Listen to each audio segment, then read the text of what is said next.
5 years, BW Businessworld has chronicled India's growth story with credibility, transparency, rigor, and courage.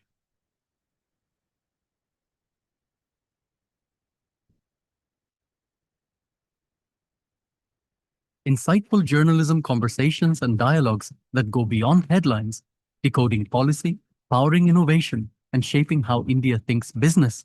Editorial commentary from industry captains and business leaders.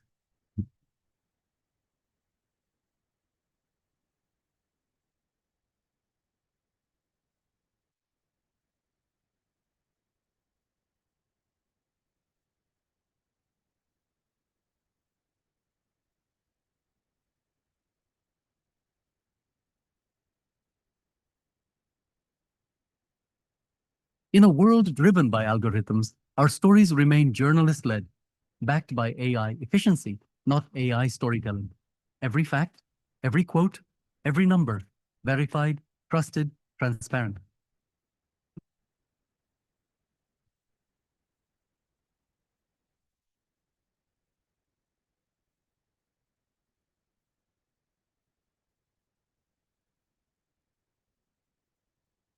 Morning, everybody, and a very warm welcome to the 4th edition of BW Healthcare Presents Business of Healthcare Summit and the inaugural edition of the BW Pharma Leadership Summit, followed by the BW Healthcare 40 Under 40 and BW Pharma Leadership Awards.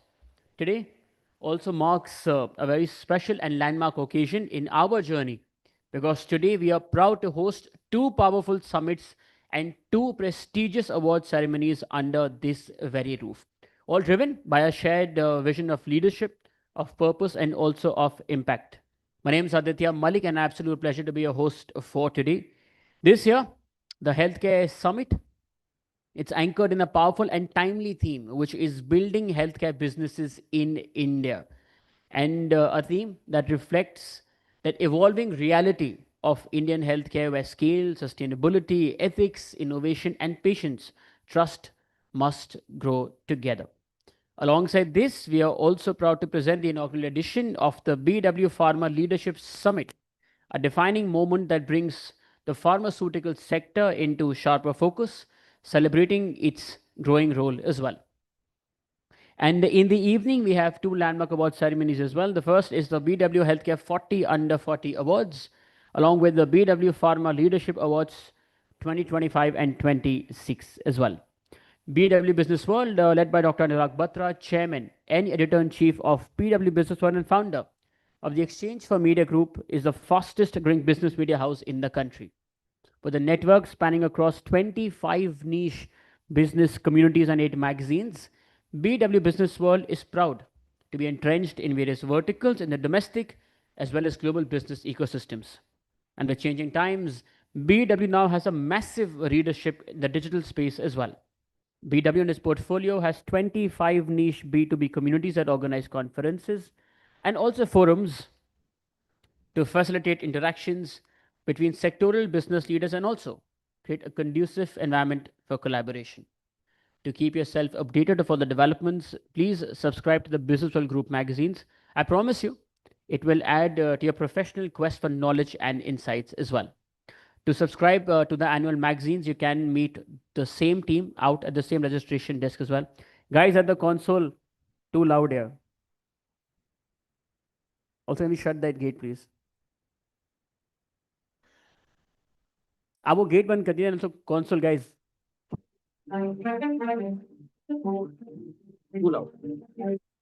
The special issue for this year or this month, it's a union budget 2026 and 27 decoded, carrying an in-depth analysis of policy choices, of fiscal math and sectoral winners, voices from the corner office, and more. BW Healthcare World, the exclusive healthcare community of BW Business World, it extends a heartfelt welcome to all of you as we begin this transformative journey together today. Before we move ahead, may I please request our team to play the BW Healthcare World's brand video to give all of us a glimpse into the world of BW Healthcare.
Today's event, it's also live. You can watch the same on all the social media channels of BW Businessworld, along with www.bwhealthcareworld.com as well. Any views and your opinions, any pictures that you share online, please also use the hashtag Business of Healthcare Summit. A big thank you to our partners, our sponsors as well for today. First, our associate sponsor, Sparsh Hospital, our association partners, ASPA and also AHPI, our event partners, Joy Travels Private Limited, Fandrum, Beanley Coffee, Opal Events, The Tick Shake Factory, Reality Plus, Exchange for Media, IWM Buzz, Impact, and Pitch. Before we begin with the welcome note, मेरी बहुत ही छोटी सी 2-3 request हैं. First, if all of you can please turn your mobile phones to silent mode. Second, for all the speakers gracing this very stage as moderators, as panelists, or also as keynote speakers, because all of you are very, very, very versed and very well experienced. आपके पास बहुत कुछ है share करने को, and you want to take all of that back home with us, but of course we have an agenda to maintain. We also have to be very careful of the timer which they have placed there as well. And if you cross your timing, they'll just ask me to stand here and stare at you, nothing else. And that is very annoying buzzer to play as well. My humble request, uske alawa, because this is a double heighted hall, even the slightest whisper will be echoed all throughout the room. It will be a disturbance to our speakers. If you can please maintain silence when they speak. My only humble request to all of you. And for the opening address, to talk on building healthcare businesses that balance scale with soul, growth with governance, and also innovation with integrity. To talk about this and to also formally welcome all of you, please join me in welcoming to the stage Harbinder Narula ji, the CEO of BW Healthcare World, of BW Wellbeing World, and also of BW Pharma World. Please. We clap at this moment usually. Thank you.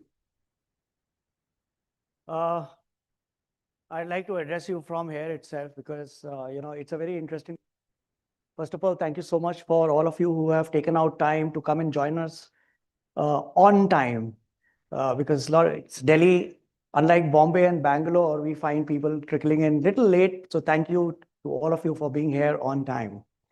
Now, before I formally open this, let me share with you a little bit of a conversation that I'm reminded of, which happened a few months ago in one of the conclaves that I was a part of, where a promoter who is himself a clinician of a mid-sized hospital chain in India, he was talking to me and he said, which I'll quote, and this was almost in frustration, that he said that, Harbinder, we do the right things for my patients every day, but sometimes I feel like I'm fighting my own systems. Now, when I post that, when I was talking to many other healthcare leaders in the industry, I was always reminded of this particular statement that this doctor who was running a hospital spoke of, because I could hear that conversation in not so many words in their voices. And this line that this doctor spoke actually kind of captures the current state of healthcare in India. We all know that we don't lack talent in India. We have enough doctors, we have trained personnel who are running our hospitals, the support staff, paramedicals. We have no dearth of talent in our country. We definitely do not lack in intent when we look at healthcare sector. But what we often find missing is efficient systems, processes. Sometimes the challenge is in aligned leadership, where the hospital promoters, the doctors, the admin staff are not aligned in trying to create an objective that is institution-based. And that led me to think that, why can't we have an institution-first kind of a thinking approach rather than an individual outcome-based approach?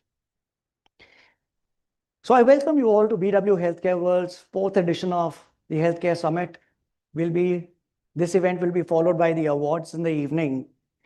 And it's heartening to see that if you look at the speakers list and the profile of the delegates who will be joining us during the day, we will have a mix of CEOs, we'll have a couple of CFOs, we'll have the procurement heads, we'll have the clinicians, we'll have the promoters of hospitals, and we also have representation from the government who will all come together to discuss what is it that we could do and how can we figure out if we can deliver the outcomes comparable to the best globally.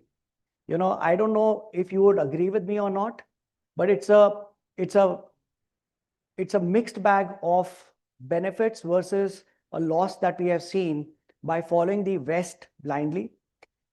We as a country are blessed with the traditional wisdom. We are also blessed with the best, most modern, talented, trained, experienced doctors. So I don't see any other country in the world which could be in the position to offer the integrated health as we could in the world. And what we do is also offer this opportunity at a fraction of a cost. We have seen that demonstrated across the world. We are welcoming overseas patients to come to India, not just because of the cost benefit, but also because they can get the best quality treatment at the same cost. But yet, the access still remains uneven. The affordability still remains fragile. We are the most affordable, but we are at the edge when you look at from the perspective of a hospital owner, a hospital promoter, or probably an individual doctor who runs a standalone clinic. They're at the edge of whether they would be making money. Yes, they are making money, but their costs are also really, really high. And that is why the theme for today is building healthcare businesses in India. And when we are talking about building healthcare businesses, it's not that we are not already building healthcare business, but what we are talking of is building efficient businesses. The two challenges that we face is the access and affordability. And it is not the doctor or the insurance company, but how efficiently do we manage our finances, how we manage the sustainability, financial sustainability of the hospital, how efficient procurement works will define if my costs can come down. And that is what is going to lead to an efficient healthcare system and be able to make healthcare affordable to the patients. Now, when we talk about affordability, we often look outward. We are looking at policies, we are looking at insurance, we are looking at government spending. Very rarely do we look inside and understand our institutions, how we design the processes, how the clinicians and administrators collaborate to create the outcomes, how the finance enables not just control. I have a few financial wizards here.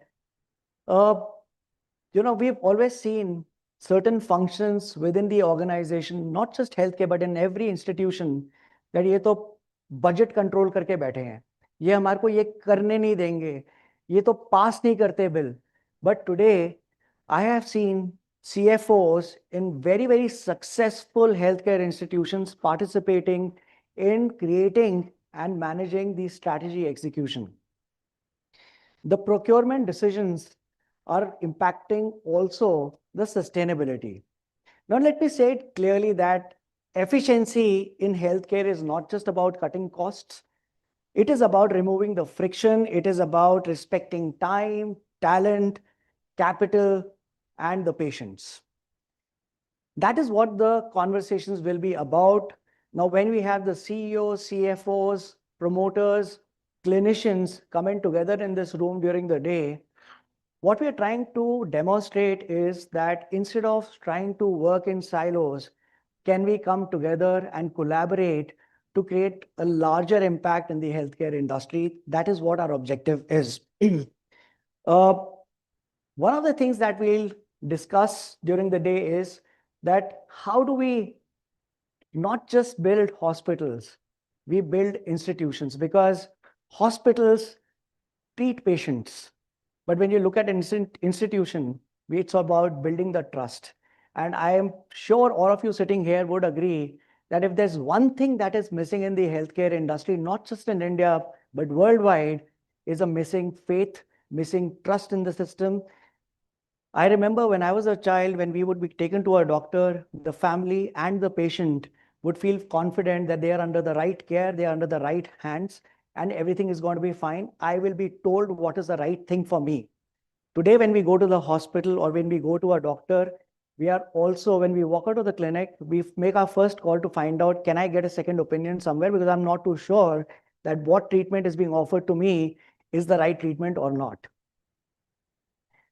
Institutions, when we speak about institutions instead of a hospital, we are talking about governance and transparency. We are talking about strong clinical leadership. We are talking about ethical decision making and the long-term view of how we are running the institutions beyond just looking at the quarterly results.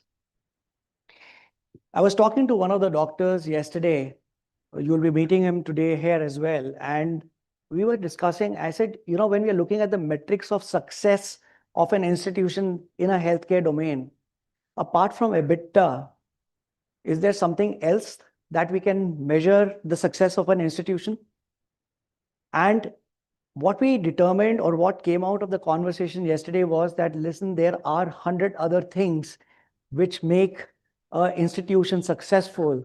But unfortunately, those metrics can be felt, but cannot be demonstrated on an Excel sheet. So that was something very powerful. And I told him, I said, when you're here today in this conference, let's touch upon this. Because at the end of the day, I'm married to a doctor. She comes from a family of doctors. The happiest moment for a doctor that I have observed is when a patient comes back and says that, listen, thank you so much. It's the most fulfilling experience for me to come and get treated in your clinic. So how do you measure that beyond just getting a testimonial? One of the things that came into my mind when we were talking about this topic, or building this topic in the agenda today, was in today's day and age, when the technology has become developed, access of capital is not such big of challenge when we are looking at healthcare industry. If you have a good business plan, a nice Excel sheet, you will land up in getting capital to fund that business. And I consciously use this word business. So setting up a hospital is not a big challenge. You need capital to get that land. You'll build a building, and maybe in less than a year, you'll equip them with the best of equipment and the beds. But building a reputation, building trust still takes time. It is not about how many followers you have on Instagram, how many likes you're getting, but when an institution becomes a choice for a patient when it is needed and not a majburi, that is where the ethics come into play, and that is when trust gets built, and it can take you generations. Another critical reality that came up this time was, and today's day and age, when we have AI and we are looking at automation, we have data which is available, is the responsibility of the leaders of how they treat the data. It is no more managing a data today is no more a back-end activity that was humne paas bahut sara data hai. And I keep saying that, we have been talking about privacy of data, but the intent of why the privacy of data was being addressed was very different. It was because I did not want my competing hospital to get my patient's data. I wanted to own that patient, right? But today, the government has come up with the DPDP Act in 2023. In 2025, we saw the DPDP rules came in. And today, last year, the government has given 18 months for everybody to comply to DPDP rules, right? Unfortunately or fortunately, healthcare wasn't treated any separate from the industry. So we are still governed by the same rules that apply to the whole industry. Now, this segment, our industry is very, very different. How do you take care of that? Listen, my patient has come to me. I will be taking this report. I will need to share it with the lab for them to create some, specific 3D printed stuff. So, and if I've taken a consent only for that one particular lab, but I'm not happy with the work, I cannot send it to another lab because DPDP does not allow me to send it because I have a consent only for this lab. So there are a lot of these challenges that the healthcare will be dealing with in times to come. There's a lot of confusion. Hospitals are very, very scared because there's a penalty of 250 crores that is going to be put. And many of the startups, even if they are well-funded startups, could go bankrupt in their first year itself if there was a complaint that was made against them. So we have a panel discussing this.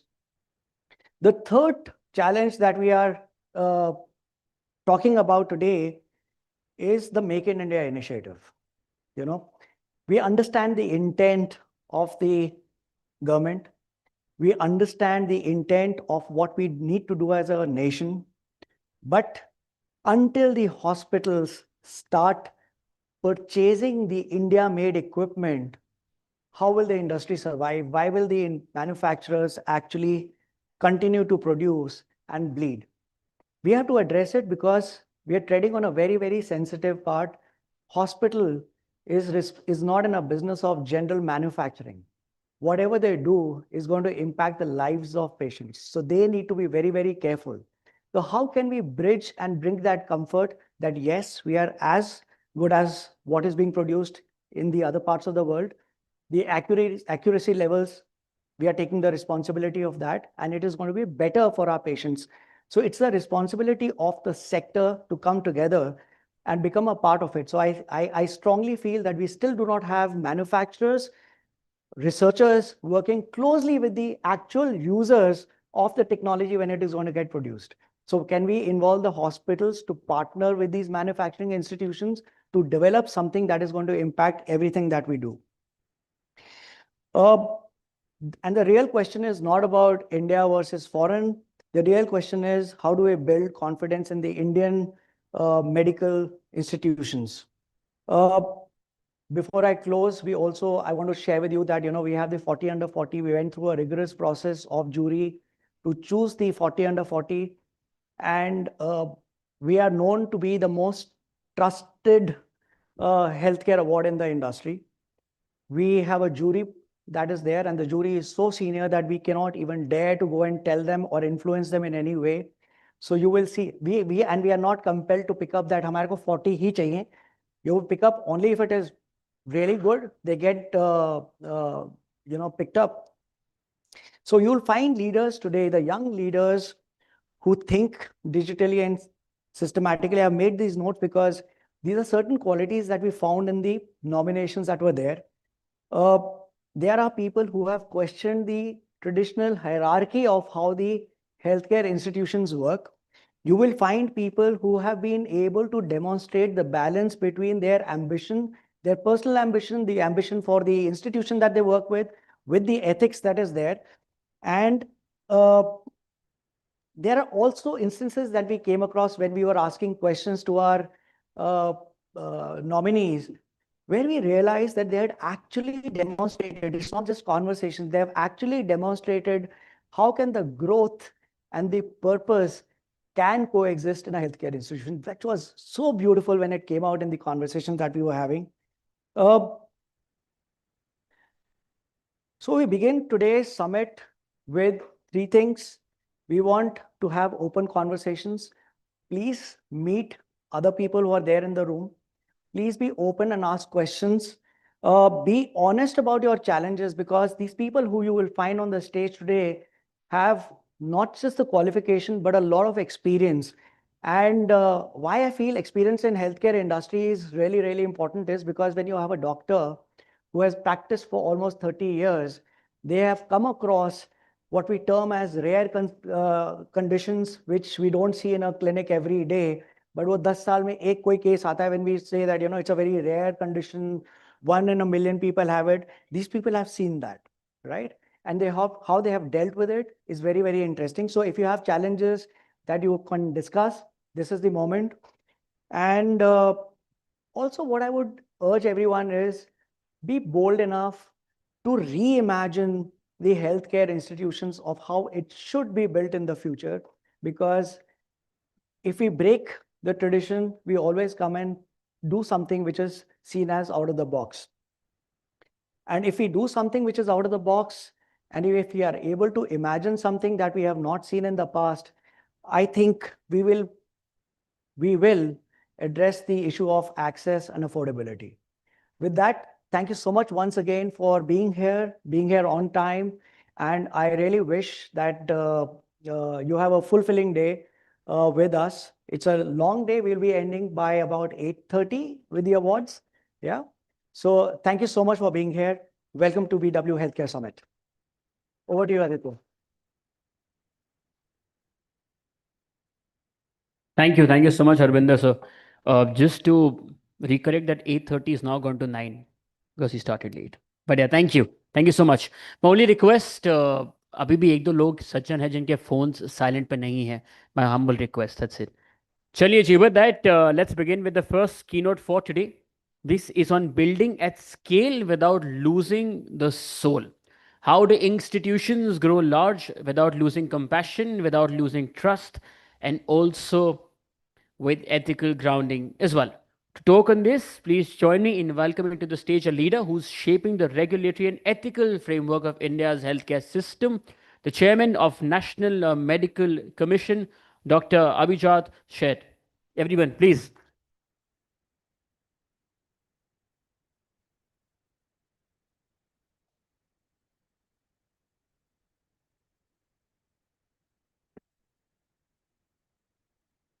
Namaste and very good morning to all of you, all the dignitaries of the dais, ladies and gentlemen. On behalf of National Medical Commission, I extend my gratitude to Businessworld and certainly my previous employer, BW Pharma. You'll be surprised at how the doctors can be employed by a pharma company. Actually, I worked for Apollo Hospitals for almost 15 years, and the BW Pharma was a partner to that hospital in Ahmedabad.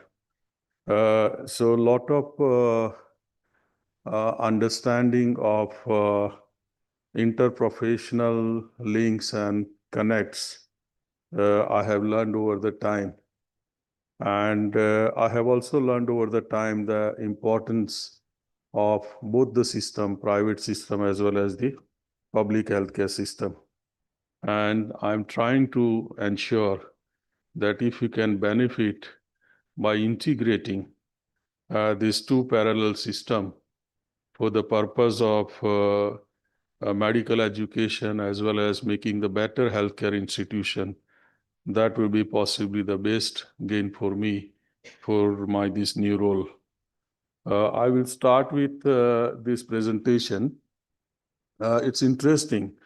This presentation is basically about touching the doctor's inner nature, which is possibly beyond the profession, which is possibly beyond the business. We'll start with the Indian healthcare at the moment. The Indian healthcare sector is growing rapidly, expanding, digitizing, and reforming. But as Shri Narula ji has said, is still struggling with the equity, quality, and affordability, particularly in the sense of uniformity.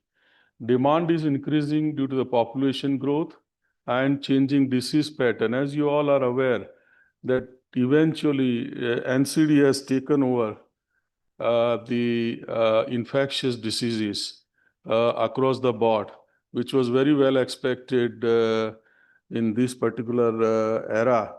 And that has completely changed how we are going to practice the medicine in the coming years. Private hospital is expanding faster than ever. That also includes all sorts of private hospitals, even corporate groups, even the public-private partnerships are also expanding a lot.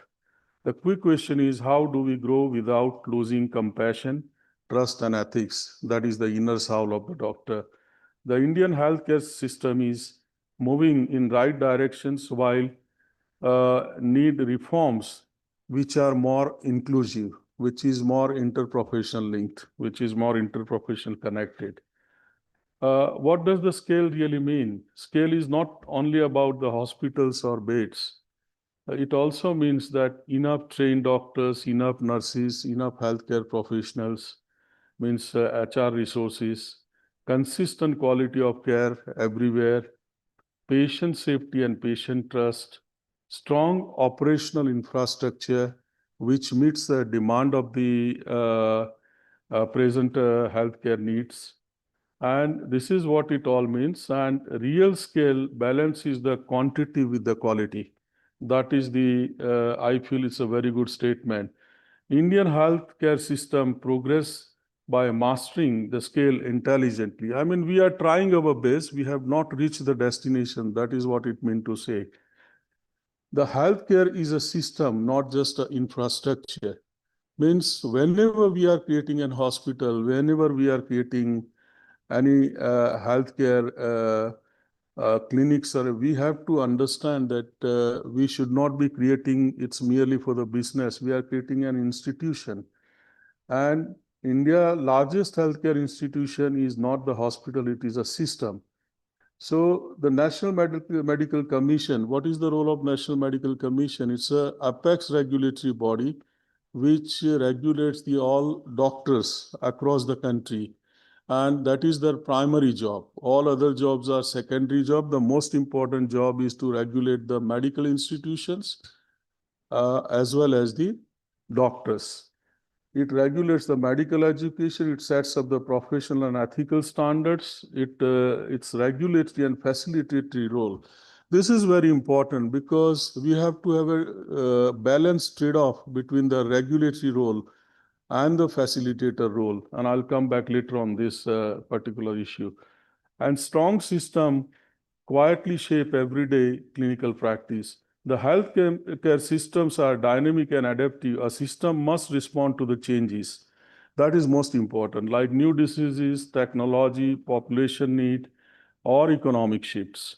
A cluster of buildings can't adapt unless it is integrated into a larger coordinated system with policies and human resources. This is where possibly we are also playing, the National Medical Commission plays some part along with all of you as an healthcare institutions. What happens when we scale too fast? Business pressure can overtake the medical judgment. The doctor feels stressed, overworked, and disengaged. Patients lose the confidence in the system. Rapid and radical changes may affect the sustainable and positive culture. What does it mean? That if you see, if you have a too rapid and too radical changes, which happens, possibly the sum of the ideology, there is always a struggle between the ideology and the realism. And this is where the sum of the ideological principles are always lagging behind. And that's where the system try to struggle and to chase them.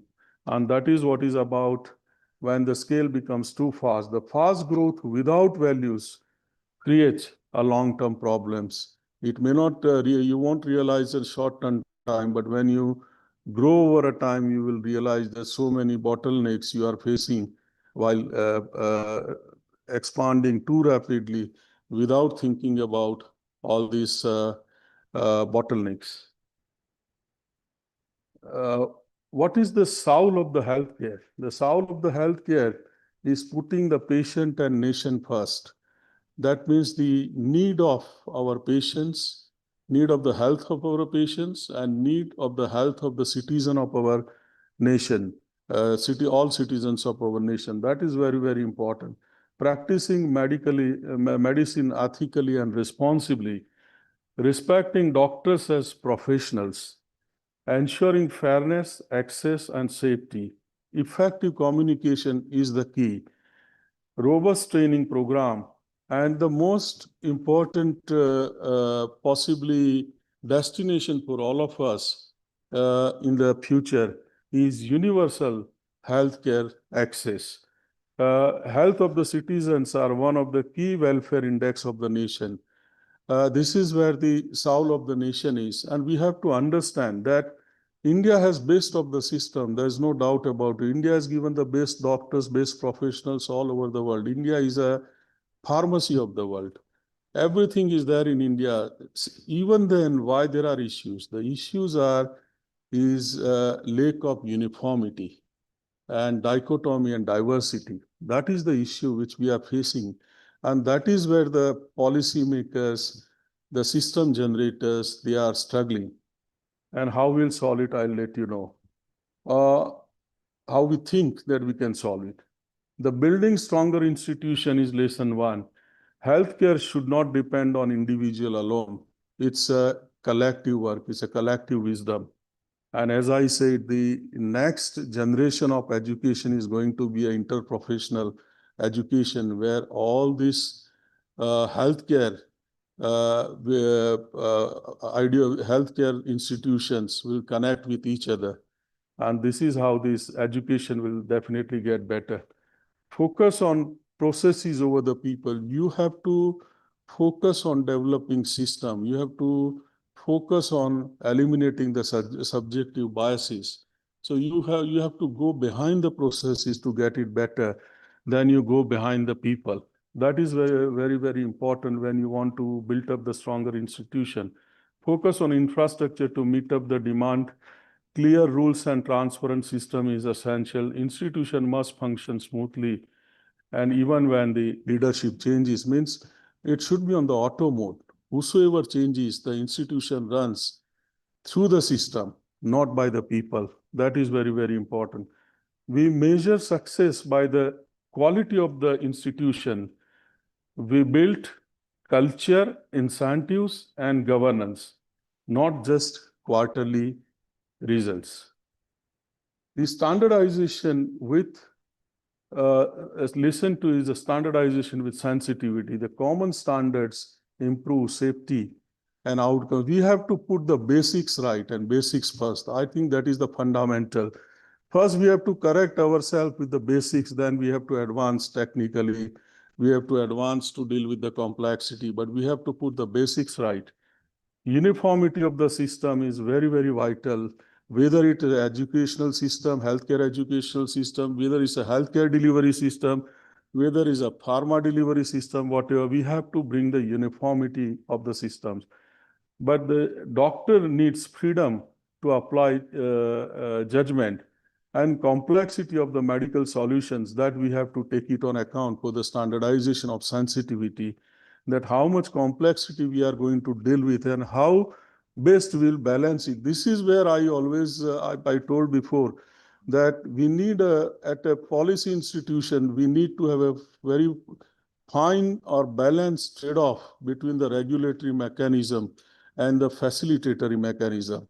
If you try to regulate too hard, the facilitation will be poor. If you try to be facilitate too soft, the regulation will be poor. So this is where we need to balance ourselves in a better position. Guidelines should support doctors, not restrict them.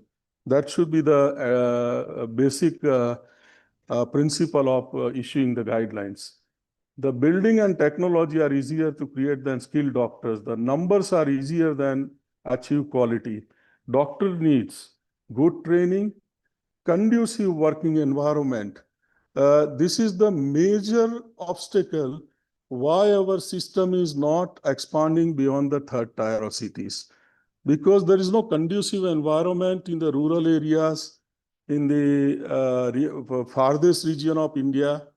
Now possibly this infrastructure is developing and the access to this region is established. Possibly we will see some mileage in next decade, that gradually the access to these rural areas and access to the farthest area of the region will get better. So this is where when the system works together to build up an institution. This is the advantage where you don't need only doctors, you need all the professionals together. So conducive environment, continuous learning is the most vital for doctors. They have to be the learner for the lifetime. Support for the mental well-being and the understand the preventive healthcare is the biggest new dimension of the healthcare, particularly after the artificial intelligence came and when the medicine is moving towards the personalized medication. And preventive healthcare is the key to control the NCDs, which is non-communicable diseases. So this is one of the biggest aspects, and certainly National Medical Commission is going to bring this into the training of for the doctors during the formative years in undergraduate as well as the postgraduate. The healthy workforce ensures safe patient care. And the lesson 4 is ethics cannot be optional or informal. Clear codes and fair practices protect everyone. The strong ethics system builds public trust. Strong foundation is very, very important to create any institution. The power to heal is also a power to harm. We have to understand. And ethics is which stands in between two. So that is very, very important. This is about the medicine. Medicine is a moral enterprise before it is a technical one. This is by Mr. Edmund Pellegrino. So what corporate hospitals can do? Balance growth targets with the patient outcomes. So they focus on patient outcomes. They invest in the staff training and development, which is HR resources. Continued efforts in creating strong academic learning and clinical research resources, which is very, very important for Make in India initiatives or for the next generation of recoveries. We have seen that technical expert like IITs have advanced so much into discoveries. Defense has advanced into so many discoveries, but we are still lagging behind the doctors. This is where the clinical research resources is going to play an important role. Create internal systems for ethics and grievance redressal. Create a strong healthcare institution culture. Creating an institution culture is very vital. Provision of excellent healthcare culture health service should be the main goal of corporate hospitals. Healthy finances and scalability should be the end goals of the success of your healthcare institution. The future of healthcare in India is expansion will continue and it is necessary. Healthcare will eventually move from hospital-centric to the patient-centric. The biggest driving forces are telemedicine, e-clinic, artificial intelligence, variables, remote monitoring, digital health IDs, ABA, and personalized medicines, which is where the medicine is going to move in next 2 decades. Institutions that combine scale with the values will lead, and they will excel. If India gets implementation right, it could become a global model for affordable and tech-enabled healthcare. So NMC's vision is again focus around all these issues of Saul. We need to bring uniformity in processes and training. We need to bring the fair and well-structured regulatory system. We want to focus on professional curriculum during formative years of training, which includes good communication, empathy, good doctor-patient relationship, understanding the ethical values, and medical-legal issues. We want to focus on the training, continuous post-graduation training, where the doctors can get better. We need to expand our postgraduate ratio to such an extent that every undergraduate doctor should have an opportunity to become a postgraduate doctor, because that will certainly enhance the quality of the healthcare delivery to the society. The clinical research as an integral part of the clinical medicine, this is what we are joining hand with ICMR, with Indian Institute of Science and Technology and IITs. And we are soon coming up with a broader agenda for both undergraduate and postgraduate students for clinical research. The balance, the trade-off between regulatory and facilitatory action, which I have already mentioned. In healthcare, scale gives reach, but solve gives the legitimacy. Thank you so much, and thank you very much.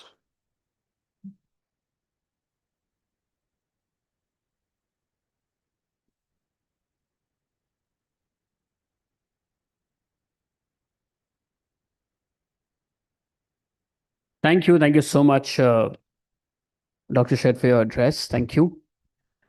The first one, which Sir spoke of, that was building at scale without losing the soul. And we'll take it further from there with our first panel discussion for the day, which is on profitable care versus ethical care. Where do we draw the line? And in today's healthcare economy, sustainability is essential, but of course, so are ethics as well.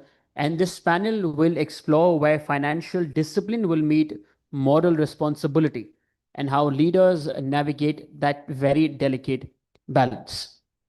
To share their views on the same, please join me in welcoming our panelists upon the stage. First, Rajiv Sharma, CFO, Amrita Institute of Medical Sciences and Research Center, Faridabad. Joining Rajiv ji is Dilip Bedani, Group CFO, Paras Health. Joining them is Srijit Narayanan Edumana, Chief Operating Officer, Apollo Ayurveda Hospitals. And this one will be chaired by Vikas Kaul, co-founder and Chief Product and Growth Officer at CarePal Group. Let's please welcome them with your applause, everybody. Thank you. Thank you so much.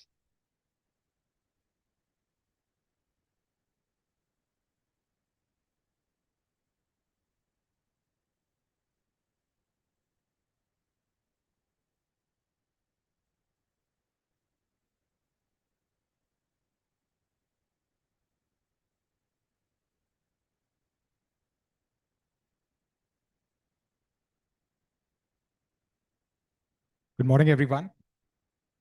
Healthcare is a very unique sector. It deals with human vulnerabilities. It has outcomes that truly matter and a lot of deep trust. But at the same time, it operates a segment that requires a lot of investment, scale, long-term sustainability. Now, the panel today is titled Ethical Care versus Profitable Care. And is that really a conflict? And where do we draw the line? But a more useful question would be that does this conflict really exist? And if it exists, is this some sort of a tension that needs to be continuously managed? Now, profitability in healthcare usually leads to a lot of questions and sometimes suspicion as well. But while that happens, without financial sustainability, we will not be able to have large-scale investment and scale, not a lot of quality infrastructure within healthcare institutions. But at the same time, without having very high level of ethical standards, no healthcare institution, however profitable, would be able to gather that long-term trust, would not be able to get that legitimacy. Now, today's discussion would not be about absolutes. It will be about real-world leadership. It will be about decisions that healthcare leaders face every day and how do these shape the overall trust and sustainability within the system. Now, today, our healthcare leaders come at an intersection of finance, operations, care delivery. And while they are here, I would like to facilitate a conversation, a thoughtful one that reflects on the true realities of running healthcare institutions with both patients and purpose firmly at its center. So let me start with a very simple question. In your daily role, how do you personally define ethical care? We can go in this order, Mr. Srijit, Mr. Rajiv, and Mr. Dilip. Good morning, everybody. Thanks a lot for this opportunity to discuss about a very interesting topic, right? So in my daily role, the way we define ethical healthcare is as follows, right? It is a clearly process protocols driven care, which has 3 or 4 critical elements which cannot be compromised. The first one is we need to empower the clinician to take a decision in the best interest of the patient and looking at the long-term interest, not the short-term gain, but the long-term interest of the patient, which means that the protocols, the whatever we do with respect to diagnostics, plan of care, etc., has to be evidence-based and what is relevant for that particular patient's health condition. That's the first marker it has to click. Second one is that once that is done, there is a huge amount of informed plan of care that comes into. whatever the clinician is deciding, it has to be transparently communicated. The pathways of care, the possible duration it may take, the cost that is involved, and what is the kind of outcomes that comes super critical. A lot of time, the line of ethics also, because a lot of patients are not able to envisage the outcomes that the care can deliver. Like doctor said, right? I mean, clinical outcomes driven care becomes more critical for NCTs, where some of these kind of things get blurred. And once that is also done in terms of the provision of care, right, that outcomes needs to be tracked, and at any point of time that informed plan of care has to continue. And this cannot be done at an individual center or a doctor or a clinician level. It has to be institutionalized. Therefore, on top of it, there has to be a strong governance, which takes and looks at these cases on a day-to-day basis and see if everybody is adhering to this, right? So when you have such kind of a protocols-based process, the profitability or the profit that is being made is ethically acceptable, right? I mean, that's the whole crux of it. The profitability is an outcome of this kind of an ethics-driven care. That's the way I would define from my operations experience the content, the point of profit. Thanks. Mr. Rajiv. Good morning, everyone. I'm Rajiv Sharma. Since I'm the CFO, so just to be short and quick, ethical care for us from the finance side is that basically when you do the pricing of the services, you have to be very reasonable, because it's not only about making profits, and it's not only about looking into what your competitors are earning. So making that pricing reasonable and affordable, that is the one ethical thing which we do. Then second thing is the transparent billing. That transparency in the billing and the services, and our billing team, they have to discuss it every day or every step, explain if the charges are increasing or going down. So based on these transparencies, then obviously the informed consent, when the planned line of treatment changes, the treatment costs go beyond the estimates given to the patients. So that has to be properly well communicated, not even through the doctors, but from the finance side, from the billing side. So this is basically the ethical things which come in my role. Definitely other clinical leaders will speak their ethical part, so being precise to that. But if you say there's a conflict, because since CFOs are meant to get the profits, but actually the conflict is not between that profit and that ethical. The conflict is actually into the decisions which we have to take, because at one end we need money to have that best infrastructure, best equipments, retain the best resources, and then providing the ethical and the affordable care. So these decisions are the actual conflicts. That's what I can say. Thank you. Mr. Sleep. Yeah, thank you. Good morning to all, and thanks for the setup. So from an ethical care perspective and ethics perspective, if we want to define ethics, the way I would look at it and we would look at it is that we need to be able to demonstrate that we are doing the right thing. And that right thing can be in various aspects. It can be in the kind of line of treatment. It can be the kind of approach we follow versus the patient.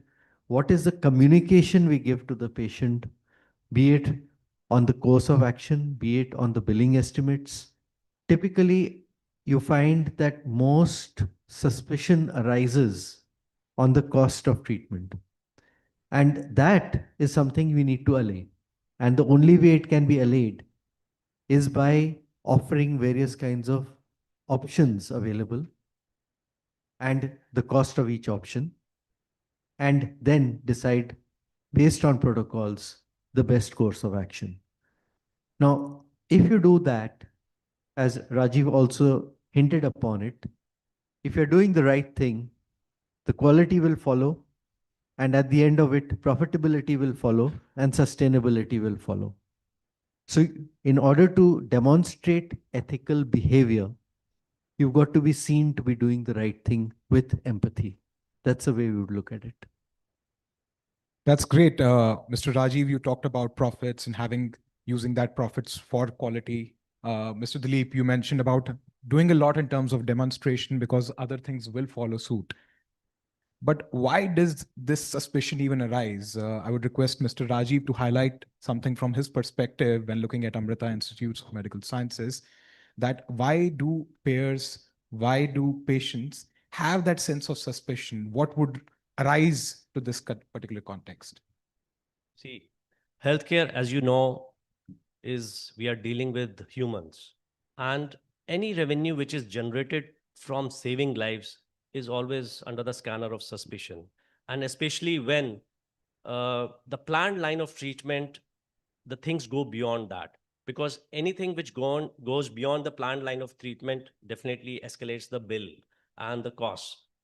So that results in the suspicion. I can just give you a recent example from our hospital. On 24th January, that was, I think, Saturday. So there was a orthopedic surgery for a patient, an estimate was given. But what happened, that surgery went beyond night, and when the doctor was doing the operation, on the table, he found another thing had to be done on that patient for the betterment of that patient, for that treatment. So he obviously took the consent of the attendant who was present at that time, did that procedure, everything. The next 2 days were holidays, Sunday and 26th January. On 27th, the bill shot up. So the actual next of kin of that patient came to the billing, and when he asked what is the treatment, what was these services, when he saw that bill has escalated almost double, so he got furious. That is natural. So then obviously that communication with the doctors and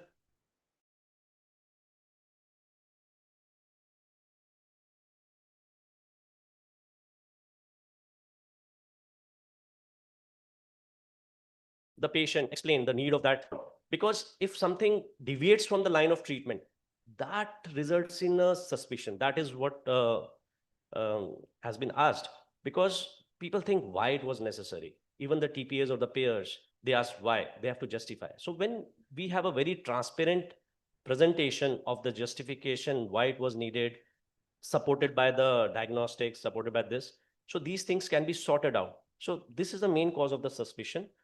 And the solution is we have to be very clear on how we do it. And then quick action, because if the TPA is rejected and we just said, okay, they have rejected, you have to pay the money, the patient will always feel he has been cheated upon. So we have to be on the other side of the table as well. We have to think from the patient's view. This is what my billing team or our billing team does, or in fact, most of the hospitals do. So this is how we can support them.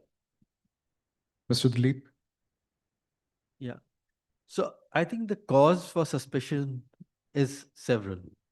The causes can typically relate to billing, relate to tests, procedures being recommended by the clinician. Now, somewhere it's a matter of trust. Ultimately, you've got to trust your clinician. If the clinician is following the protocols and recommending certain tests and procedures, then one has to have that faith and be guided by the clinician. But today we are all doctors. We are all doctors thanks to Google and ChatGPT. So we would like to do our own research. We do our research and ask ourselves and ask our friends, relatives, and doctors in the family, is this required? Why was it recommended? Should it not have been done differently? There is a lot of trust which you have to impose in your doctor for the line of treatment. There is a great deal of judgment involved. It is not an Excel spreadsheet or a program which will do zeros and ones. So where there is human judgment involved, there is always suspicion. However, the moment you start treating things transparently, communicating, clearly explaining the options available, the costs associated with it, as I first mentioned, a lot of these things do get nullified and the suspicions get dispelled. So I think these suspicions and the way that these suspicions can be dispelled is through transparency and greater communication. Over communication is a better thing to do than under communication in such situations. Mr. Srijit, you are now setting up Apollo Ayurveda hospitals taking full charge. A very important question that comes to our mind when we talk about affordability, profitability, sustainability is that can high quality healthcare be provided without compromising any kind of a profitability or sustainability goals? So how do you look at it? I think it's possible. Short answer, yes. But I just want to take this affordability point, right? So affordability, my personal experience says that it's a relative term, right? I mean, there's nothing like an absolute affordability, right? It depends on the catch. And I'm talking about brick and mortar hospitals, which have a hyperlocal behavior also. It depends a lot on the catchment that you're in, the kind of patients you are targeting, what is their ability to pay. There are two aspects in that. What is their ability to pay? And for a given promise of quality and outcome, how much they are willing to pay, right? So that whole thing is predicated, this affordability question is predicated on the way we design the hospitals, right? The whole setup and the way we communicate what we are going to offer and the clinical excellence that we deliver at that place. I'll quote an example, right? We have 14 centers across the country. I have one center here in Nehru Enclave. Now, as you know, Nehru Enclave is a little more affluent place, and especially for chains of hospital, there are multiple base costs involved, right? So the rents, leases, etc., all those things I pay could be 70 to 80% higher than say a center that is there in Bangalore. So then what happens is that naturally my base cost is higher. Consequently, the cost of delivery also is going to be higher. And what does this mean? This means that probably the audience that I need to target also is slightly different. Now, if my service excellence team and my marketing team is not able to attract that kind of an audience, there is a little bit of a trust deficit that comes through. People start thinking it's too expensive, right? And then the last thing that we want to do is that compromise the quality, right? We just spoke of what is ethics in healthcare, right? So we will not do that also. So the important part there is that, we need to kind of, all these things should click together. And most important is the clinical delivery also, right? Please understand these are all capital intensive businesses, brick and mortar hospitals. And we are not going to be a fly-by-night operator where we kind of set up and then kind of get out of that place in 2-3 years. That's not the intent. We're going to be there for the next 30, 40, 50 years. So like Mr. Harbinder said, we have to be evoking that empathy clinically. We need to get the clinical outcomes that is desired, because eventually my footfalls, my whole business is predicated on people having trust, people coming back, right? The amount of people saying that, oh, this hospital gives excellent care, which is best for the patient. So unless and until you deliver what you promise, and we promise what the patients need, eventually it's not a sustainable business. So those are the places where the margins get compromised. So we make it a point to make sure that the clinical delivery is of the highest quality, to answer your question. And we also look at a very careful choice of the location, target group, and everything, and appropriately deliver the communication and everything around that. Thanks. Very well thought plan that you already have, and good success might come way soon. Mr. Dilip, maybe you'd want to share some instance where margins truly got tested. Yeah, so I think sustainability, affordability, it's a question which is a fine balance. And margins is really an outcome. Once you have your clinical outcomes, you build the trust, people come repeatedly to you, and margins follow.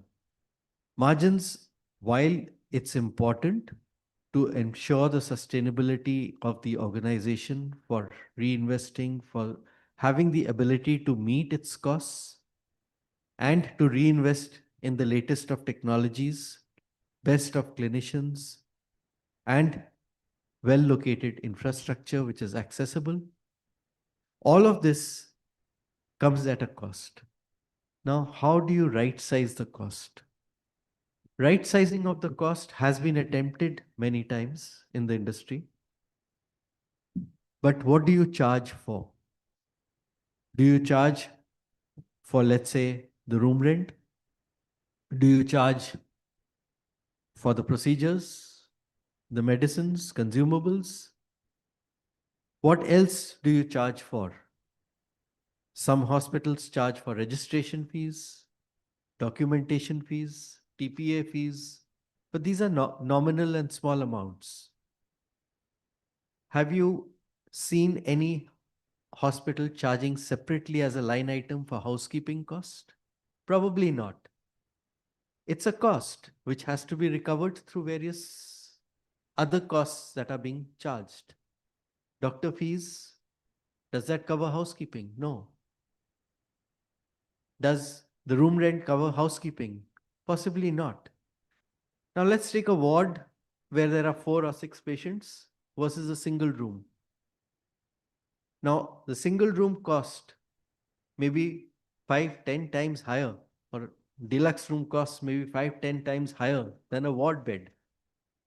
But where do you need more housekeeping? It's in the ward. Much greater footfalls. You need to keep the hygiene levels high. You need to ensure that hospital-acquired infections are limited. Quality. Outcomes.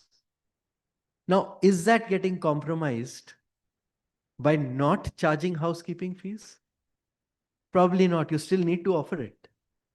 But it has to be distributed across other pricing.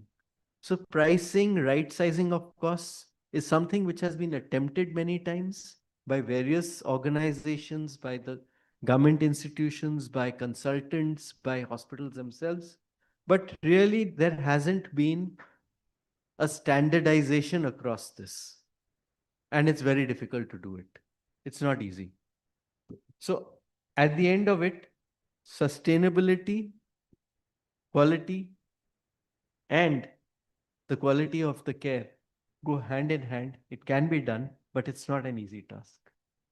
Talking about making difficult decisions and solving them using some sort of a structure.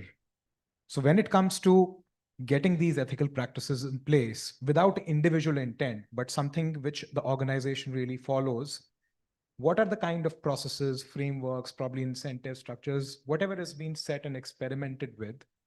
How is that you have your take on this? How is that you start implementing this across the organization? Mr. Rajiv? Well, in the beginning, I said the conflicts in this is basically the conflicts in the decisions. For example, whether we should go for a high-end cancer treating equipment, or we should go deep into, say, underserved communities and do this, or we increase the emergency beds rather than putting this cost. In our case, Amrita hospitals, actually, we have to maintain both. So it becomes more challenging for us. But again, since, as you know, Amrita Hospital is a non-profit organization run by a charitable trust, Mata Amritanandmayi Math, under the divine grace of our Holy Amma. So we are bound by the, you can say, the missions and the visions of having the best quality healthcare, best infrastructure, latest robotics, latest AI, everything. You know, we are the largest hospital, private single unit hospital, 2,600 bedded hospital with around 530 odd ICU critical care beds and 64 operation theaters. So looking into that infrastructure, over 145 acres of land with a medical college, clinical research, nursing college, all integrated into one. At the same time, our tariffs have to be very reasonably low so that they are affordable. Our single room, the private deluxe room, is just 5,000 rupees, because this is our mission and vision. We move into the villages, we go into the community outreach. And in fact, we are the hospital, we have taken Ayushman for all the specialities. And we have treated more than 15,000 patients of Ayushman also. So looking into this, it's a very challenging thing to balance this. So for this, since we have to follow these things and we have to dedicatedly take care of the ethical care and the affordable patients, so we work on different strategies. So first is obviously the cost optimization, we can say. I will not use the word cost cutting, which generally the people think, any business, because they think they have to be competitive, they cannot raise their revenues. But what do? They cut the cost. But actually cutting costs is sometimes more costlier.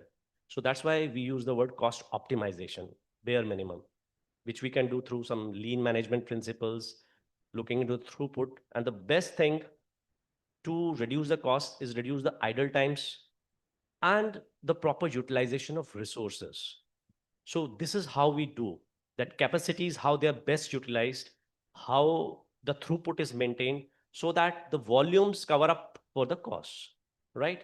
And since all the leadership is down, these ethics are cascaded down to everyone till the life thing. So we also, and see, although we are not on the incentive schemes, but since you asked the questions, so incentives should not be based on the revenues and the volumes. This is what I feel.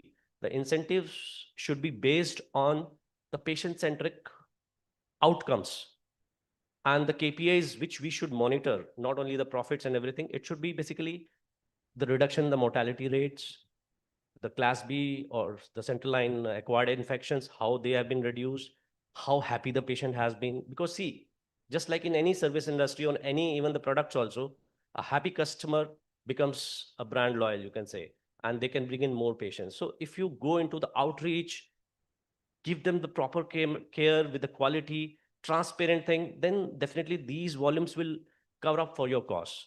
This is how we think. And then this is all trained into the each staff. This is what we do and we plan to do. A difficult job doing this is that how do we get the entire leadership aligned? How do we make sure that structurally these things become part of what is routine rather than, okay, this is something which would be my own view. Now you've had significant amount of experience dealing with, again, changes.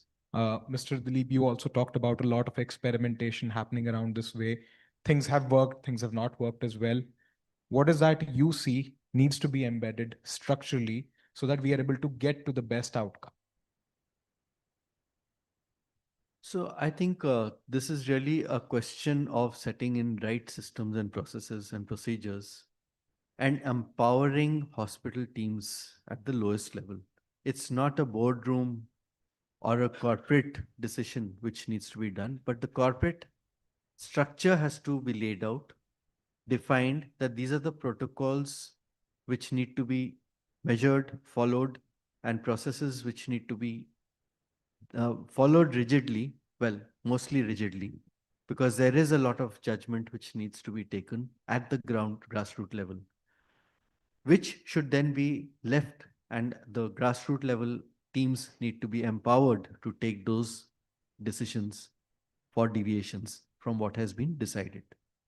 Now, in order to do that, it can be relating to what kind of course of treatment, what kind of step-by-step protocols to be followed, what kind of medication to be given. Is it the original molecule or generic molecule which can be given for a particular kind of patient? All those kind of things can be defined in the protocol, but left to the good judgment of the clinician. So there has to be that empowerment. Now,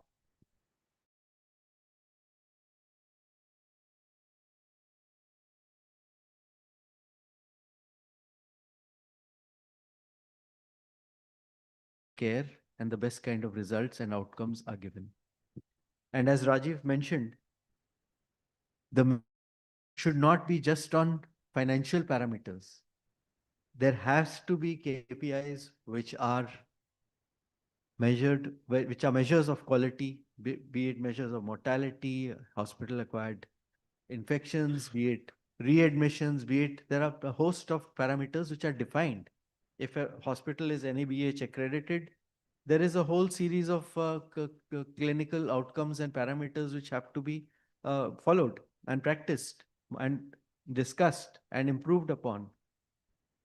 But when you go to an investor presentation, you will never come across discussion around any of these.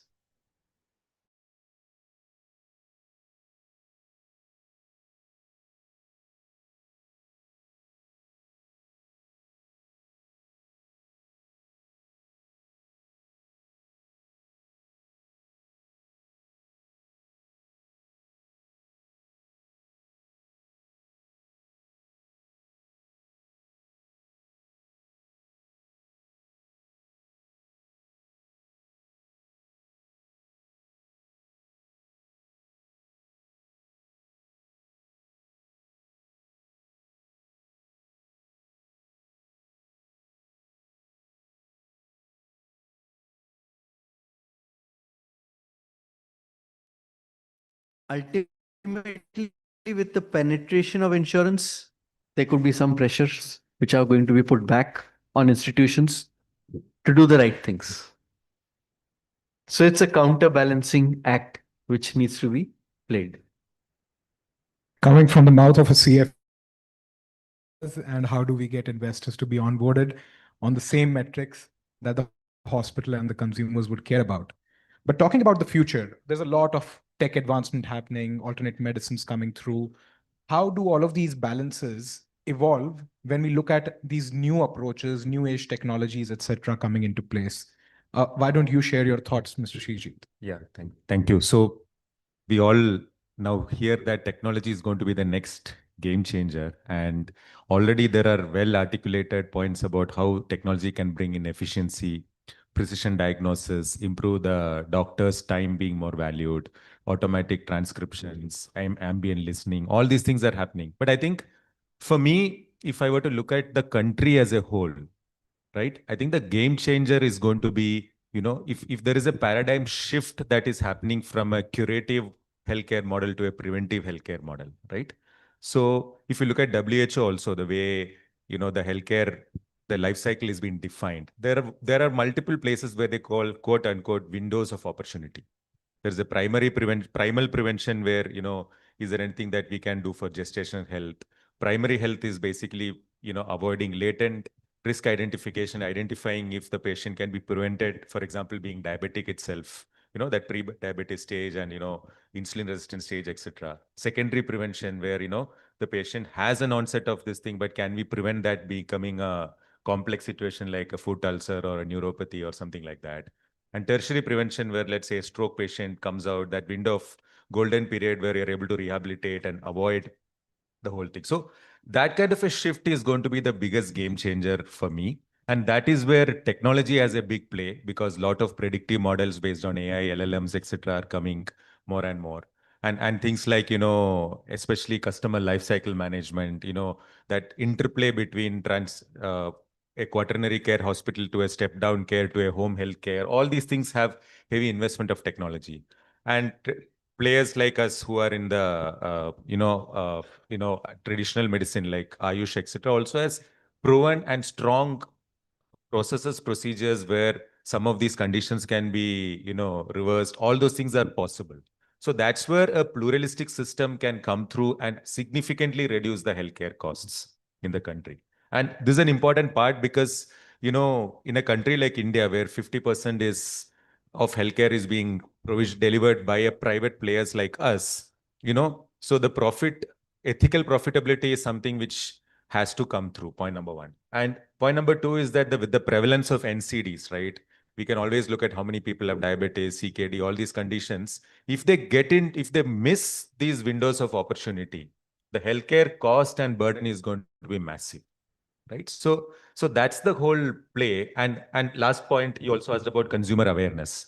There's also excellent solutions coming in consumer awareness, right? Like Mr. Dilip said, people look at ChatGPT for solutions today. How do we ethically communicate through this, right? I mean, one exercise you can do is that, take 4 or 5 healthcare players like us, go to Perplexity and search, benchmark all these players against ethical communication. You can see the results for yourself, right? I mean, so that's something which we, for example, take pride on. We follow all those Google 8 framework, ABCD, so that we don't get recommendatory, we don't do false claims, all those kind of things. So we tend to spend all that thing that's in ethics and communication. So technology is going to be a game changer. People like us who are in the traditional medicine is going to add tremendous value in this NCD journey, and consumer awareness is going to be a critical piece which fits into the whole puzzle. That's how I would say. Thank you.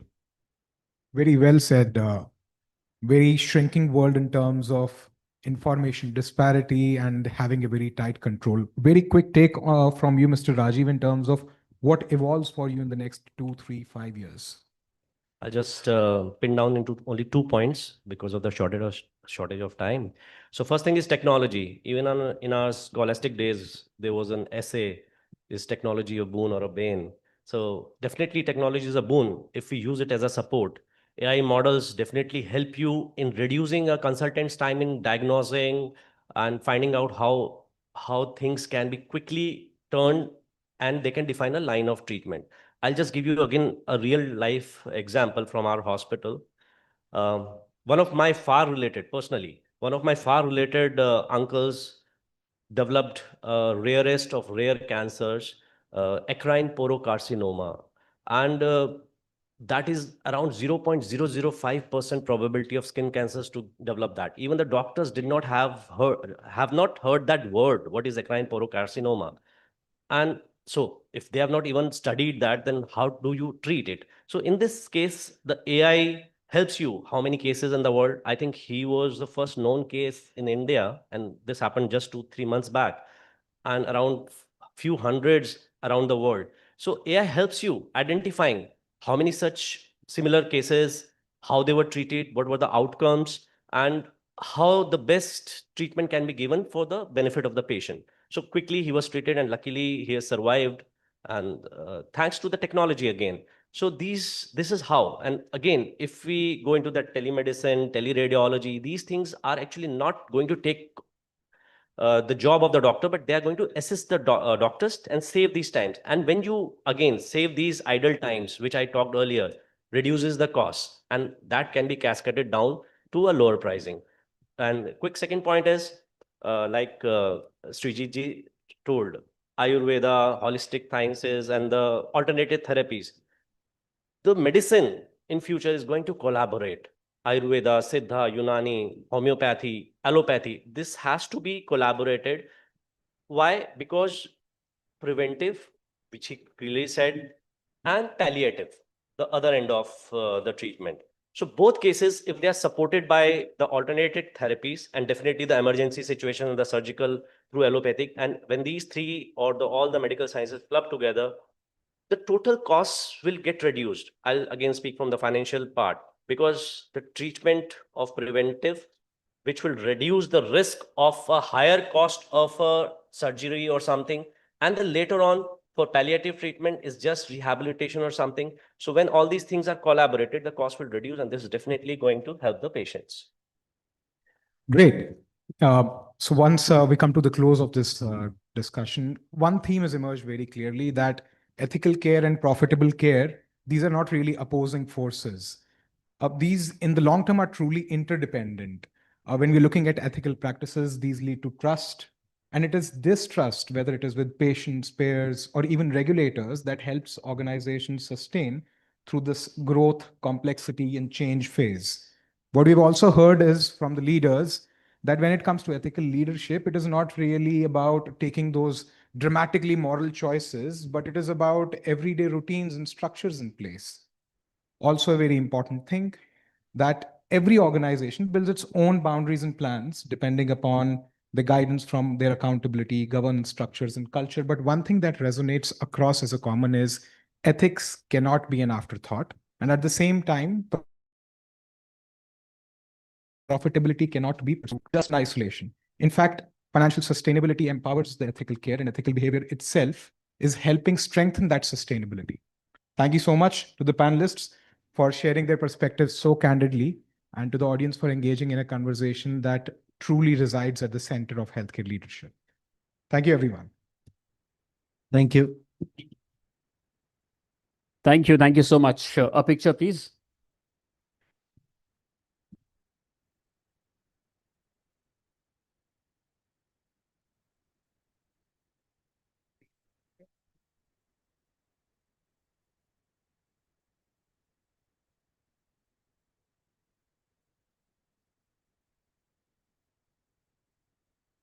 It's okay. Shubh mante. No problem.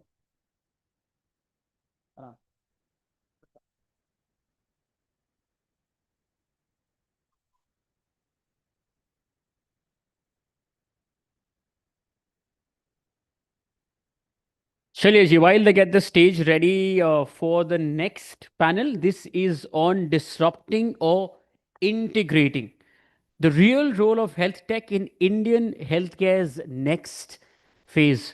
Before we invite our next panel, my only reminder request, your mobile phones on silent mode, please. And the moderators, please be careful of the timer as well. Chaliye ji, with that, let's please welcome our panelist for this one. First, Deepak Sahani, founder of Healthians. Joining Deepak ji is Dr. Arjun Dang, CEO and partner of Dr. Dang's Lab, New Delhi. Joining them is Dr. Shikha Sharma, scientific mentor, Ranford Wellness. Joining them is Dr. Shelly Mahajan, Lab Director, Mahajan Imaging and Labs. And this one will be moderated by Dr. Sarthak Bakshi, founder and CEO of Riza IVF. Let's please welcome them, everybody.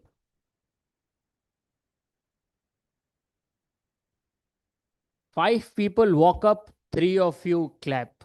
Nine Safia. Let's try a take two. Let's welcome them, please. Thank you. Thank you so much. We'll check. I'll check. I'll bring you. You can start. I'll bring you.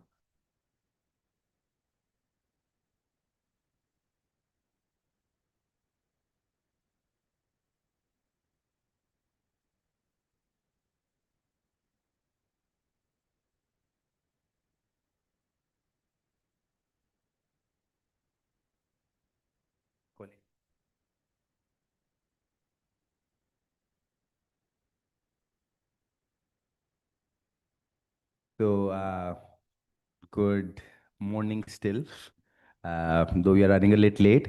And do you want to start with a brief round of introductions for everyone, since we have big diagnostic giants and people who have done really well in the healthcare industry, who have actually made a difference with their product, if I may say. And every one of them, they're very accomplished, and all of them are trying to do something different from the traditional route of view. So I'll say I am very happy and lucky enough to talk about health tech in a different perspective with each one of them.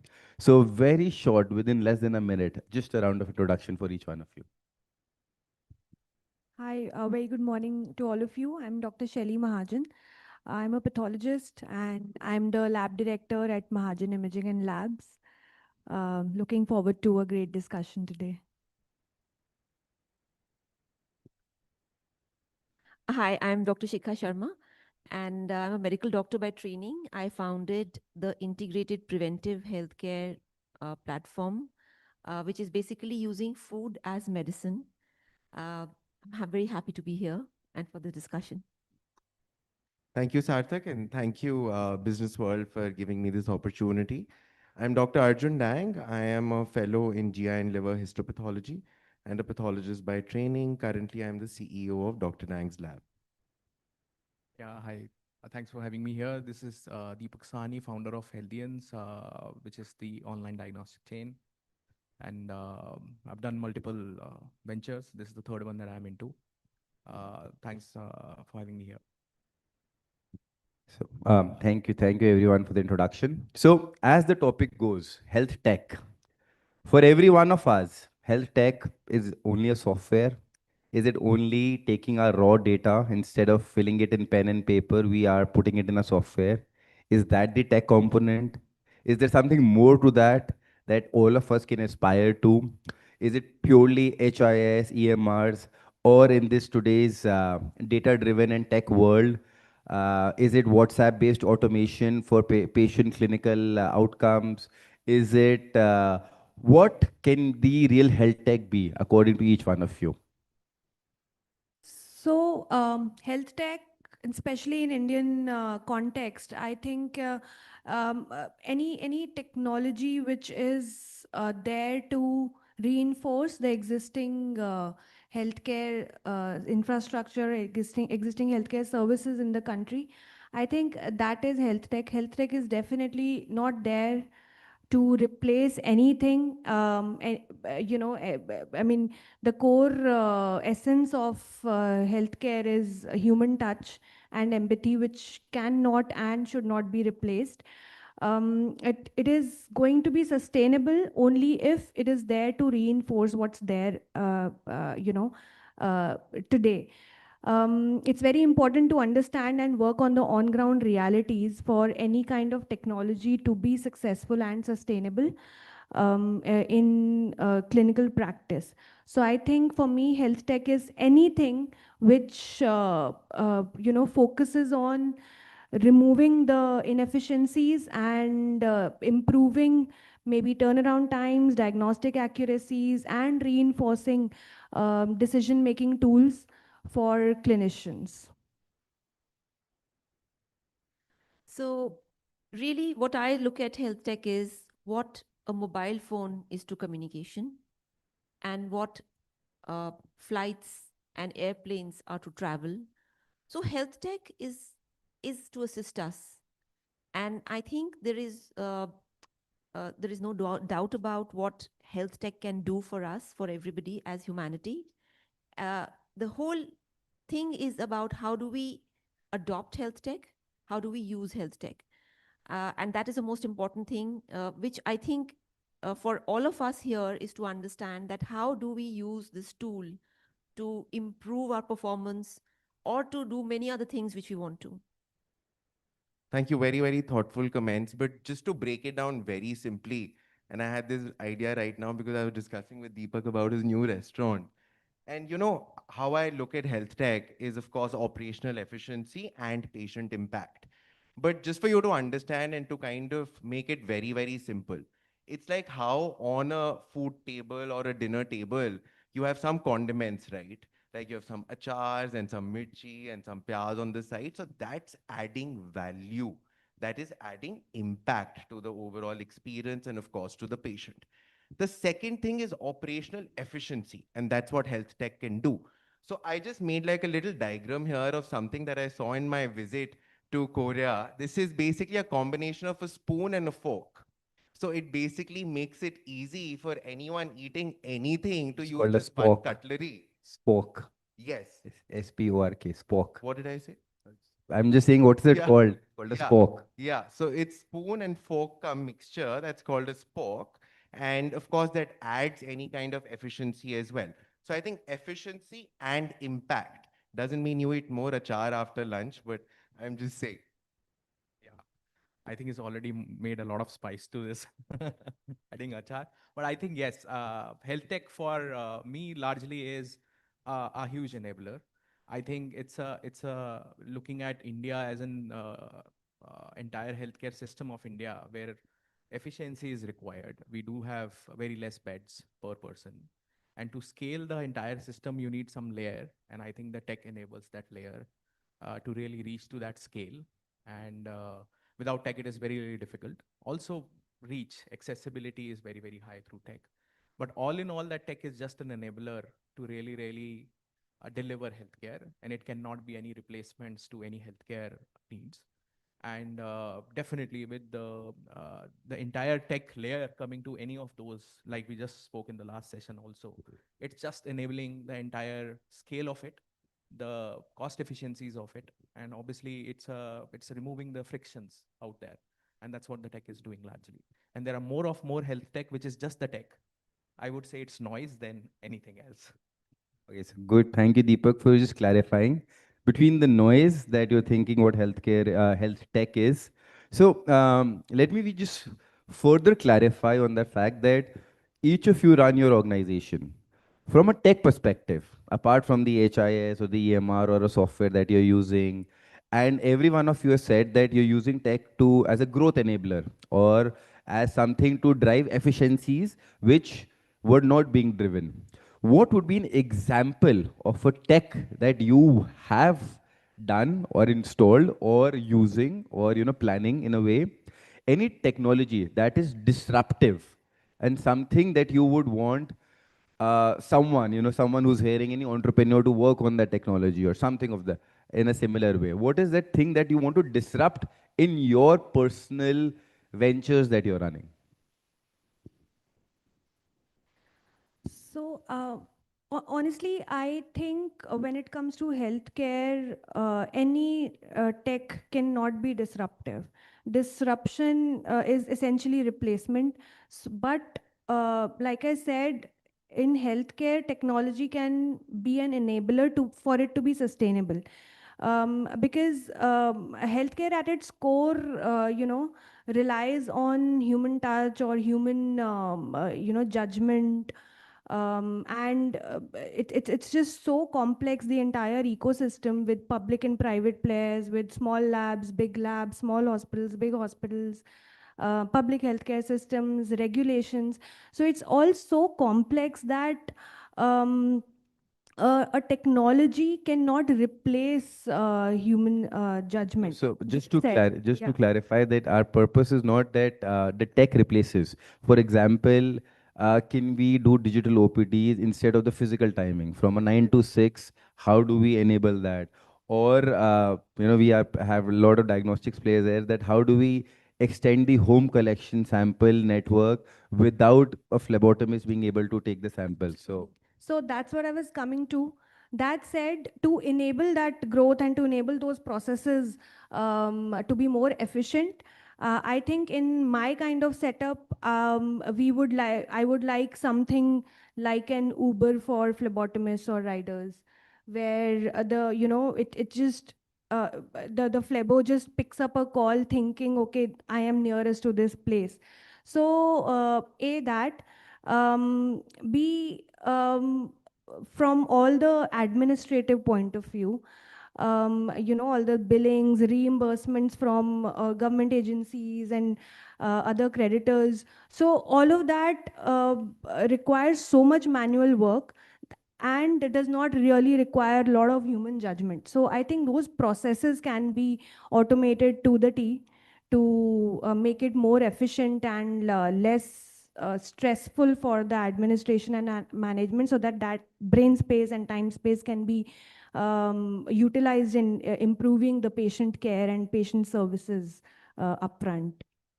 And I think an Uber for phlebo did exist, bookmytest.com, something of that sort that you can order. Deepak, were you working on that? Sustainable still. Oh, yeah, that. But yeah, Deepak would be the best person. Yeah, I think, so a lot of, so you asked about disruptions. I think we've done multiple through tech. There is still a lot of to be done.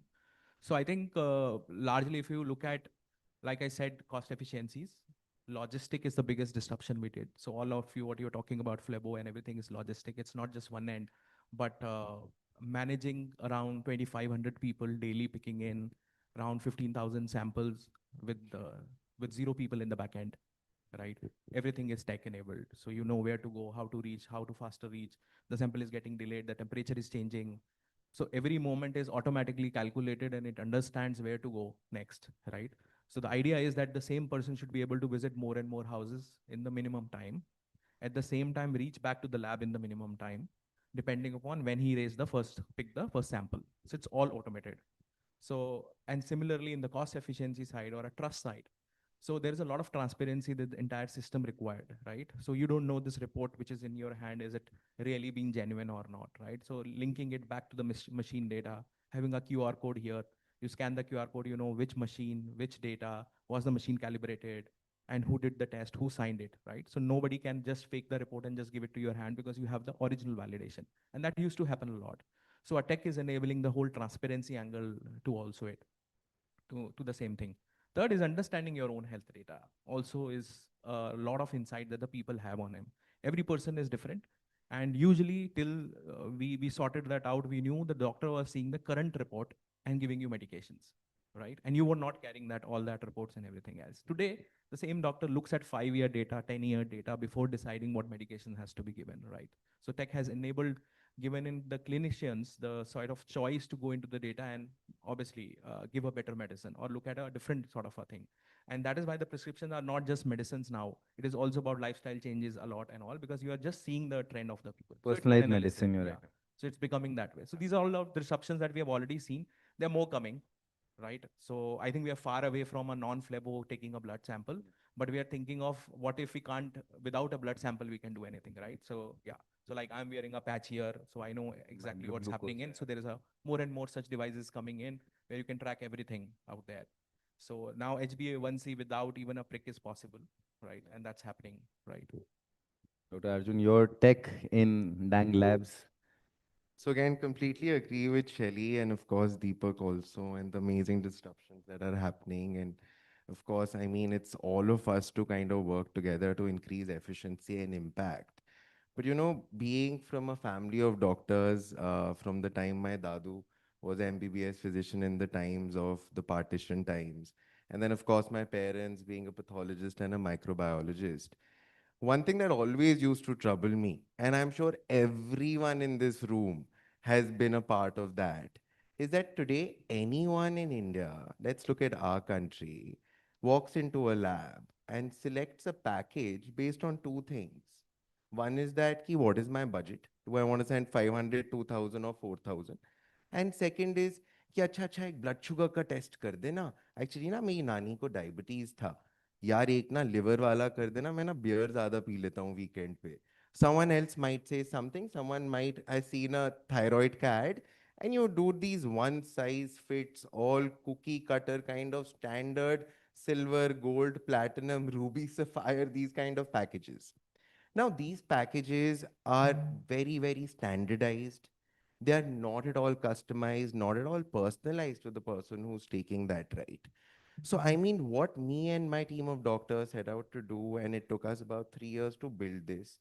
It's a free of cost website that anyone can log on to. It's called discoverbydradanks.com.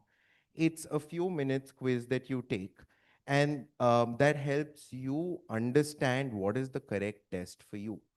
And no CFO of any company would agree that you should have such a free tool.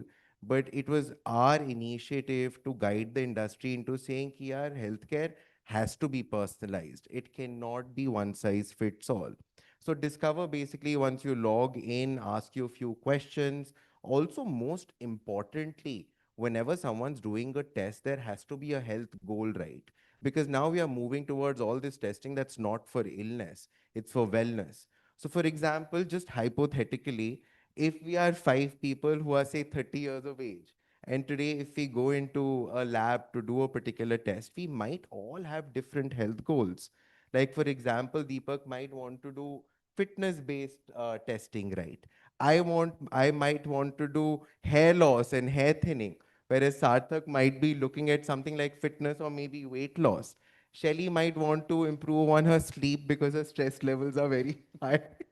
And maybe Shikha ma'am has some other issue, like maybe she just wants to do well-being and longevity. So the tests for all of us, apart from our health goals, also has to be personalized to our family history. So the AI in that algorithm also prompts you with that. It also asks you about any current complaints, and most importantly, the reports of your previous medical tests, that longitudinal data is picked up, and any aberrations or any tests in that need to be repeated are of course also flagged. So at the end of this quiz, you get a curated list of tests. Along with every test, there's a peer-reviewed publication that also tells you if you're a vegetarian, and if my module is telling you that do a B12 test, then it's actually proven by scientific literature why vegetarian males in India between the age of 30 to 40 should do a B12 if they're not consuming non-vegetarian food. So I mean, not disruption again, but like Shelly said, it's more enabling, it's more empowering the patient to actually measure what matters. Dr. Shikha, your last and final thoughts on disruption in the wellness industry or any other industry that you're working on these days? So I love disruption. Yeah. So let me put a disclaimer out there. Disruption is really important. I mean, it is important because that's the truth of life. To begin, I'll give you my own personal example. So I started my journey by starting out as a medical doctor, realized that medicine uh, has certain boundaries within which the patient, you can give medication, you can take them out of the emergency. But after that, as doctors, we were not taught lifestyle medicine. So I moved out of tertiary care into lifestyle medicine. So that was the first change I did. In lifestyle medicine, I realized standardizations were a problem. So I started building standardized protocols. So like in my times, I don't know how it is now, doctors would write a prescription. The prescription would go to the patient. The doctor had no clue what the person has written. There was no data analytics. So what we did in good old days, we used to put a carbon copy, and we used to have a copy of every prescription we gave out and do analysis on Saturdays. So Saturdays, we used to just do analysis of what we did, what was the impact. Now, obviously, after a point of time, we just had these many carbon copies. And the next logical thought was put it in a computer. Nobody was even willing to build a software for us. So we had to figure out what software to build. That was the first thing we did, to do data analysis, starting with carbon copies and cards, and then weekends just doing an internal discussion. That helped us to identify trends. When we identified trends, we figured that the whole calorie concept is non-scientific. And it was a big thing because everybody has been taught, and they have like a parrot, they have like mugged up that calorie is the concept. But nobody went deep into it, that why is it so unscientific? Why doesn't it work? So we started looking for solutions. The solution we found was in integrating traditional sciences where there was a lot of science, but unacknowledged science, because nobody read the data, nobody read the research. And there is enough research, by the way. There are 55,000 papers published in on Ayurvedic research. So we picked up that and started marrying modern nutrition, modern medicine standards into traditional systems. The next step was, we used to ask the patient, come and meet us, because today if I give you a diet plan, you'll be very happy. After a week, nobody follows it.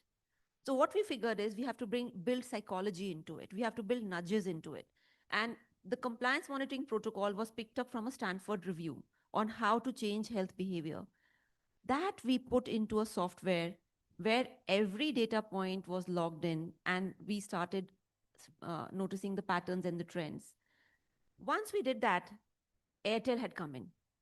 So the next disruption was we set up a health call center. At that time, when we set up our first health call center in 2007, telemedicine was illegal. So that's the fascinating part of how regulation comes in later. And the COVID actually made telemedicine legal. Otherwise, we were in a way illegal. But we were doing telemedicine. We were doing consultations, remote consultations, because our patients were from Delhi and Dehradun and California. We had patients all over. The next step, what we are, I would say, struggling with is how to put AI into our systems.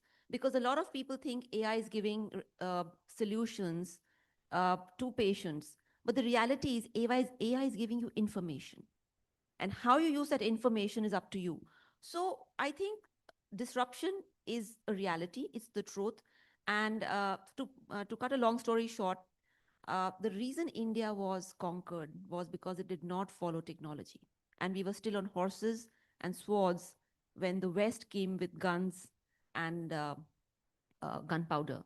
So I think today, if you see Facebook, Instagram, Google, LinkedIn, Uber, everything has come from the West. So it's high time we build our own systems to protect our data, and also to think uniquely Indian, which is different than a lot of ways how we think. Sorry, it was a long kind of a story. No, but I'll pick up from where you left, that health tech has always been challenging in India, and the reason why does health tech fail? I mean, is it because all of you are doctors, except me and Deepak? So, is it because in MBBS, MD, you already always filled papers, you always filled reports? It's not that the day that you start seeing patients, you are only writing prescriptions rather than using a software, or everything is always done in a paperback way? Is it that nurses have been used to similarly write over there, or the systems don't speak to each other? The pharmacy does not speak to the HIS, and the other systems are completely ad hoc in between them. Is it an inherent Indian problem that we shy away from, adopting technology? Where do you see that? Why does health tech constantly fail? So, so I will, till today, if you see, there are many patients who come to our centers who have like 3 bags full of papers from past 5 years, including prescriptions and some test which was done in some lab, the same test done in another lab, etc., etc., etc. So I think that is the one basic problem which is there. Um, why we are failing in adopting healthcare is not because of any lack in the technology or because of the cost. I totally disagree when people say that health tech is costly, that's why it's not being adopted. It's not because of that. It's, I think, because we don't understand the reason why a health tech should be employed. We need to understand the problem and then solve it. So for example, if this patient I'm talking about, who is chronically ill, is taking care of multiple people in the family and is taking care of all their medical data, medical documents. If I give that patient a solution wherein I can integrate all that information into one link, maybe the patient will not mind paying for that, because there I am solving some problem. So similarly, if you talk about a clinician, there is another mindset, which is, I believe, a myth, that clinicians don't like technology, especially experienced clinicians don't like technology, or they resist technology. I disagree. Clinicians or doctors uh, love technology, but it has to be a good technology. The technology should not be something which is only, increasing the number of clicks or increasing another dashboard or another screen for the doctor. The technology has to answer some question or some problem. Be it improving the efficiency, reducing the cognitive workload on the doctor, or improving patient waiting time, improving turnaround times, improving diagnostic accuracy, or reducing the back end work. It can be anything, but it has to solve some problem which is genuinely there in our healthcare setup, cannot be straight away adopted from a Western, healthcare setting. It has to be something which is customized to our needs. That's when the adoption will improve. Thirdly, I would say the implementation management. Any change being adopted in any kind of setting faces some resistance unless there is a proper implementation plan, training, integration into the existing workflow. It has to align with the thought process of the doctor or technician or administrators who are currently working on ground. So it has to align with the on ground realities also.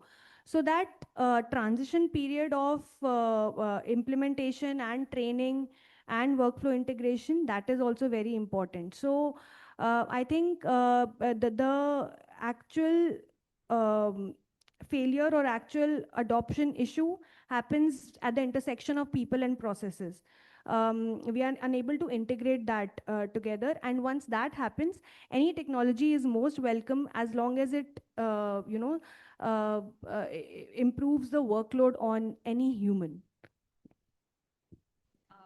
So I'll pick up from there, but I'll take a different spin to this. So I have tried to push technology and the usage of softwares in my company. And I'll tell you my own insight. My own insight is at the top leadership. When you are bringing technology into your company, you have a choice to see your people either as employees or as customers. Now, I'll tell you the difference. If you take a software which is not fun to a customer, they will reject it, and the team has to rebuild the whole thing. The user interfaces have to be rebuilt. Intuitiveness has to be rebuilt. But when a tech company goes to the top boss of a big company or a health company, they give you a horrendous software, sorry for using that word, which has layers and filling and data and filling. And they don't realize that the person who's going to do all this is going to get so bored that they will, after a point, not do it. So I think if technology is not fun, if we don't look at our users as customers, the adoption is going to be pathetic. And that's exactly what happened in my first try of bringing technology in. And I forced, gave incentives, did whatever I could. It just didn't work. Finally, I figured if technology is not fun, it's going to not be used at all. So it cannot be a chore for whoever is using technology. So I think very, very relevant and interesting points. And of course, adding to what Dr. Shelley and ma'am also just said. So I'll take a use case of something that we are doing in Alzheimer's and how we kind of bought tech in it and how it's so much fun now and also increasing adoption. Is that so for all of you to understand, Alzheimer's is the most common cause of dementia in the country. About 70% of people who have dementia, like you would have seen, elderly people have loss of memory, loss of executive function, and all of that. And a lot of these cases are Alzheimer's. Now, what happens in a neurologist's office is that once you go there, they make you fill up some forms that is called as an MMSE or a MOCA assessment. That's a Montreal Cognitive Assessment. And they are just like forms and forms that that elderly person has to keep filling, or their guardian sits with them, takes about half an hour. So when we were starting this very cutting edge Alzheimer's testing, we actually huddled together and figured out a way to solve this problem for the neurologists and also the patients who are going there. Instead of sitting and filling up those boring and long forms, why don't we actually integrate it with a very fun game that all of you, all of the people who are taking this can play on their phone.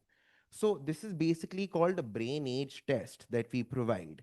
It's a 15 to 20 minute very cool game जैसे आप बचपन में वो snake खेलते थे हम सब. It's something like that where you have to join some dots and identify some colors and repeat some numbers. And I think that's one thing, unfortunately, all of us love is staring into our phone screen, although it's not advisable. But for this particular neurological assessment, our brain age test has seen a huge uptick because number one, like what Dr. Shelley and ma'am were saying, that it helps the neurologist with more impact, that is a higher uptick with patients, and also reduces their workload. And secondly, unfortunately, the patients love staring at their screen and they get this done in no time. So I think this is a very cool way of gamifying health tech in healthcare to help the doctor and also have more impact on the patient. And like what I always tell my team is that actually introducing health tech in a healthcare company is like changing the wheel of a moving car. So unless the entire team doesn't actually understand the impact that that healthcare will get, I mean, and then works like a team to actually take it to the finish line, it's always an uphill challenge. Thank you. Sure. I think, yeah, I'll take a different view specifically because most of this is the internal tech that we use. But a health tech is much beyond internal softwares, and there is a lot of consumer perception to the tech. Largely, I would say any health tech platform, because I'm seeing a lot these days, backing few of them, largely fails at multiple things. First and foremost is that a lot of health tech today does not really bothers about outcomes and trust, right? Anything that you're using in a healthcare sort of a setting has to really have the great outcomes. Why are you building that tech in the first place? It has to improve the outcomes, right? For the doctor, for the patients, or for anybody else. At the same time, it has to build that trust. So trust is required both ways. A doctor using a health tech has to trust on that health tech. A patient using a health tech also has to trust on that this is correct. Because sometimes you don't see a doctor, but you are using a technology. So a lot of people build it without both of these things. First failure. The second is a health tech also has to solve one of the biggest problem in health, which is the friction and errors. There's a lot of friction, like he just spoke about one of the frictions of filling 20 forms, right? Until unless your tech is solving a friction or it is helping you to reduce the errors, it does not stand, right? So ultimately your tech has to really solve for at least one of these things or other errors. Third thing, why people use technology largely today is obviously cost is one of the factors. In a long term, if your tech is not reducing the cost, right? And we just saw the first session on the profitability and everything else. Ultimately, the tech has to solve for a cost as well. And it does, right? If you are building a right tech, it should solve for a cost in the long term, if not in the short term. And if all of these elements have been seen into an element, right? So people come to me, which health tech would you fund, right? And I always say that this has to be at least the biggest tick marks first.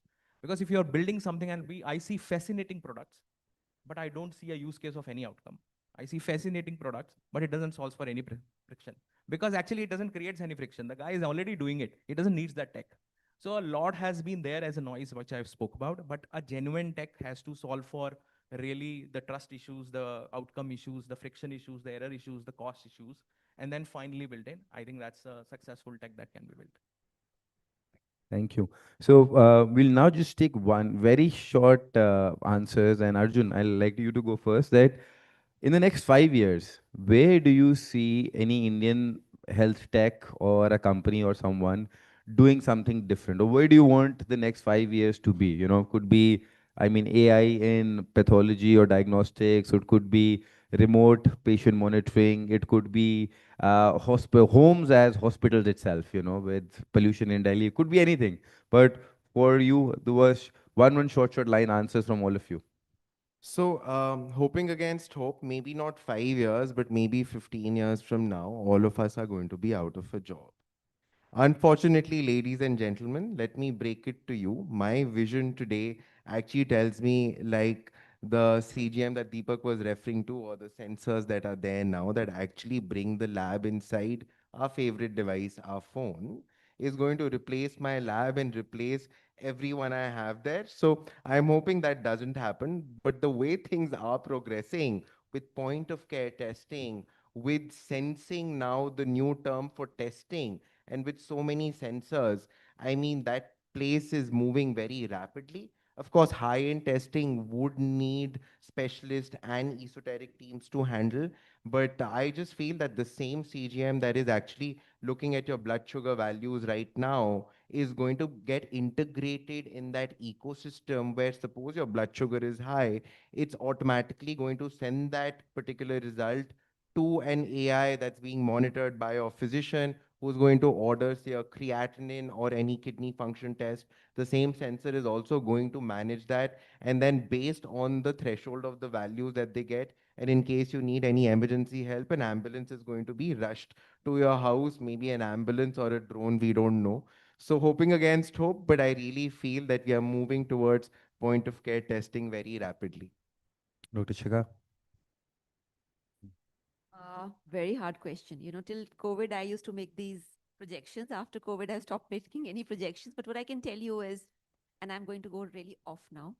At the time of COVID, I did a lot of reading. So this is the Rahu Kal. Rahu is breaking all barriers, creating disruptions, media, technology, and illusions. So I don't know where the whole thing will lead. But yes, one thing which I'm definitely sure, humans stay the same. Autonomy, connection. These things, as humans, we are the same. We want autonomy, we want connection, and we want efficiency. So I can only guess where the rest of the world will go. I think with health tech, I'm quite sure that within next 5 years, and in fact, I'm hoping that the access gap between the various populations and all the stakeholders of the healthcare ecosystem, that access gap will be almost nil. I think the kind of health for good healthcare, I don't think people will need to travel. Like today, now we are talking about ambulance in 5 minutes. So I think the high-end specialist healthcare will be much easily available to people. And I mean, that definitely includes the point of care diagnostics that Arjun was mentioning, and the ambulance services, cardiac care services. I think that would be, that should have happened now, but I think in the next 5 years, that will be the main change that we should see with health tech adoption. Deepak, your view. Sure. So I think next 5 years, rather I would say I would wish India to be there.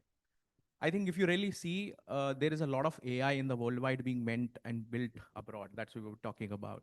But if you really think something special can be created, it can only be created in India, depending upon, because the population size is so big. At the same time, you have rarest of the rarest cases. At the same time, every doctor is seeing so many patients. So the kind of a data that we are sitting at is the immense sort of a data that India has today. I wish India would probably create one of the best AI on tech because it has the data. A lot has been getting digitized, and a lot will come as digitized. And then we have the variant population, different size, different genes, different sort of foods, and everything else. The world can learn from us in terms of AI on tech because we have that kind of a data potential that we can create and give it to the world. Thank you. So if one line from each of you for the Indian health tech ecosystem or the entrepreneur, what would that one line be to either motivate or give clarity? Let's start from you, Deepak. So I think from my angle, if you really see, if health is not solving the, if health tech is not solving the problem, like it's just an innovation, it's not a disruption. So it has to really integrate and solve that problem. So health tech in terms of it has to have a measurable outcome, and only then it's a solution. Right. Dr. Arjun. So I think only 3 words to the health tech community in India is okay, 4 words, eye on the ball. Because I think we have to keep up with every different direction that the knowledge base in the West is taking us. We have to have a very, very keen understanding and a ear to the ground to see which wave which direction the tide is moving. And then, of course, try and keep up. And like what Deepak was saying, I mean, India to be really there when the ball spins and it's time for us to hit it off the middle of the bat. So, Dr. Shikha. Yeah. So actually, I will take Deepak's words and kind of Deepak, you have set the trend rolling over here. Yeah. up because he's Deepak. So India has the best doctors, is D. It has the best diversity, which is D. It has the best data in terms of the volume of data. And You're seriously going to thank your parents to name you Deepak today. I think so. Damn also. thanks. So I think India should be the leader in disruption.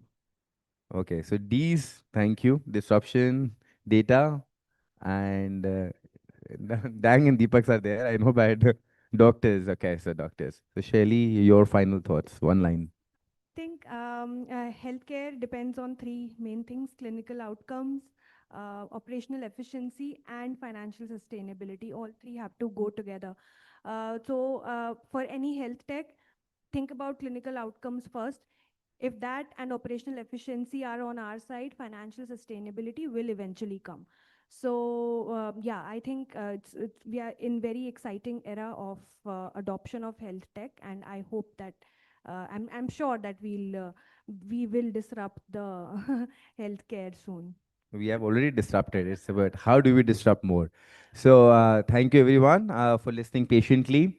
I'm not sure, do we have any times on any Q&A or that's up? So I would like to give a heartful thanks to all my panelists over here. Final D of Dhanyavad. Yeah, that's it.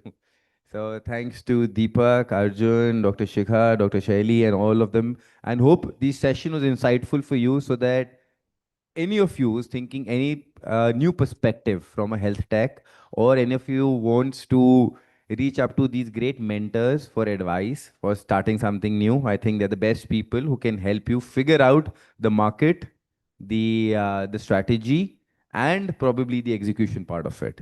So thank you everyone, and it's a pleasure. Thank you. Thank you so much, Dr. Bakshi, for moderating that also. Thank you.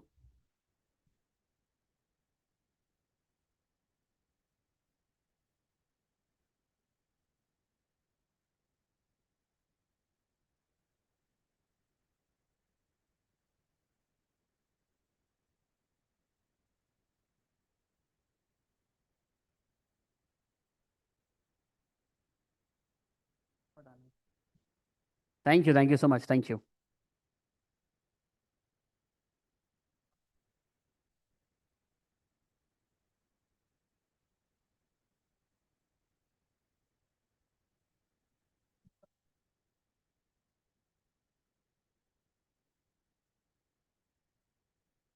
Surely, moving ahead, we've spoken of building at scale, of course, without losing the soul. We've spoken of integrity. We've spoken of profitable versus ethical care.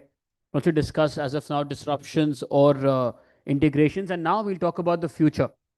Now we'll talk about shaping India's healthcare future, talking of leadership, talking of policy, and also talking of innovation.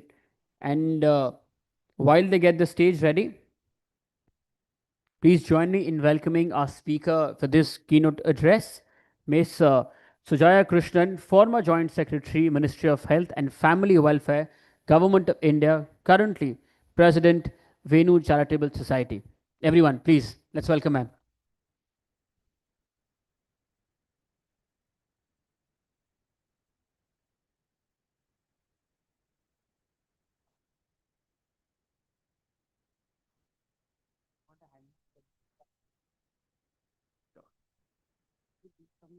Absolutely.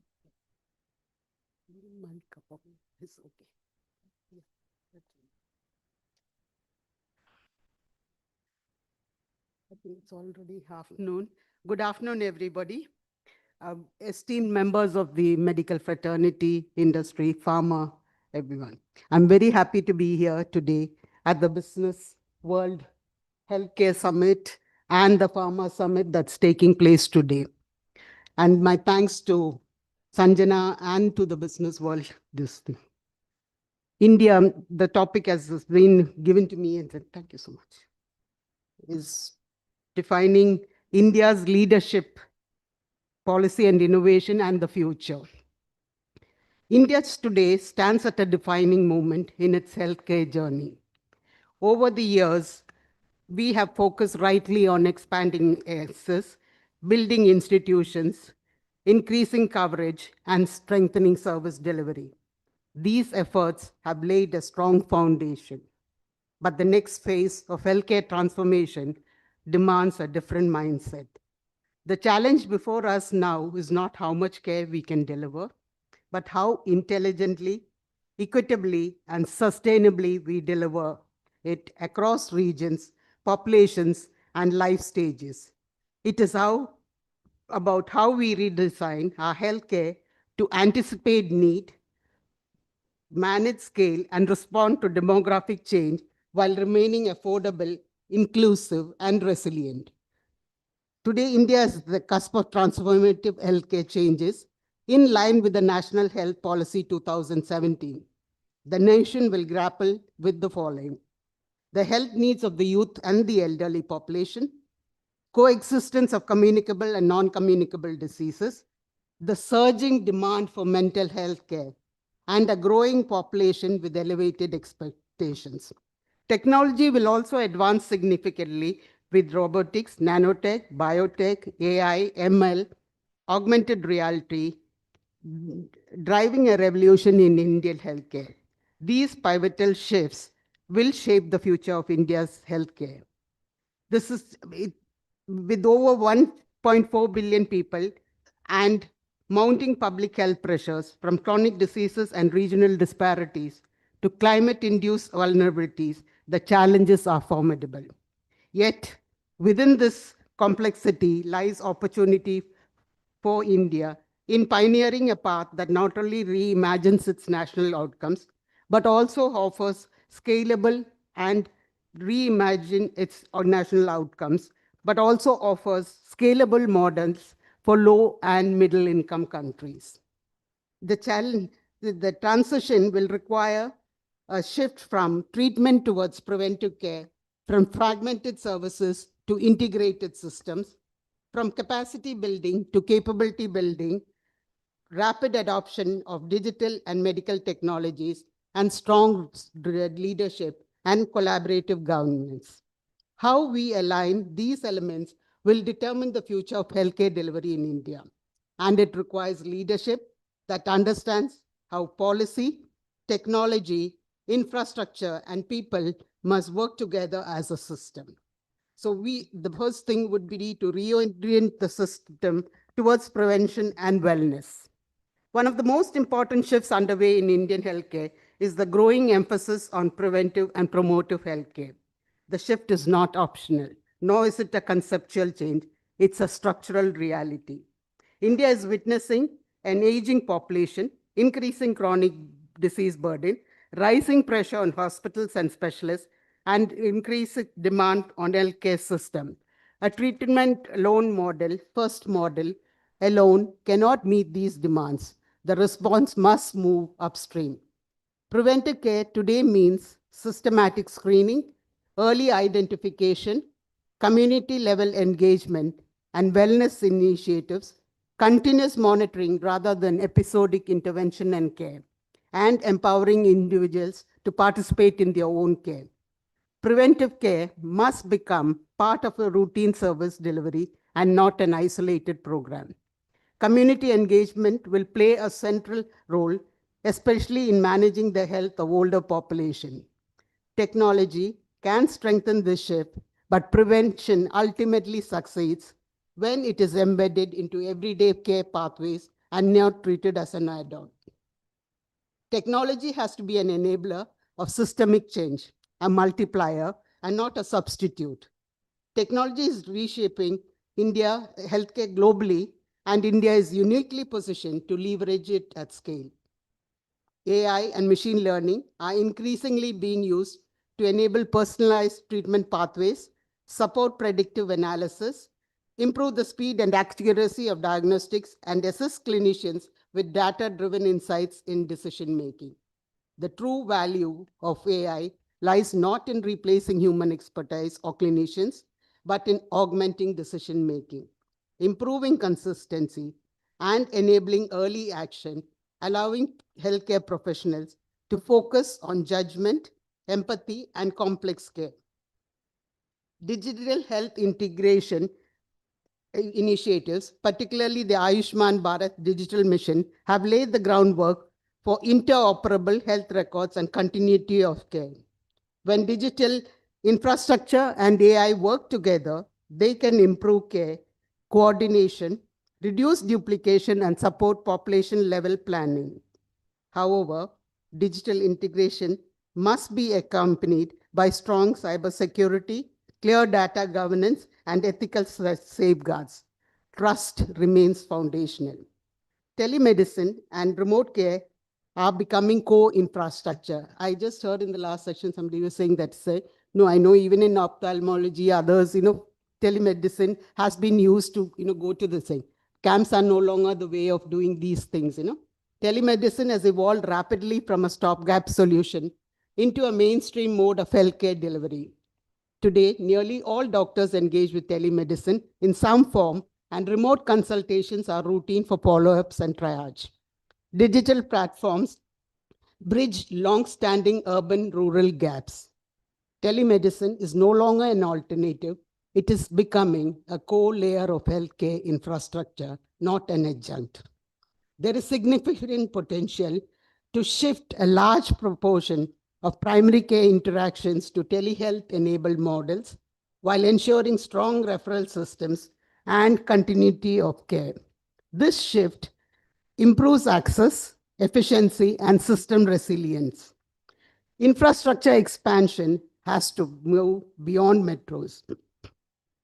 Healthcare transformation cannot remain concentrated in major cities or urban-centric. The major strategic priority,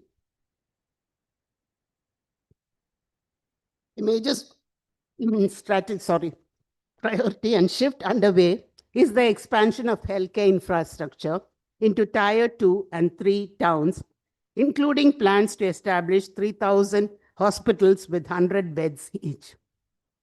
But this expansion will definitely reduce patient migration and pressure on metropolitan hospitals, improve regional equity, and strengthen district-level health ecosystems. But infrastructure alone is not enough. These facilities must be supported by digital connectivity, adequate workforce, telemedicine linkages, and efficient supply chains. Health delivery depends not just on buildings, but on how systems function together. Smart hospitals are integrating Internet of Medical Things, AI-enabled monitoring, automated operational systems. These improve technologies, operational efficiency, resource utilization, and patient monitoring and safety. Smart hospitals are not about complexity. They are about efficiency, responsiveness, and reliability. Another critical dimension of healthcare transformation is self-reliance in medical technology. India's focus on encouraging local manufacturing and R&D in medical devices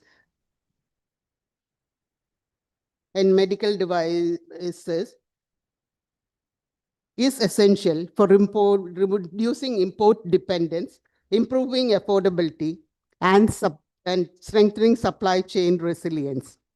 When we talk about medical devices and technologies, which had been heavily dependent on import, India has now shifted to something most powerful: its own ability to innovate, manufacture, and scale technology designed for India.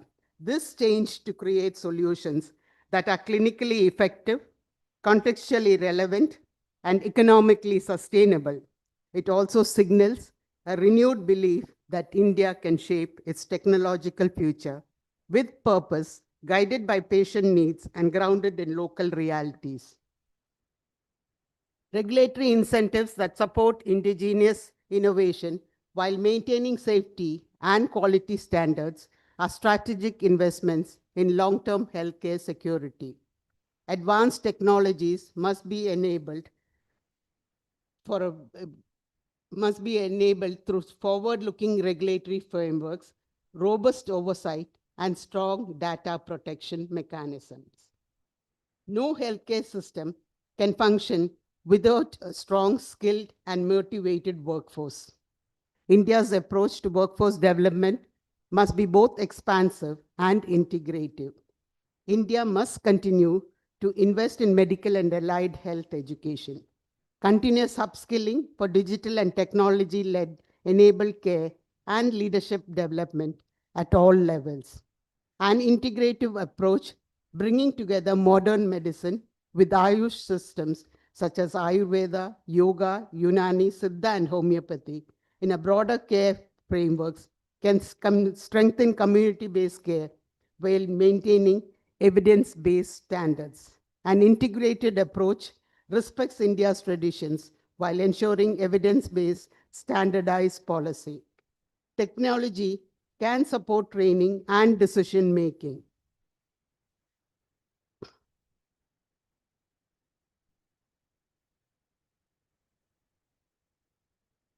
But human capacity remains central and the cornerstone. The biggest issues in healthcare today are intertwined, often around access and affordability, and by rising costs and health inequities, plus managing demands of chronic diseases and integrating new technologies like AI, telehealth effectively. These challenges definitely strain systems, leading to gaps in care, particularly for the vulnerable population, while balancing innovation with financial sustainability.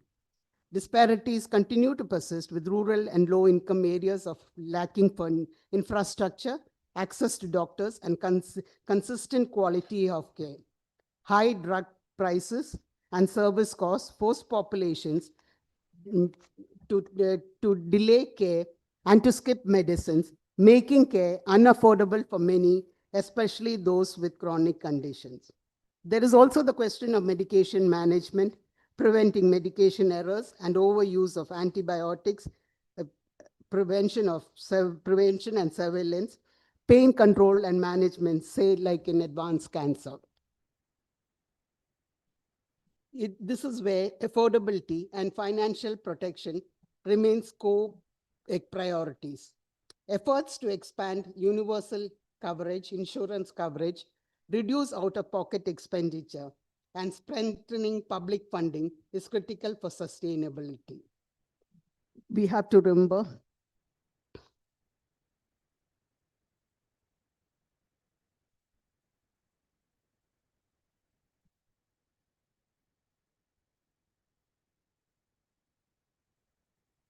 equally important are public-private partnerships. Transformation at the scale cannot be achieved by government alone. Public partnerships can accelerate infrastructure development, scale digital solutions, strengthen service delivery, and foster innovation. Successful partnerships require alignment with public priorities, clear accountability, and long-term commitment rather than transactional engagement. When government, private providers, and technology work together, healthcare systems gain both scale and sustainability. The Indian government's positive approach towards its digital healthcare infrastructure and policies is shaping a more efficient and accessible health system. With growing investments in digital health and technological advancements, India's healthcare system is expected to evolve into a globally recognized model for digital transformation, setting benchmarks for other developing nations. The World Economic Forum article in 2024 acknowledged India's digital health strategies how it could contribute to global health equity, improving healthcare outcomes across diverse population. The World Economic Digital Healthcare Transformation Initiative acknowledges India's potential to create scalable models that can be adopted worldwide, emphasizing the importance of cross-border collaboration in addressing universal health challenges. This recognition underscores India's commitment to leveraging technology for equitable and efficient healthcare delivery, setting a benchmark for other nations to follow. The Ministry of Health and Family Welfare is leveraging artificial intelligence to drive transformative changes in public health service across India. The ministry has designated AIMS Delhi and PGIMER Chandigarh and AIMS Rishikesh as centers of excellence for AI, with the aim to promote development and use of AI-based solutions in health. They have started developing solutions like clinical decision support systems in eSanjeevani, media disease surveillance solution in an IDSP, diabetic retinopathy identification solutions, and abnormal chest X-ray classifier models, and various others in the early stages of development. In September 2024, the National Health Authority and IIT Kanpur signed a memorandum of understanding under which a federated learning platform across a variety of machine learning models, pipelines, a quality preserving database, and open benchmarking platform for comparing and validating AI models, and a consent management system for research under ABDM would be developed by IIT Kanpur. The platform will subsequently be operated and governed by the National Health Authority, thereby unlocking the immense potential of AI for improving health outcomes. India's participation in Health AI, a global body promoting safe and ethical AI in healthcare, and collaboration between ICMR and India AI with countries like the UK and Singapore are ensuring responsible innovation, and global best practices. Coming to leadership for a health-ready, future-ready healthcare system, let me conclude with a reflection. India's healthcare future will not be shaped by a single reform or technology. It will be shaped by a leadership that can integrate prevention, technology, infrastructure, financing, and people into a coherent whole system. Leadership today must embrace innovation responsibly, break silos across sectors, focus on outcomes rather than activity, and build resilient systems that can work across regions and populations and are resilient, inclusive, and future-ready. If we remain committed to these principles, India has the opportunity to build a healthcare system that is anticipatory, inclusive, and sustainable. One that not only meets the needs of its population effectively, but also serves as a global model for scalable, affordable, and technology-enabled care. Thank you so much.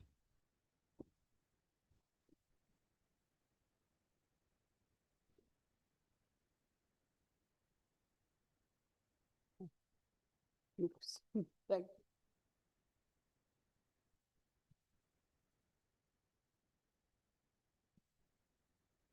Thank you. Thank you so much, ma'am. Thank you for your address. Someone just asked me outside कि आप healthcare की तो बातें कर रहे हो, but not many know about the journey of the healthcare bit of Businessworld, the sector as a whole. What's the contribution of Businessworld's healthcare division to the healthcare sector as a whole? क्या क्या होता है? क्यों होता है? What are the kind of events and the vision that the team has, of course, led by Harbinder Narula ji? For that, to give you a glimpse of it, can you please play the BW Healthcare Community AV once?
Thank you. Thank you so much.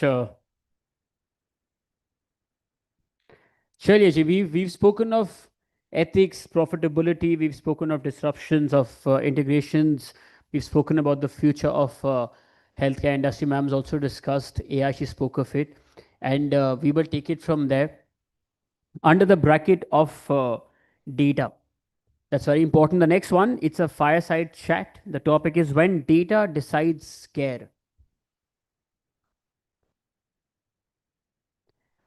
DPDP AI and the new privacy burden on healthcare. To share their views on the same, we are being joined by India's foremost authority on cyber law and data protection, Dr. Pawan Duggal, cyber law expert and advocate, Supreme Court of India. And this one will be chaired by Harbinder Narula, the CEO of BW Healthcare World, of BW Wellbeing World, and also of BW Pharma World. Let's please welcome them with your applause, everybody. Harbinder sir, though you are the CEO, my check comes from you, but still timer वहां पर है.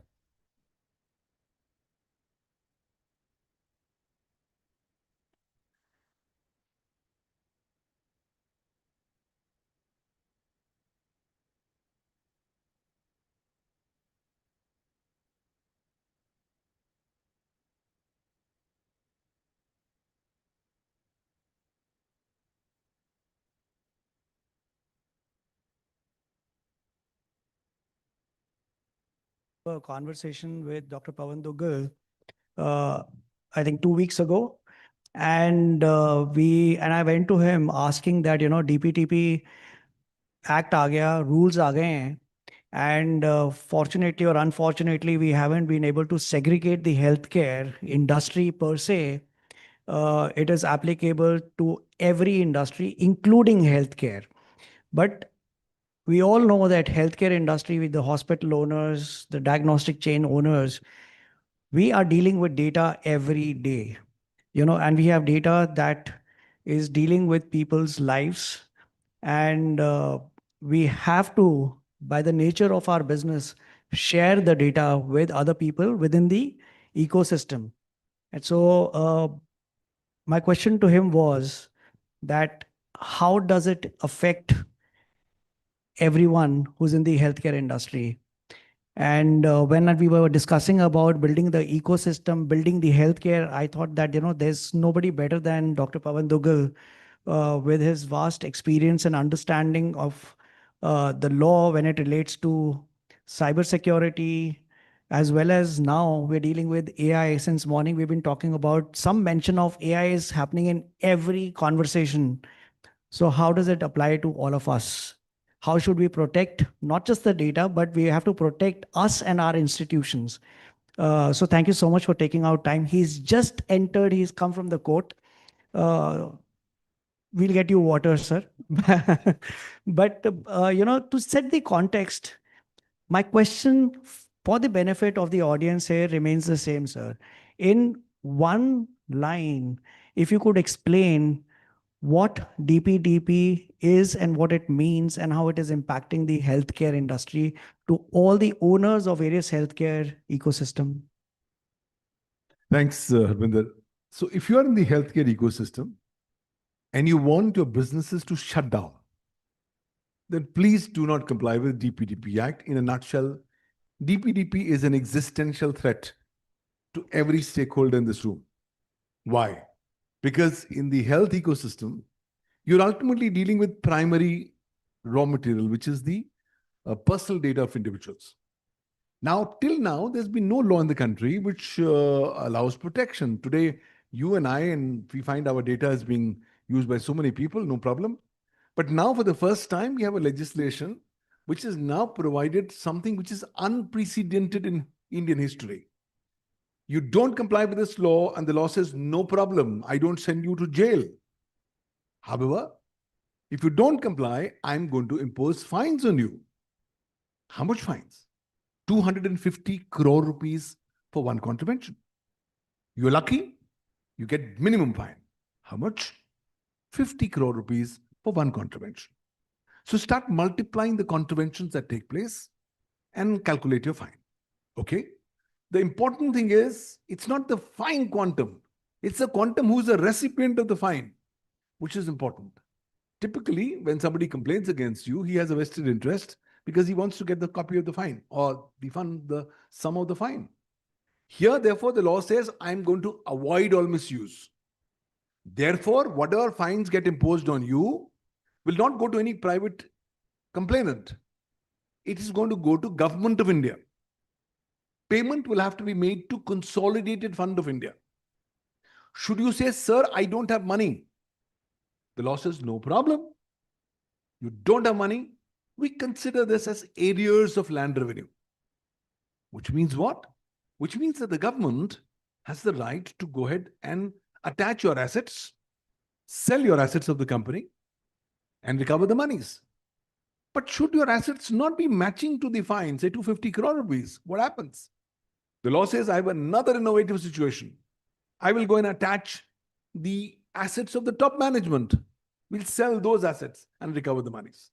So in a nutshell, we have a legislation which is telling you, if you want to be in business, if you want to be in existence, whether you do something else or not, whether you eat your food or sleep in the night or not, please comply with this law.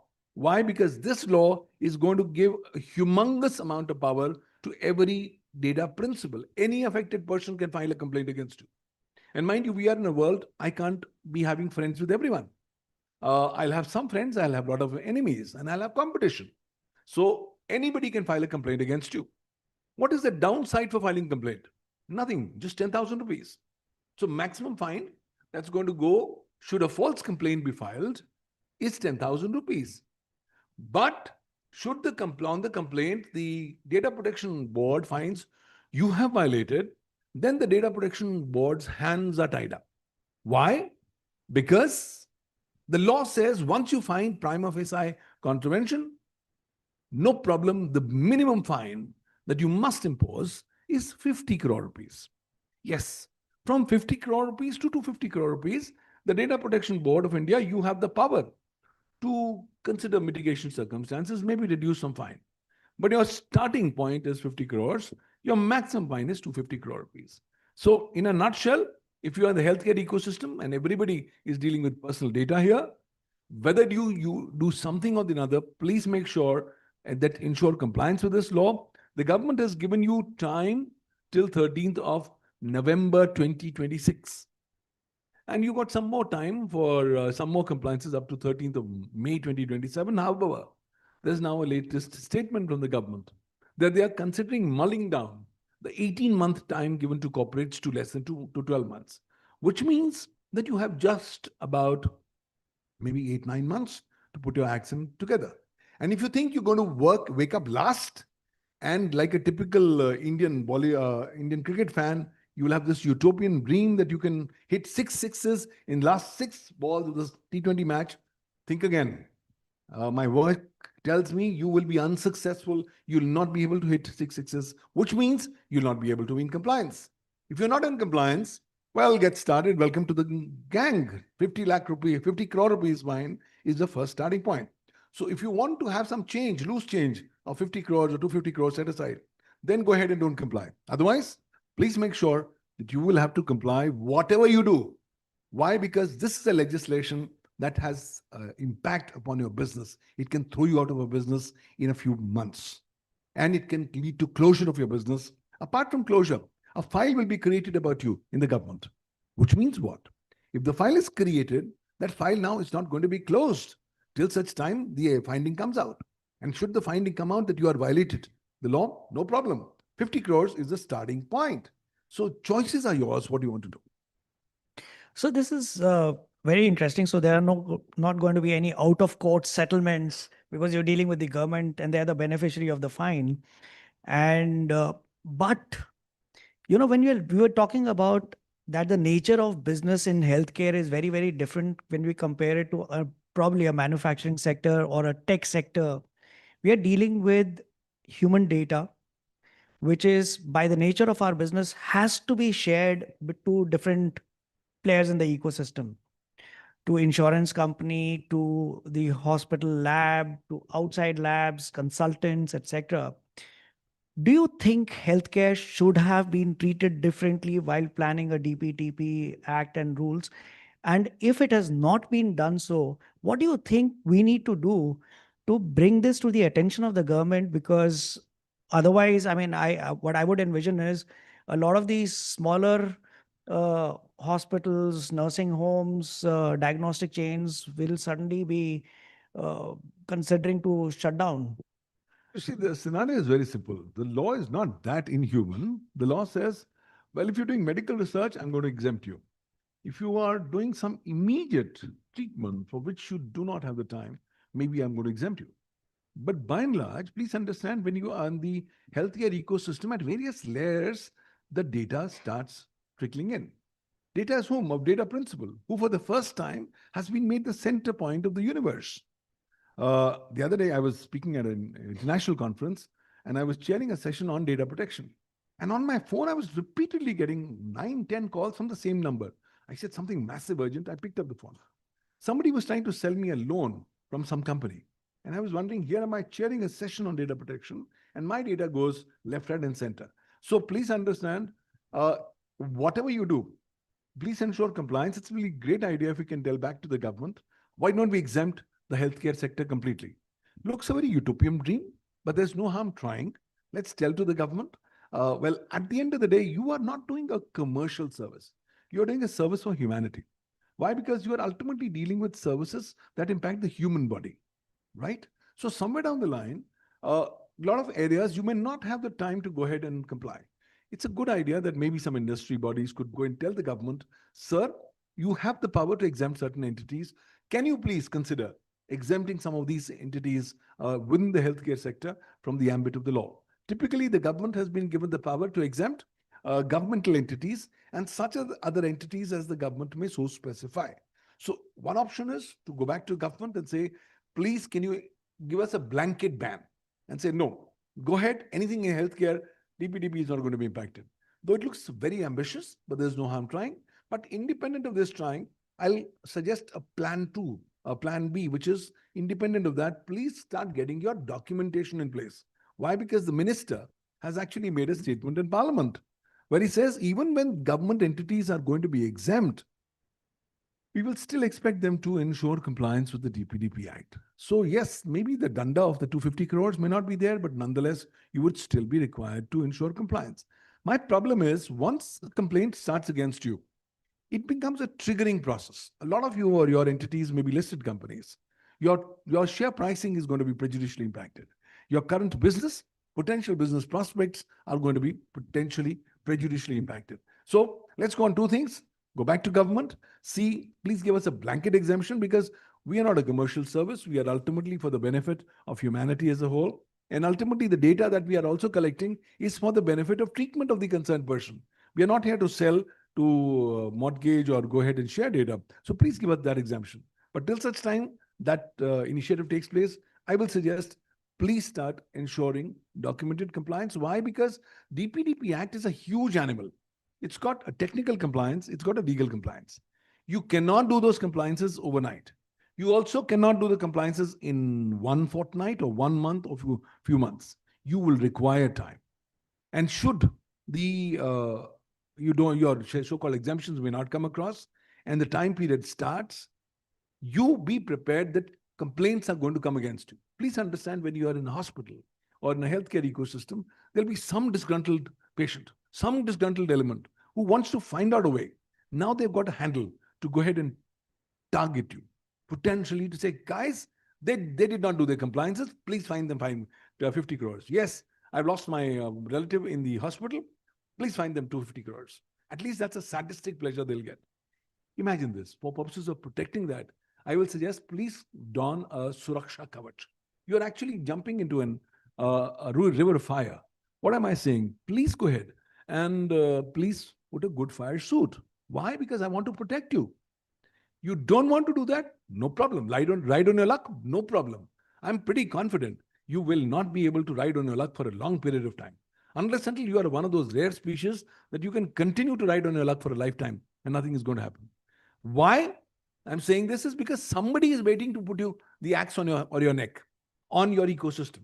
Whether it's a disgruntled employee, an existing employee, a customer, a business associate, a partner, a competition? I don't know.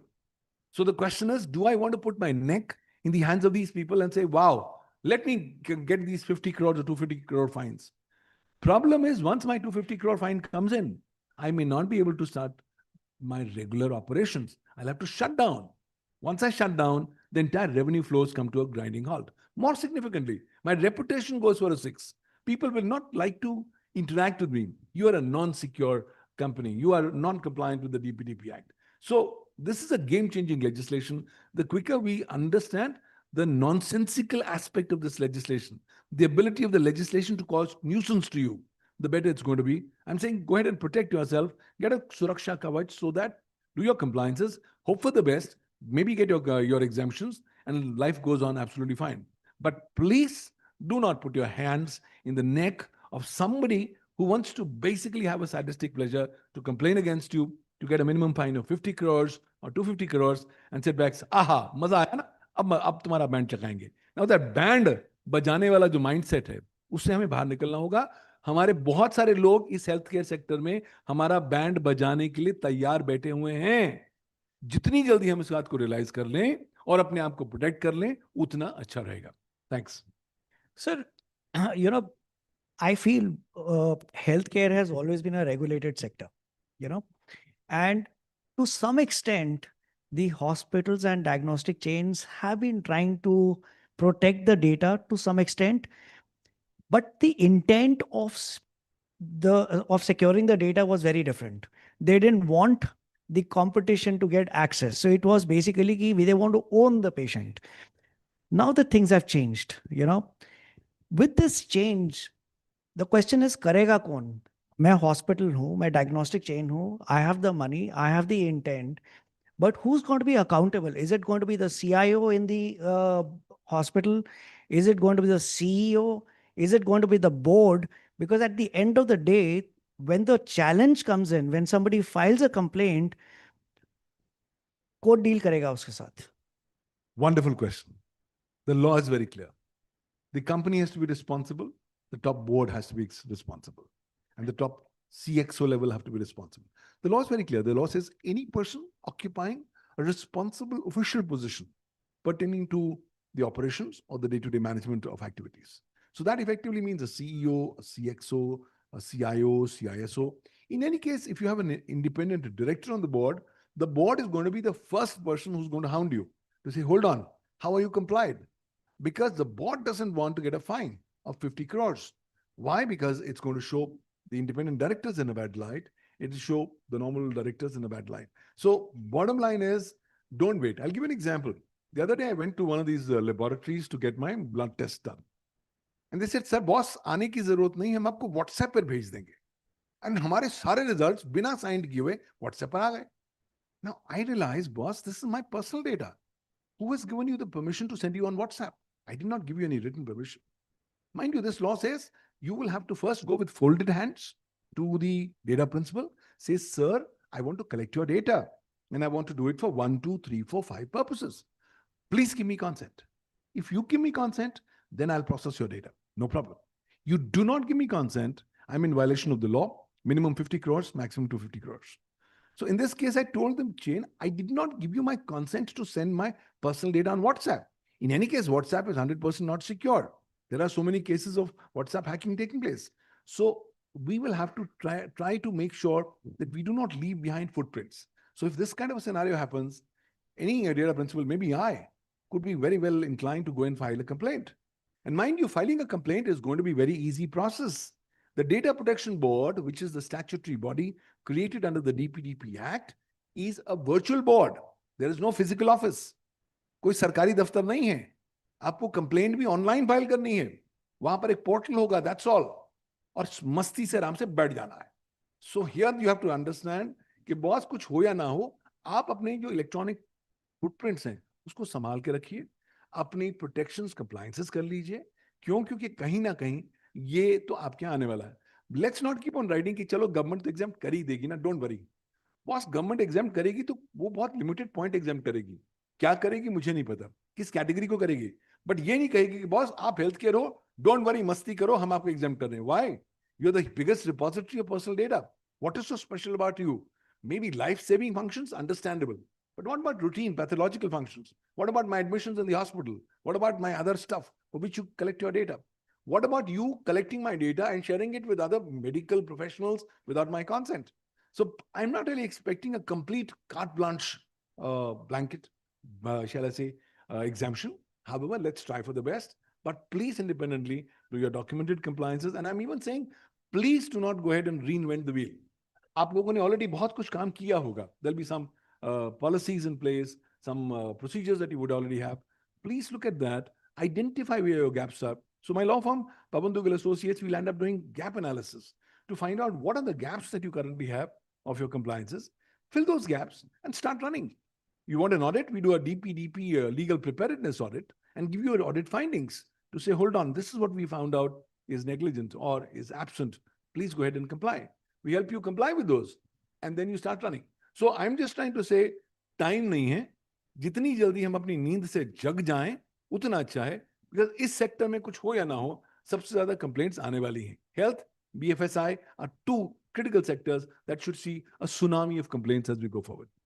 Fantastic. That's about DPDP, and we've realized that it's not just the chains that are talking about sending your reports on WhatsApp. It is happening in every standalone clinic. Every doctor is sharing the X-rays on WhatsApp, etc. So we have to be careful in terms of what platform we choose as well. My last question to you, sir, because we've got a glaring screen here telling us we have 20 seconds left. All of us here today agree that the only way to grow and make an impact, bridge the gap in terms of access and affordability is by using technology. And everyone is pushing hard for incorporating AI in whatever they are doing, whether it is surgeries or whether it is managing the finances or different departments in the hospital. What is it that the CEO or what is it that the business leader in the healthcare industry must keep in mind while they finalize a vendor who is going to do AI for them in their institution? Thank you. That's a fantastic question. Today is the AI age. Everybody is talking about AI. So logically incorporating AI as part of your business operations is a logical corollary. However, please remember, the DPDP Act is silent about AI. We still don't have a law in the country that specifically recognizes artificial intelligence. And today we have already begun to start seeing scenarios where AI has become the data fiduciary. AI is deciding how the personal data of data principles is going to be collected or processed. So please, when you are going for any of these AI solutions, please don't carry on your lap the unwanted baby of somebody else. Please put appropriate responsibilities on the vendor. Anything bad happens by use of AI, you will be responsible. I will not be responsible. You will also have to take appropriate indemnities, saying what is the kind of explainability elements, what is the kind of accountability elements that you put in at the AI offering when you're offering this to me. You can't tell me that, look, here is a black box, take it or leave it. And I, as a service provider, I have no choice. Sorry, you will have to give all the responsibility back on the vendor. And therefore your contracts and the contractual provisions will become very, very important. They may not look very important today, but they will be important for you to protect. Because somewhere down the line, AI is going to watch up. Somewhere down the line, something is going to happen. So once that something happens, who's going to be responsible? Since you are the primary healthcare institution who's invoked or has deployed that particular solution, you are the primary principal. You will be liable. Yes, the vendor will also be liable, but you are a principal and the vendor is only an agent. Therefore, you will have to go ahead and minimize your liability. Therefore, getting appropriate indemnities and appropriate declarations from the vendor becomes of crucial necessity. Please dive in deep detail, get your contracts to be very, very solid so that you can escape liability. Please understand, we've only been talking of the DPDP Act, which is giving you just 50 crores or 250 crores. Mind you, today, every operation in the healthcare ecosystem is digital. That being so, you are already covered under the Information Technology Act 2000 and the Information Technology Rules 2021, including the Information Technology Rules 2025. You'll also have to ensure documented compliances because all of you as healthcare service providers become intermediaries under Section 21W of the IT Act. Section 79 IT Act wants you to exercise due diligence while you discharge your obligations. So that due diligence will have to be documented. Please don't do things verbally. Please don't do things on WhatsApp.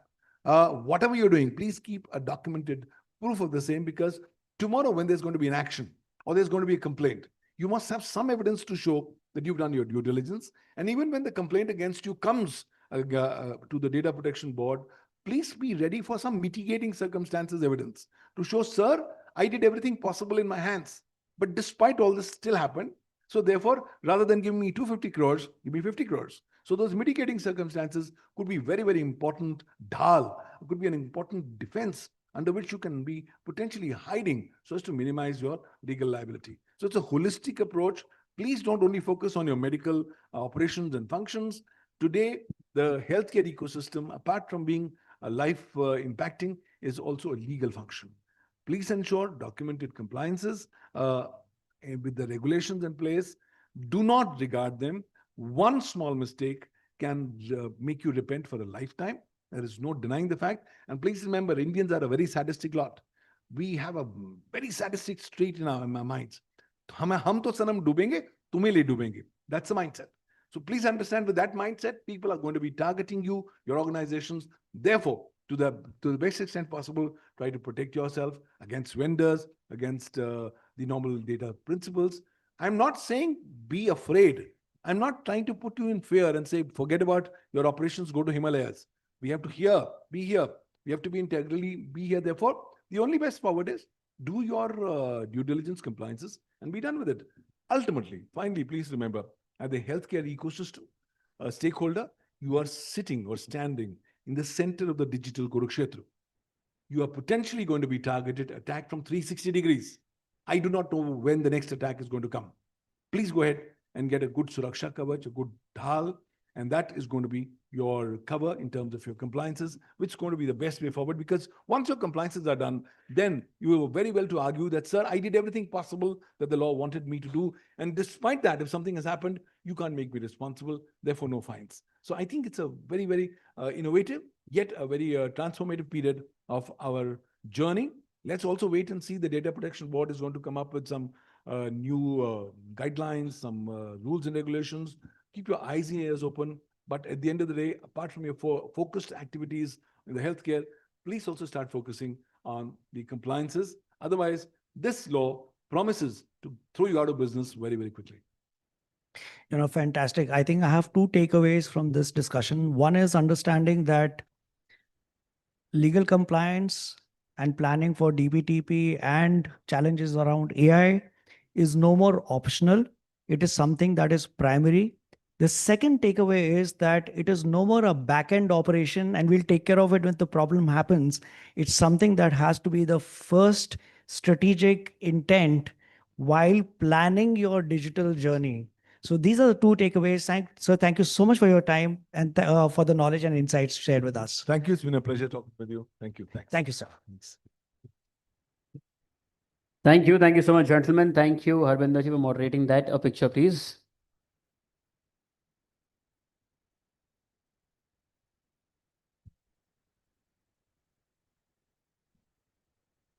Thank you, gentlemen. I always say this from food for thought. It is now time for food for your stomachs. It is time for lunch. It's 1:15. We will reconvene and start with the next discussion at 1:45 sharp. We're being joined by the chairman of Sparsh Hospitals. 1:45, we start with the next one. Please enjoy your lunch. Thank you.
Check, check.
Welcome back, everybody, from lunch. I think a couple of friends still outside. We'll get them inside. Before we begin, once again, a big thank you to our partners, our sponsors for today, our associate sponsors, Sparsh Hospitals, our association partners, ASPA and AHPI, and partners, Joy Travels Private Limited, Phantom, Beanley Coffee, Opal Events,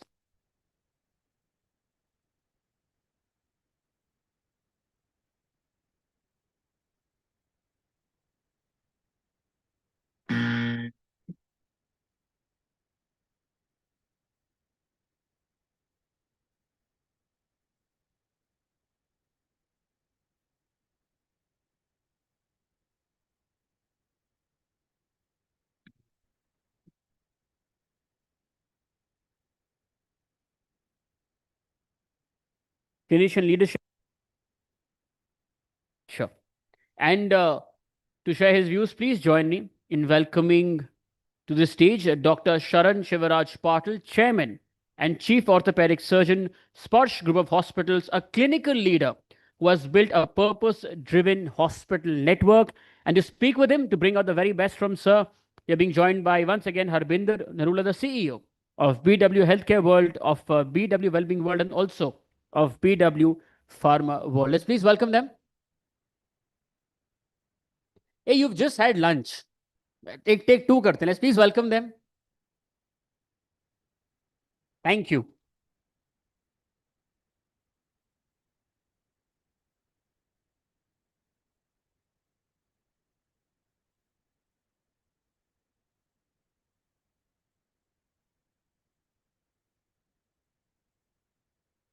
Thank you. In the morning when we started speaking, when I was talking to all of you, we spoke about building institutions. Today, we often end up celebrating a new hospital, number of beds, the expansion numbers, extending and putting another building in place to accommodate a new cancer wing, etc. But we're not having conversations around how do we establish an organization that can be considered as an institution. Now, when I say institution, we are talking about putting systems in place that actually outlive the founder. We've seen a lot of these healthcare institutions that are there today, which are known for the initial steps that the founders took. We're talking about cultures that protect the ethics, even under pressure. We have institutions that talk about organizations that scale, keeping trust intact. To have this conversation, we have with us Dr. Patil, because, I had most of the speakers that you will find today, I've had some level of conversation with them in the past, and they've been cherry-picked for specific conversations. And I met Dr. Patil some time ago, and I understood from him his journey of how he became a doctor, how his family created a belief system in him, how he set up a hospital initially with the focus on orthopedics, and then turned it into a multi-specialty hospital, and then turned that multi-specialty hospital into a multi-location hospitals, right? So what a beautiful journey, Dr. Patil. Thank you so much for taking our time and flying into Delhi to have this conversation. Let me begin by asking you, when you started Sparsh, what was the problem that you were truly trying to solve when you said that, okay, listen, I'm going to set up a hospital. It's not going to be my clinic. It's not going to be my practice, but there's going to be an institution that I want to initiate. Yeah. I should say that it's been, like you said, it's been a very interesting journey, and nothing is constant. What was driving me then may not be driving me now, and the goalposts keep moving as the reality is. I had the best of education both in India and abroad. Was practicing in UK. Had a fabulous time, enjoying the Western world's comforts and the luxuries. But something more brought me back to India. And the single most important reason why I came back to India was in the West, I was just towing the line. I was one of the people who'd be for the count one more person. The whole idea was come back to India. If I could bring some of it, what I've seen in the Western world 30 years ago, that was far more advanced than we were. The gaps were too many. And my whole thought process, if I could bring that back to India and do it, it could make a huge impact. And that was a single driver what brought me back to India. It is great to be important in contributing and doing something in our country than just being the luxury. You get bored of luxury very quickly in life. So it's a hedonic treadmill, you'll get bored of it. So another important distinction, what you're mentioning is institution means very different from a hospital. Why do you think India is in such a great shape today? If you look at it, in Africa's of the world, we can put 300 hospitals with a big grant and it can happen overnight. Beautiful roads can be built, everything can be built. We may not have great roads in our cities, but what we have is great institutions, which will not happen overnight. These institutions laid by the founders of this country and forefathers of this country have held us in good stead. Maybe medical schools, IITs, the AIMS of the world, to anything you take, these are all great institutions built over a period of time. Look at the products of what it is producing today. And these are a force multiplier. You always have to think beyond what impact you can do as an individual. This is my driver. I came back from England. I was again I'd learned so many skills. I wanted to be in a good corporate hospital where I could execute all my skills. Then I realized I'm touching 40 OPD patients and operating on some 25 of them every week. And that had a very finite element of influence. I really got to a point where it was no more making me happy. So how do you influence more? Because if God has given you that education, that skill, that talent, that background, that ability to do, it's a waste if you don't use it. So that's when we started Sparsh Hospital. I thought instead of touching this many people, we could do much larger numbers. And the ethos with which I wanted to do, and it was possible to do it when I controlled the ecosystem and did it with certain values and certain amount of vision where I go. And that's why the institution start. That's what I would like Fantastic. Dr. Patil, we will keep this conversation to making it a master class because we can learn a lot from your journey. Now, you spoke about you came from the West, you came back, you joined a corporate hospital, and then you realized that there was a finite impact that you could make, and you wanted to go beyond that. You set up Sparsh. When you are building an institution from when you were employed in an hospital, yes, and now that you are running your own institution, and with the ethos of setting up an institution, yes, you understood the challenges of what the doctors could face. Now, every institution to be successful is an outcome of the mindset of a leader. Yeah. How did during this journey, your leadership decision making evolve that we could learn from you? It's very interesting. I used to be one of the many consultants in the corporate hospital.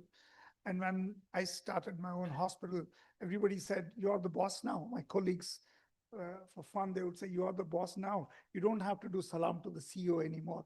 And they thought, this is a great luxury. You're running your own organization.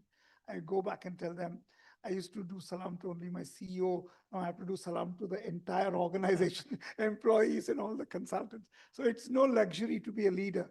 But on the more serious note, one basically needs to understand that empowering people and working towards a larger goal, more than nobody's working for you, but they're working for your goal, which they're inspired before joining, makes all the difference.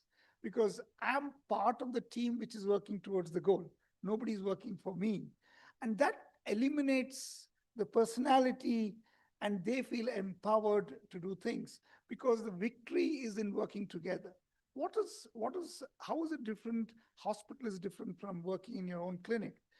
The ability to be able to work in a team and ability to ask each other's help and deliver the best for the patient is the biggest advantage of a hospital and an institution, where there is constant learning, there is constant collaboration, and searching for the best solution for a given situation is what an institution allows you to do. And that's the greatest service you do. And that's basically has been drilled down. So I should also say that there are many people sitting here who head organizations and build organizations. And in the healthcare sector, my belief is if you're just treating patients who come into your OPD and that becomes the thing, I keep saying any doctor who joins a corporate hospital is a great guy only for 5 years, because by that time, whatever he has learned is exhausted and it's outdated. There is no room in a corporate hospital for constant learning. And I think if that can be provided, then it becomes an institution. When you can train somebody in your organization as one of the important wings of a hospital, your influence is much bigger. Single man to multiple consultants, but when you train somebody, they go and treat somebody else in some other part of the country, some other town. I always say the third removed person, if you can influence a third removed person, that's when you become exponential in your impact. And I think that's the very essence of answer to your question. Fantastic. You know what? I remember telling someone that to be a team leader, yes, you have to first become a team member. Yes. You know, because if there is no team, there'll be nobody to lead. So acceptance of a leader is really important, and which is what you spoke about, becoming an inspiration to drive them for a goal and a vision. Now, when a doctor turns into an entrepreneur, you know, I mean, I'm very consciously using this word entrepreneur because you're talking about the business of healthcare. You have a responsibility towards keeping these institutions sustainable as well. It has to keep running. It can't run out of money. It can't run out of resources. It can't be faced with the challenge of enough people. Yeah. So profitability has to be kept in mind. Now, as a doctor, when we talk about profitability, it's not very kindly accepted in the industry. Were there incidents in your life, maybe any one incident that you can share with us where you were challenged between choosing between what was ethically correct thing to do versus a negative financial impact of taking that decision? What helped you? What did you choose? How did you convince your teams and your institution that it was the right choice for you at that point in time? I think I could go on and on about that. So there's so many crossroads you come into when you have to run an institution. I'd like to say 2 or 3 things, whoever is starting an institution or wants to do an institution. Firstly, it's not a great place to be doing things for the sake of money. It's not a wonderful industry for that if you're starting from that point. Firstly, it has to be, you love doing it. There has to be a passion to do this, and only then you step into this. And one thing one clearly needs to understand is you need to have an attitude of postponed gratification. You cannot, this morning I do something, evening I can't get the result of that. This takes years of perseverance before you really enjoy the fruits of what you have done. Ability to be able to have a postponed gratification as a policy on the day one is very, very important. And the third and the most important thing for me is this business, you call it business, needs reputation capital. And you need to build reputation capital. If you want to be sustainable, you're not a fly-by-night operator. You cannot go away. You operate on a patient, you look after a patient.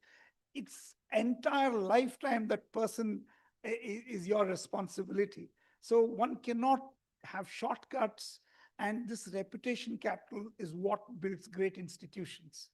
And I think you need to have a lot of that in your bank from day one. I can tell you, I've had unreasonable return when I have done less on the patients. There are many patients whom I have not operated because they don't need a surgery. When they came for a surgery, I said, we can solve this problem without a surgery. They are far more grateful to me, and they have been extraordinary ambassadors of our organizations, more than the patients I've operated and solved them. So you need to be ethical, you need to be right, you need to understand that it is not tomorrow morning, but it's going to be someday you'll reap the great benefits of reputation capital. Nothing can touch you. This DPT law doesn't touch you if you have a great reputation capital. Okay, don't worry about 50 crores and 250 crores. It's just scaring the hell out of everybody. But what I mean is that's important. And one simple example. We were having tough time paying our bills and running our show. And when we have situations like that, you want to hire consultants and doctors who have got big practices. And I knew this person has a big practice, and if I hired him, my problems will be solved in the next quarter. But I also knew this person is a very unethical person, operates on unnecessary patients. With all of that, and I had to choose between struggling and developing a right kind of team to hiring this person, and I chose to do the later. And today you're talking to me because we have built something substantial and something. It stands for something valuable in this society. Absolutely. Couldn't agree more with you on this. I've been into personal branding in the past, and I evangelized this concept of personal branding. And I completely agree that it's a business of building reputation capital. In fact, I keep telling every medical professional that if you look at the institutions that have become, which have had the longevity of its survival, are built because the founders or the trusts that started it were not looking at business. They were not looking at revenues. They were looking at building a legacy. So if you create building a legacy as a purpose, you will do the right thing and reputation will get built. And I will take a cue from what you just said earlier, that you were working in a hospital, and when you started your own institution, somebody made a comment that आप तो पहले CEO को सलाम करते थे, अब आप खुद CEO बन गए हैं. Same thing applies for people or doctors who are working in your hospital today as employees, consultants, etc. Right? Now it's a cycle, and I've seen that pardon me for saying, for all the doctors sitting here, doctors are very egoist people. They're very, very egoist. They love to be respected, and you can't do anything where that can be challenged. How do you empower your doctors in your hospital so that they become a part of the journey towards achieving the vision? And how do you empower them to be a part of building the institution and not be just another employee who is working in your hospital? I would say two things. First thing is, I agree with you, doctors are very egoistic. There is no. Don't blame me. He agrees with me. No disputing that, but there's a way to handle this ego. There's no point in fighting this ego.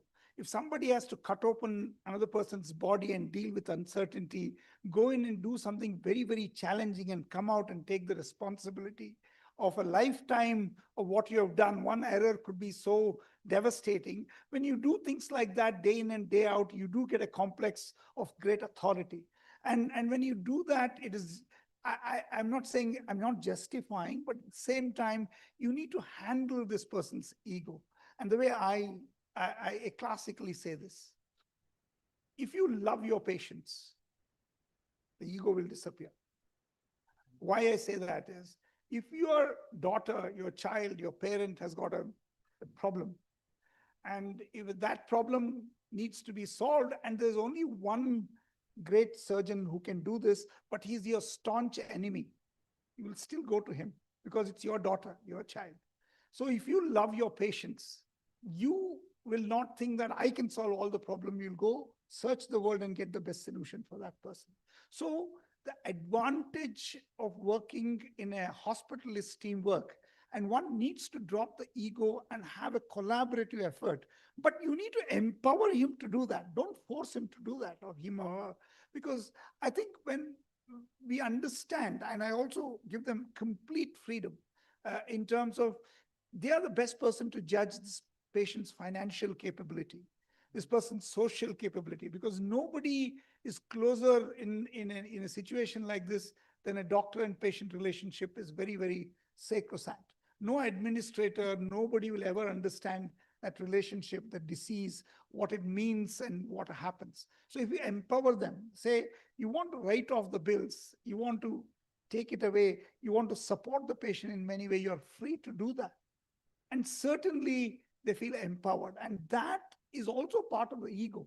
I'm able to decide what is needed for my patient, not an administrator, is a great privilege and a great force you give to the doctor. I think that's the way it works best. And I never think that will lead to financial failure.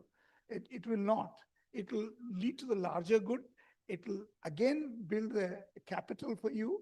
And I say the only one reason why a patient doesn't want to pay is because he thinks you are after his money.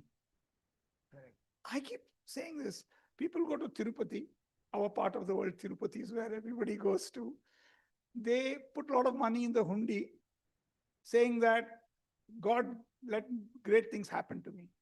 Otherwise, they will put money in the hundi saying great things have happened to me. Nobody should put nazar on my what I have achieved, or future great things should happen to me. God is keeping quiet, and they're going and doing everything because it is their belief system.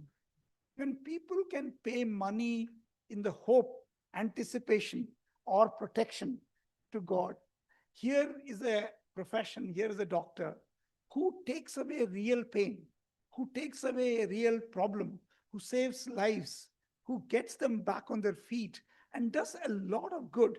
If there is sanctity in this and the patient and the relatives believe in that, they will owe you lifetime. And sometimes in money, sometimes in prayers. And I keep saying rich people pay, poor people pray. Sometimes prayers are much stronger than the money, what they get. So it is a larger game, postponed gratification. One greatly indebted patient can be a great ambassador who will bring in you a lot of work. But when we are short-sighted, that's when things go wrong. I'm not for a second advocating that you should be completely charitable. You have to buy new machines, you have to invest, reinvest. You need the funds and finances. But there's a way of going about it, that a way of building a reputation which fetches you all of this. You know, since you brought out the religion as a anecdote, yes. Whatever is done in one mandir is also followed in another mandir. This brings me to our next question with you. It's if an institution has to be run, it has to go beyond the person. It has to, like I said, it has to outlive the person who started it, right? Now, it has to become whatever is done in the hospital is followed as a culture which has been set up by the founder. Now, when you're looking at setting up a culture, managing in that one building, one hospital is easy, but the culture has to flow seamlessly to every hospital within that chain, where you may not be physically present. How have you built ensuring that the same culture that you have in the hospital where you sit is followed in other hospitals under your spursion? I would be lying if I say I'm completely successful with this. There is dilution. It is not easy to build culture and consistency and all of that when you are expanding and scaling. It's not easy. It's one of the biggest challenges is to be able to inculcate a culture. And the way we have done it is, by and large, we have a good team of people. And any new hospital comes up, a part of this core group goes out and becomes a part of the new hospital. I keep saying you'll get in that hospital, the nurses, doctors come from very different institutions with different cultures. But if there is a core which is from Sparsh, which has gone and planted themselves there, and they are the first movers, they know, they set the ball rolling and start a culture. And what's very, very important is the processes. and the review mechanisms. I keep saying, they keep asking me, what is Sparsh Hospital? Is it corporate? Is it this? Is it that? I keep saying that we run education, we do postgraduate courses. We have a very strong foundation where we do a lot of charity work. And we also want to say, we want to have the efficiency of a corporate, the soul of a foundation and a charity, but the zeal of an educational institutions. I won't say I want to have this or that. I want to have all of them. I'm greedy. I want to do this and this and this. And I truly believe that's what will last beyond us. And when you're deeply invested in all three of them and you're committed to them, the people who join you also know this is their commitment. They have that mindset to join. And that's what will pull us for long beyond I survive is my greatest hope. Fantastic. We have a time's up blaring at us, but there's one question I would love to ask before I let you go, because since I said that, it should be a masterclass, something that we can take away from your journey. What has been your leadership mantra that has brought you to where you are today? And what is it? Are there one or two things that all the healthcare leaders of tomorrow can learn from your journey, which could be either that ye karna chahiye, or it could be ki ye mat karna? For me, it's been a very simple mantra. I'm sure if you think this appeals to you, this is what one should follow. Any business you do, healthcare including, if you call it a business, most important thing is you need to be relevant to the community and the society you live in. If you're not relevant, it will not succeed. If you're ahead of time, it will not succeed. If you're behind time, it will not succeed. You have to be relevant to where you are, to whom you're serving, what you're doing. That relevance is the most important mantra for me for success. It's impossible to fail if you're relevant. I keep saying medical profession is inexhaustible. And we heard ma'am speak about the digital revolution, the remote healthcare, telemedicine, the innovation, the way healthcare is delivered is going to change. Everything will change. But there are human beings born and die. And in between, everybody is anxious, everybody needs healthcare. It's inexhaustible. You'll never go out of business as long as you're relevant to what you're doing. So I really think that mantra of being relevant is the single most important thing to succeed. And when you do something, you know that you have to be useful. As a professional, you work really, really hard and learn your skills. So you're good at your skills, you're passionate about your skills, and the world needs you because health is inexhaustible, need is there. And you're providing something the world needs. You get paid for it. What better? This is perfect ikigai. You are good at it, you're passionate about it, the world needs it, and you get paid for it. What more can you ask in life? Healthcare is a place to be, and this will always remain relevant as long as you are on the ball. I love the way you have explained, and a perfect example of Ikigai. Thank you so much for sharing about your journey. Thank you so much for sharing. I think the mantra of relevance is not just true for healthcare, but for any industry, anybody's life. If you are real and relevant, there is no way that you will not succeed. But you know what I took away also from understanding from whatever you've been speaking is that if you were to really be successful in healthcare, especially managing a healthcare institution, one is you have to have an intention. You have to have the patience, because what I heard him say was it's a great investment. It gives you returns. But if you're greedy to say that it should match the ROI, what other sectors give, probably this is not the sector that you should be looking at. And third, and the most important thing is that intention, which is not backed by moral courage, will not help you succeed and build the social capital that you are hungry for. It will not help you build a legacy that you should be leaving behind. Thank you so much for sharing your journey. So it's been a pleasure.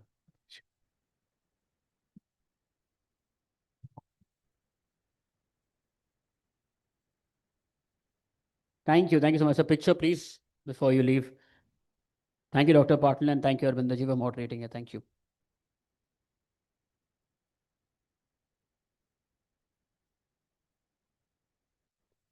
Thank you, gentlemen. Thank you so much.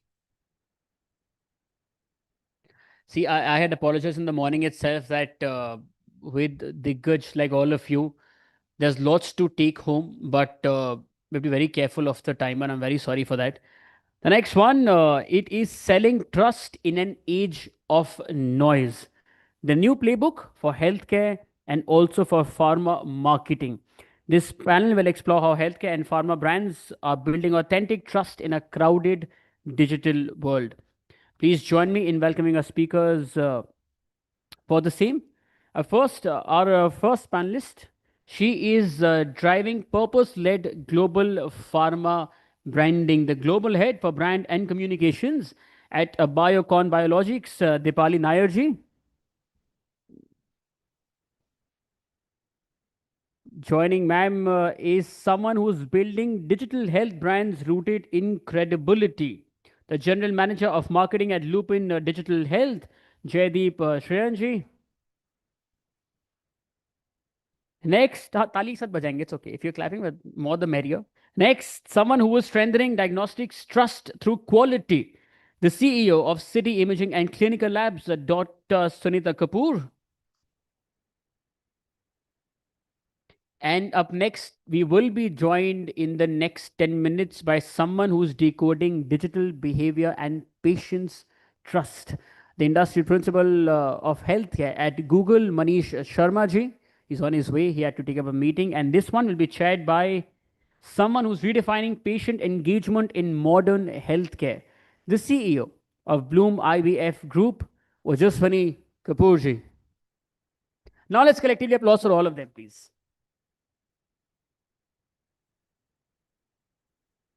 I just, is there anybody who is not from the healthcare circuit and who's sitting in the industry?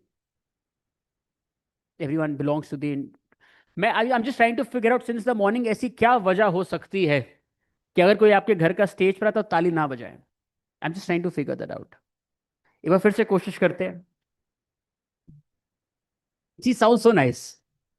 Lovely, thank you. Manish will join us in the next 5-10 minutes. बहुत ही अच्छी बात करिए, अपने moderator को mic ही नहीं दिया है sir. No worries. So good afternoon, everyone. It's a pleasure to be here, and I thank my panelists and all of you to be here. First of all, my compliments to the organizing team for giving such an interesting topic for discussion, and I'm sure we'll enjoy this panel a lot. This topic in healthcare context is much more complex than other industries. Patients are exposed to Google searches, ChatGPT, Gemini, social media, influencers, reviews, and of course, WhatsApp forwards, often before they even meet the doctor. So in this environment, attention is very easy to buy, but not trust. So this panel is about understanding the how healthcare, pharma, diagnostics, and technology platforms for which Manish will be joining us can build credibility, ethics, and confidence in a noisy digital-first world. So my first question is to all of you, starting with Jaideep actually. From your perspective, what is the single biggest shift you have seen in healthcare or pharma marketing over the last few years? Sure. So very good afternoon, everyone.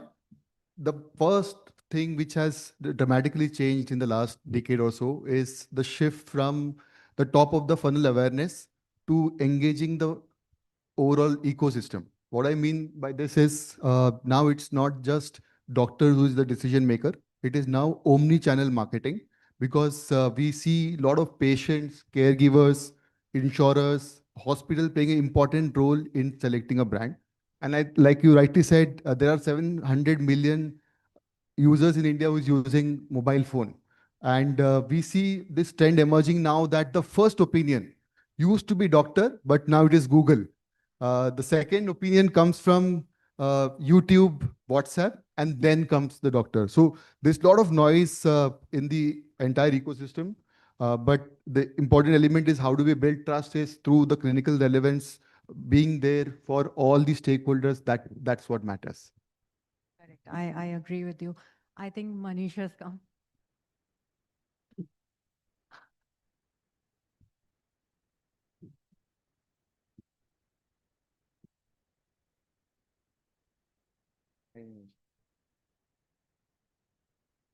Okay, so actually the next question was for you only, the same question. We would love to know from your technology point of view that what is the single biggest shift that you have seen in healthcare or pharma marketing over the last few years? First of all, my earnest apologies to this group. I just got into a very last minute, unavoidable thing.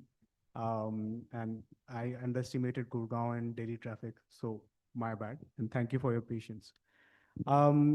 Again, it's a very important question that you ask, right? If you look at, if I were to rewind the clock, maybe 5 years back, the consumer demands towards health was very latent, right? If I were to put it, it was very reactive, that we were saying that, typically people would just download an app or go to a hospital, do a teleconsult. It was just limited to that. Fast forward, of course, the positive side of the COVID, what we have witnessed, and especially uh, when we look at from the Google's perspective as well, is the consumer demand has shifted. It has shifted to more preventative form of health, where people want to know more authoritatively in terms of, if let's say there are certain symptoms that they are going through, uh, who are the right choice for them? Is the care available very near to them? Can the care come to their home? All these macro factors has led to a shift on the digital side of the marketing within healthcare, which was very minimal, right? I think if I were to look at it some few years back, the shift would have been 80% traditional and 20% on the digital side. But now what is happening is this is coming close to 50-50%, right? And I expect it to even lopside itself in maybe 2 or 3 years down the line. So what has changed, right? One is the user behavior. Second is the advent of the health tech companies that we're seeing. And when I say health tech companies, I'm talking both on the life sciences side as well as on the healthcare side. And hence now what we see on the marketing side, and I'll come from the healthcare point first, and then I'll move to the pharma side first, right? Because that's a little tricky. On the healthcare side, it's more about engaging the consumer based on the kind of commitment and the kind of connects they are making. For example, I want to know how do I stay well? Maybe somebody is a gym goer. So based on the persona, how the segments can change, do I understand my customer that well? That too still remaining in a compliant manner, because as all of us are healthcare professionals, we know that remarketing on the healthcare side is not allowed. So that entire wellness piece that has emerged has brought that marketing around keeping people well. I mean, and we can name, there are a lot of companies, Healthify Me, Fitterfly, traditional companies like Apollo 24/7, if you see the amount of brand they have created, right? These are the classic examples. Now I'll shift to the pharma side of it, which is tricky, because that's where you have the OTC and the prescription divide, which comes, right? While the regulations allow that you can market on the OTC side, but on the other hand, what do you do for your prescription side of the drugs? And that's where I've been seeing in some of the conversations with a lot of these pharma leaders, how do they use the B2B side of the marketing here, which is about engaging with KOFs, the key opinion formers or key opinion leaders that we talk about, right? How do we reduce the dependence to market their drugs only on the medical representatives, right? So this shift is also very significant, that we have platforms which can engage both the key opinion formers as well as the pharma companies, where they can write blogs, they can engage with each other. These kind of concepts are non-existent. Slightly longer answer, but I thought it is important to create that context. So basically, the healthcare organizations also had to change their strategies depending on the consumer, how the consumer is now behaving. Yeah. So Dr. Sunita, what is your perspective on this? So I belong to a chain of diagnostic centers. So we are core diagnosticians, we are not allowed to market. But like Sir highlighted, Dr. Patel, it's actually patient marketing. They are our advocates. And the moment you do good to one person, it sort of snowballs. You don't really have to work on trust. And your biggest thing is your integrity. And the moment you feel this is not to be done, and you say to the patient it's not to be done, we'll refund your amount, it's your biggest advocate. So trust is something,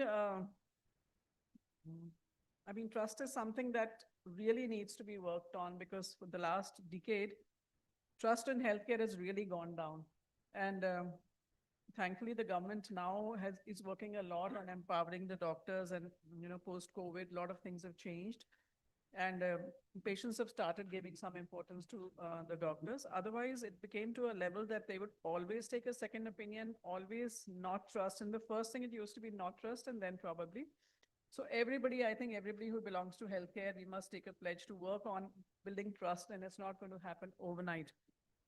So I was just listening to the previous talk. It's the same thing that if you market openly, and if you just work on your highlights, it's not going to work. You have to work on every single patient, satisfy every single person, and don't run after the amount that it's going to bring you. I mean, as he said, postponed gratification, it's anyway going to come around. If you run after money, it's never going to come. If you run after your quality or your ethics and your integrity, it's definitely going to come around. So too much information also sometimes is not beneficial for the patients, you understand? So Dipali, now you've heard everyone. So what is your opinion on this? Thank you, first of all, Ajaswini. And while they were talking, I said, in my previous role, I've looked at IVF network marketing, I've looked at hospitals marketing, and now I work with Biocon, which is, we consider ourselves to be in the biotech space, but essentially we make medicines. If I look at the changes that are happening, I think one of the most important things, and I'll take off from where you said on trust, is you have to move away from product-oriented storytelling to what the organization and the brand stands for, in terms of whether it's a purpose, whether it's the value that they're adding to the system. And trust building is not an easy task in this day and age. Gone are the days when, you said, I will do the right thing by the customer and the word of mouth will spread and the trust will get built. No longer. You have to have architects who are ensuring and looking after the aspect that the good that you're genuinely doing gets amplified in the right space, in the right manner. So I think that's one change that needs to be looked at. What is the implication of that on your org structure and the way you market? The implication for that is that your corporate communications team, which used to sit separately, needs to sit together with the brand and marketing team. You cannot have two different leaders for that, because that is getting very intertwined in this new day and age. If you look at some of the Davos commentary that is happening, they're talking about a trend that world over, by the time a patient is reaching the doctor, they've done research on Gen AI, on health issues, on medicines, on molecules, on generic formulation for that, on cost of treatment, and the works. So you're dealing with a very different kind of a patient, therefore, and therefore the trust building right, at the beginning is very important. The second implication for the org structure and for your market organization is, are the people in your team Gen AI sensitive? I'm not saying the solutions are all already existing, but for example, I was at the booth outside on what PubLive is doing. And, one is they're taking care of the data and privacy issues, compliance. Second is how they've integrated Gen AI into their, offering that they have. This is the new age kind of stuff that you must all check out in terms of how you decide to, let's say, even build your websites or blogs, and, stuff like that. So that's a second change. The third is, you no longer only have the patients and the doctors, to consider. You can consider Gen AI to be the third person. And the fourth is regulators, governments, insurers, that ecosystem. Because it's no longer enough to have an innovative medication it is very important that the innovative medication reaches at a certain cost to the end customer. And this whole ecosystem therefore needs to be influenced and spoken to. So if you, especially if you're a biotech or a pharma company out of India, it becomes extremely important for you to ensure that you're messaging to the ecosystem. And the implication for that for marketing is consistency of your messaging, consistency of communication of your purpose, of your value, right? And I think these are the trends that I'm seeing around changes that are happening in marketing. Great. So do you think, Dr. Dipali, that these things are actually happening right now? Are the farmers and all of them able to, overcome this issue currently, or is it still like, in the beginning stage? I think it's a work in progress, depending on the brand and the organization that you're working for. I think I got hired completely outsider to the pharma, industry into a high core biotech organization is because you want to architect with traditional, learnings that you have on how to build brands, how to go back, and somebody who has the experience of doing performance marketing and brand building, and doing corporate communications, because you need serious architects to see how trust can be built for your brand and for what kind of places. So if you have to have global ambitions, or even if you have Indian ambition today, the way you manage marketing is becoming extremely homogeneous. Different brands are on a different life stage of maturity in terms of their usage of data, their usage of AI, and their readiness for the new act, the Data Act that is coming. And if one message that I have for everybody sitting over here is accelerate. Because if you do not accelerate, you'll get left behind. The second message, therefore, I have is experiment. Okay, some things you will not get right in the first shot, but you'll be in the same boat as everybody else. But hopefully, you will have 7 out of 10 things going right. So experimentation is extremely important. Thanks, Dr. Dipali. So, Dr. Sunita, now I would like to ask you, for many patients, diagnostics is the first point of contact with healthcare. So how critical is trust at that point? So I think that's the most patients feared time when they reach a diagnostic center. कि पता नहीं कितने पैसे ले लेंगे, ठीक test करेंगे कि नहीं करेंगे. Even more than when they reach the doctor, they are more scared that there are huge diagnostic centers who have invested a lot and probably we are going to take away a lot of money from them. So all the more reason every single team member down the line needs to understand the fact that you're not chasing the amount, you're just basically chasing the ethics and the correct test to be done. Not only that, a progressive approach towards updating yourself with what is happening in the healthcare world is very important. Every member of your team must be updated about the newer tests available, the newer things that are coming in. Everybody must attend genuinely all the CMEs training that are going on. A certain number of trainings are mandatory for us every year. And therefore, we are able to sometimes even call back the doctor and say that we could offer you a better test, irrespective of the pricing, would be more relevant. And if it's not required, we just cancel it out and refund.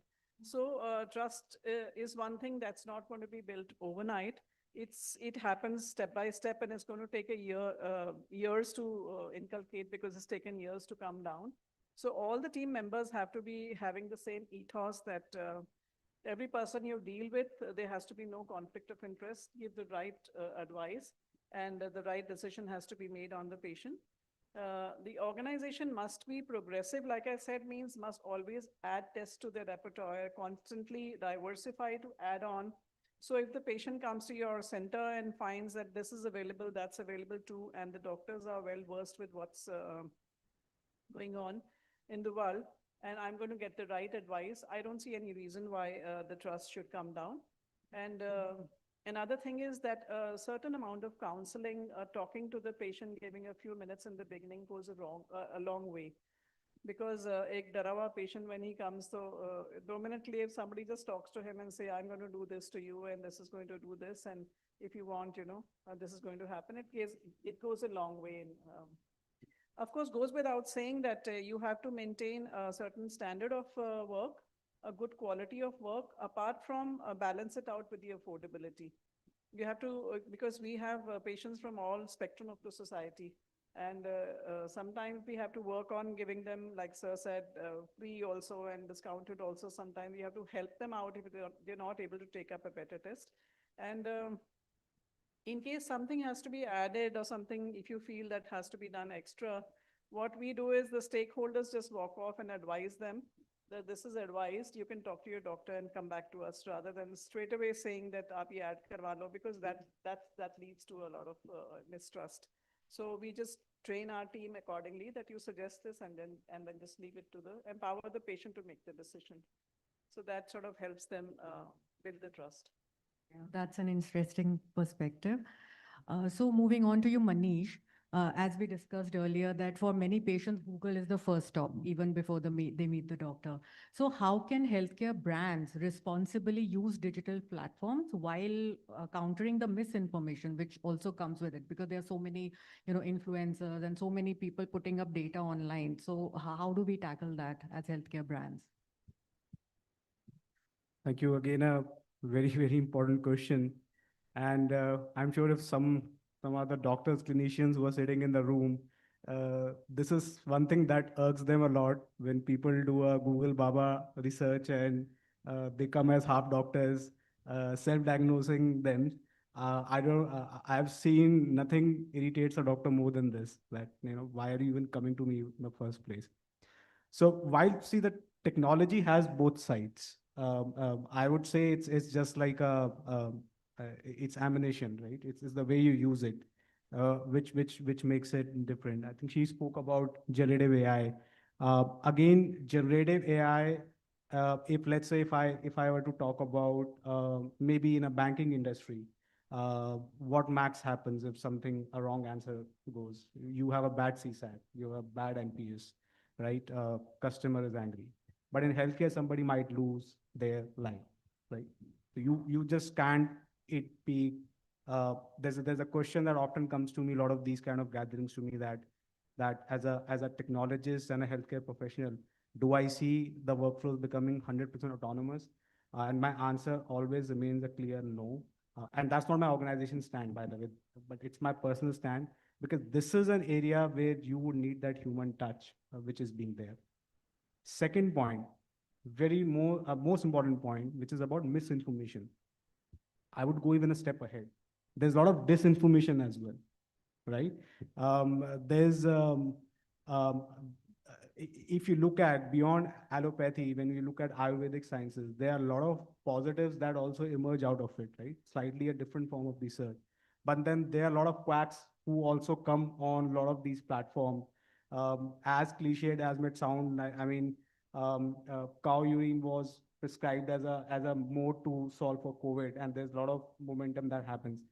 Unfortunate part is, large part of country is still hinterland. We still are an agrarian economy, and people are coming from that side, right? But the phones are accessible.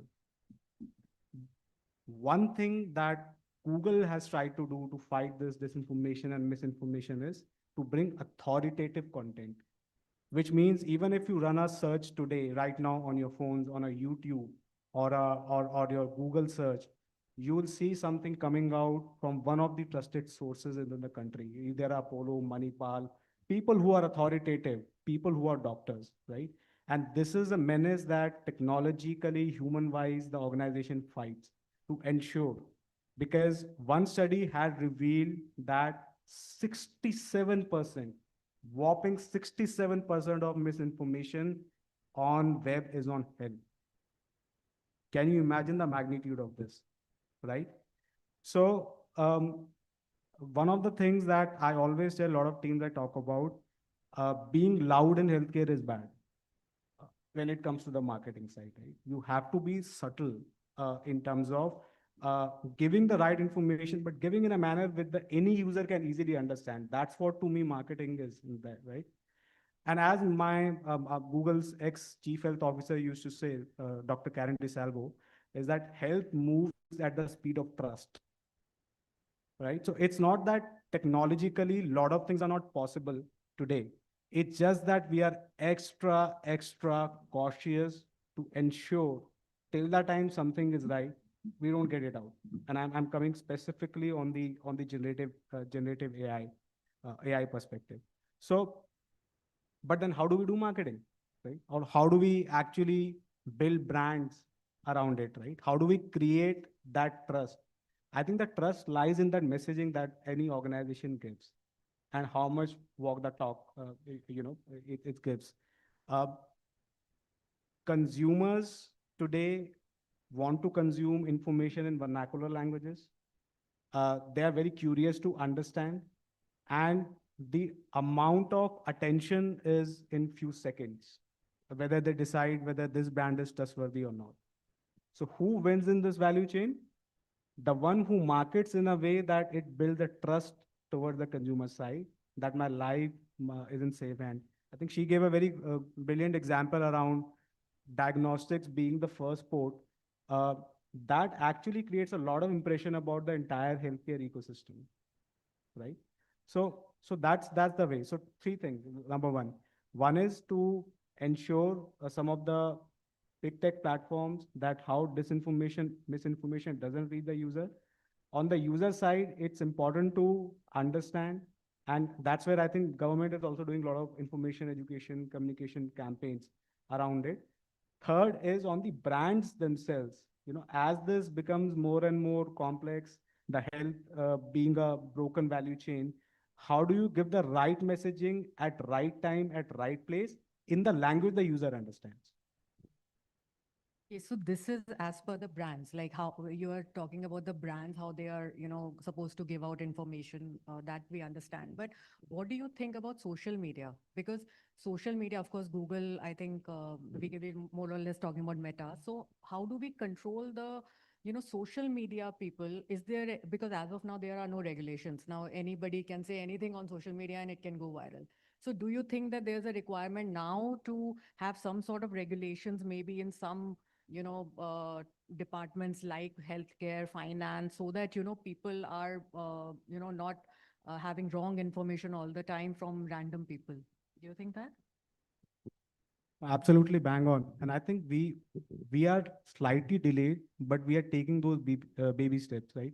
If you look at the DPDP Act, which is being there right now, there are extra steps or responsibilities that are being put on a lot of the data processing agencies, right? Then Disha, once DPDP gets into motion and it becomes an act, so a lot of fine prints are being talked about. But look, let me take a step back in this, right? You can put a lot of regulations, you can put a lot of regulatory frameworks. The key is how is it applied in reality?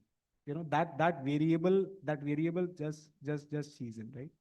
Second is that I can't control what my technology or a platform, uh, when it is being used at the time of data being generated, right? But what can definitely be done, and I'm not talking about a specific organization, I'm talking about as a technology industry itself.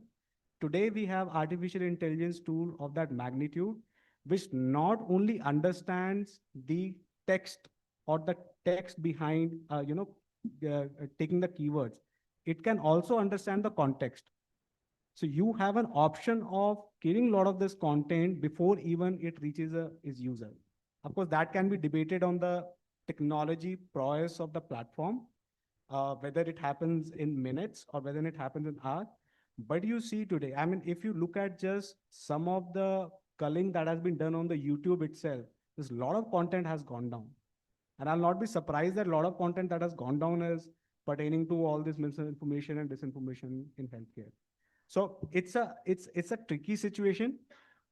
I don't think a regulation can solve it alone. It's regulation plus tech intervention plus behavioral change. And that is where I am coming back to my point about responsible marketing in our sector, which means it's only as a brand, if I own a healthcare brand or I hold a life sciences or pharma brand, it's not only about what I market, but is it also educational in nature? So you are solving two purposes there, right? One, you are helping user understand what is misinformation. Second, at the same time, you're building trust without even promoting a single product. So it solves an ecosystem problem, plus it builds trust also on your brand. That's very interesting. So, taking this same thing forward, Jaideep, digital health platforms often build trust without physical interaction. So, what are the strongest trust signals in digital health today for patients?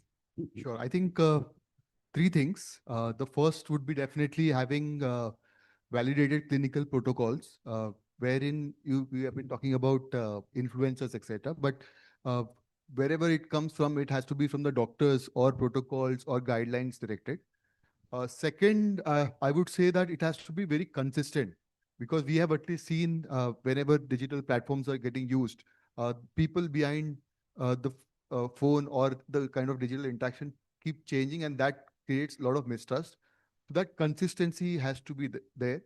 And third is more from a perspective of the proof of performance. Today, we see a lot of testimonials coming, and it influences that way the decision making. But I think it has to be built more on larger cohort. So it is not just one person talking about how good the product is, but it's how we can extrapolate it to a larger audience and get age-wise, geography-wise cuts, and to understand whether that really creates that kind of a decision-making impact or not. So these are the three things. And I'm sure Manish also has a lot of competition from now Chat GPT and the other. So the point is, yeah, that's the main criteria, these three, according to me. Okay, so coming to you, Dipali, pharma brands cannot market like FMCG. So in such a regulated environment, how do you build trust without appearing promotional to the patient? Because obviously, if you appear promotional, then there's no trust. They feel that it's all promotional. So how do you go about that? Thanks for that interesting question. And I, completely agree with you that in the health sector, if you are too promotional, you will actually create mistrust. And I remember when we were looking at the marketing for the CK Birla hospitals, that's the first thing that I actually mandated to the team. And I said, you don't need a hoarding ever. I said, you just don't need it. There's no reason for you to ever spend on a newspaper ad or a hoarding. I said, instead, use that budget for doing something inside the hospital because, you have big hospitals, people come in there, right? So I think it's also about the signals. And the second signal that these days people are immediately mistrusting because there's conversation around it is usage of celebrities. People know that use of celebrity costs money and ultimately the consumer has to pay. So I think that's another signal that the healthcare sector has to, embed it into their mind that the traditional ways of promotion that, let's say, an FMCG sector or other sectors use is not going to, work in the pharma and the healthcare space. I think what they need to borrow from FMCG sector is that FMCG sector has always been very good at saying, here's my consumer, here's the life issues they face, these are my insights about how they need my category, and therefore can I cater my messaging and the product and the packaging for a genuine need. I think instead of saying I'm just another hospital or I'm just another IVF chain and copying from others, I think we must look at where we are present, doing a very good analysis of who our customers are, what the needs they have. And I think the fourth thing, which is very different, from the FMCG sector, is that FMCG sector is still used to taking one insight and one consumer group and building content and messaging just for that consumer group. And it kind of that whole, spray and pray methodology, still works for them. That's not going to happen. I think a lot more localization will happen, for the healthcare sector. I still distinctly remember that when we used to analyze our hospitals in Calcutta versus Jaipur versus Delhi, the expectation from the doctor, the expectation of, how they look at all the diagnostic tests, of some trusting the doctors completely, some cities. Bombay does, by the way. Bombay completely trusts the doctor when a diagnostic test is given and doesn't have the level of mistrust that Delhi patient has. So when you start looking at the data is when you start also encountering what are the trust signals and how to build brands therefore very, very differently in the healthcare sector. And I would like to emphasize again that I think the content on your blogs, the content on your website, the content that you put out on what I call the editorial, the earned media side, needs to be in sync with each other and needs to be at a level where you create, higher degree of trust. And Yes, I will again take a pot shot at Manish like you did. How many of you are these days checking that apart from Google, where do you get your traffic from on your websites? We've already started seeing 7 to 10%, traffic from ChatGPT. So Manish, and that trend is something that all of you should also watch for. One thing I want Yeah, to so they add- do have Gemini for that. One thing I want to definitely add is that for our sector, accreditation helps a lot in a trust. So basically, if you are accredited by national or international bodies, then patient automatically walks into your center, knowing that it's suppose an NABL lab or a CAP accredited lab.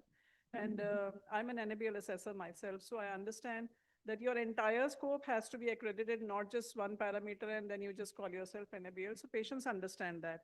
And another thing is that when a patient comes to you and says that ye report galat thi, so you should have a complete backing of evidence-based documentation, the source data, and complete that Kadi has to be there to be able to prove to him, one-to-one that it wasn't like that. And therefore, source documentation is very, very important. So you really need a very robust quality team to be doing it, an independence QA team to be doing that. So every report that's handed over has to have a complete audit trail. So whenever and wherever there is something comes up, you should be able to prove it till the end. You have to have that sort of confidence. That goes a long way in settling things. So continuing to the same thing, Dr. Sunita, diagnostics is highly price sensitive today. So do you think that the aggressive discounting that and packages that are being done, do they affect the patient's trust in the quality? Definitely, we need to be affordable. We need to be affordable. We have to understand the needs of the patient, but not at the cost of quality. I mean, there is a certain cost involved in carrying out a test and, maintaining the team. There's no shortcut to that. And if you're going below that, if you're offering 99 tests in 200 rupees, I mean, what's happening? You can't buy a parameter in that much. Obviously, patient will start thinking twice. वो करवा भी लेंगे वहाँ से, and अगर एक चीज high आ जाएगी, then they will come to another lab and say, ये वाला test जरा repeat करना है, got it done है, वो ठीक नहीं है. So that means somewhere they're getting it done for सस्ता, but they अंदर से trust नहीं है actually. So I guess there has to be a very good balance between the There price. is a model, there's a price value equation model that you can read even in books such as the Kotler, which talks about the fact that at a certain price point, the consumer starts mistrusting the quality. So that hasn't changed whether it's healthcare or tech or FMCG. So we are out of time, but I think I'll just take a couple of quick questions. So Jaideep, how important, because this is a very important topic, how important is data privacy in healthcare marketing? Do Indian consumers understand its value as yet?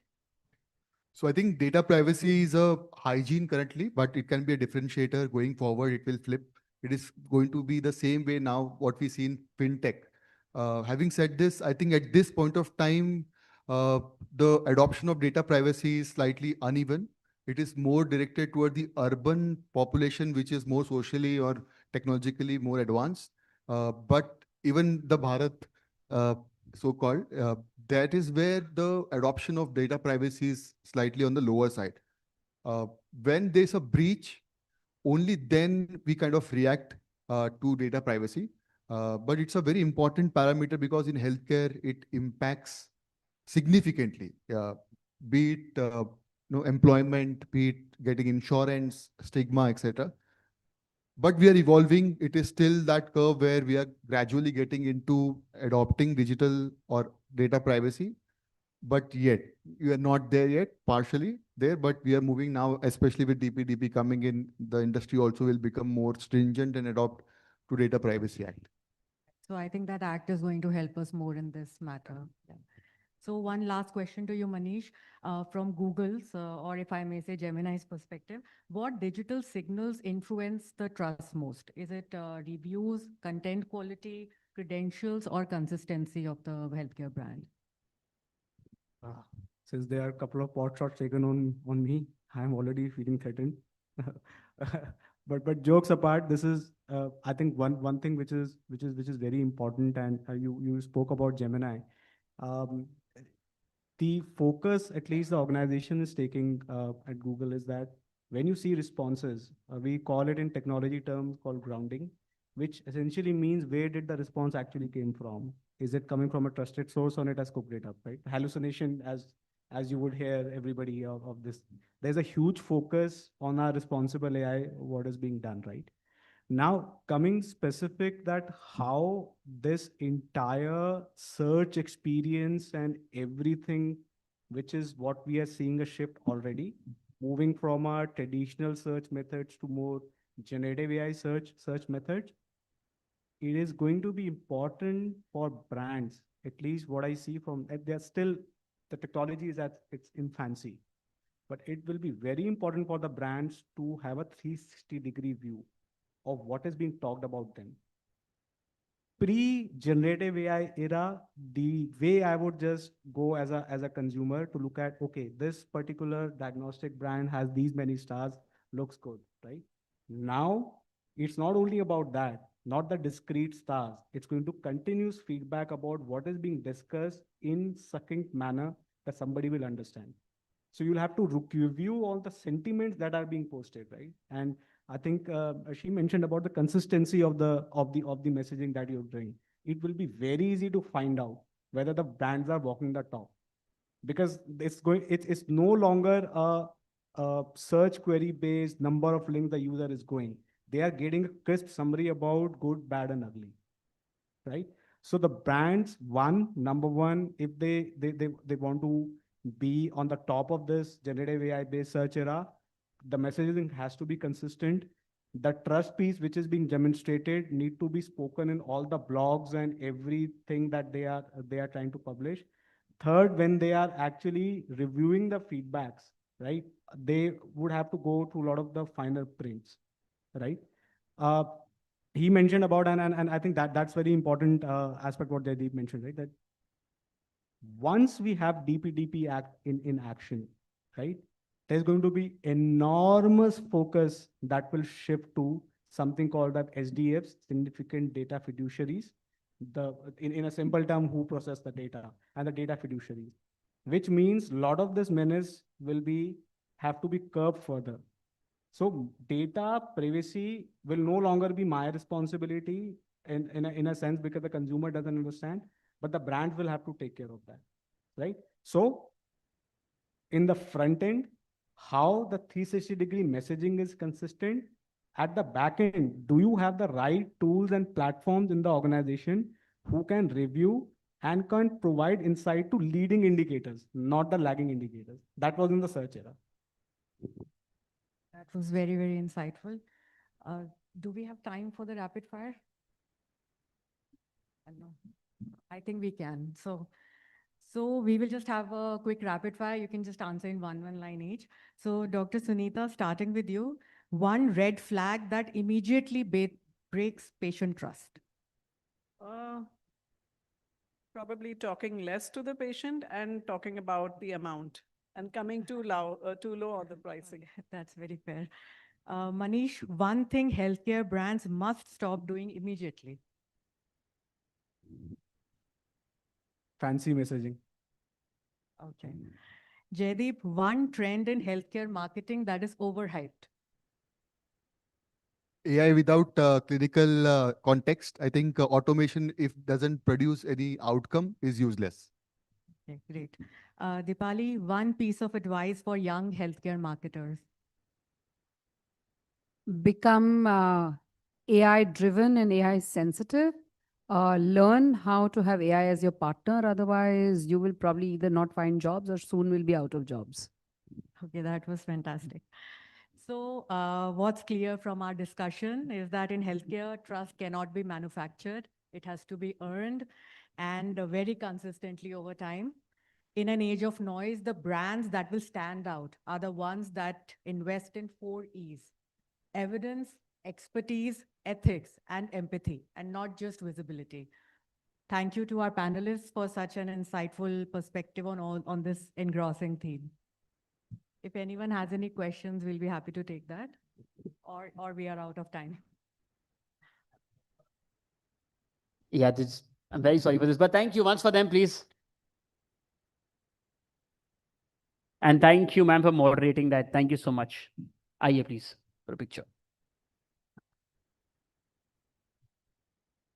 Our speakers are here to take any questions. You can take them offline as well.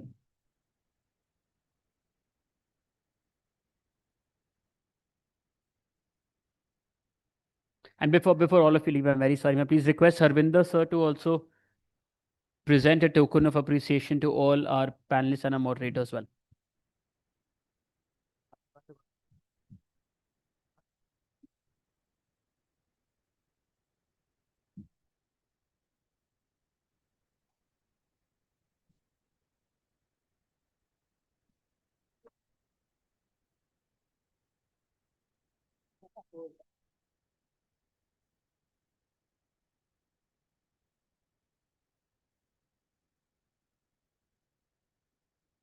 Harvinder, a picture as well, please.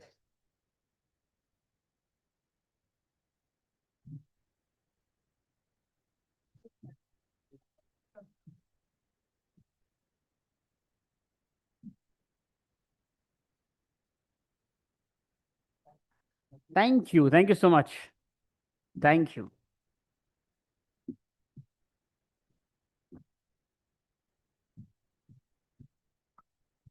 Chaliye ji, moving ahead from selling trust in an age of noise, we now move on to our next panel, which is on doctor, professional, and leader. The changing role of clinicians in corporate healthcare. To share their views on the same, let's please welcome our panelists. First, Dr. Shikha Sharma, scientific mentor, Ranford Wellness. Joining her is Dr.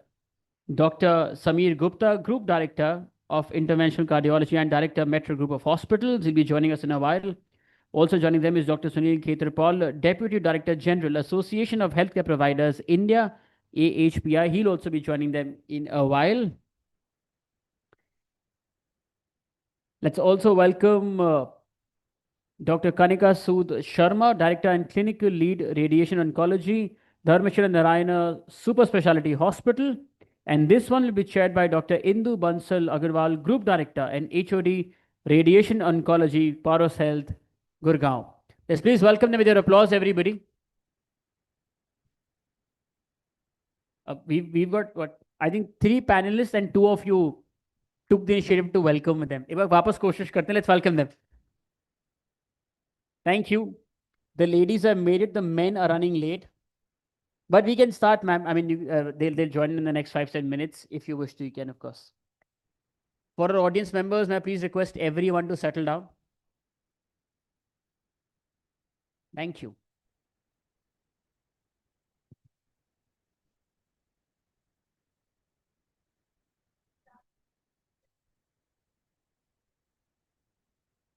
Hello. Good afternoon, ladies and gentlemen. First of all, I would like to thank BW Healthcare for having me here. And it was a very interesting discussion in the previous panel. And now we will be moving on to another topic, which is really very interesting, about the changing role of clinicians in corporate healthcare. So all of us, we have grown where we have seen that there were single center units, or there were government setups or small clinics, and now we are seeing big corporates. And because of that, the role of a clinician is changing from a clinician to a hybrid physician, I would say. So healthcare today is undergoing a profound transition, and corporate healthcare has brought scale, structure, technology, and access. But I think it has also introduced a lot of new expectations, metrics, and complexities into the clinical practice. But I feel that at the heart of all this lies the clinician only. And now the clinician doubles up not just only as a clinician, but they act as a healer, an educator, an academician, a lawyer, an advocate, decision maker, and a leader, or they are the moral compass of the organization. And now the new role is as a manager as well. So the role of clinicians is not limited only to diagnosis and treating a patient, but now it intersects with efficiency, standardization, governance, and sustainability, while still carrying the deepest responsibility of medicine, which is the patient trust. So today's discussion, we will talk about how has this transition happened? Why did clinicians move from just being a clinician to being managers? And has it really is this transition helpful? We are not going to discuss about good or bad, but how is it helping? What more we could do to help this transition? So, Dr. Kanika, I would just like you to tell me how, in your clinical practice, have you seen this transition? And in your mind, is this transition healthy or is it good? Is it bad? So at the outset, first of all, I thank you, Businessworld, to bring up this beautiful topic. I think we all are part of this change. We talk about in our doctors' lounges, we talk about it in our meetings, but I think it is first time that at a forum we are seeing this discussion happen as is changing in his role or her role in the corporate world. So since we both belong to the same fraternity, so just remember, when we started our practice, our aim always used to be, just patient driven. Patient theek ho jaye. When you have a report, patient has been cured of cancer, that was the only endpoint you were seeking when we were treating a patient. You were just worried about the nuances of treatment plans, what treatment would suit him best. But now things have moved beyond bedside. I think, and that is how our role is also evolving, because now we work in institutions, now we call them ecosystems, which are more regulated. They are more regulated, they are more technology driven, they are more outcome oriented as well. So when we come to outcomes now, it is not just the patient's clinical outcome which comes in picture, it is everything experiential. It is whether the treatment, there are performance indicators. All of us work in hospitals which have accreditation, there are performance indicators and metrics indicating your performances. So now at the back of your mind, apart from your clinical integrity and acumen, you are also responsible for patient outcomes in terms of safety, in terms of addressing all the institutional strategies. And you're not just responsible for the patient as a department. If you become departmental heads, you have to align so many things. Your clinical team's goals have to be matched up with your institutional strategies. So you're becoming a bridge also. So you're not just a doctor who's responsible for prescribing medicine. You are a bridge where you are serving to bring in whatever the organization introduces into the system and implementing into your team. So that role is, again, a very difficult role, because that brings in your true test, whether you are a people's person, whether your communication is good enough that your teammates or your juniors are impressed by whatever you are bringing into the department. So a lot of pressures in that context to come, and it also has brought in few more things that are not taught in MBBS. When we are being trained as students, we are just taught bedside manners. Patient के right side खड़े होना है, patient को introduce करना है, हाथ गर्म होने चाहिए, ठंडे हाथों से touch नहीं करना चाहिए. Now it has become much more beyond that. So now your communication is that. It is not just limited to that. Now your communication, you don't have to be paternalistic when you're treating the patient. It has to be a shared decision making. You have to lay down everything on the table. The options have to be spelled out. Patient has to be equally integrated into the decision making. And then there are MDTs. Now, it is not key. You go to a clinic, doctor ko dikhaya, treatment ho gaya. In corporates, there are MDTs. You are responsible to answer your colleagues. Your accountability is much more.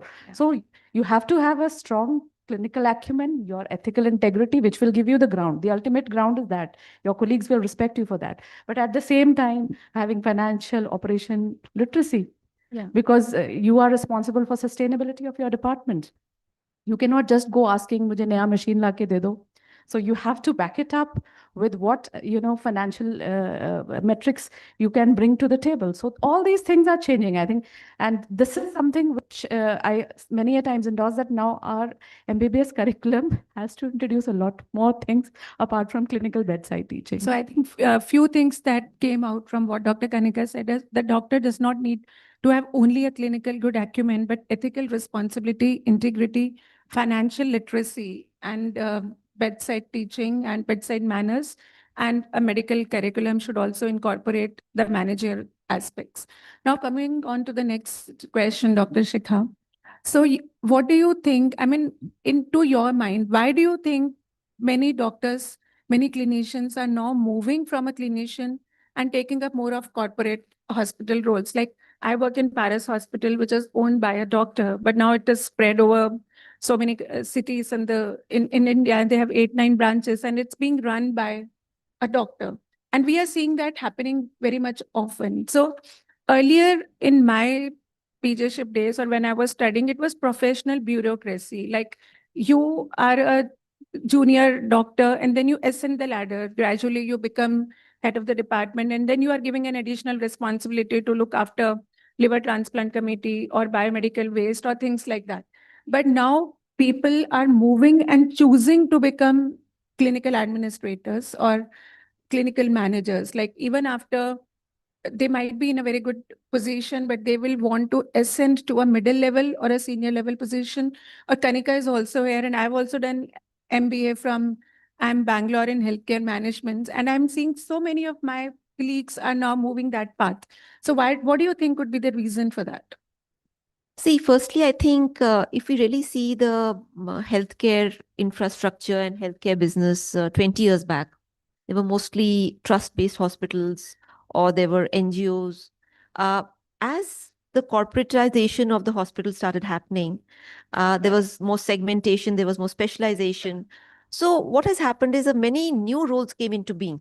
Yeah. Because when I passed out of medicine, they were just, you became a doctor. Administration and all came much later.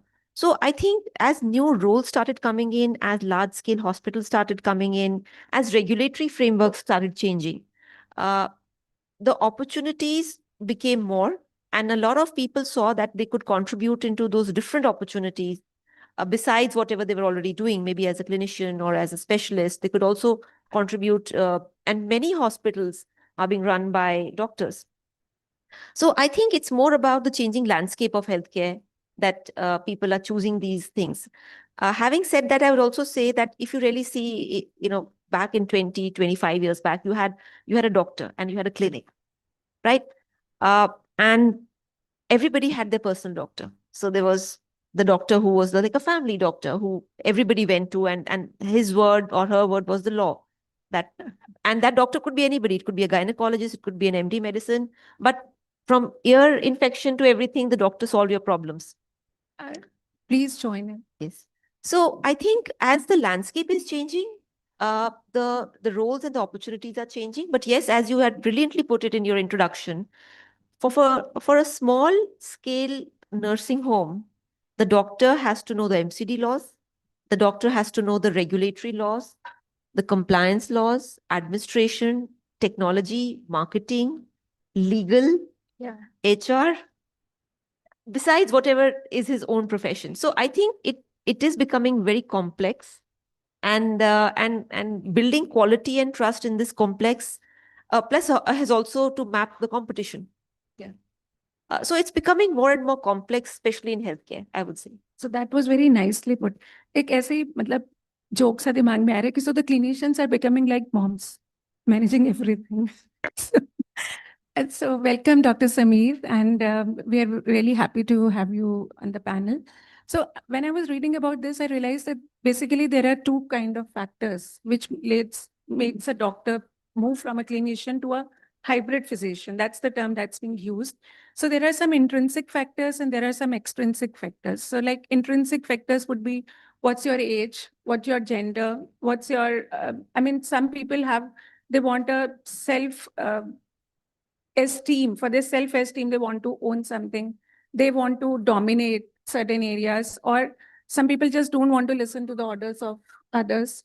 And autonomy and maybe more respect or repute, because as a doctor, you have to listen to the management. But if you are your own manager, then you are there to give orders. And there could be some extrinsic factors like the family and social commitments. Like most of the females, sometimes they are not able to move, and in their families, they're not allowed to run work 24 hours, or like for a gynecologist or an obstetrician. So they prefer to do a 9 to 4 job, something like that, which can be done. So these were the two primary things that I realized. So coming to Dr. Pendu, I think there was one very interesting thing once somebody pointed out in one of our IIM courses, that sometimes you feel life has plateaued. So as a clinician, sometimes you want to challenge yourself more. Yeah. So there may be a set of people who want to challenge themselves and see whether they have it in them to be an administrator. I think that's an additional good point. Dr. Sami, I just want to ask you that this change that is happening from a clinician becoming a hybrid physician or a clinician becoming an administrator or a manager, do you think it's a positive change? Do you think in your practice it has led to better clinical outcomes, better workflows, or it has improved standards and safety and improved the care quality in the hospitals? Should it be a springboard for future research? So thank you. I'm sorry, I apologize, I was late. To answer your first question, I think doctors in general are really good administrators, and I'll tell you why, right? I know this is not many people believe that. They're very good administrators, they're very good managers, because we are trained to be good managers. We are trained to be good administrators. And let me give you an example. So when you start, you are a medical student, you are the bottom of the pyramid, right? There's this big pyramid you have to climb. Then you become an intern. Like when I did my internship, I was in Safdarjung Hospital. Or when I moved to the US and I was an intern, I was responsible only for my work, right? When you think of leadership, what is leadership? Leadership basically means, management means taking the team along with you and moving ahead. That is what leadership and management is, right? So as an intern, I was responsible only for my work. And I had, it was long hours and grueling days, but that's what it was. Then you become a senior resident. I became a PGY2 during my medicine training.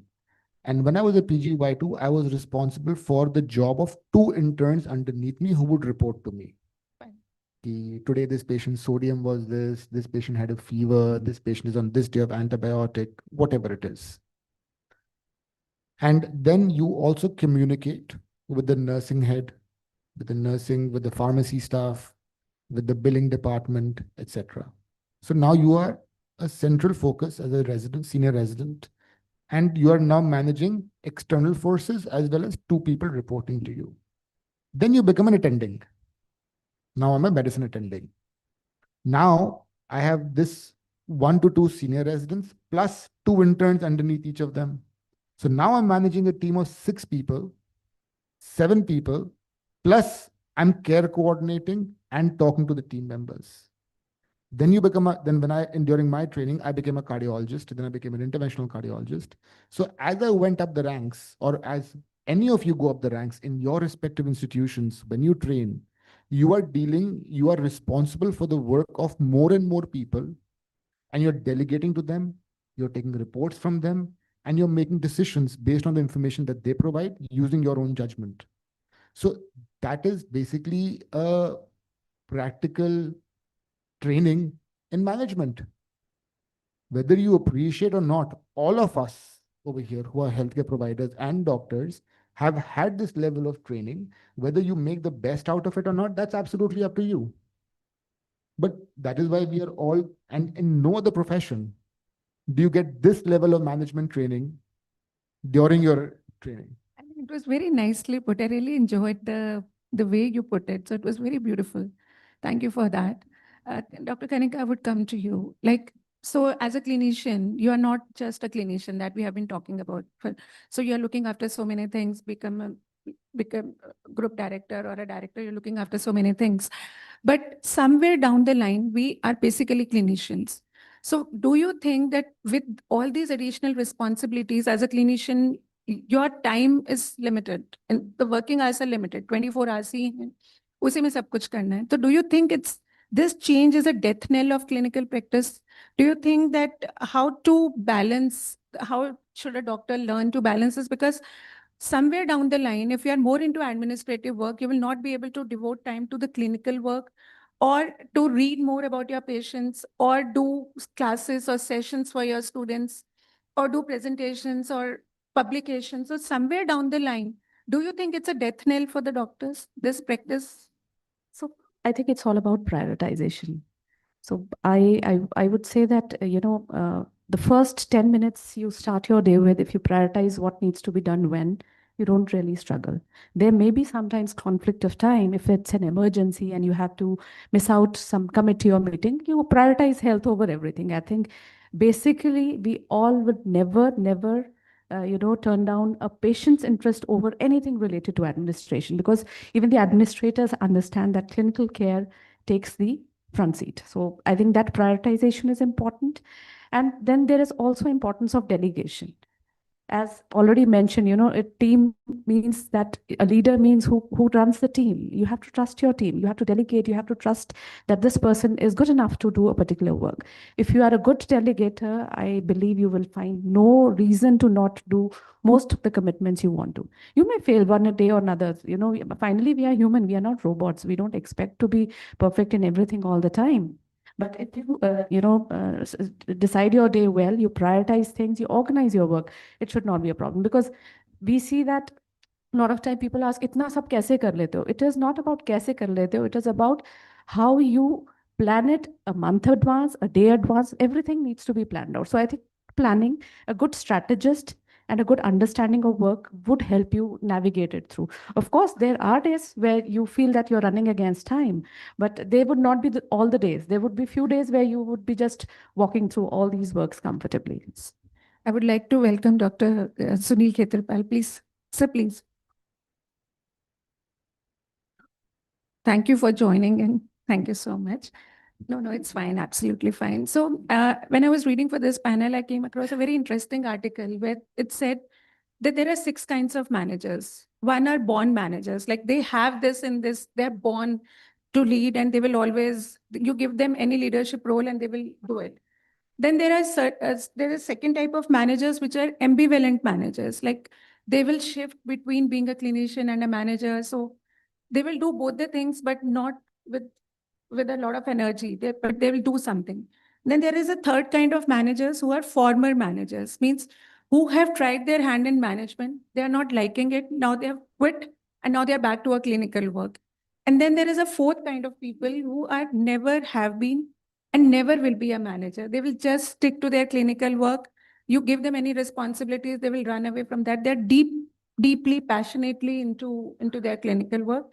And then there are itinerant managers, which are more in and out manager roles, like which Kanika was saying, that you keep on moving between both the roles and you're able to manage both at ease. So they know how to delegate. They will prioritize. They'll keep 3 hours in a day for a clinical work. Then they will also build a team to delegate their work, not just for a clinical work, but also for managerial roles. And at the same time, they will also skill up. Like they will go for courses. On weekends, they'll study more or manage their clinical work as well.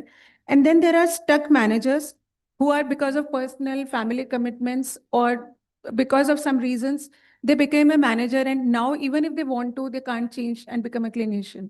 So this was a very interesting concept which I came across. So I just want to ask you, sir, that because you are in a managerial role, and so do you think that there is a mix of managers, like one who are primarily into management, and there are clinicians which have turned into management. So does it lead to any antagonism between the two? Like the doctors will not like to listen to the managers. Earlier, when we were students, our seniors were managing us. It was the doctors who were managing us. But now in a corporate setup, there are non-clinicians who are managing doctors. So do you think it brings any conflict or antagonism? Thank you, Dr. Indu, for asking these questions. It's a very, very valid and very relevant question. Actually, I'll give you one example that is on me only. If you see, I was never a manager before, but somehow one day I was in Max Healthcare and my boss, Dr. Narottam Puri, he told me that I see some knack in you, that you are inclined towards administration. Why don't you upgrade yourself, or enhance your knowledge and do some formal, go into formal course you undertake for the management, hospital administration. Then it struck me. And those days, I mean, it was in 2000 and it was, say, 25 years back, 2001, 2002, I'm talking of. Then, of course, because I used to give some presentation, medical, legal, for the hospital staff, emergency doctors. So he saw that this man can, do something. And not only the clinical thing, but he has some additional responsibilities he can take on. So I did my hospital management course. That was about 25 years back. And then there was no end to it. So my journey has been amazing journey, hospital administration. I've been with many of the reputed hospitals in Delhi, Max, Gangaram, of course, Rajiv Gandhi Cancer Institute. That was my last assignment as a CEO.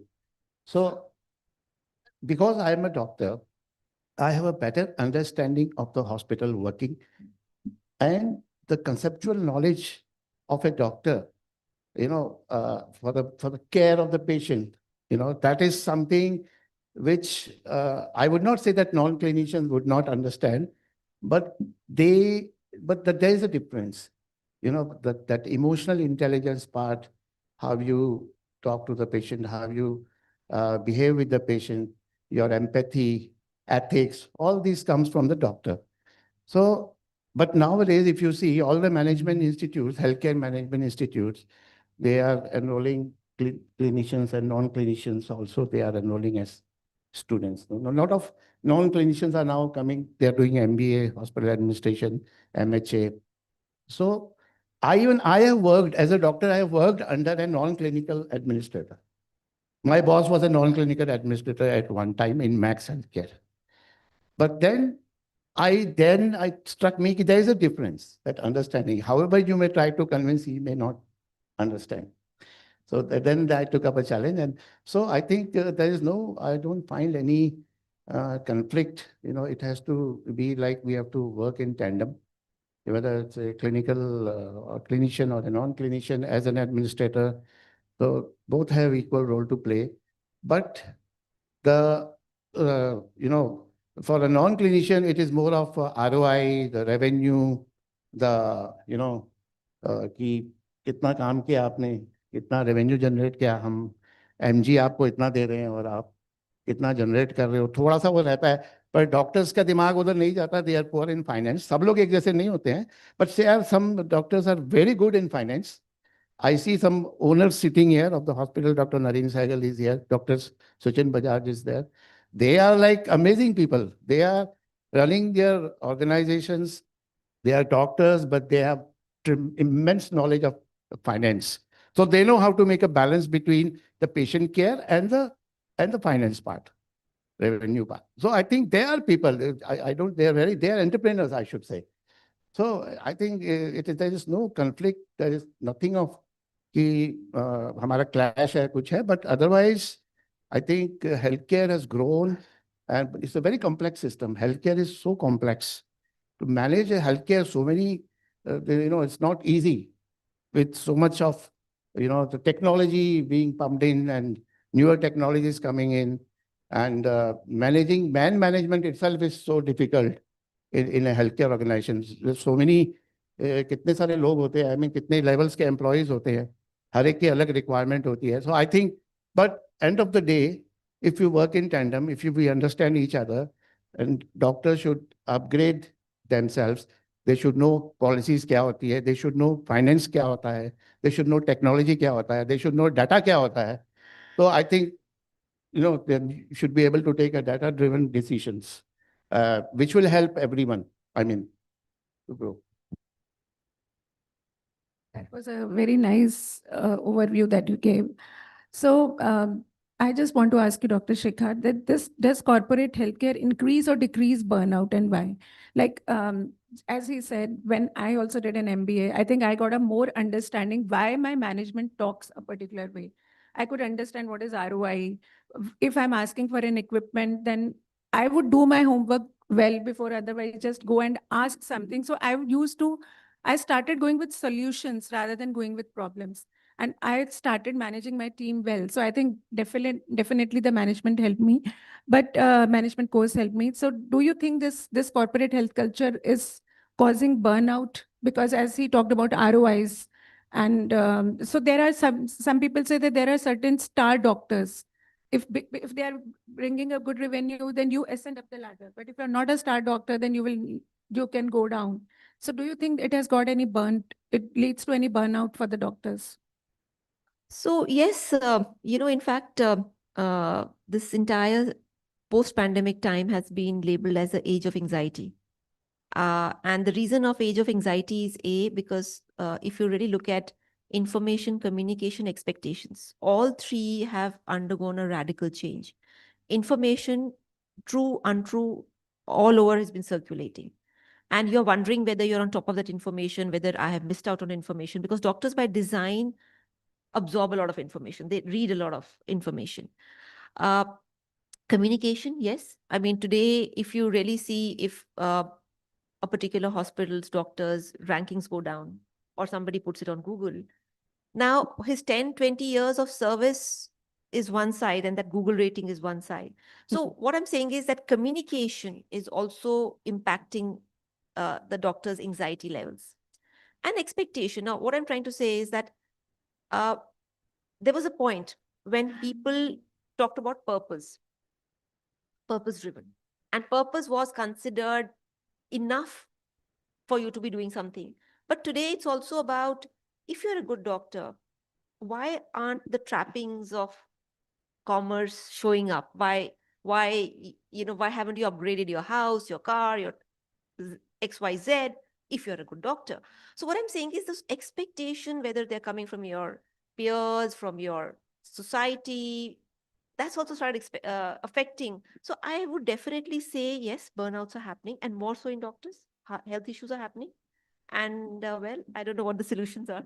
So, because we have to wrap up, I want very short and crisp answers. I'll ask the three of you three questions. Dr. Sameer, what is the one non-negotiable principle corporate healthcare must respect when it comes to clinicians? That's a very, I would say the most important thing is ethics, right? Yeah. We all became doctors for healing patients, for treating patients. And, there was another question that was asked about, about multitasking. And I'll just tell you in one, this thing. When I trained in the US, I was exposed for the first time to M&Ms, infection control, all these different metrics. And the goal of all these metrics is to improve patient care. Yeah. You're tracking infection control, mortality, ICU times, ventilator infections, whatever specialty you are in. And the goal is to improve patient care. So these systems that are coming on board now, whether it's in corporate, and most of them are in corporate healthcare because accreditation standards have improved. So the goal is to improve patient care. So as a healer, you are doing better by following these systems. Okay, thank you so much. Kanika, one advice that you would like to give the young doctors who are coming. So I think Short apart and crisp from- answer. Yeah, apart from learning from the professional leadership prize, as mentioned, you grow professionally, invest into financial literacy, understand the systems you're working in. You're going to live in this system. This ocean is yours. Unless you understand the systems, you will struggle to swim safely. So understand the system, engage in some course, or read something which makes you understanding of the system you're working into. Thank you. Dr. Sunil, have you ever had to push back against a system decision to protect the clinical integrity? And how was that received? Short answer. Please repeat. Have you ever had to push back against a system decision to protect the clinical integrity? And how was that received? See, this challenge will always remain. This has always been there because, sometimes you need to be empathetic. You need to be emphasizing on what you are taking, the decisions which you are taking as a doctor.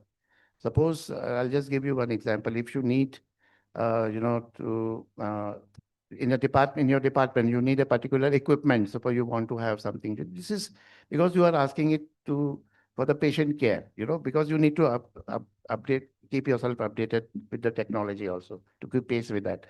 But then, but the system, if such that they only want that, iska ROI kab aayega or return kab aayega, you need to have you need to convince the management.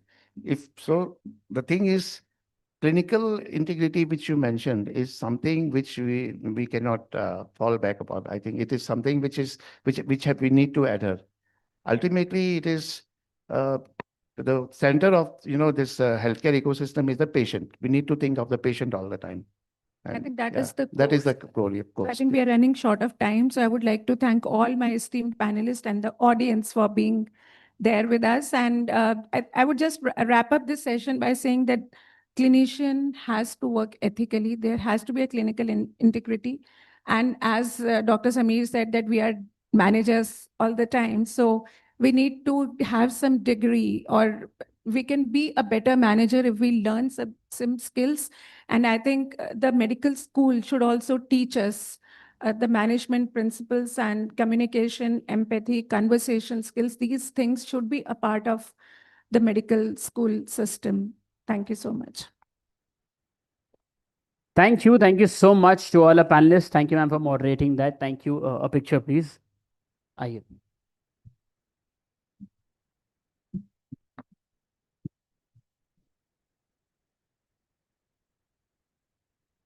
Yeah, he's taking it.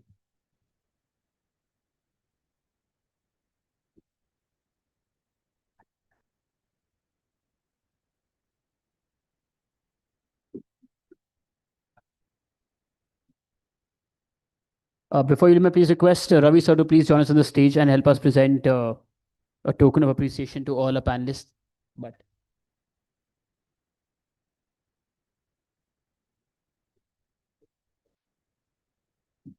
Ravi Gaur sir, please, may I please request you, sir.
We'll do a group picture as well, Ravi sir. With now, let's collectively applaud for all of them.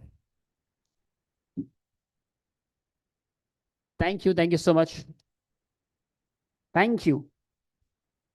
And thank you, Ravi sir, for doing the honors. Thank you.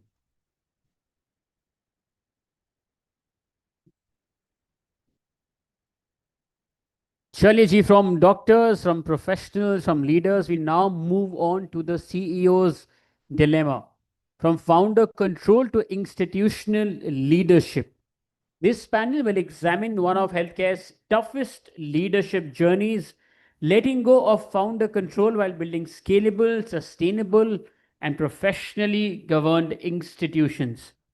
And to share their views with us, let's please welcome on stage our first Dr. Suchin Bajaj, founder and director of Ujala Cygnus Hospitals, a founder CEO focused on building inclusive healthcare institutions in underserved regions. Joining Dr. Bajaj is Dr. Noreen Sehgal, medical director and head, Department of Mass Metabolic and Bariatric Surgery, Sehgal Neo Hospital, a clinician, founder navigating leadership transitions and also clinical specialization. Joining them is Dr. Ashish Chaudhary, Managing Director of Akash Healthcare Private Limited, a hospital entrepreneur building system-driven healthcare delivery. Joining them is Vikas Adug, Director, Quadria Capital, who brings deep expertise in healthcare, investing and growth stage strategy across India and emerging markets. Also joining them is Dr. Upasna Arora, Managing Director of Yashoda Group of Hospitals, a second generation leader balancing legacy, scale and professional governance. And this one will be chaired by Dr. Ravi Gaur, Chairman, Medical Advisory Committee, OnQuest Laboratories Limited and founder of DRG Path Lab. Let's please welcome them with your applause, everybody. You know, all of them on the stage, they've traveled a long path to reach where they are today. And I think this applause really should give them the due applause that they really deserve. Let's try again now. Thank you. Thank you so much. Thank you. Please.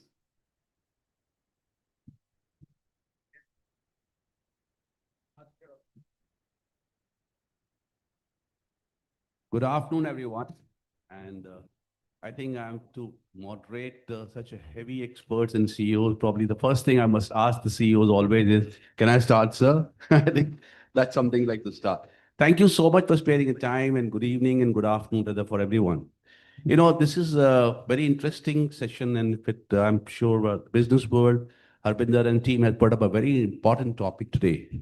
And that's the topic discussion we're taking today is about, what is the, from the theme is like from founder control to institutional leadership, the CEO's dilemma. Now they have all this thing. Now that reminds me, I probably some time back, I saw a small video, and where I saw, a penguin it's just standing all alone. Now that is where I think this video stayed with me, and the topic came to me from Harbinder. I said, this is where somewhere it relates to me. The penguin standing at the edge of two worlds. Behind him, the snow. And that's a natural home where everything was familiar. And ahead is a sand, a different terrain, uncertain, uncomfortable, full of unknowns. For a moment, that video says actually that the penguin stood there for a while. Because moving forward means leaving what penguin knew, that's comfortable. And stepping into the world that required a different way to survive. Now, if you're leaving from here to here, and that's the image perfectly captures the theme of our session today. The many healthcare professionals, organizations, in fact, especially the healthcare, amongst the doctors, all have started like this. From a founder-led instinct, personal oversight, hands-on control, and all of them are examples in front of you. In fact, many more, if you go look back, everybody for that, the doctor starts with small clinic and then it moves up and scale up. A similar thing is like, the sand where everything is driven by the snow. Everything is driven by one vision. That's home, comfortable. But as the institution grows, it scales up. We have board, we have governance, we have regulation, we have investors, we have CEOs, and we have many, many more people and shared leadership take over. And that transition from control to continuity, from personality to process, is the CEO's dilemma we will explore today. Thank you so much for being everybody here. And today we have we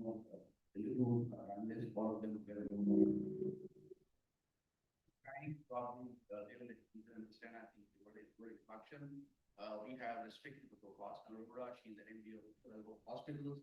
We have Sugar from Quadria, investing in healthcare, biggest investor today in India, of course.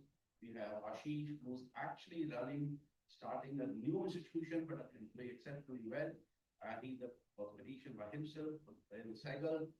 I think probably small scale. I've been listening to them last 25 years. I've seen him from going here and of course taking a much bigger role in national level today. Kishan Bajaj was again thought what is bridging the gap and bring the best out of the world into our country where it's needed both tier 2 and tier 3 much more than anything else. An exceptionally quality man. Thank you everyone for being here.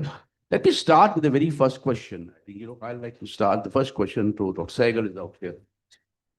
So he's the founder of Neo Group of Sehgal Neo Hospital, and you have built this hospital with your own hands over 4 decades, almost like 3.5, 4 decades. A small setup. I've seen it growing step by step, and basically it's both a trusted neighborhood institution and one of the largest, most trusted institution in its geography. Now, what has been the biggest mind shift? Now you are moving into long-term sustainability. You're moving into much bigger systems now. You're heading various organizations trying to take this forward. What has been the biggest mind shift moving from being the primary decision maker to building processes that work even when you step back? What has actually happened? What was the mind shift happening? And can you share your experience? First of all, let me tell you, I did not begin with a small hospital. Rather, I just began with a clinic. And from there, the journey started. Second thing, what I want to tell you is, as doctors, we are not trained and we do not know management, law, finance, administration, nothing is taught. So you learn on the job. This is another thing. So that's why you find people who are willing to change, accept challenges, they are able to transform themselves into bigger roles and different roles. But those people who don't have that kind of a knack or aptitude probably will not do it. The third comment is, honestly, from the previous session, that why clinicians are becoming managers. That's because clinicians can become managers, but pure managers cannot become doctors. So clinicians ultimately, I think, should take up, and they will be able to perform better. And that's what is happening nowadays. You find a lot of people, I see a lot of people like me who started very small, but they are able to grow with time. I also started small and everything was under my controls. I controlled everything from giving appointments, who is to be given appointment, when to operate, and whom to hire, what salary is to be given, attendance, monitoring, everything was done by one single person. And that is probably what controlled the whole situation, because I was small. It was manageable. But only when the work starts increasing, you have to adapt. You will need to, and compulsorily. If you don't, then I think either you will tire out or you will not be able to expand. You will not be able to grow. That is what happens. So I think it was with time that things were forced on you. You were shown the way and you took that path. And that's what I did. And over a period of time, along with that, you also learn that if you want to do more, you should know more. So then I went ahead and I realized I will have to grow into this role of even managing a setup, a bigger setup, because that is the requirement with time. I cannot be remaining at the same level. I went and did my management from ISB. And that's where you learn and you shift your roles, because you realize at times every decision is put on you. And it becomes very difficult. And sometimes in a hurry, you take decisions which you later on feel were not right. So you want to shift. You want to then delegate to other people. And when I delegated to other people, sometimes I found, yes, they are able to do the job. Sometimes it is not as in the same perspective, the way you think or you would have done it. But I think you start accepting because it is giving you time to do other things. So mind shift comes. It comes on its own with time if you have the inclination. Thank you, sir. I think you rightly said, like I probably get it from you is when experience turns into system, a hospital becomes an institution. I think by experience, you'll probably build up an institution. And that's where you feel like from moving from I will handle to the system should handle it. I think that's a shift because the team, the management, the structure, the document earlier was an experience. Now you created a document, the team can read a document and work on it. Thank you so much. I think we'll come back to you for more insight. Next back question, Dr. Sachin, I think. Sachin is the founder and director of Ujala Signals, and I've been actually working with him and watching and be observing for many years. And I think, I mean, you must all please, a lot of learning right here from in front of you. Thank you for creating something which is India definitely needed much more. Now, very first question, you are a physician kind of a thing. You're basically, you're still deeply involved into, we have multiple hospitals today, but you're deeply involved into operationals. But clearly building an organization that one day will run beyond you. What are you doing today to ensure that Ujala Signals, your chain, becomes institution-led before you formally step into a mentor or boardroom? Your views. I hope I'm already there. That's why I'm sitting here and not in the hospital. I'd like to explain this in a very simple way, sir. We all have read Ramayana and Mahabharata. Any guesses on who's the hero in both these big stories that we have? Who's the hero in Ramayana and who's the hero in Mahabharata? कौन है sir hero? दोनों में देखिए hero basically Vishnu ही है, ठीक है. Ram is also avatar of Vishnu and Krishna is also avatar of Vishnu. They are both the same guys. Why does in Ramayana poor Ram have to take up the Tir Kaman, Dhanush, travel all the way, walk, fight the fights, lose his brother, win him back, सब कुछ खुद ही कर रहा है वो. And in Mahabharat, what does Vishnu do? He gives a precisely 10-minute long lecture कि boss ये करना है, अब मैं बैठा हूँ, अब लड़ लो तुम जाके, जिसने लड़ना है लड़ लो, I am not bothered. Isn't it? The only difference is, of course, one that it takes place in different yugas. So Ramayana takes place in Treta Yuga, whereas Mahabharata is more advanced yuga slightly. The organization is more advanced. It's Dwapar Yuga. But I think the major difference is that Ram had an army of monkeys, whereas Krishna had an army that had Maharathis. No, Rathi, Atirathi, Maharathi. Maharathis of Arjun, Bhim, Yudhishthir. If you tell Arjun कि तीर कमान कैसे चलाना है, तो you will definitely fail. You'll just need to tell him why we are doing it, right? So if you can gather around people who are better than you and really tell them the why of the purpose rather than telling him कि ये यही करना है, ऐसे करना है, ऐसे करना है, then you are well on your way to making sure that the organization lives much beyond what you had planned for and much beyond when you leave. So when the founder is having a bad day, that is when the organization is really tested if it is working well or not. If I am having a bad day or if I am off for a week, and if the organization works well, I think that is the real test of the organization, that it is beyond the founder and no longer dependent on the founder. Thank you, Sajjan. So Krishna will not need to lift a weapon to win a war for sure if the organization is well Great. connected. I think what you're trying to say is that, let me identify people who are the right people, bring them to the team, structure them. And that's exactly what I think the CEOs and probably have to work on. Institution building starts long before the founder steps back. And I think that's the phase. And ultimately, when you are confident with the team, probably the team takes over and you're just looking into your vision, begin with big success. Ma'am, I think third question to you. And Pasna, of course, all of us know she's the MD, Yashoda Hospital. And of course, this is just one designation. She has, diverse experience, and I've seen her, observed her very closely, worked closely with her. I think anything of healthcare, every point she touches somewhere here and there. Now, my question to you, you're evolving as you stepped into leadership with an already well-established, respected hospital group, Yashoda Hospital. How do you introduce the new age governance, technology, system into this legacy institution without disrupting the trust and culture that made it successful personally? I must tell you, if I have joined somewhere else, things were more easy for me. When you are joining your own institution, it is always difficult, and especially when you are the youngest family member. Things are going in a right way.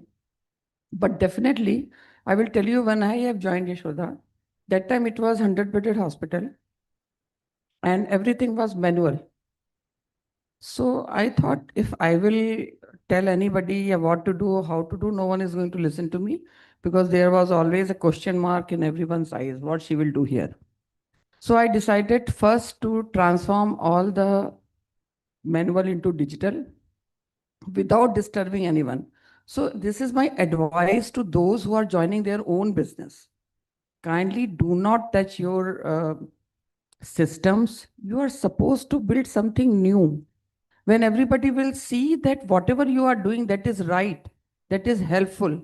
So I did lots of traditional things into new modern thing, like cylinder into a vessel and a drum into an underground tank, and so on and so forth. And it was not easy. So, and same time, as you said, it was well-established hospital. So I decided to take new steps to take further. Like that time, there was no blood bank, no cath lab. So I tried to put all new things. So this was very helpful. And now you can see we have made a hospital, which is a kind of hospital. I think it's a one of the hospital you can say that it is having all the best facilities in the world. So always think progressive. Don't compete with your family.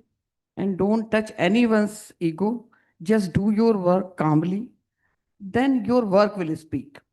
And that is how I am sitting with you, Ravi, in business world. Thank you. Thank you so much. Very well said, actually. I probably, the learning right here is what's mentioned was, respect institutional memory while driving modernization. That's the fundamental thing. And gradual transformation versus disruptive overall. Don't disturb them, make gradually.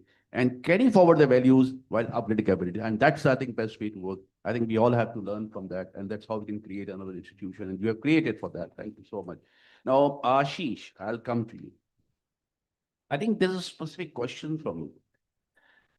You are a leading mathematician. You are a CEO of the hospital. You're a founder, one of the member, like you started a big chain. But you have come from a legacy where father built a highly successful institution in education, Akash, and training, and you are now building a healthcare institution. Now, what leadership lessons in education sector have influenced the way you're shaping Akash Healthcare as an institution, not just a hospital? Well, there is, a 4-decade legacy of the education brand. And of course, I still recall those days back in early 80s where, it was again a one-man army and, struggling 16, 18 hours a day, going beyond his own subject, delivering, the correspondence course by himself to the student's gate, and then going for his own job the very next day. And from that particular point, gradually building systems, processes, and I still see when he exited, even at that time, there were more than 100 people who were working with him for last at least 25 years. So he built that institution. It was not a transactional kind of a service delivery. It was more on long-term building of people, processes, culture, and gradually over a period of time, from a manual to a digital format, from a brick and mortar to a digital learning platforms, and all those things, transformation happened over 3 decades. And of course, how the healthcare story evolved. Of course, the kind of discipline he passed on.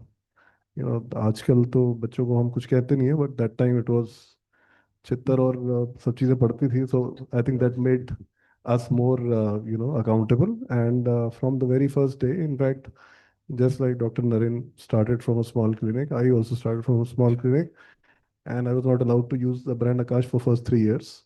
Because he didn't know, he didn't have enough confidence whether I'll be able to be a good clinician or not. So, there has been a presence of discipline all across, and that actually helped us imbibe a lot of leadership lessons from the education brand.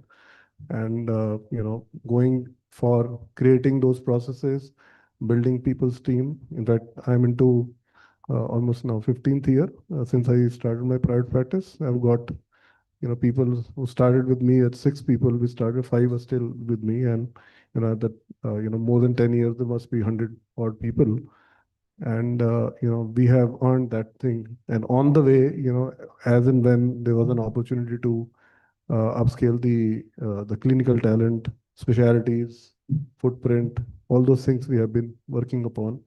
And now is the time when we feel that the brand equity should travel far and wide, and that's the effort we are currently on.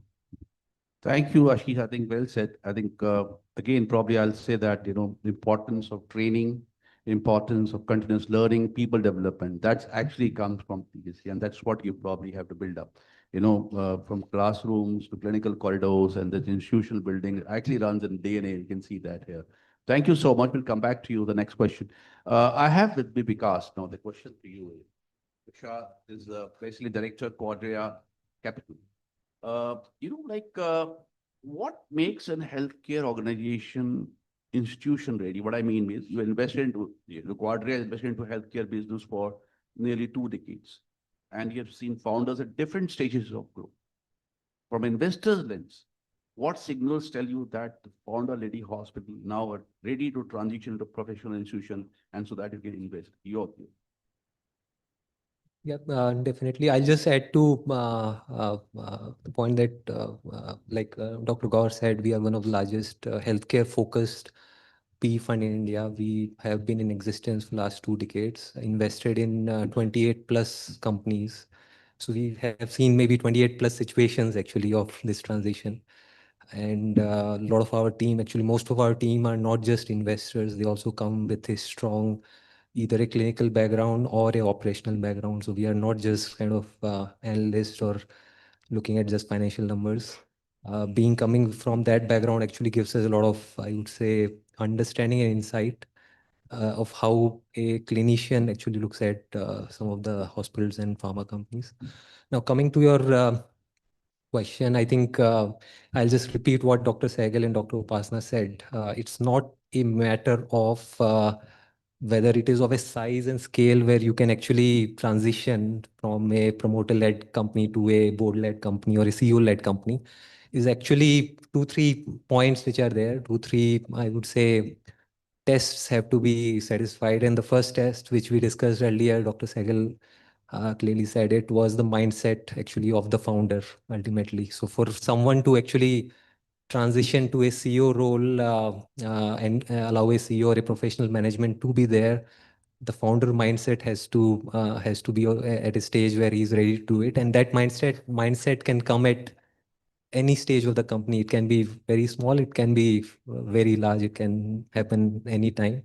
So if a founder has to first think of kind of leaving the fact that it is not his hospital, but a institution, ultimately, he has to think that manner.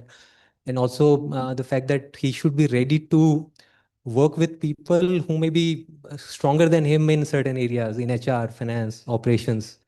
And also he has to be open to kind of disagreements, looking at a lot of data, a lot of board oversight. So some of those things should come to him naturally. It should not happen that they are intrusive. They are kind of, I was running the show in my manner and now things have changed. So ultimately it's a question of mindset of the founder. That is the most critical part. The other part is whether the organization is actually ready in terms of system and processes, like Dr. Upasana said. So ultimately, whether the clinical outcomes, the safety measures, they are measured very regularly versus one-offs or anecdotal.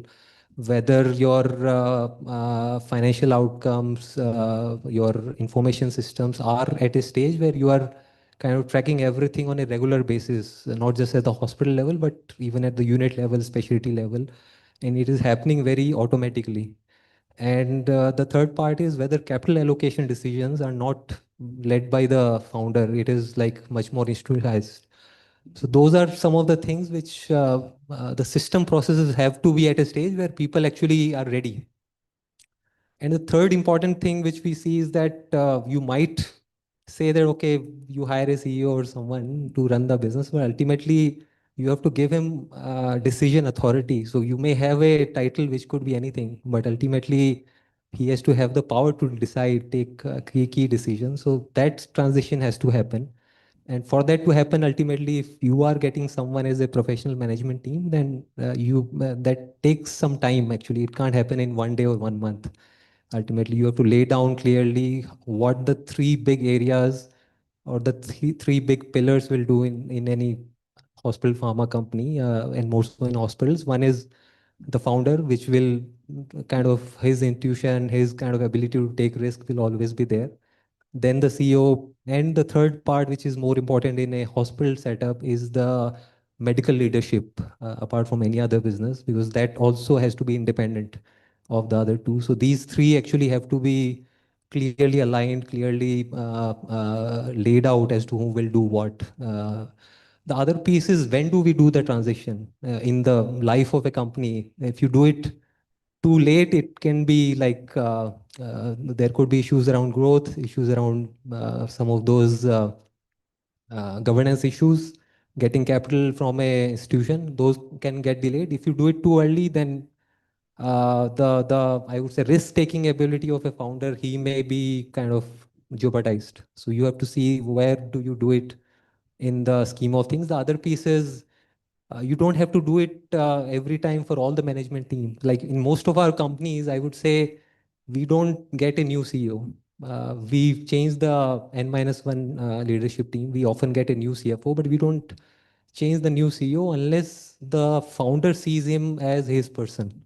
Rather than imposing anything on the founder, we work together always with the founder on that part. And the other piece is you have to align everything actually before you transition. Thank you, Vikas. I think one thing probably we learn in a nutshell is the capital follows leaders who can build beyond themselves. I think that's the fundamental. I think the founder's mindset, willing to delegate, build leadership, and probably have a long-term vision, which is beyond short-term valuation. I think these are the two important parts. Probably, the investor will look into it. I come back to you, sir, Saigal, sir. I think my next question, which is very, very, like a very important question today when it comes to healthcare. This is the preserving personalized care in a system-driven era. Now, how do you ensure that? Because you started the clinic, small neighborhood hospital, a building institution. How do you ensure that the warmth at this neighborhood and personalized hospital is not lost in the process of institutionalization? That's your point of view, sir. To tell you something, going back, very much back, very passionately, I had kept the tagline of my hospital, care and cure with a personal touch. And that's what values we basically made everybody follow. This was taught to them, told them, trained, they were trained that you have to give a very personal touch. And it is not necessary that it should be Dr. Saigal doing this. All of you should be doing that. Develop a relationship with the patients. So initially, when I had this reputation and I was trying to grow, I had a problem. Because for everything, even after keeping a manager, even a ward boy would come directly to me telling me about his problems. And that is when I learned if I want to grow, things have to change. And one thing which came upon me at that time was that I am not fit to do all these things. A professional has to be hired for this. So we started, when I shifted from a very small hospital, which had become 15-bed now, to a new building which was being made as a hospital. I employed professional architects after doing my research. So this was my beginning, to be honest. And I let them do a lot of things. I discussed with them. I understood what they are doing. I told them my vision and what I require. But ultimately, I let them do it. And I realized they've done much better than what I was originally expecting, or I would have been able to do it myself. The second transition came, to be honest, and this is all step by step, that I hired a very expensive GM operations. She was also a doctor, and I let her manage. I listened to her as if I was a student and I was the employee of hers. That, a lot of things were corrected. The systems were made. The SOPs were made. But one thing which, in every meeting that I used to have with my employees, every month, giving them, following those things, that giving them award, the best worker award and all those things, used to teach them the values of personal touch, empathy, and availability. These were non-negotiable things. So you have to define and you have to decide what is non-negotiable and what can be negotiable. All your systems, SOPs, these are negotiable. You can change as and when required, but your ethics is non-negotiable.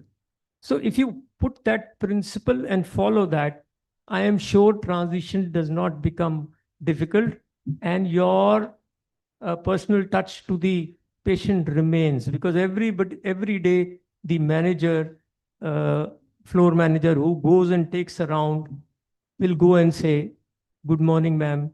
Dr. Saigal ne mujhe bheja hai." How are you feeling? Do you have any complaints? Would you like to convey something to him? It started like that. And now I think they don't even say that. And obviously, as Suchin said, I'm sitting here, my hospital is running.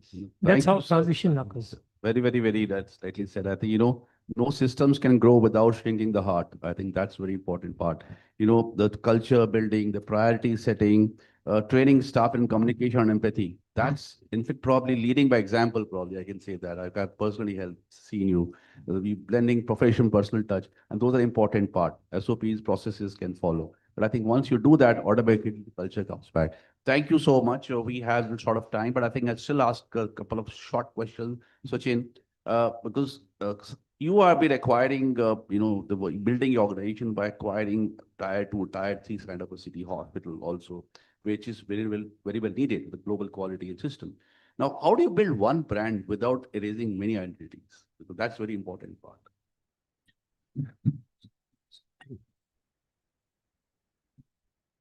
So over the years, we have now 26 hospitals across 6 states. Over the years, what we've realized is that the brand doesn't get built with the boards outside, right? It gets built with the trust that is developed inside. As Dr. Sehgal sir also said, when we go to a hospital, it's not like that now we have come and you should feel like that you've been taken over by some corporate entity sitting out of a faraway town and they will now tell you what to do. That if that happens, then half the hospital strength is already broken. So what we do is start by listening to them. What has worked well? What are you thinking that we should do better? What are the things that are looking like broken? What do you need help on? And we co-create the things that we need to work together. Some things, as has been said already, are non-negotiable. Clinical excellence, ethics, transparent billing. These things have to be non-negotiable, because if you compromise on these things, then you can never build any brand, because the word of mouth is very, very important in healthcare, and the small town understands very quickly if you are doing something which is not needed or not required, or something that's out of the acceptable line. So that has to be completely clear, that we will not negotiate on any of this minimum wages, etc., all the statutory compliances, that is non-negotiable. But beyond that, most of the things we like to co-create with the previous management and try to take them on board as much as possible, making sure that we build together rather than destroying everything and trying to reinvent the wheel in that. So our simplest message to them is that if you join hands with us, you do not lose your soul, but rather you acquire a stronger backbone that, you can, that can help you traverse the more difficult paths, and we help you to build on what is already there. We add more departments, we add more specialists. The people who are doing well, we don't want to replace them at all. Rather than we give them support in terms of junior doctors, more of academic courses. Adding DNB students helps a lot, because in the small towns, if you can add residents that are committed to stay there for 3 years and are academic residents, the quality that it brings to healthcare patient delivery is much, much higher compared to what you would get with regular MBBS residents, because their main aim is to get into a postgraduate course. If you hire them, all they want to do is study and appear for the next exam and leave. But if you can give them a very dedicated, clear career path, that once you do this course with us, then you are here for placement and you can join as a consultant at one of our hospitals. Those residents are much more committed. So we try and give all these things to the current operators rather than taking away anything from them. Thank you so much. I think the key word is the co-creation. I think probably those people have to be brought into the system, and probably maybe they have a very good values. You can bring them to your own brand. A brand is built by co-creation, not like I have a brand and you are just enforced. I think that's the key and success. Great work. I think wish you all the best. Now I come down to my next question to ma'am. Quick answer, because I think what steps are you taking? I've seen the show and you growing involved deeply into each and every aspect. But what steps are taking to ensure Yashoda Group continues to grow as a professionally governed institution that can outlast generations? And that's something I'd like to hear from you. So as everybody knows, we are here from last 35 years. And it's a family-run hospital. No private equity involved. You must be unhappy with me. So, but my first and last effort which I am doing in my hospital is patients should be safe, because everybody knows that I am involved with NABH. Patients should be safe. Quality care has to be there, and personal touch, as Dr. Sehgal was saying. If you are able to provide these three things, you need not to go for any kind of marketing, any kind of advertisement. Your patient will send more patient. And luckily, my patients who are coming to me, their fathers were coming to us. They were born here, now their kids are born with us. And there are many things which are happening. So I believe if, until unless you become so big that you cannot give any time to your hospital, and hopefully, Shichin, now you can say that I have systems. That is why I'm all the time in conferences. Somebody is working there. So you need to tell your people who are working with you, what is your thought process about, like, when we started this new hospital, it was so difficult. Somebody was from Apollo, someone was from Fortis, someone from Max. Who we are, I am just giving time to them and telling them, this is not Fortis, this is not Max, this is not Apollo, this is Yashoda. And Yashoda want these things from you. So now things are settling down, and I think this legacy should go on, but I don't know what next generation will do. So, but still, until unless I am here, my husband is there, we are trying to put that personal touch to the patient. He feels safe that मैं तो madam को बता दूंगा. So this is a good thing, what I feel. Thank you so much. We have seen and wish you good luck. I feel it will, definitely, no doubt. I've personally seen that in your personal involvement. The success, your efforts have built it, but the systems will sustain it. And that's exactly what you're doing. Thank you and wish you all the best. Now, Ashish, coming down to you, a quick question. You're a young leader carrying forward up, like whatever functioning as professional CEO in the fast growing hospital ecosystem today. How you balance respect for, you can say, your founder vision or need to make bold to the next generation? You have to build that, whatever you are doing and preparing, because you are basically a next generation, new generation. Maybe I'm the older one, maybe Sehgal is the older one. Yashoda is, of course, never agree, no doubt. You're always there. But I want to hear from you, because you are still into the next generation. How do you view there, and how do you further, maybe 30 years from there? So I can talk about my current generation, next generation. They've seen us slogging, so they definitely don't want to follow the same rut. But one thing which drives me is, of course, at the core, I'm a clinician. I segregate my time, pre-lunch, post-lunch, into clinical and management thereafter.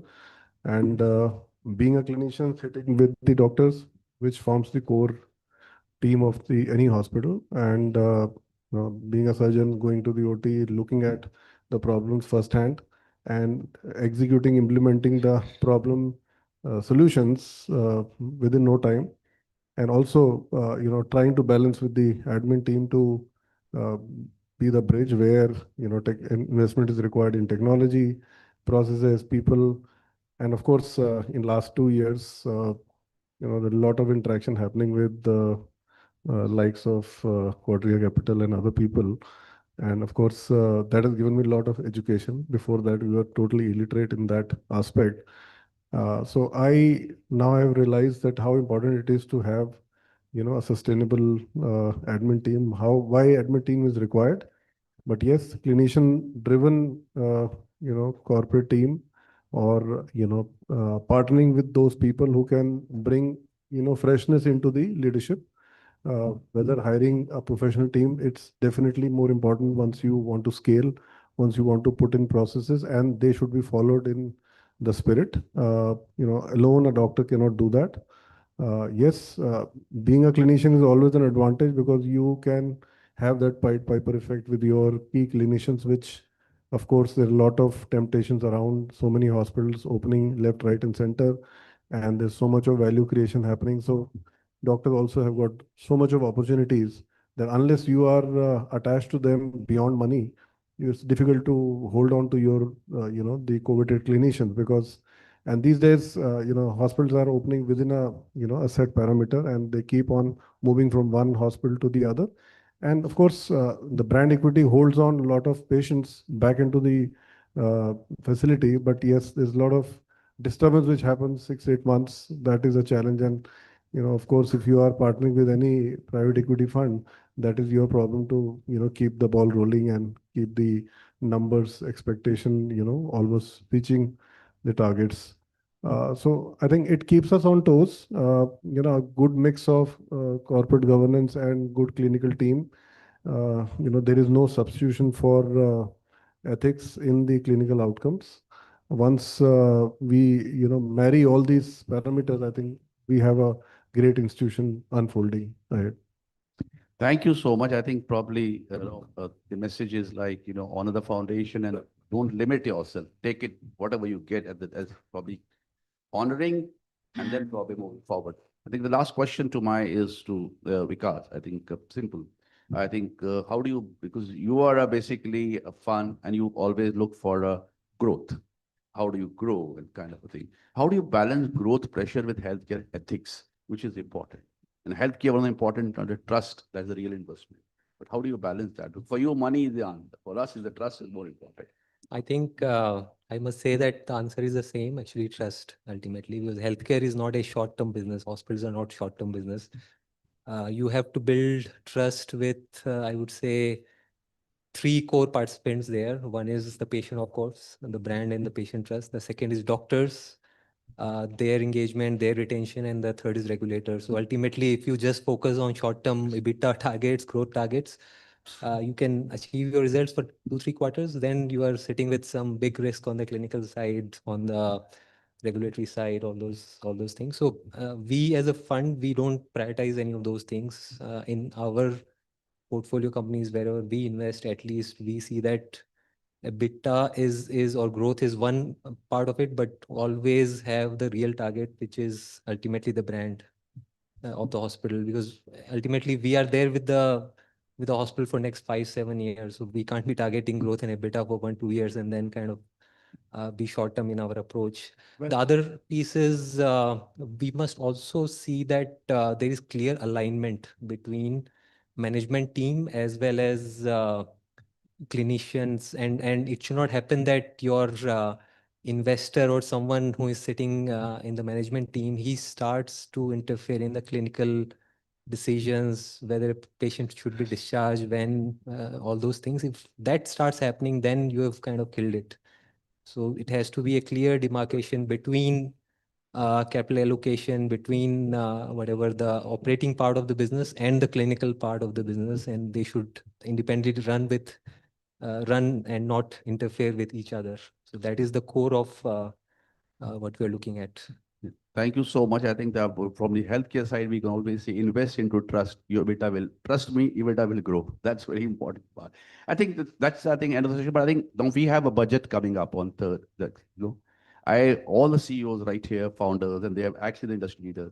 Just 1 minute, probably not even 30 seconds, I'd like to hear from all of you. If you were the finance minister of the country, what will you provide for the budget in the healthcare? So, Chin, we can start from here. Just 30 seconds, one statement. I think we need to change from number of procedures done to the outcome-based funding. If we can link it to continuity care and actual outcomes rather than just the number of beds or the number of procedures, I think that would work very well in healthcare. Well, that's a measurable thing, definitely. Well, From budget point of view, I think one thing what is required is India is being treated very poorly. The allocation to health should increase. It should be at least made to come to 3% of the GDP. This is number one. Second thing is, I am sorry to say, no offense meant, but our government has failed to deliver the healthcare. It should be privatized, and government can buy healthcare from the private institutes at a reasonable cost. So that's why I was saying, you should be Unsustainable, but reasonable cost. you as a finance minister, what you want can deliver. Fine, thank you so much. I think Ashish, just quick. It depends. एक दिन का वित्त मंत्री के 5 साल मिलेंगे उस पर फर्क पड़ेगा. But for sure, I think insurance penetration is something which finance ministry can enforce, and out-of-pocket expenses all-time high in India, and there can be good private-public partnership to enhance quality care and the delivery of care in that sense, and bringing more transparency. So I think this should be the work at hand for the finance minister. I think a lot has been covered, and government has done a lot of things. They've cut GST on insurance in the recent past. They've done like a lot of PLI schemes for API pharma. A lot of things have been done. I would say one area which they should focus, and they are already focusing, but is the supply of quality manpower. I would say nurses and clinician upgrade. So you'll find hospitals where you find maybe you're not able to find quality nurses. A lot of nursing staff actually get exported out of India. That's a good thing, but at the same time, you don't get good nurses to run Indian hospitals. So ultimately, government has to put some incentives so that there is no more training around that part, because manpower, clinicians and nurses are the core of what we are delivering at the hospital.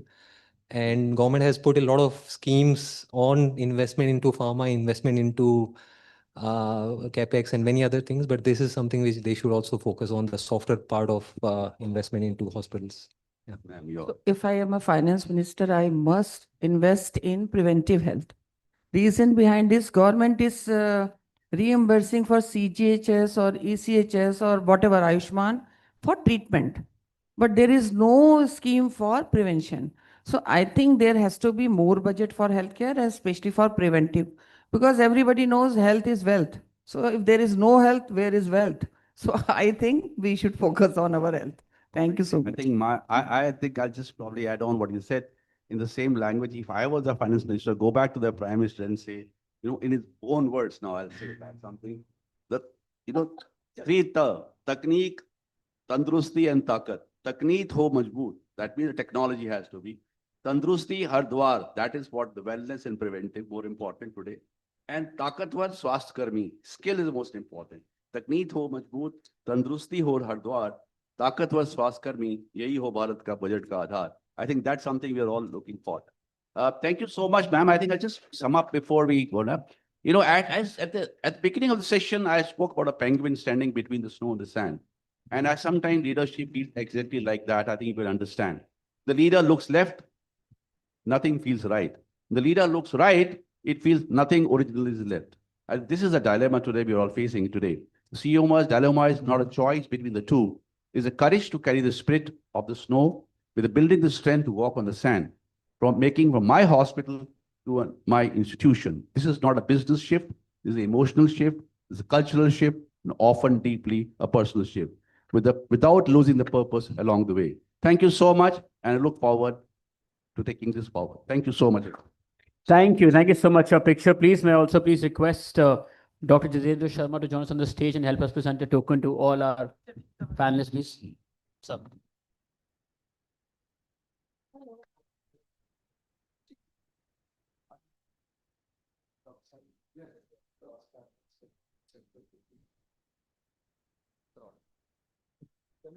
It's a lovely book. As per you, sir.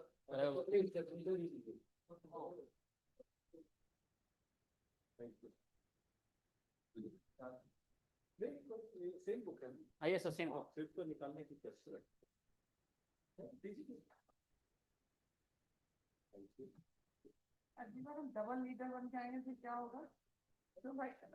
Harbinder Sayyid in the hall. May I please also request you to join us?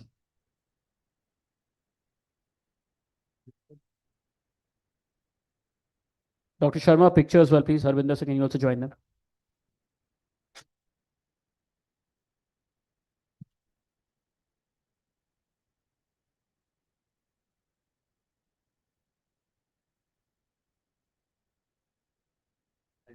Thank you. Thank you so much. Thank you. And thank you, Dr. God, for moderating that. Thank you, sir.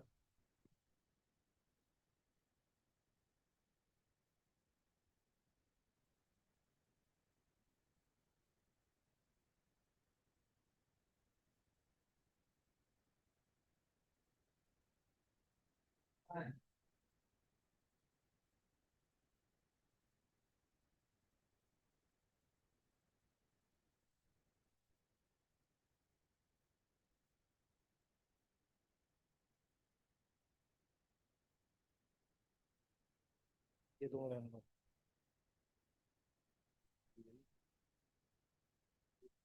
please request all our friends in the audience to settle down.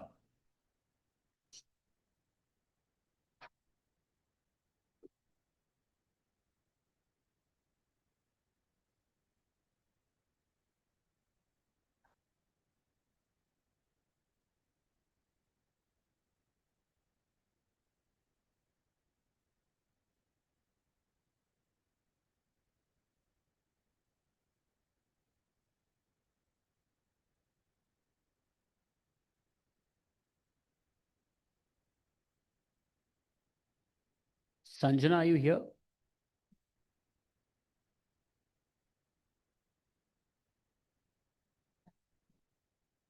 Can our friends in the audience please settle down? We're waiting for you.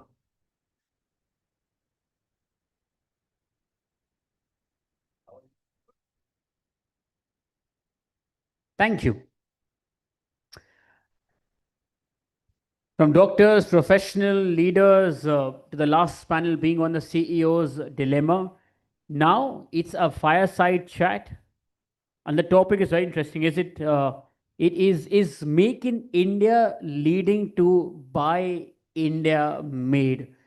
And I'm sure a lot of you have questions on that. And to answer all of them and more, please join me in welcoming to the stage the architect of India's medtech manufacturing ecosystem and policy-led innovation, the founder and CEO of Andhra Pradesh MedTech Zone, Dr. Jitendra Sharma, along with Harbinder Narula, the CEO of BW Healthcare World, of BW Wellbeing World, and also of BW Pharma World. Please, everybody.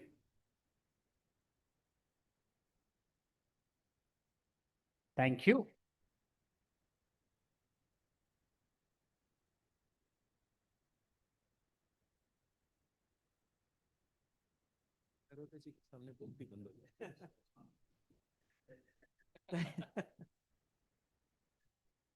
कुछ लोगों के सामने बोलती बंद होती है. I'm just repeating something that he said, but may I request all the hospital owners who just absolutely. Well, this is a very important session which relates to the bridge between the hospitals and the equipment manufacturers, and together with the impact that we are creating. Over a decade, India has invested significantly, whether in terms of a political will, the financial capital, the institutional capital, to make the concept of Make in India when it comes to healthcare. And yet, the hard question remains, especially for the hospital leaders and the decision makers, that are the medical devices good enough to just be made? Why are they not good enough to be bought? That's a question that has been what we are dealing with in the industry. Now, this question can best be answered by someone who's creating or has created a platform for the manufacturers of medical equipment, not just the Indian companies, not just the startups, but to also get the foreign manufacturers get excited about what they could do in India and got them to manufacture equipments in India for the world. So let me begin with you. And this is more of a reality check, that from where you sit today, excuse me, people on the console, can we be a little quiet? From the position where you sit today, do you think that we have been able to change the behavior of people who are buying the equipment, or have we just succeeded in creating supply without the demand responding to it? So thank you for having me here, Narulaji. Pleasure to be here. Let me reverse this question. Can every orthopedics patient get Dr. Sehgal to operate? No. Maybe even in his hospital, they will get one of his students to do first check. We are believing that surgeon. Why? Because that surgeon was trained by a master. We know there is somebody at the back managing the show. But our surgeons wants GE Philip Siemens, we call them GPS, GE Philip Siemens, machine only. Do we go to hospital and say, we want to get operated by Dr. Sehgal only? No. We trust the surgeon. But we don't trust the machine. We produce 1 lakh doctors per year, approximately. कुछ हमारे जैसे fail भी होते होंगे, लेकिन मोटा मोटा सब पास हो जाते हैं. But when we produce 1 lakh machines, we say no. Transasia is India brand. We want Beckman Coulter. So there is a mindset problem. While we accept quality as homogeneous quality by and large with reference benchmark created by masters legends, we don't have the same. We accept one paracetamol of 348 brands in India. When it comes to anesthesia workstation, we want only console. Boys, if you can keep quiet, please. When it comes to anesthesia brand, we say we want one brand only. Sorry, there is a brand versus service issue. How can that be addressed? One that can be addressed by giving space to renowned Indian brands, sometimes visually at the cost of foreign brands. And when I'm talking of renowned Indian brands, one man went inside Mr. Rajiv Nath. I don't know where he vanished. I saw him there and then he went. Here. Right. So there are enough options on the table. Negating those options and going for foreign brands is sometimes a calibrated mistake we are doing. I am myself a hospital administrator. My job has been to run hospitals. The second is that, can we give space for new brands to flourish? If we can give space to 1 lakh doctors per year to become part of our medical fraternity every year, can we not give space to 100 new companies? We are trusting an unknown face behind the mask. We are not able to trust a product that is coming out from a certified factory through established channels, sold by a distributor we know. And therefore, if we can see a machine just like we see a doctor, I think acceptance will go up. The other side of this coin is, what are the moral hazards in the system and market which is not allowing us to do so? Somewhere our moral hazards, whether we call them incentives, whether we call them encouragements, gifts, whatever we call them, just to loop that hole came the medical device marketing guidelines. UCMDMP, the medical device marketing standards that India notified, which is voluntary. You will be surprised to know that from last year, large number of manufacturers sends Diwali time and New Year time, lot of gifts to lot of people.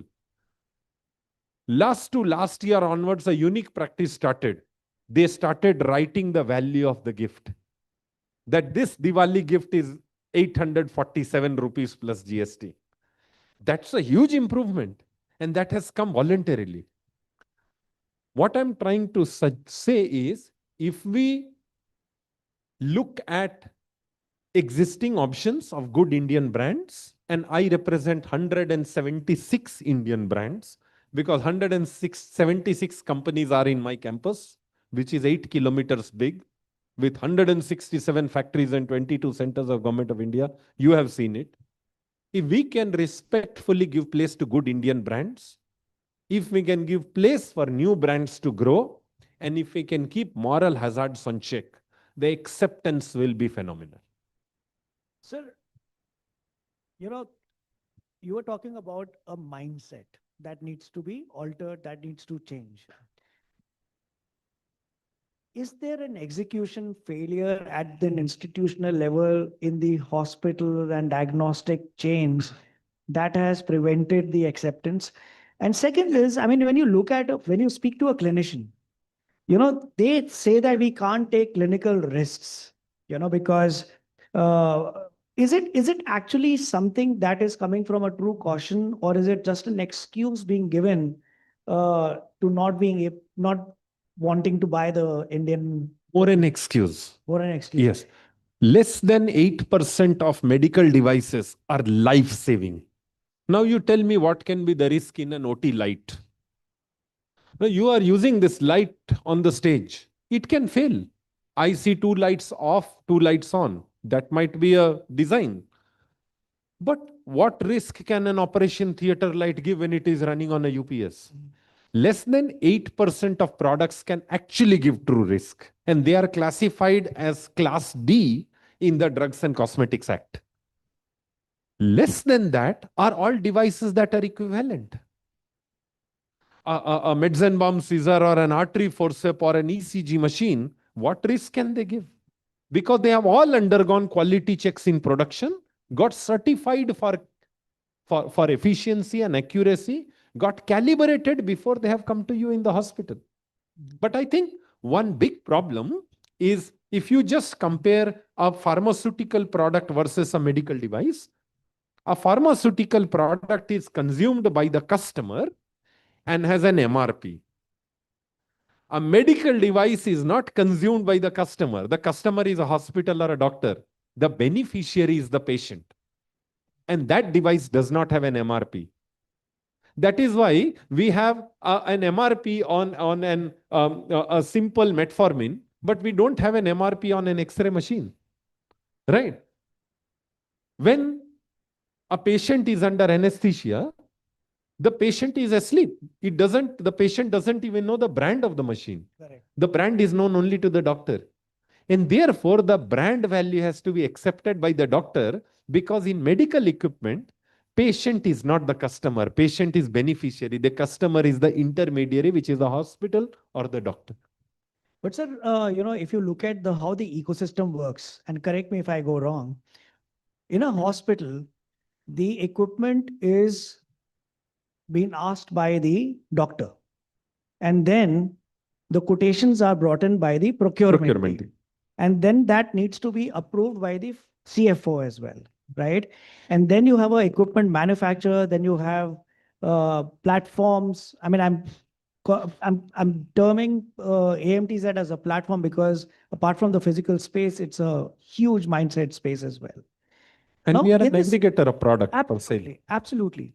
Now, when a procurement guy goes and tells a doctor that, I think we have another alternate equipment which is available and it could serve the same need, why don't you consider this? And the doctor says कि boss तुम मेरे को लिख के दे दो कि ये harm नहीं करेगा और तुम्हारी responsibility है. Now, in this whole ecosystem, what is missing is the trust.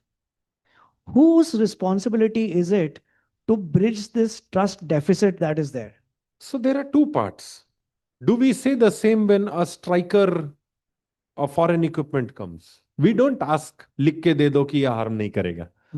This is again a pretext and excuse that we create additional filters for homegrown equipment.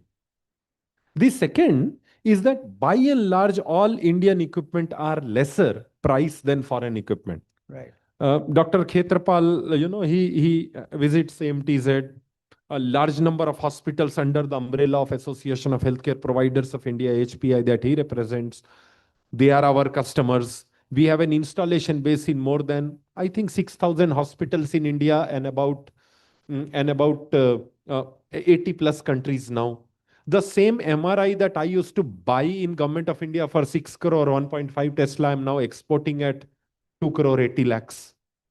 Why we are able to make our own magnets? When you are able to make your own niobium titanium coil magnet, obviously price of MRI will come down. It's not about the risk. We are less cost.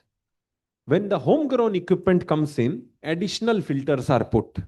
When we have opinion leaders like Dr. Khetrapal or Dr. Vijay Agarwal from Kaho and many others that we have, the good part of our ecosystem, when they kick in and give their opinion, these opinion makers, the tide will turn. I'm just giving you one small example. India's exports of medical equipment globally was 8,000 crore 10 years ago. It is 26,000 crore today. It's the only industry whose exports have grown 400%, 4 times in less than 8 years. This has only happened because acceptance have come in. Sir, since morning, in fact, I was talking that the theme that we chose this year for this conference is around building efficiencies in a healthcare system.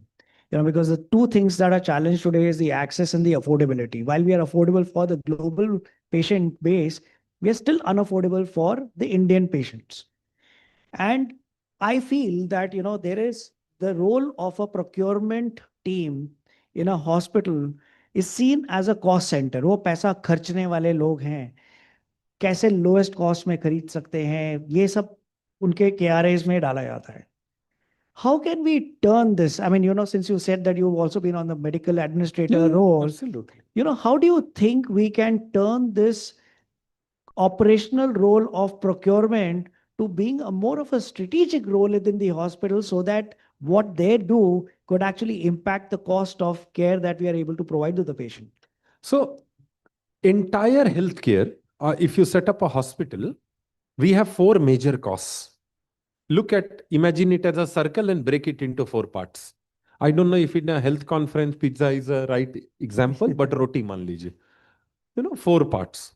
Part 1 is the real estate part of things, which loads the cost. The building, the land, the engineering and all that. That's one time, some part of it goes recurring, particularly the engineering services. The second part of cost center is the human resource cost. The third is the laboratory diagnostics drugs. And the fourth part is medical equipment. By and large, medical equipment is less than 21% of the cost of the whole cost. 80% is not the medical equipment. The chunk is human resource. A good part is capital. A smaller part is diagnostics drugs because many times that is offloaded on the patient, not on the hospital. Hospital, in fact, earns the revenue because of it. The medical equipment is where less than 21% of the cost of cost loading that goes in. I'll give you a very small example. How much oxygen is there in air? About 21%. What is unique about a hospital? Why do we go to a hospital? Doctor is available on telemedicine. Medicines are available on Pharmeasy, 1mg, and so many other platforms. Diagnostics, somebody like Dr. Ravi Gaur or Lal Path Lab can send a phlebotomist home and take your sample. Why do we go to a hospital? When doctor is available online, medicines are available online, samples can be taken at home. We go to hospital essentially to take advantage of the medical equipment. Because a surgeon cannot operate under a tree. He or she needs the best possible 3-dome light. He or she needs the best anesthesia workstation. And that cannot be provided at home. So we are actually going to hospital only to consume medical equipment because everything else can be consumed elsewhere, even at your home. And that part, which is the critical part of consumption, is loading less than 21% on your cost. And that's the oxygen of the air. Just like oxygen is 21% in the air, medical technology is the oxygen of the hospital. Why we go and choose to breathe in a hospital? If procurement heads can be made to understand by leaders like you, by media, by knowledge, by wisdom, by awareness, whatever communication, whatever we call it, that medical technology does not contribute to the major cost of treatment per surgery. Its annuitized cost would be less than 1/5. 2, for comparative specifications, Indian alternatives are available. And 3, surgeon and doctor and the nurse is God. Their skill will save you. What is coming with that to support that skill is good quality, licensed, produced, under quality certifications, tested, calibrated. You will see the cost of healthcare coming down. We have done a unique experiment. We have created a subsidiary called Made in India Hospital Private Limited. In front of a rocket of ISRO, you will see Made in India logo. In front of Vande Bharat train, you will see Made in India logo. But you will not see Made in India logo in front of the hospital of all the legends who were sitting in previous session. किसी भी hospital के बाहर Made in India का logo नहीं लग पाया है. Why? Because we are importing. We are starting 100 hospitals in the country in partnership with doctor entrepreneurs, giving the building on rent for 22 rupees per square feet, giving equipment on EMI so that the doctor entrepreneur can return the money of EMI and rental on building by the revenues earned on hospital on the revenues per bed per day. And that is what can expand our country number of beds in a very meaningful and a low capital burden manner. Sir, this brings me to a question. Since you were talking about Made in India Hospital and we refer to the panelists sitting here before, most of the panelists sitting here are doctors who have now become hospital owners. It is there in their interest to lower the cost, manage the cost, but at the same time manage the outcome for the patient, right? What is stopping them to invest in a made in India equipment? Because I mean, उनके लिए तो पैसे भी बचते हैं, quality अगर same मिल रही है. Is it the perception of a foreign made equipment versus a made in India equipment that needs to be addressed in the minds of the people? Because, you know, I think they take pride when they go out in the marketing and they say that, you know, we have the best equipment in the world available, best equipment in the world. By perception, just feels ki the Swiss made equipment or a Japanese made equipment is better. Yeah. So I think apart from perception, there are other things at play, primarily two. And being a hospital administrator, once again, I'm saying I have felt it, experienced it deeply. One, the foreign companies are able to give a longer credit line. Indian companies, due to homegrown budgets, have a lesser credit line that we are able to offer hospitals. A doctor obviously wants a longer lead time, longer credit line. The second thing is, 10 years ago, if I were to advertise that I have, a renowned surgeon in my hospital, it could be any of the big names of Delhi, I would put his or her photo on the banner outside the hospital. 10 years ago, 15 years ago, that is what used to happen. Dr. Deka for ENT, right? Dr. Sehgal for orthopedics, Dr. Some XYZ for gastroenterology, the best in the country. Today, what we are doing, we are putting a banner and saying we have 3 Tesla MRI with such and such a resolution. We have Da Vinci robotic system. We are actually not showing the surgeon's face. The patient might be coming for the surgeon. But when we advertise a bariatric surgeon, we are not showing the surgeon's face. We are showing Da Vinci robot's photo. So we are trying to use technology as glamour to market and not the surgeon or the treating doctor face as the skill to market. Our marketing has shifted from skill to glamour of the technology. And I think that needs to be retracted back because that is wrong. Technology is a support system in the hand of the surgeon or the doctor. Technology is not what cures the patient. We are pretending to prove to public that technology is curing the patient. 3 Tesla MRI with 120 millisecond lag time. I mean, look at the advertisements. And I'm talking because you are a communications man. A patient doesn't know what 120 millisecond lag time means. And we are trying to pretend that, but not showing the surgeon's face. Our act of marketing healthcare has to change. Absolutely. I couldn't agree more with you on that. For all the healthcare leaders here today, the CEOs who may be sitting here today, What is it that you suggest they should be doing in the next 12 to 18 months to give that growth or change the mindset of the people that they work with? Because many CEOs are not doctors, and the doctors are driving the decisions in terms of procurement of equipment. What do you think the CEOs should be doing to make a difference in their institution in the next 12 to 8 months? Three very simple things. For every item that needs to be procured, the CEO must challenge people like us, institutions like us, to give a made in India alternative with due certifications, NABL lab certified test reports, AERB certified reports for radiology and so on. Second, our doctor CEOs must get away from equipment-based maintenance. Today, they deal with 20 brands, 30 brands, and each brand engineer maintains that equipment. Even that equipment can be saved or salvaged. The engineering representative forces the doctor entrepreneur to replace the equipment. And therefore, second thing they could do is consolidate the equipment maintenance and outsource it to one agency who can maintain all equipment so that your equipment life is extended and not replaced because that brand engineer is taking care of that equipment. And third, when you procure an item, don't look at brand, look at specifications.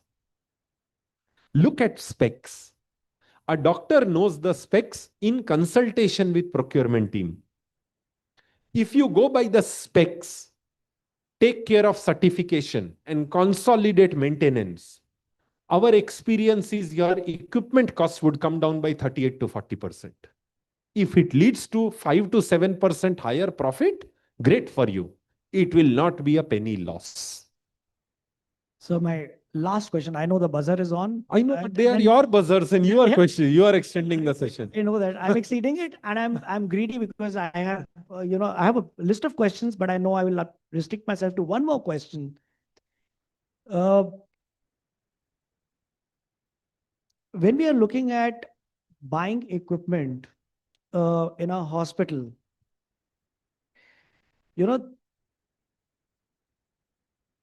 if I were to say that tomorrow the government mandates that all the hospitals, wherever there's a made in India equipment available, they need to procure that. And only if it is felt that this piece of equipment does not serve the purpose as good as any other foreign equipment, then only you can be allowed to buy the already mandated for public procurement. We have something called global restriction list.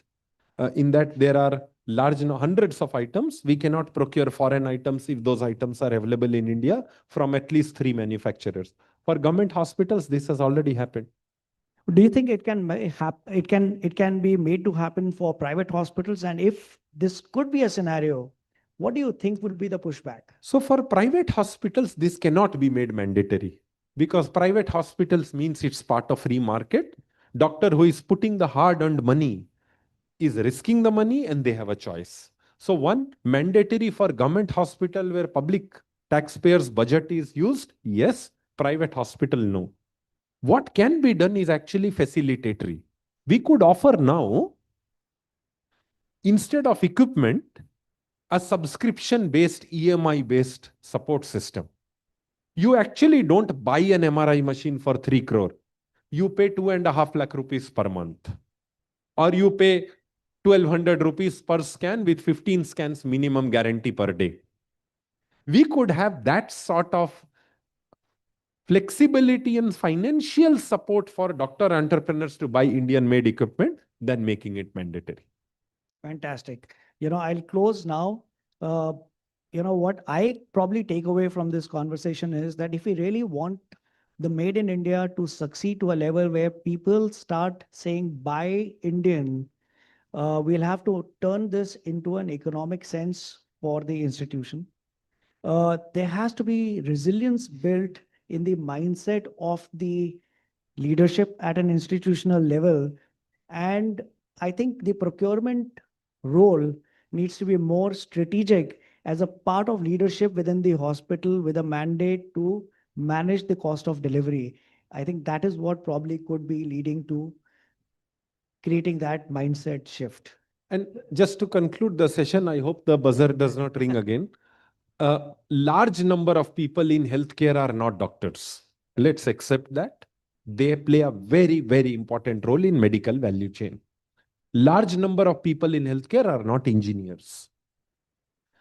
The ward boy is not a doctor or engineer. The radiographer is not a doctor or engineer. Large number of people. And there is a large number of society which is neither doctor or engineer. We go to Kailash Mansarovar, we go to Makkah, Medina, we go to Amritsar, we go to Vatican, we go very great places of worship to take spiritual strength. The place which gave us birth is also spiritual. How many of us have gone to the hospital where we were born? I think all of us should consider the hospital where we were born as our first place of pilgrimage. Go there once, at least in few years, and do little bit for that hospital. It could be painting in the toilet. It could be a fan which is not working in the ward. It could be a machine. It could be an MRI size of your pocket. But I think we have forgotten the place that that has given us birth. When we go there, we will realize it is not about MNCs. It is about those children who are still being born there. And then we won't have to preach. Fantastic. I think what a closing note, sir. What a closing note. Thank you so much for your time, sir.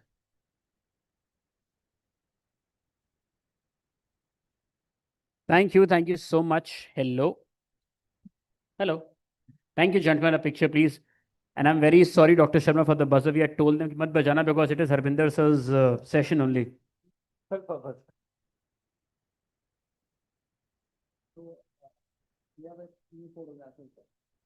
Yes, and Harbinder sir, please request you to present a token of appreciation too. The book. Because you liked it so much. Thank you. For them, please. Thank you. Thank you. Thank you, gentlemen.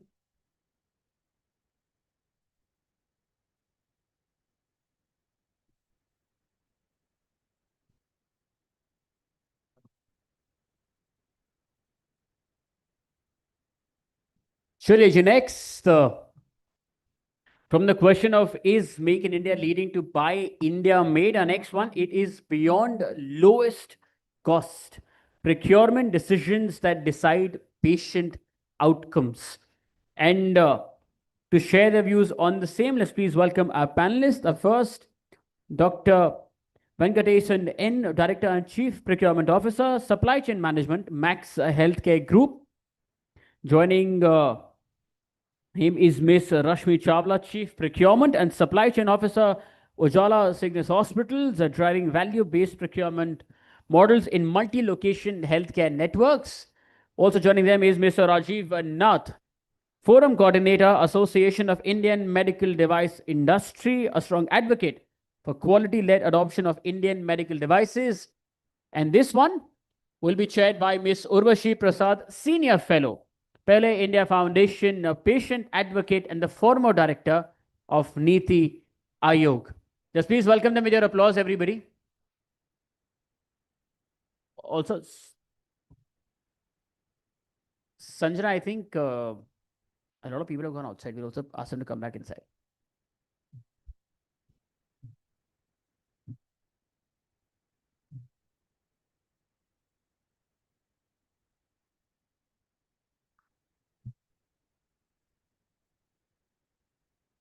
Yeah, so this is the last panel for this summit, but I think a very important one, and hopefully more people are going to come in. So we'll just give them a couple of minutes and then we'll get started.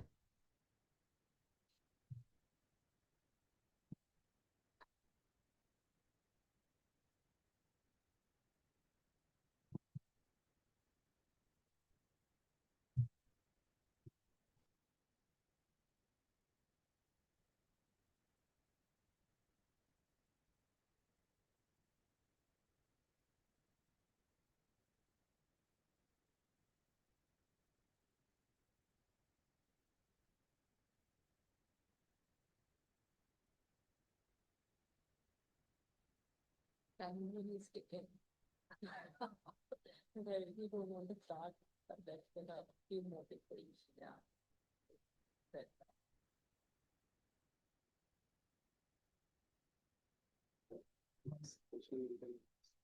yeah. Exhausted.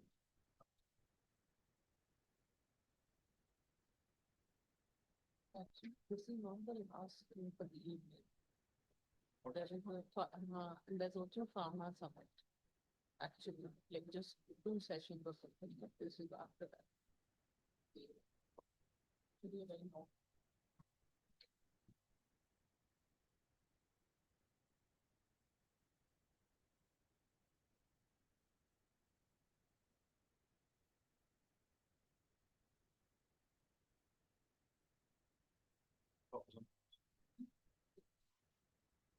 I was not taking it. Otherwise, I would have protest.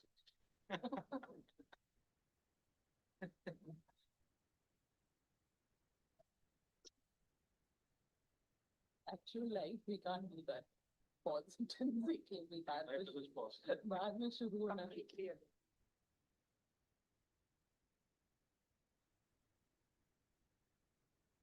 Stop कर सकते हो stop कर सकते हो translators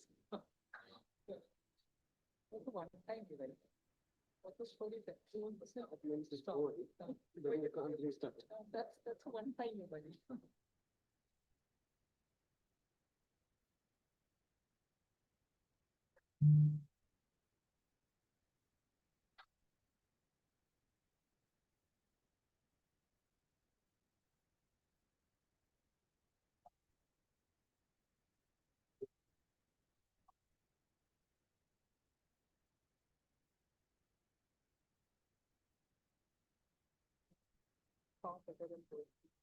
I have got those time back. When I was the corporate good one.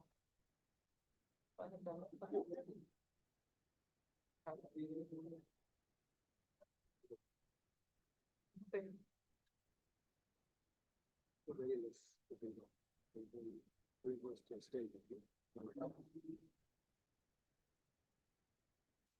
Yes.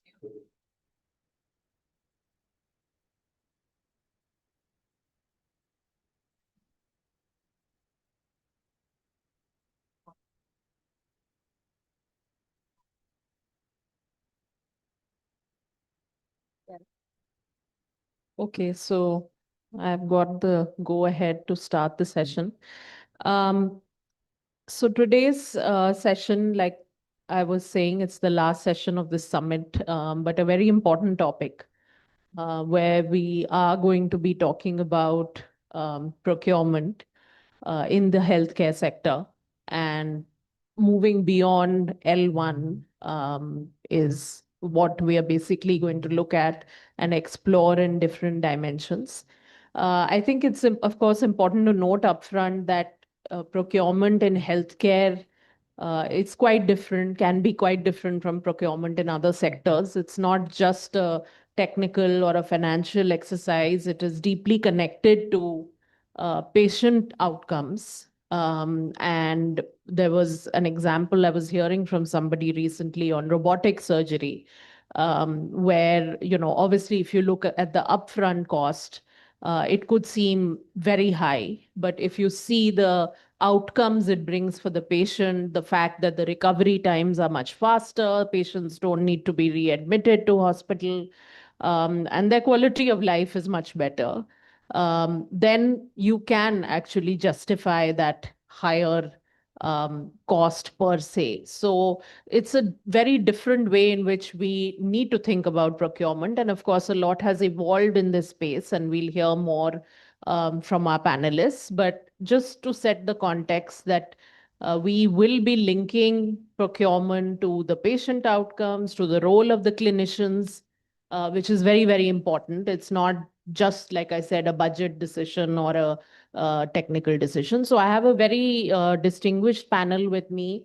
I won't go into introducing each of them because they have too many achievements that I would have to list out. But Dr. Venkateshan, Ms. Rashmi Chawla, and Mr. Rajiv Nath, they will be able to unpack this topic in its very many dimensions. So I think if we can start off by really exploring more on this theme of moving beyond L1, and if I can start with Mr. Nath, how do you think that we have evolved? And I know we were having some conversations offline. The government in particular or public procurement has been quite criticized in the past that, you just have this L1 concept where the lowest bidder, always gets that particular contract. And that's not obviously the optimal way to look at it in healthcare. So have you seen that paradigm evolve? If so, how and where? And what else can we do in the public procurement system to really build on this paradigm where we are not just looking at cost, but we're looking at value, we're looking at the quality of the patient outcomes? Thanks. So yes, definitely this is very much, I would say, baggage of the public healthcare system, at least in India, that we've seen where L1 that equates to lowest price bid for a particular specification or tender becomes what's going to be procured, because any buyer or any bureaucrat doesn't want any finger pointing at him for buying a higher price product. So it of course comes with the associated risk when you're buying the lowest price, even though it may be coming from a regulated environment. The quality may not be consistent, it may not be perfect. So definitely when it comes to medical or public healthcare, there is a patient safety risk associated with that. And internationally, when we see better practices, or we've seen better practices even within India, because different state governments have got different ways of addressing this particular challenge over there.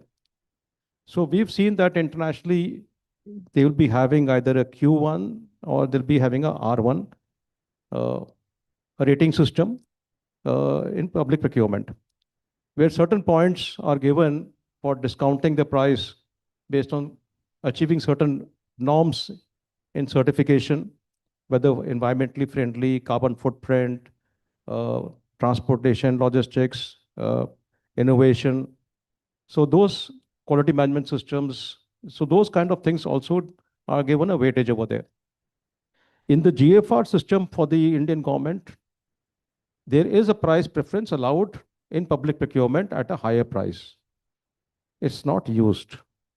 It has now been permitted more frequently when you are buying services, but it has not really been used for buying products. We need to now move forward and permit public procurement to take place on a price preferential based on certain objective values. So there's still no finger pointing, but it's done in a transparent, equitable manner and allows the manufacturers to go up the value addition tree. Rather than asking the manufacturer that if you're going to be giving a car and you have to match the L1 lowest price, then you have to remove all the bells and whistles. So remove the airbags, remove this, remove that, and then try to lowest price. Then he's not really going to give the consumer a better quality product. That becomes always the challenge over here. So that evolution of, say, giving 3% to 5% discount on a Indian certification of medical devices, ICMED certification, a 3 to 5% discounting based on India design certification, is only something that's going to be allowing then that value addition of better design or better quality or better management to be rewarded. That's the way forward, I think. That's also done in the UN system. When we sell to UNICEF or to WHO or UN bodies, that's how they reward us. And just a quick follow-up question. What role do you think health technology assessment or life cycle, cost analysis, what role do you think this can play? Is it playing any sort of role at this point? And if not... Yes, I think this came into being nearly about 15 years back when it was initially introduced by a National Health System Resource Center. They made the first compendium of HTA studies. Just the previous speaker, Dr. Jinesh Sharma, was the initiator for that when he was working in the ministry. And especially for innovative technologies, when you bring in an innovative technology in public healthcare systems. So when you bring in something which is going to be patented or proprietary, and public is going to be getting benefit from that. And the government, as a smart buyer, will realize it even more advantageous than even the healthcare sector. And they'll be the first to adopt that in the public healthcare advantages. But to justify the procurement for that innovative technology, then you have to use a health technology assessment, whereby you're looking at the totality, not only the price, but also the cost, also the patient safety, also the efficacy, also the reduced number of days the patient will be staying in the hospital or getting the treatment for. So all those things will be factored in a health technology assessment exercise. And similarly for equipments, the life cycle study, you're not just going to be seeing the equipment by itself and not just the maintenance cost or the warranty period or beyond the warranty period, but more importantly, what consumables are using in, the cost of the consumables, and the frequency of the upgrade of those consumables, whether there's a filter change in the machine, a probe change in the machine, a sensor to be replaced every 3 months or 3 years' time to keep that calibration or anything going. All that has to be factored into the life cycle. So I would say people tend to underestimate the government systems in many of these things are very well placed, and they take these things into account very well. Thank you. So, talking about public procurement, if I can come to you, Dr. Venkatesan, and you represent a large group like Max, how do you really go about thinking in terms of balancing the imperatives of cost, efficiency, and patient quality and safety? Ideally, none of those should be pitted against each other, but we do have things that we need to balance, especially in a private healthcare context. So how does a large group like Max go about thinking, planning, procurement with these imperatives in mind and trying to find that balance? Good evening, everyone. We don't go by L1 always. L1 is one criteria, like for any procurement, everybody knows that. But there are major, the points, the ranking goes to clinical outcomes and the service of after buying the service sales, post-sale services, spare parts availability, and the time taking for getting the materials. So there are a lot of metrics we used to identify and discuss with the vendors, and then after that only we go for it. So L1 is always, not a successful idea for going ahead with that. I just wanted to tell you an example. In my a decade ago, I was with some hospital, private hospital. So we were buying examination gloves. So it comes in a box of hundreds, right? So that was around 200 rupees a box. Someone comes and says that, I'll give you at 150 rupees. So I thought, okay, it's a good savings, around 25%. So we bought it. So later, after 3 months, we saw that the consumption quantity has increased from 1 lakh to 1.5 lakh, 2 lakh. So because in the box, there was less number of gloves he was selling. He was selling it around 85, 90 gloves. So L1 never, is the right choice to go ahead. You will have to go for a technical analysis of all. If you're buying equipment, you have to go for a technical analysis. You have to go for a TCO, total cost of ownership. So for the next 10 years, and the company in the vendor can give the support, they can give us spare parts, and what will be the prices, what will be the maintenance cost. So there are multiple things we have to check before going ahead. These are all to take care of the patient. So patient safety is very important. So we see all the safety features of point of view in the equipment. And also we take clinicians' opinion. So clinicians also suggest, so these kind of, what kind of drugs we need to buy, what kind of equipments we needed for a faster treatment and early recovery of the patient. So all the things in the procurement goes around the clinical outcomes. It's not the L1 always.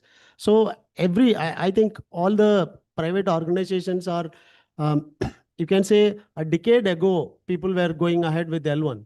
So every time they go for L1 and showing the cost savings, this, that, and all. But now people are focusing on quality. So we as an organization and the other corporate hospitals also go for a quality products only. We don't go for L1 ever, never. Yeah. Thank you. If I can come to you, Rashmi, next, how do we really define or redefine value in procurement? And in terms of incorporating patient outcomes, what are the sort of metrics that we can or should be looking at or are looking at already in our procurement systems? So this will actually be in continuation to what my colleague Dr. Venkat just now said. We both come from private hospitals, and I will second to what he said with a little more detail. So as you rightly said, that what is the value that we bring to it? So the definition of value is now changed from the low cost target to the overall total cost of clinical outcomes. So he gave a very good example about equipments where he talked about total cost of ownership. Here I will also talk about total cost of clinical outcomes or treating a patient in the entire patient journey, patient admission till patient discharge. So if I take an example of a drug, it can be any antibiotic. There are a very, very methodological and clinical ways to say whether an antibiotic is impacting a patient admitted in ICU or not. You can measure a TLC count and you can say that if this drug is better than the second drug. So first parameter or the metric is obviously the clinical outcome. Interestingly, it is very, very measurable and methodologically measurable. The second outcome is patient satisfaction, which should go in terms of the experience of patient, the surveys and other parameters.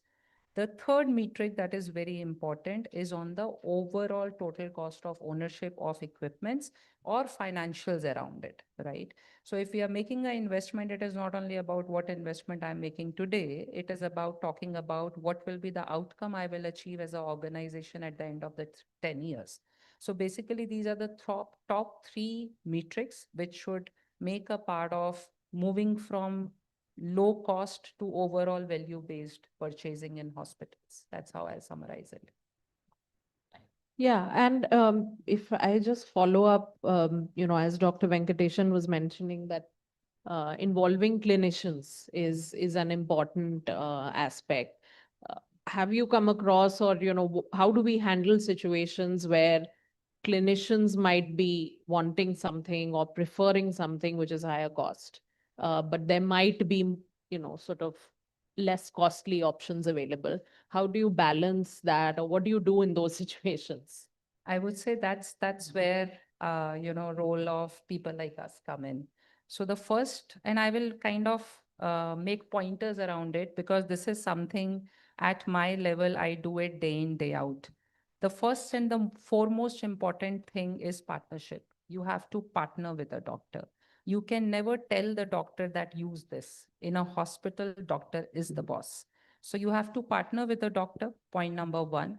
You have to very structurally and respectfully help them break their biases. So normally it is human psyche to say ki jo mehenga hai wo acha hai, which is nowadays not the answer.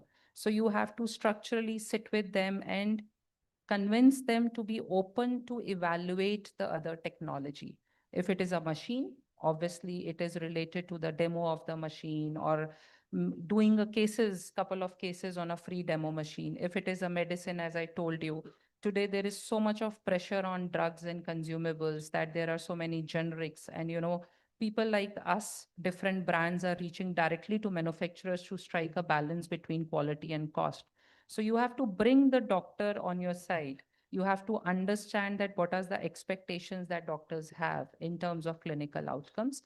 And last but not least, you have to also maintain the financial benefit for the doctor and the organization in the equal ratio. So it has to be a very, very transparent, ethical process that should be followed. My personal experience, and I would request Dr. Venkat to share his view from such a big chain, is that it always works. There have been number of examples in machineries, in drugs, in consumables where we have partnered with doctors. doctors have visited with us to manufacturing plants, and we have been able to source the drugs which earlier were taken by, marketers like Cipla or Abbott, but now I am taking it directly from a manufacturer. So the batch number is same, right? And now the manufacturer is giving it directly to me rather than routing it through Cipla, Abbott, or anyone else.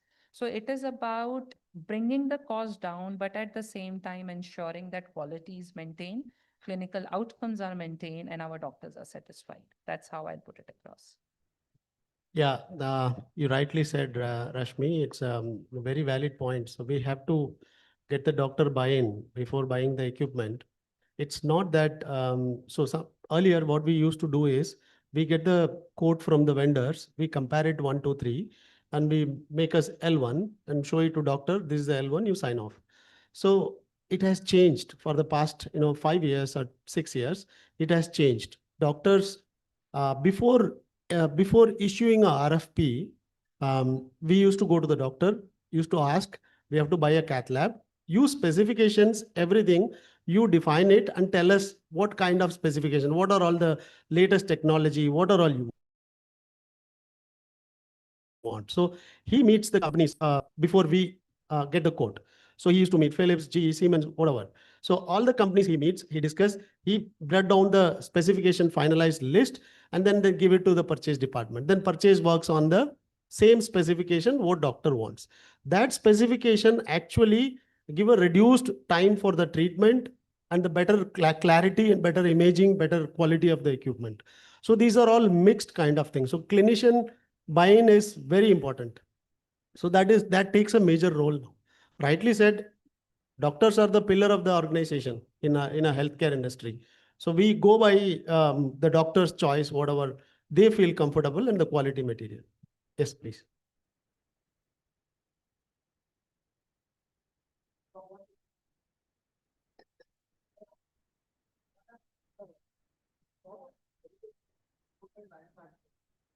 We are going and training the doctors because the doctors in their institutions are not been trained to work on a particular area. And the doctor gets used to working on a particular machine of a particular brand, and then they're so much in their comfort zone that they're actually just requesting for that machine wherever they go. Correct. That as an issue when you're negotiating with the doctor to buy something else, which is not the machine that we have been using in the past. So yes, right. It's depends on the clinicians, whether some clinicians doesn't accept the change because Mr. Rajiv Nath is here. J&J sutures are doctors, surgeons' preference. 80%, I don't know, I may be wrong, 70-80% of the sutures are J&J only. So many companies came in like Suture India, HMD. There are a lot of people, even Romson's. So many people have started coming, manufacturing the sutures, but they are not able to get the share because everything is doctors, hands. They want only J&J sutures. It's the right example. Like they are using for 20 years, 30 years on the same equipment, or Siemens or GE or Philips, whatever. So they are comfortable with that. So he will first come and tell Venkat, I'm preferring Philips because I'm working for 20 years, Venkat, please don't change it. So on Philips, then we see what value add we can do. So we go for it. We go for a Philips only, but we see what are all the value add we can do in that. So then we close the deal. But clinicians are important. It's a little challenge if Philips are saying way high price, then we invite the clinicians also to sit and negotiate. So we say it's a very high price. Since you are asking for Philips, I'm happy to give you the Philips, but come and sit and negotiate for some time. Help us in reducing the price. That's what we ask. This was exactly what I was wanting to add, and he perfectly covered it.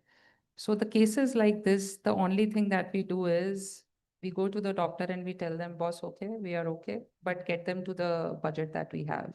And I must say, last 5 to 7 years, trend has changed drastically. Doctors understand, they partner with you, and they call the manufacturer across the table and tell them that this is what you have to do. It's a very, collaborative approach. And then it's a very healthy discussion where we say, okay, as he said, it's Philips, we are okay to pay premium, but it cannot be 40%. It can be 10%, 12%, and then it is doctor only who makes Philip to come to our terms. So that's how balance works. And that's the change, as Venkat rightly said, has happened in last decades or so. And it's visible in everything that we purchase for our hospitals, anything and everything. Right example, recently what we did, one of the doctor was asking a cardiac device, which was, we buy at 8 lakh, selling at 10 lakh rupees. So 20% margin actually. Doctor was saying that, yaar, 10 lakh bahut zyada hai, tum 9 lakh kar do. So we said, fine, call the company, reduce whatever you reduce, we will reduce 1.5. So if you are reducing it 1 lakh rupees, I will give a discount of 1.5 lakh.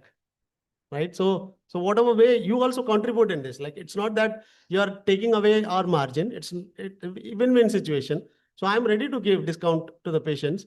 Perfect. You call the company, negotiate for 7 lakh, and I will give it at 6.5 lakh. So that's the benefit to the patient as well. Yeah. That's what the collaboration is. So doctors also take it very happily, and they'll also call the companies. They have the power to squeeze the companies. Absolutely. Most powerful. Yeah, thank you. Thank you for that question. So if we can move a little bit to the policy side of things and also standards, I think if I can request Mr. Nath for his thoughts on this. One thing that I always grapple with, that in a very heterogeneous health system like India's, using these words of quality, value, how do we actually go about our standards? Because we have the best healthcare in the world also, and then we have a lot of people who are struggling to even get the basics. So we have everything in this one country, in this one kind of heterogeneous health system. So how do we really go about, because we use these words a lot, we talk of standards a lot. But is there any sort of uniformity we should even aspire for? Is it possible? If so, how do we go about it? And especially bringing this in the procurement context, given that's what we're talking about here, how do we align it with our type of health system and our reality? So let's step back a little bit. The organization I represent is IMED, Association of Indian Medical Device Industry. We've got two simple objectives. One is make in India, and second that is doing that in an ethical manner. And we realize that the ethical manufacturers are challenged in this environment and more difficult to sell in India than for us to export. So many of us are thriving on the exports market, but not so much in the Indian market, because this huge brand change or brand loyalty or brand bias that we have to grapple with in the private healthcare sector, or the L1 pricing in the public healthcare sector, and then competing with non-standard quality being sold to match the L1 price expectations, especially in the public healthcare sector. So this is where we created and lobbied for the first filter. Normally, whether hospitals or consumers or anybody will run away from regulations. As an industry, we were the first industry that we sought regulations for medical devices, whereby we created the first filter so that what's coming into the market will have at least a patient safety standard or a comfort available to a consumer or a hospital. But then within that, even after putting the filter over there, you'll find that, yes, there are various brands and suppliers and products within the market with varying levels of quality and performance. So how does a buyer like you, when you're asking for a bid, you find sometimes within the lowest price and the highest price is 2x, 3x, forget about 10, 20%. How do you justify that procurement and convince yourself to go for that higher price and get confused by that array of products available to you? And especially during COVID times, you found there was so much confusion that was available. And that's where comes the issue about voluntary certification. Mandatory regulations is only addressing patient safety. Regulations do not address quality. Quality is beyond regulations. Me as a manufacturer, if I'm making a product, I can make a product to a product standard, which is what is required in the regulations. Now, within that standard, I can choose a more discerning, higher standard of performance based on quality benchmarking that we are seeing with the international standards. So you say an ISO standard or an American standard or a Japanese standard is having a tighter tolerance or a higher performance rating than the Indian standard. So you have a higher standard for that. Now, beyond that higher standard, so you got regulatory, BIS, ISO, and then beyond ISO, you'll have a company's own standard. But the company may say, I will put for myself a more tighter, more rigid specification, more higher performance after benchmarking my product against the leading players in India or the leading players abroad. And that becomes the next part. And then somebody at the top, the MD or the owner says, I'm willing to be at the top. And I want my brand to be number one in India or globally. And for me, anything less than this is considered to be a diluted requirement. So I'm putting a higher benchmark for myself where I'm the flag bearer for that particular. So you put forward your own specification and requirement for that. So you can have a Porsche car, which is a higher quality, a higher performance car compared to an Audi, a higher performance Audi compared to a Volkswagen. So within that, not that a Volkswagen is not a safe car, but then you have variants of quality over here. That same thing comes over here in terms of branding, in convincing the buyer, and in providing the value and addressing this particular issue over here. So this is where I would say the quality and standard parts comes in. But to make life simple, what we did was, along with Quality Council of India, we created ICMET certification. So the BIS part was enough to satisfy the regulators or the Indian tendering part. How do you satisfy the global players? Showing them the ISI mark was meaningless for us. And we didn't have the laboratories or the systems in India. So along with NABL, NABCP, QCI, I met after creating before creating even the regulatory system, we created the Indian certification for medical devices, ICMET certification and ICMET Plus certification. ICMET Plus certification is near equivalent to a CE mark, where it is product plus QMS. And ICMET certification is only quality management system certification. Now that is not just ISO 13485, it also includes risk management. It also includes various other standards, both horizontal and vertical, which are required, for example, for sterilization, for process validation. I can give a whole listing over there, but basically much more higher rating in terms of performance. The Indian regulations and the ISO 13485 are a subset of this ICMET certification. So what you're doing within the manufacturers, if you got in one product line, 50 manufacturers making the vanilla product or the vanilla requirement, now you set a benchmark and you said only 10, 20 will be able to achieve that particular part. So you'll be able to now filter out the rest 30 may not be meeting your discerning requirements. If you want a more discerning requirement, that is. And then you'll focus only on the people who got that certification. So you'll not have many players, but you'll have some healthy competition for ICMET certification. The only thing is in public procurement, when you bring that forward, at least in the early times, the challenge becomes that you will say it is being discriminatory. Because in each product line, you may be having only one or two players in the beginning.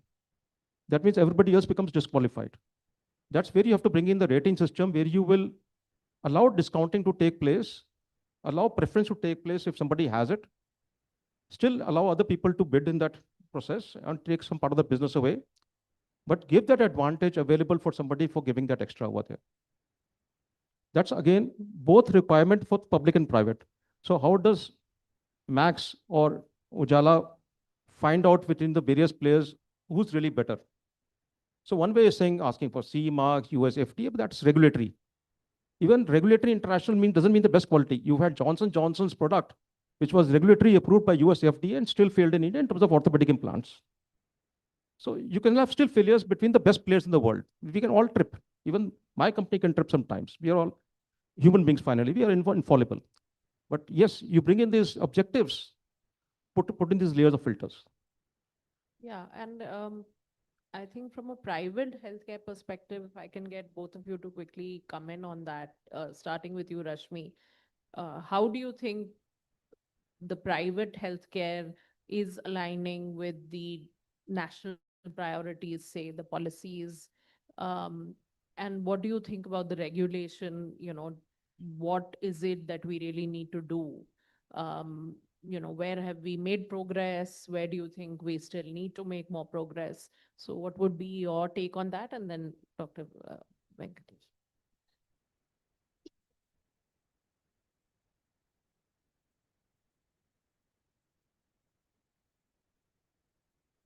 The way you elaborated it, it actually sat very well with the actual scenarios that happen in the hospital. Now, coming to the question that you had put in, Urushi, I would say uh, moving to the national goals in terms of procurement, the aim is to move to the value-based procurement. And value is not defined only by the least cost. As I was saying, the value is defined by the total cost of patient clinical outcomes throughout the journey.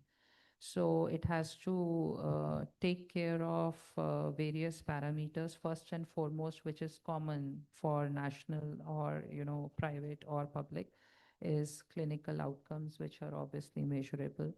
The second thing that we spoke about is accreditations from the authorized bodies. Especially this plays a lot of role in case of equipments when we are buying from FD and other parameters. But other than that, we also have to have a detailed technical and clinical specifications and evaluation matrix in place so that we ensure that the outcomes are met, which are measurable. That is the second thing we need to do, and which is very, very relevant to meet the overall national outcomes. And I would also want to talk about the overall global and, impact that it is performing in terms of the country's overall policies. That is the third point, which is very important, and that should be taken care of. So these are the points that I said would be relevant as we are looking forward to integrating it in a way that meets the national requirements. Gopal, you have covered Rashmi. Adding one point in what Rashmi said. So one is the Make in India. So give an importance for Make in India product without compromising the quality. So wherever possible, so we prefer. Also, we try to convince the doctors and clinicians to use Make in India product, support to them. As much as possible, we are doing it. But the thing is that, the quality, without compromising the quality, we also wanted to get Make in India product inside. Thank you. Thank you. Can I add a point here? Yeah, please. I would just urge all of you people from the hospital administration side and the procurement side sitting over here. Rome was not built in one day. And as you heard the previous speaker, Dr. Sharma, espouse about branding and the shift taking place over here. We got AHPI. I get so many requests from Association of Healthcare Providers of India and IMA and CAHO about the need and availability of medical devices and equipments available in the country. आप ये बनाते क्यों नहीं? ये क्यों नहीं बन सकता? आप में talent नहीं है, आप में engineering नहीं है. Now the few brave ones who start, they need to be given the support. They will not become Porsches overnight. But yes, you have to give them the feedback. So don't give them 100% of your business, completely okay. Give them 5%, 10% of your business. But keep them in the loop as a fallback option. Tomorrow, your supply chains may get disrupted like it happened in COVID times. Where will you go then? So you do need to have that backup available. And while that backup is available, give him the feedback where you want him to improve. What is the performance parameter that is critical for the clinical advantage, for the utility advantage, for ergonomics, whatever. It can be a small flimsy thing, just even packaging, even the size of your shelf box. Maybe your rack is not fitting his carton inside, and that's the basis for rejecting his product.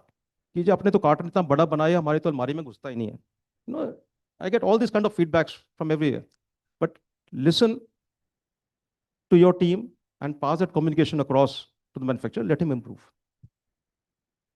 Thank you. Thank you so much. So I think we have the last few minutes. It will be great to get closing reflections from all of you. And also, if there's one recommendation that you would really like to make, which you think can transform procurement in the Indian healthcare space, what would that be? Because there's so many things that we could be doing and we should be doing. What would be that one thing that you think we can do easily, or something which might not be so easy but would have a huge impact and we should really be doing? So it will be great to hear from you. Dr. Venkatesan, can I start with you? Yeah, whatever you buy for particularly healthcare hospitals, whatever you buy, it should be around your patient safety, patient's, patient care. I would like to a small example, like if you go for a L1 like cannulas, if a patient stays for 5 days, the L1 cannula, definitely it has to be changed every day, 24 hours once you have to change. You will use a 5 cannulas, you will bill it on the patient. Patients also getting burden on, financially burden increases by that.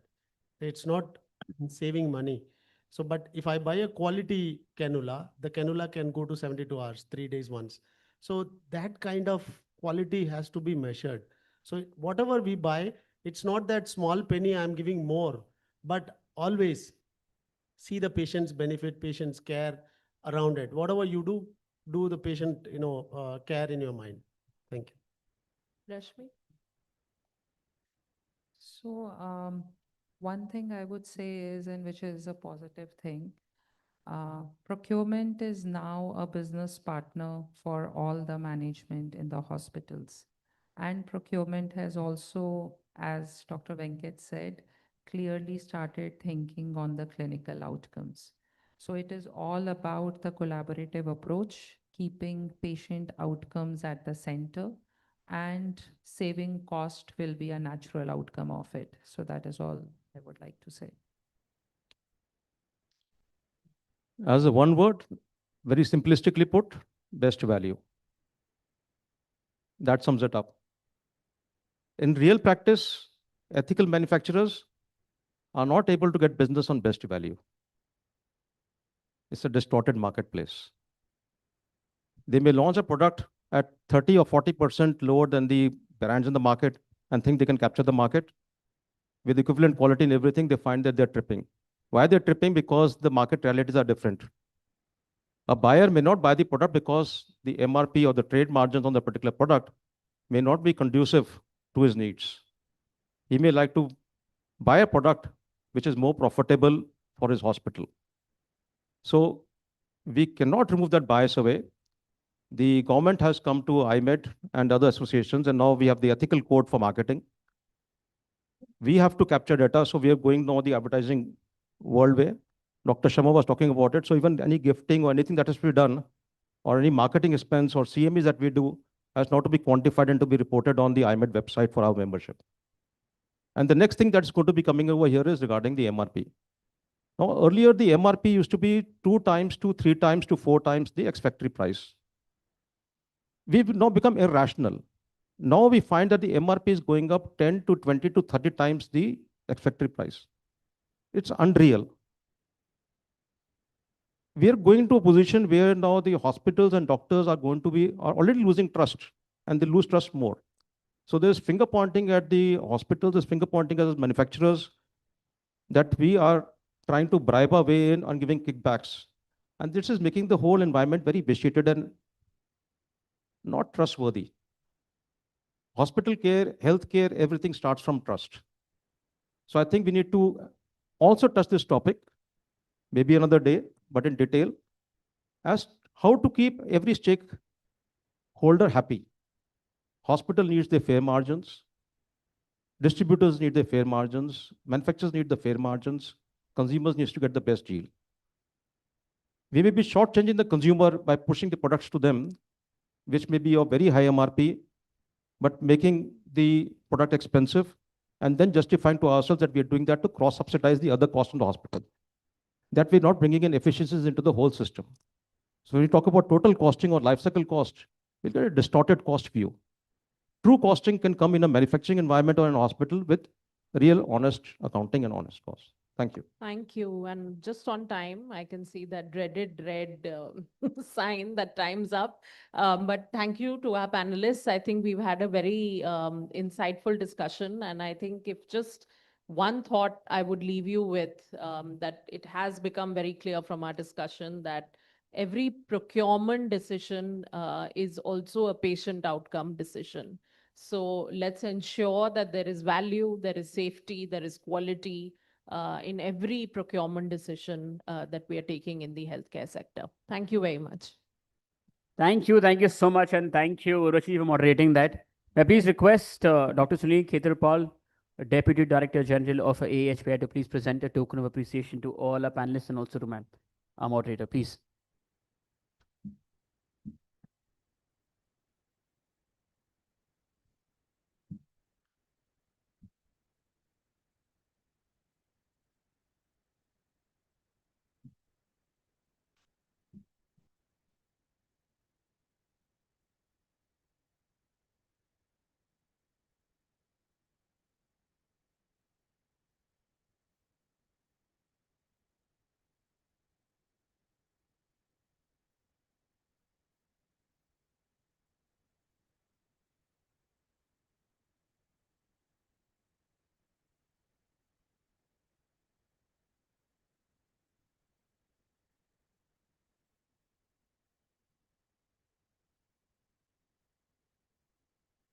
Also group picture, please.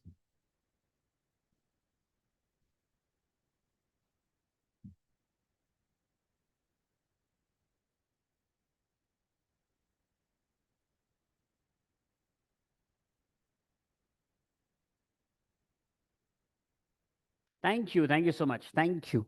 Thank you. With that, we come to an end of the fourth edition of the Business of Healthcare Summit. Now, before we start with the inaugural edition of BW Pharma World's Pharma Leadership Summit, I've also been told that there is a PM movement happening right around the corner. जिसके चक्कर में हमारे अगले speaker and even I think all after that, even the winners have not made it and will not be able to make it on time. So I think this is the best opportunity for us to take a 10-minute break. With the speed people have got up, I realize it's much needed also. We'll have a quick 10-minute break, and then we will begin with the inaugural edition of the Pharma Leadership Summit as well. Thank you. There's tea, coffee outside. There is, right? Guys, tea? Yes, there is. There is.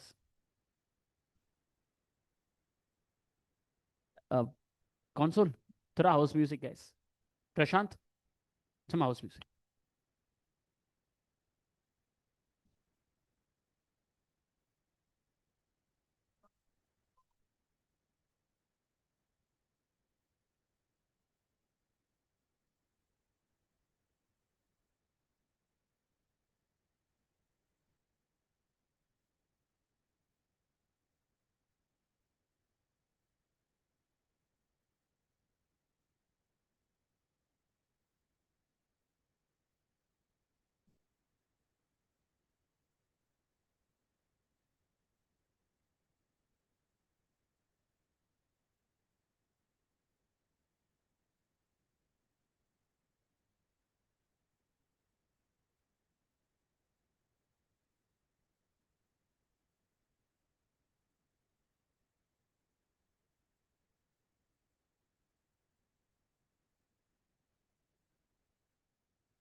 Hello.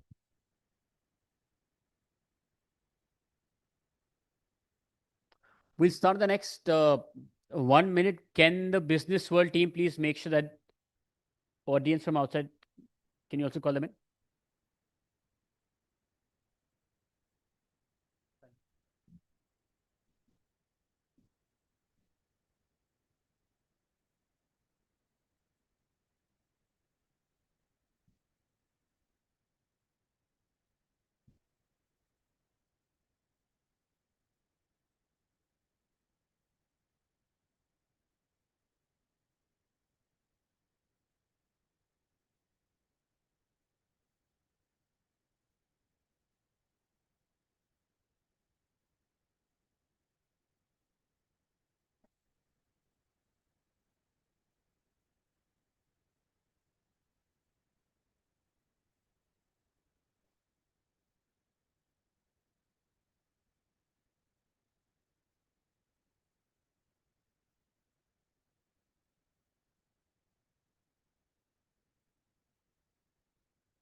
Hello.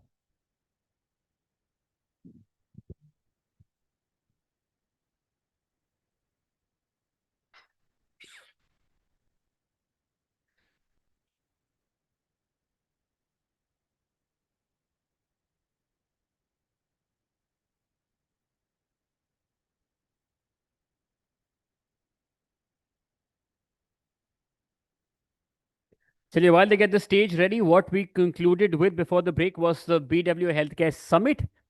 And now we're moving towards the inaugural edition of BW Pharma Leadership Summit, which will be followed by BW Healthcare 40 Under 40 Awards and also followed by BW Pharma Leadership Awards. This is a new chapter. Pharma today, it is no longer just a supplier to healthcare. It's a strategic partner in outcomes, in quality, in access, and also in trust. Once again, a warm welcome to all of you. First, to begin with, we are going to be starting with a pharma keynote address on India Pharma 2030, building global competitiveness through innovation, through trust, and also through sustainability. And to share his views on the same, please join me in welcoming to the stage a veteran leader who's driving workforce transformation and capability building across India's life sciences and pharma ecosystem. Please join me in welcoming to the stage Mr. Gautam Bhattacharya, the CEO of Life Sciences Sector Skilled Development Council. Everybody, please. You've come back from the break. At least act like it. No? You're more energized and refreshed. वापस कोशिश करते हैं. Thank you.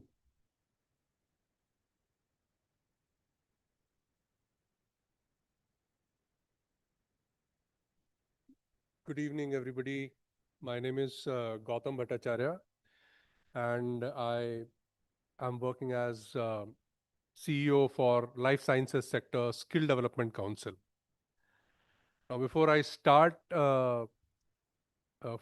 first I should be telling you about this Skill Development Councils, because I've had multiple occasions where people were unaware of such kind of council. Means, does it exist? Really? Means, what do you do? When were you formed? Something like that. So let me start from the start.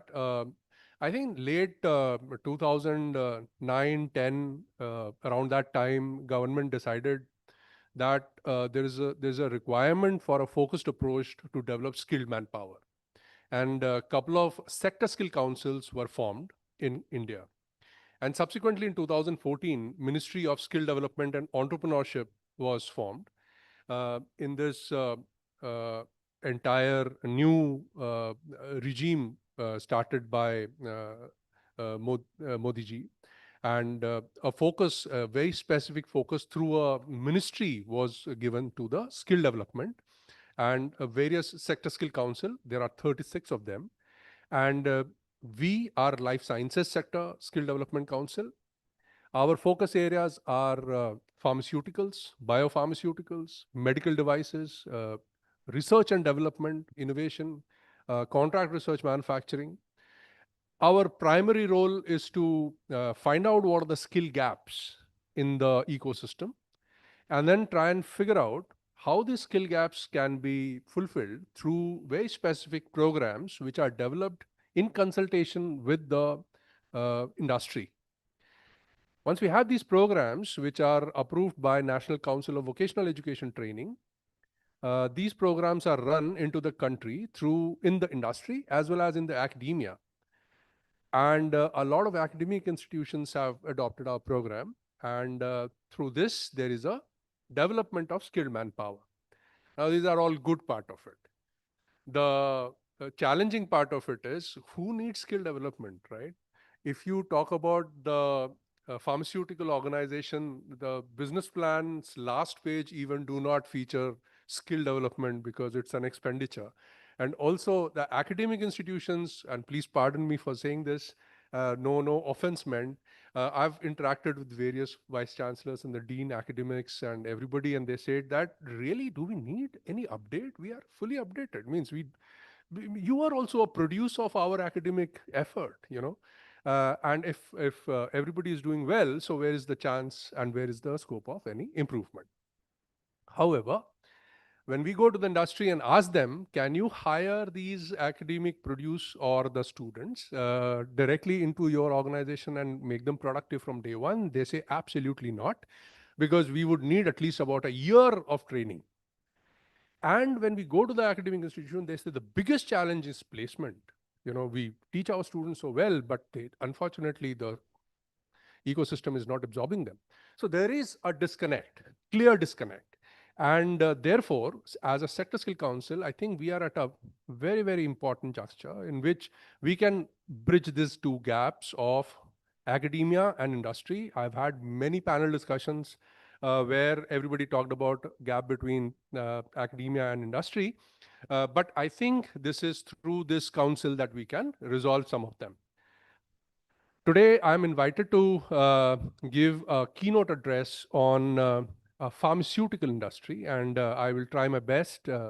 I have done close to about 30 plus years in the pharmaceutical industry, and therefore I'm making an attempt to address some of the things that we have done in Indian pharma industry, starting with some of the statistics. I think we are close to about 60, 70 billion US dollars. 50% of it is exports.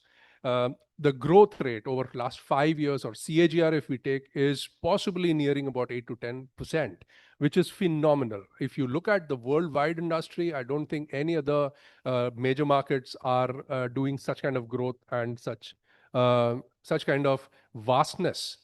As you all know, and these are pretty much a published fact, that we are third largest in terms of volumes of the produce, and 14th largest if you come to the value part of it in the world.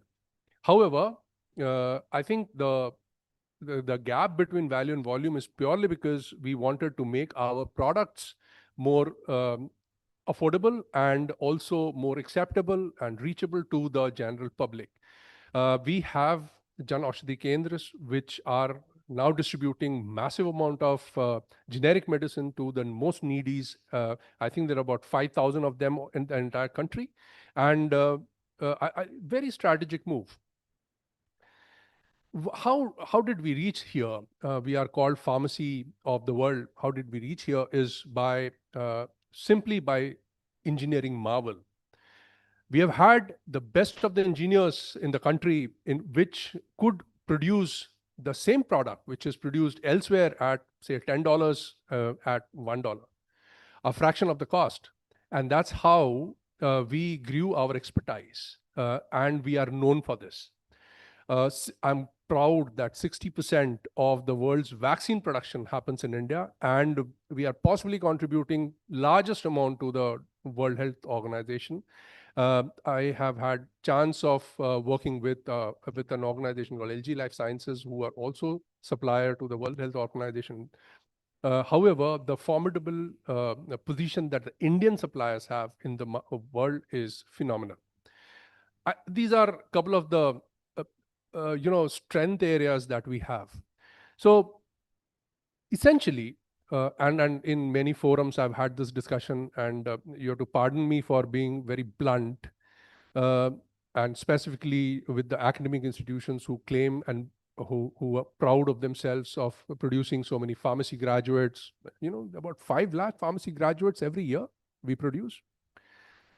So I challenged them and I said that how many of you can claim that you've created a NCE, a new chemical entity, which has become a multi-billion-dollar. Now, somebody can claim that I have created a NCE, right? But which one has become a billion-dollar? We are a pharmacy of the world. So the path ahead, a lot of time I've had discussion in which what is the path ahead? I think the path ahead is innovation and with quality. And the needle is moving from the quantity to the quality part of it. This is apparent with present geopolitical situations and the FTAs that we are signing. If we continue to have some such reports coming in from the worldwide market saying that our products are not up to the expectation, I don't think any FTAs will help us. We will have to move the needle. Now think about it. To do that, in our country, we recently introduced revised Schedule M, which is a good manufacturing practices. This was implemented by the regulatory authority, CDSCO. Out of the 10,000 manufacturing units, there are about 5,000 of them are facing serious challenges in accepting those quality parameters. We as a sector skill council are geared up in terms of programs which can help these MSMEs and various other organizations who are wanting to upgrade themselves in terms of manpower and the skilled manpower. I think that is fundamental. So government has asked them to refurbish their manufacturing plant and also refurbish the manpower who's working there. Think about it. If I am a manpower who's working in X amount of environment till about yesterday, and all of a sudden I'm expected to work on a sophisticated machinery in the doing computer system validation, how am I going to do it? Not possible, right? So as a sector skill council, I think it is our responsibility to reach out, and I've had multiple rounds of discussion in various government offices wherein I have said that as a council, I would like to take a lead in terms of upskilling these manpower. So one of the mandate that we run is upskilling of all the employees who are working with requirement to adopt newer technology and newer skills. I think it's only a few minutes are left for my session, most probably. I don't know if it is 20-second the counter or a little less, but I wanted to talk about what is coming for the Indian pharma. If you are all working in pharmaceuticals, I assume that pharmaceutical and allied areas that you're working in even in hospitals, I'm sure that with the present disease status, patient status, expectation, technology which is coming in, we cannot live with what we had as a success factor a decade before. There's a massive amount of technology adoption that is happening all across the pharma. And in my opinion, this would be a change maker for the entire ecosystem, entire pharmaceutical environment. Reason for it is that if a computer or a program is calculating your first input to the last output, you can't change any data points in between. And that's the expectation. You will have transparency of all the various processes and steps. To do this, we need a massive amount of skilled manpower. But when it is adopted, when it is done, I'm sure the country will graduate from where we are to the next level. I'm also sure that country is geared up in terms of a lot of intent of wanting to graduate from quantity to quality. There are two concepts that I'll leave you with, specifically in terms of how do we create the skilled manpower. So far, I told you that we have had programs. If those programs are run, then the skilled manpower can be created. However, when I went into the market and when I actually tested this, I realized there's one factor, critical factor, which is very important for producing that skilled manpower. So I'll give you a small example. If I tell you that, it's very easy to swim. All of you who do not know swimming, I say very easy to swim. All you have to do is to get into the water and move your hands like this and breathe, and then you can swim. But I'm sure if you get into the water, you will not be able to swim. The reason for it is you're not skilled for swimming. So that's the difference. So we have had our education in the classroom. This has to move to labs. We have to practice all the theory in the lab. So there are two concepts that we as a council are promoting now. In the academic institution, we are saying, create skill lab. For example, I've gone to the pharmacy colleges, and I've asked them, do you have HPLC? I say, yeah, everybody has HPLC. Okay, how many students practice HPLC every day? No, very expensive, very expensive machine. How can we give it to somebody to just, what if it goes wrong and then it takes a lot of effort to repair it and other things? Tell me, you are hiring a pharmacy graduate who's seen HPLC. That's the problem.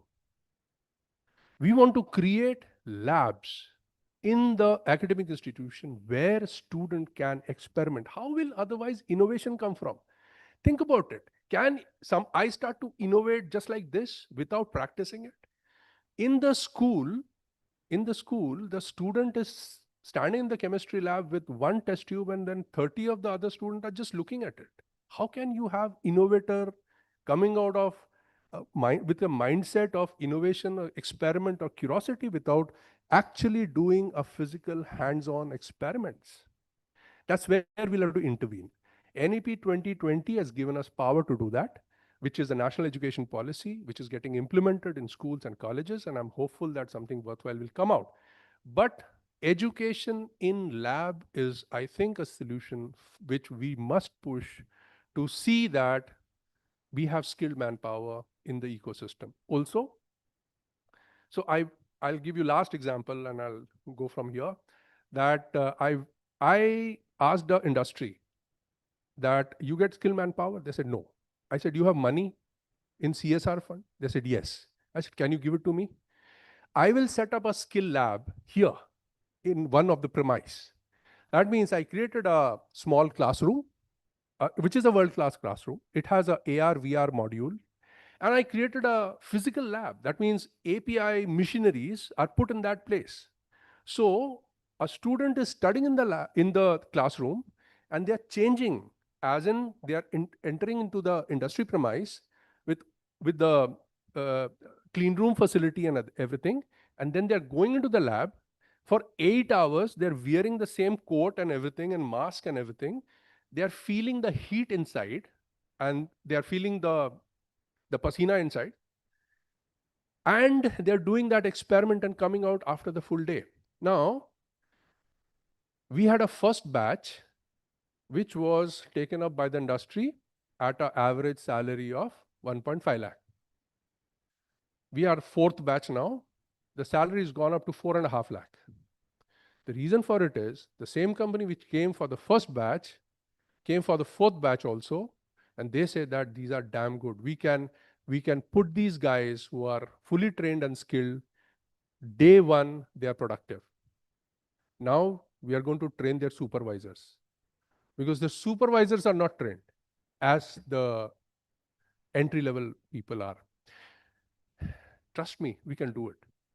This is a possibility, but we'll have to have a mind shift change of how do we create skilled manpower. And I think this can be one of the options. So for me, it is huge challenge in front of me. Pharma cluster is all across the country.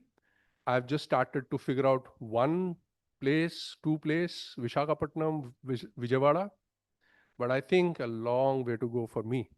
But cracking the code, education in lab is the answer, whether it is in the academic institution or in the industrial premise. That's where we are wanting to go, and hope that as a sector skill council, I can provide my motto of uninterrupted supply of skilled manpower to the life sciences sector. Thank you very much.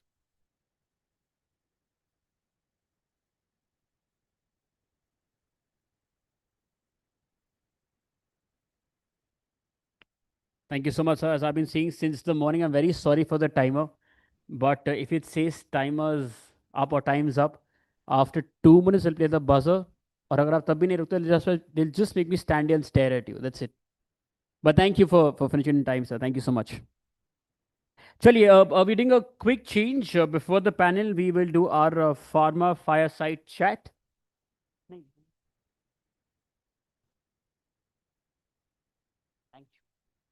Hitting the pharma fireside chat first, which is on scaling with purpose.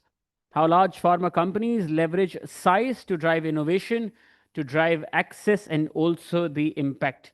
This fireside chat, this will examine how large pharma organizations can use scale, not just for growth, but to expand access, accelerate innovation, and also deliver real world impact.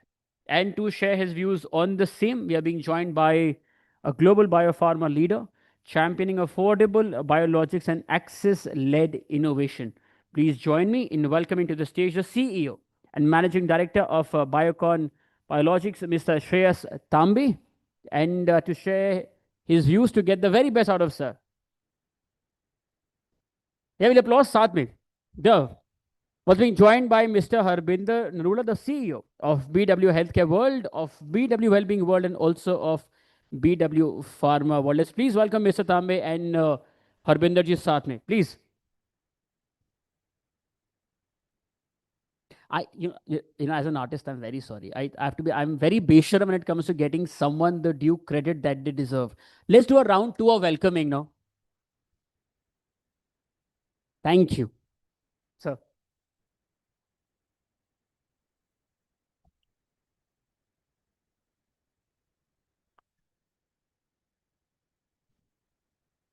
Yeah. Thank you. First of all, thank you so much for joining us. Flying into Delhi, especially to have this conversation, it means a lot to us. You know, this is the first edition of the Pharma Summit that we are doing at Businessworld.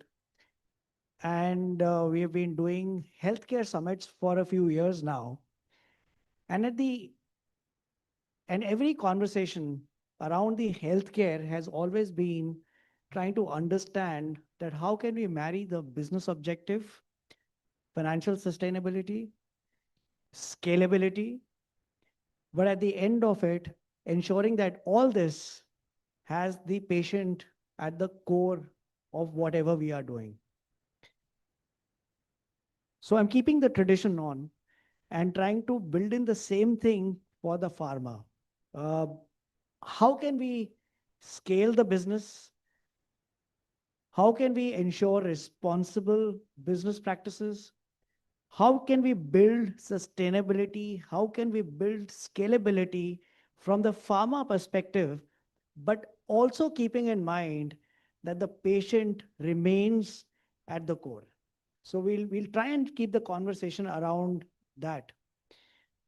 But before I begin, what does scaling with purpose really mean from a pharma leader's perspective? What is the first thing that you would like to share with us when you think about scaling with purpose? And what has Biocon done to prove this to the world?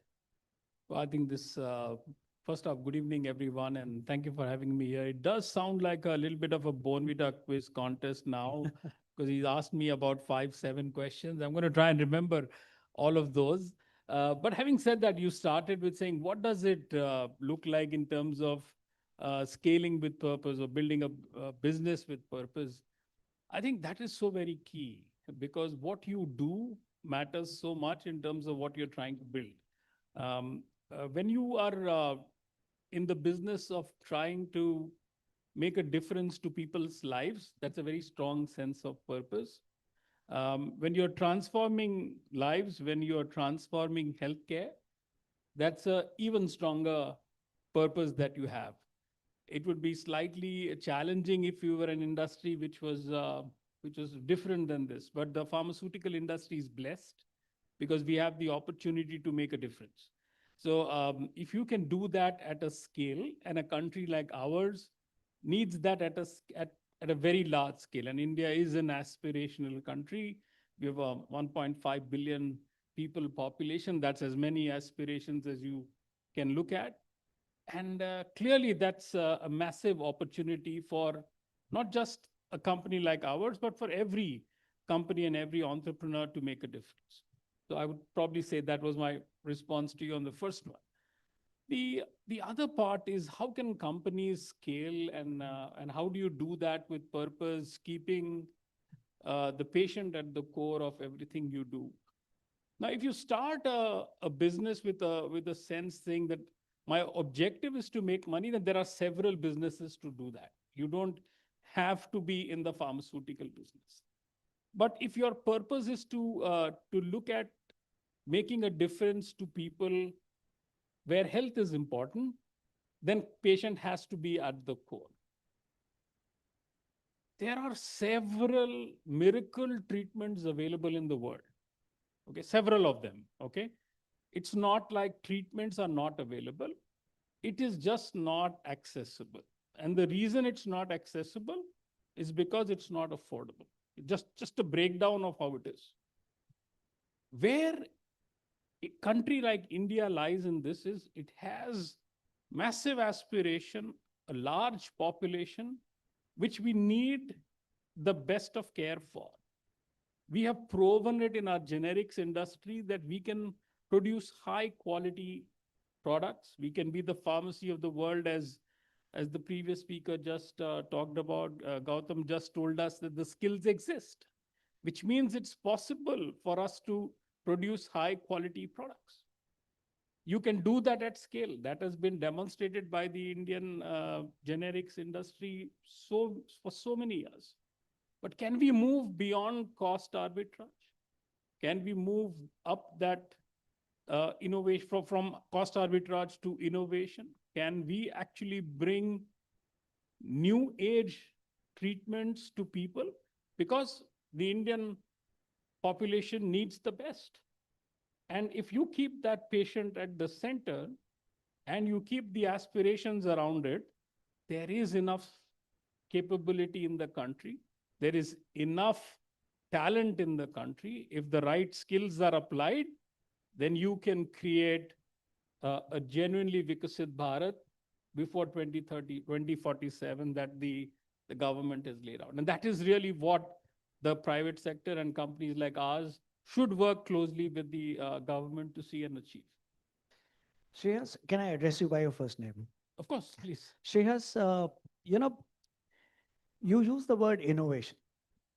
And in my conversations with almost like 200 leaders in the last 4 years in the healthcare space, the two words that come to my mind when we define healthcare is research and innovation. And you use the same word here. Now, traditionally, if you look at the Indian pharma sector, most Indian companies, large Indian companies operate in generics and biosimilars. How do you define innovation in a literal sense?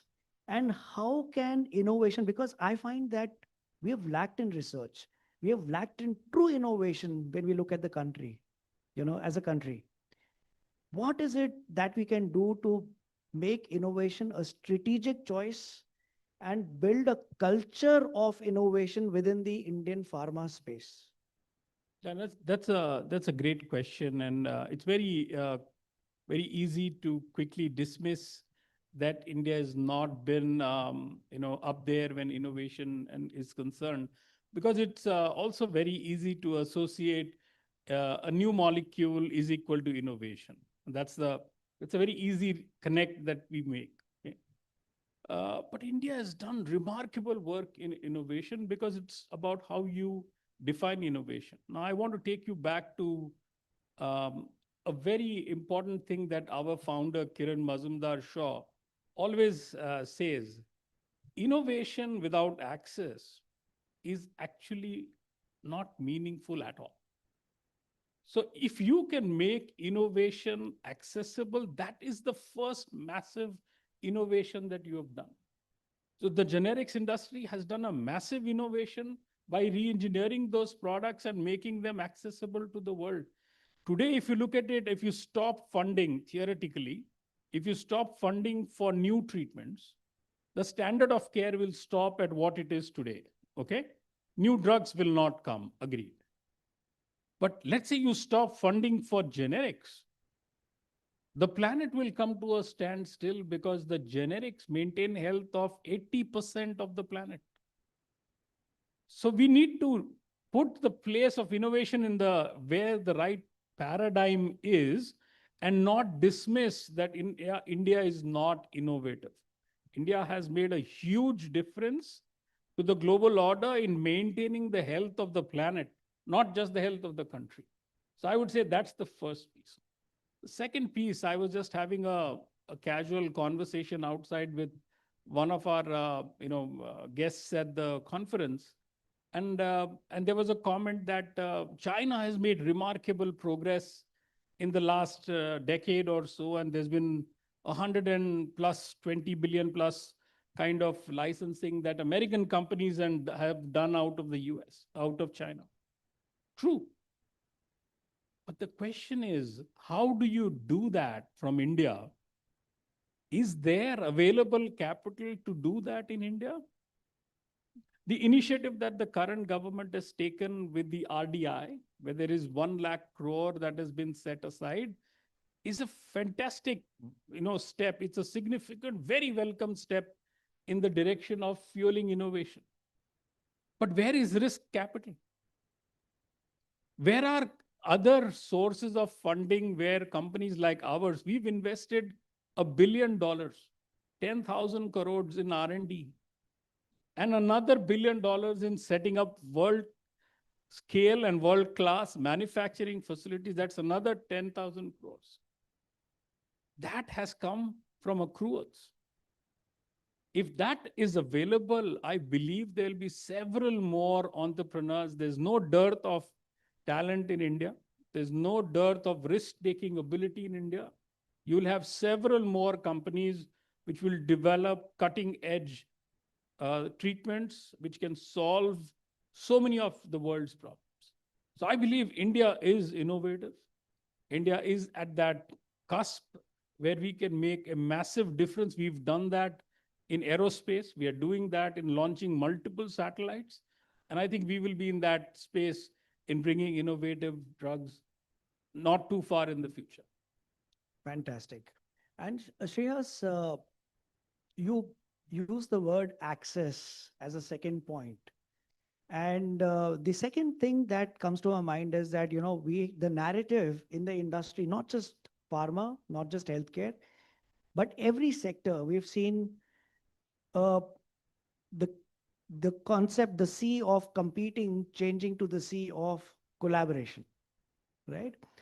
How do you think the pharma companies today in India should create a culture of collaboration with government, with institutions, healthcare systems, and local innovators to kind of increase or expand the access so that they're able to create a larger impact on a sustainable basis, especially in a country like ours, which is expansive in geography? Yeah, no, I think that's a great question. The exclusivist attitude, saying that I will do everything myself and keep everything to me, I think is of the past. The future is clearly about collaboration. At Biocon, we've always believed in shared wealth, in shared success, and most importantly, in shared values. And that is what is going to build the future of any industry. It's not just the pharmaceutical industry.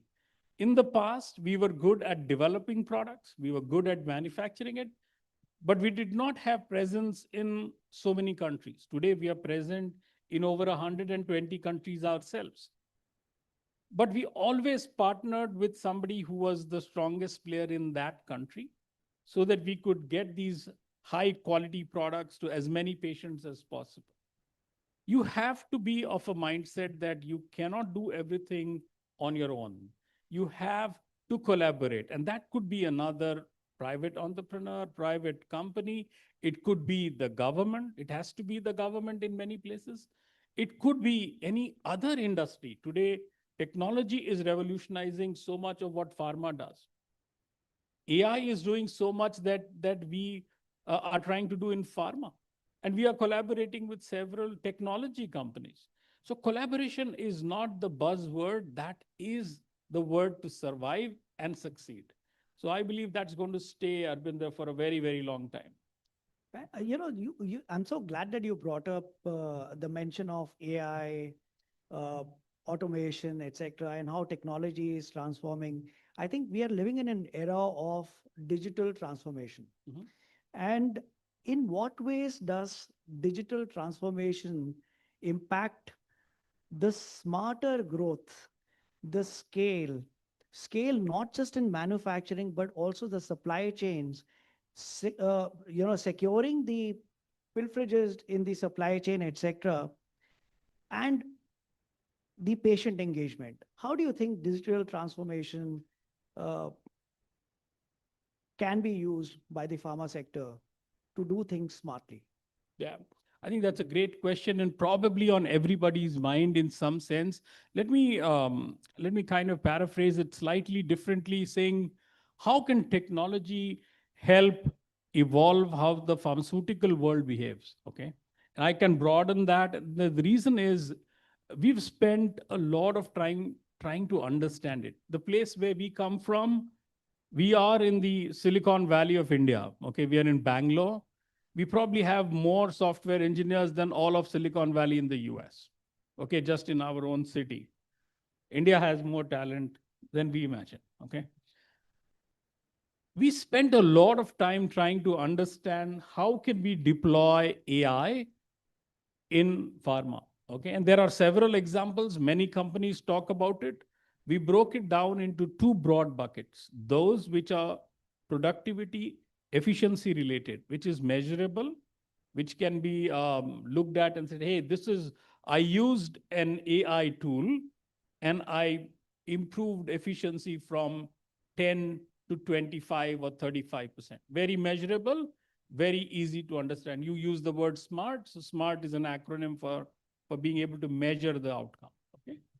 The second is transformational AI. If you're trying to look at a series of 1, 2, 3, 4, and 5, if you have missing 2 and 4 information, it connects the dots that do not exist. Transformational AI. We have been very cautious. We have used the productivity efficiency AI models. And I can tell you, we have been very, very surprised pleasantly and very confident today that AI, which we now define not as artificial intelligence, but as augmented intelligence, is paying tremendous dividends to what we are doing. It has not taken away jobs. It has not taken away headcount, but it has improved the quality of output. It has moved the quality of work that our people do to a much higher level. So that is the first contribution, I would say, which is measurable for us, which AI has contributed to the pharmaceutical world. And in the transformational AI, I would suggest you wait and watch. There's lots happening.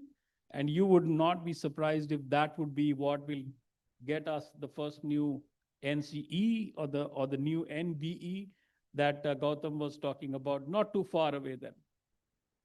Fantastic. And Shreyas, let me move the conversation from the pharma sector to your role in pharma sector, because at the end of the day, you know, whatever we do in the industry is an outcome of the vision of the leader and how they work, right? Now, you are leading an organization which is a private organization, and we, as CEOs of private organizations, we have a shareholder responsibility. But the sector that we are in, and we are talking about patient being at the core, we also have responsibility to serve or bridge the gap that we find in the healthcare sector, the access, the affordability. And then as a CEO of a company which is in a sector like pharma, you also are responsible towards environment. We are talking about sustainability. So you have to balance between the various responsibilities that you have, for which you have, you have to take decisions. How do you balance the shareholder value, sustainability, profitability, all this in the industry? I love the way you asked that question. I hope you were asking this in front of my boss and she understands the complexity of the role that the CEO does. But on a more serious note, I think, see, what is core at what we all do is to see that we stay true to the purpose that you've set out to do. If your purpose is to build a long-term sustainable business, then those values don't change regardless of which business we operate. Whether you are in the media business, whether you are in any other business that we talk about, or the pharmaceutical business, long-term shareholder value, and I rephrase that, long-term stakeholder value creation is probably common for any company and any sector. And in our business, it is far more relatable because what you do is very evident for people to see. It is also an easy business in that sense to attract talent because people can associate what work they do making a difference to people's lives. I would be challenged if I was in the industry which was trying to sell tobacco or to smoke cigarettes. That would be a challenging space. But this is an area where the talent acquisition is not that difficult. It would also be easier for us to create value for shareholders to see that what they have built is sustainable because health is perennial. Health will be required for forever that you do. And if you make investments in a responsible manner, which is what a CEO needs to do, then the returns will be predictable, usually, hopefully, for a very, very long time. Shreyas, I don't know how many people out here belong to the age group that I belong to. And how many of these people out here could claim that they are continuing to work in a company that they started working or began their career with. Where I know that I've shifted boats many, many times because of my own personal passions. But when I was doing a little bit of a research for this conversation, I realized you joined this company as a management trainee 28 years ago. And today, you're the CEO. What kept you so bonded in the organization, so committed to the purpose and what you were doing at Biocon? Are there any moments in these last 28 years that you remember having shaped to do what you do today? I mean, anybody out here who's worked in a company for more than 10, 15 years? Same company? You. So, 15 years. Awesome. Nakul? 15 years. Awesome. 28 years, right? Isn't that commendable? I think it requires an applause. Well, Harvind, the way you look at it, you can convert a failure into a virtue very quickly like this, right? I think it is probably an inability to have been able to find opportunity like you did. You have your which HR is, head doctor. called this. But on a more serious note, I think the way I would put it is, I think I have changed jobs every 2 years. When I joined the company, we were less than 100 people, less than $5 million in sales. We were an enzymes company, very different than what we are today. The company has tremendous ability to innovate, evolve itself, and we have been able to adapt to become a different company. I have played a variety of roles, and I've been very fortunate that the company allowed me to do that. The opportunity was because we had no HR department at that time. So we were our own HR. The moment we got HR, it became very structured. But the fact was, it allowed you to do things that were outside your comfort zone, and that gave you an exposure. But underpinning all of this has always been a very strong sense of purpose that the company had. You wanted to go back to work because you knew that the work that you did was making a difference somewhere to someone. And while maybe it sounds a little bit out there, the fact is, yes, all of the tick boxes of Maslow's theory are important. You need to be paid fairly. You need to be taken care of fairly. You need to be treated fairly. All of that is a checkbox. But the fact that it allows you to do what you believe makes a difference is a very, very big motivator. And it's not just me. You'll find several people at Biocon who've been with the company for many, many years. So it is probably, as Kiran says, the difference is in our DNA. Since you were talking about the difference being in the DNA, and I also know that when you're looking at any company which is successful today, has been in existence for many, many years. I think Biocon has been in existence for 48 years. 48 years. The company, when it begins with decades and decades of a time gap, what they do today is not what they began doing. And as you said, that the company evolves every few years.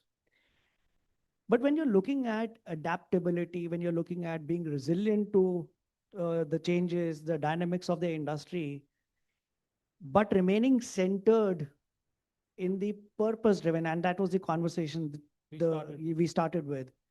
What is the core DNA of Biocon that keeps them centered and connected to the purpose with which it was set up? Yeah, I think that's a question you're asking about. What is the secret sauce? Absolutely.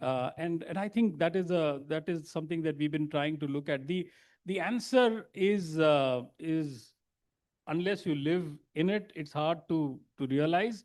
But the fact is that the company is like, one of the things is you have a sense of purpose which is shared, which is strong, which we understand.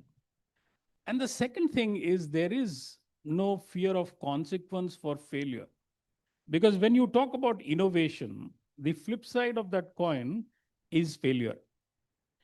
And if you are looking for predictive results or predictable results all the time and success every time, then it's going to be hard to be innovative. I think one of the things, and this is probably the secret sauce in that sense, is Kiran and her way of running the company, is that there is no dearth of wanting to think out of the box. The willingness to think out of the box, even if you fail. I mean, you don't do the same thing again and again and fail. That would be silly. But the fact is you push the boundaries, you do something different, and then you get exponential results, which is why some of the success that we've had in the past is because we've not had the fear of consequences when it fails. And that is probably where the difference is from just being predictable to being innovative and actually being able to leap to that other side. I have my last question, but before I ask him my last question, is there any question that the audience has, something that they would want to ask him? Because I'm sure he's not easily accessible, available. So here's an opportunity if you want to ask a question to Mr. Tambe. Anyone? Cool. Okay. Let me ask you a last question. My last question is contextual to everyone sitting here. Is there a message that you would want to share out of your real journey of the last 28 years with Biocon, with these budding healthcare leaders, on how to build a meaningful career and also create an organization that is a lasting institution? Because in the morning, I began my conversation. My first conversation was around how do we not just set up yet another company, or in that case, when I was conversing hospital, but establish an institution. And institutions are built by people behind the institution, right? So, and every leader has to balance between their own career goals as well as the objectives and the longevity of the organization that they are given the responsibility to build. So what is your takeaways from your own journey, which could be a message to the young leaders here?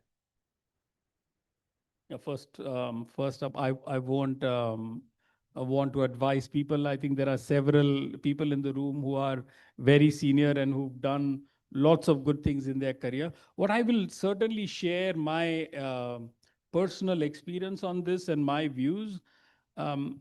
Every quarter or so, I meet the talent which joins us in the company, regardless of whether they are fresh or whether they join from any other company, whichever function they join us.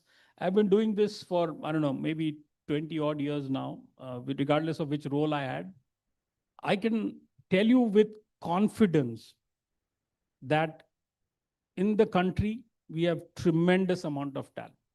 And each time I meet new people who join us, I come out and come away from that meeting with a lot more energy than I went in with, because they come up with new ideas, they have fresh energy, and they have so much more excitement about the future that actually invigorates what I do, which is the power of our people, power of the young, Indian overall population that we've got. It is really, really refreshing. So I would only say that believe in your people, invest in your people, and have confidence that they will, overall come through, because they always do. We have seen it. I have full confidence they will. Fantastic. And Shreyas, there are three things that I have kind of, understood listening to you. The message that I, on his behalf, would like to share as to my takeaway from here is that if you really want to make a difference for yourself or for the company that you work with, You need to have a long-term vision. You need to think long-term. It is not something that you can get because like I mentioned in the morning, you can do something really quick. You can set up a hospital, but if you really want to build an institution, you have to build trust, and trust takes times, sometimes even generations. The second thing is your approach to being open to collaborations. It's not just, even despite being a very, very large organization, but the mindset of being open to collaboration is what I think can do the magic to scale even bigger, faster, quicker. And the last thing that I feel I could take away from listening to you is having an unwavering commitment to whatever you are doing, which is where aligning your belief systems and values to the core DNA of the organization could really, really be impactful. Shreyas, thank you so much for taking our time. Thank you so much for flying down to have this conversation. It really means a lot. Thank you so much. Appreciate it. Thank you. Thank you. Thank you so much. A picture, please, sir. And Harbinder, sir, we can present a token to sir as well, please.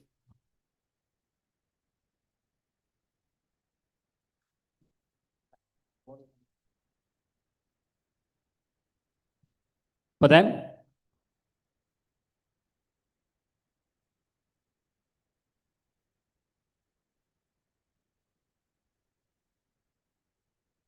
Thank you. Thank you so much, gentlemen. Thank you.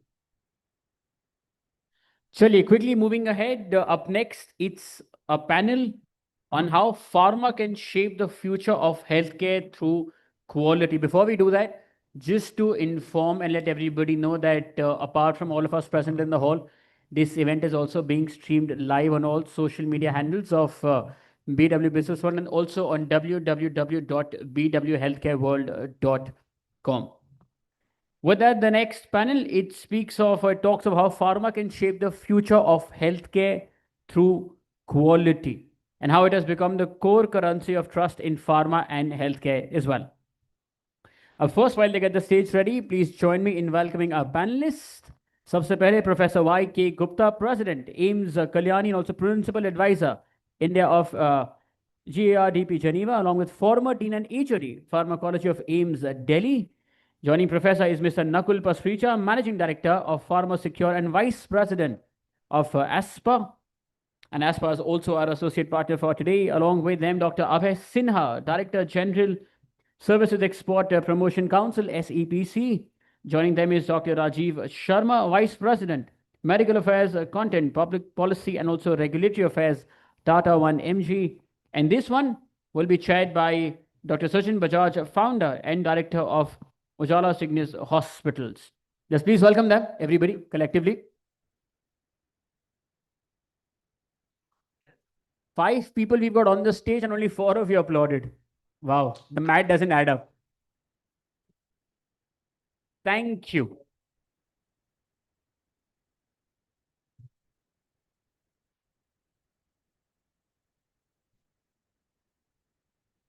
Abhay is not here. Thank you very much for allowing a user to moderate this panel of all pharma experts. We are the end users and the patients trust us to deliver the right medicines to them. So I think pharma and quality is something that's very close to our hearts, and it's wonderful to be talking to all of you. When we speak about quality in healthcare as a general subject, we often treat it as a moral obligation. And speaker after speaker, panel after panel today. Hi, welcome, Abhay.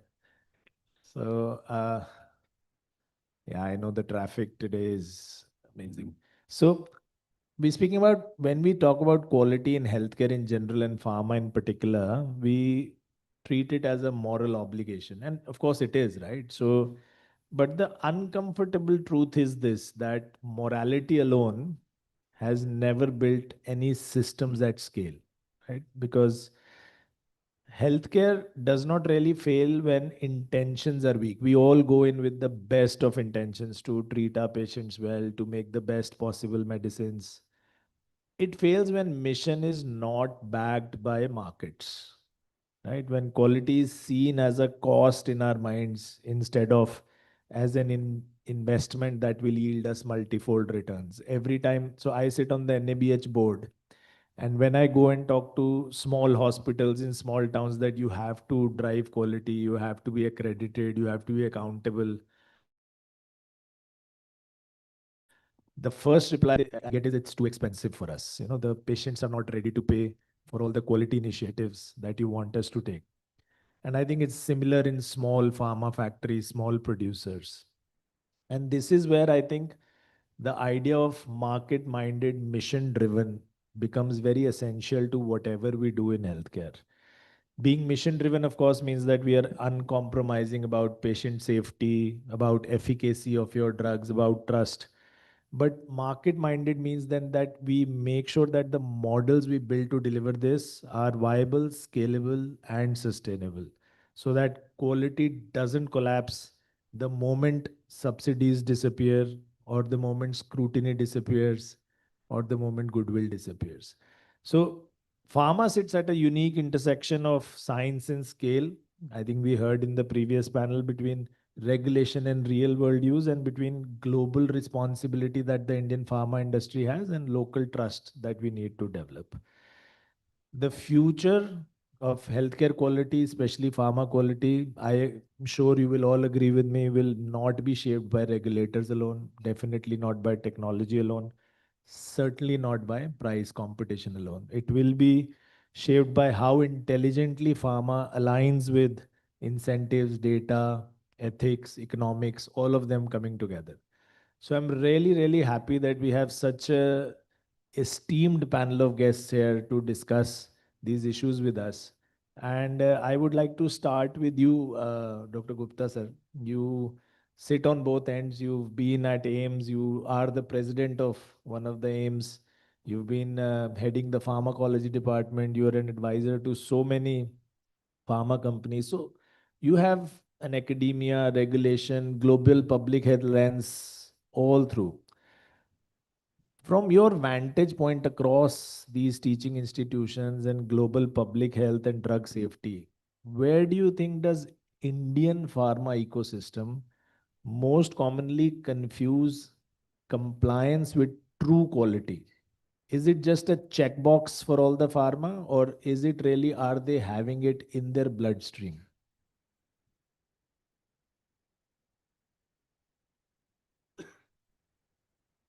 Is it work? I think working.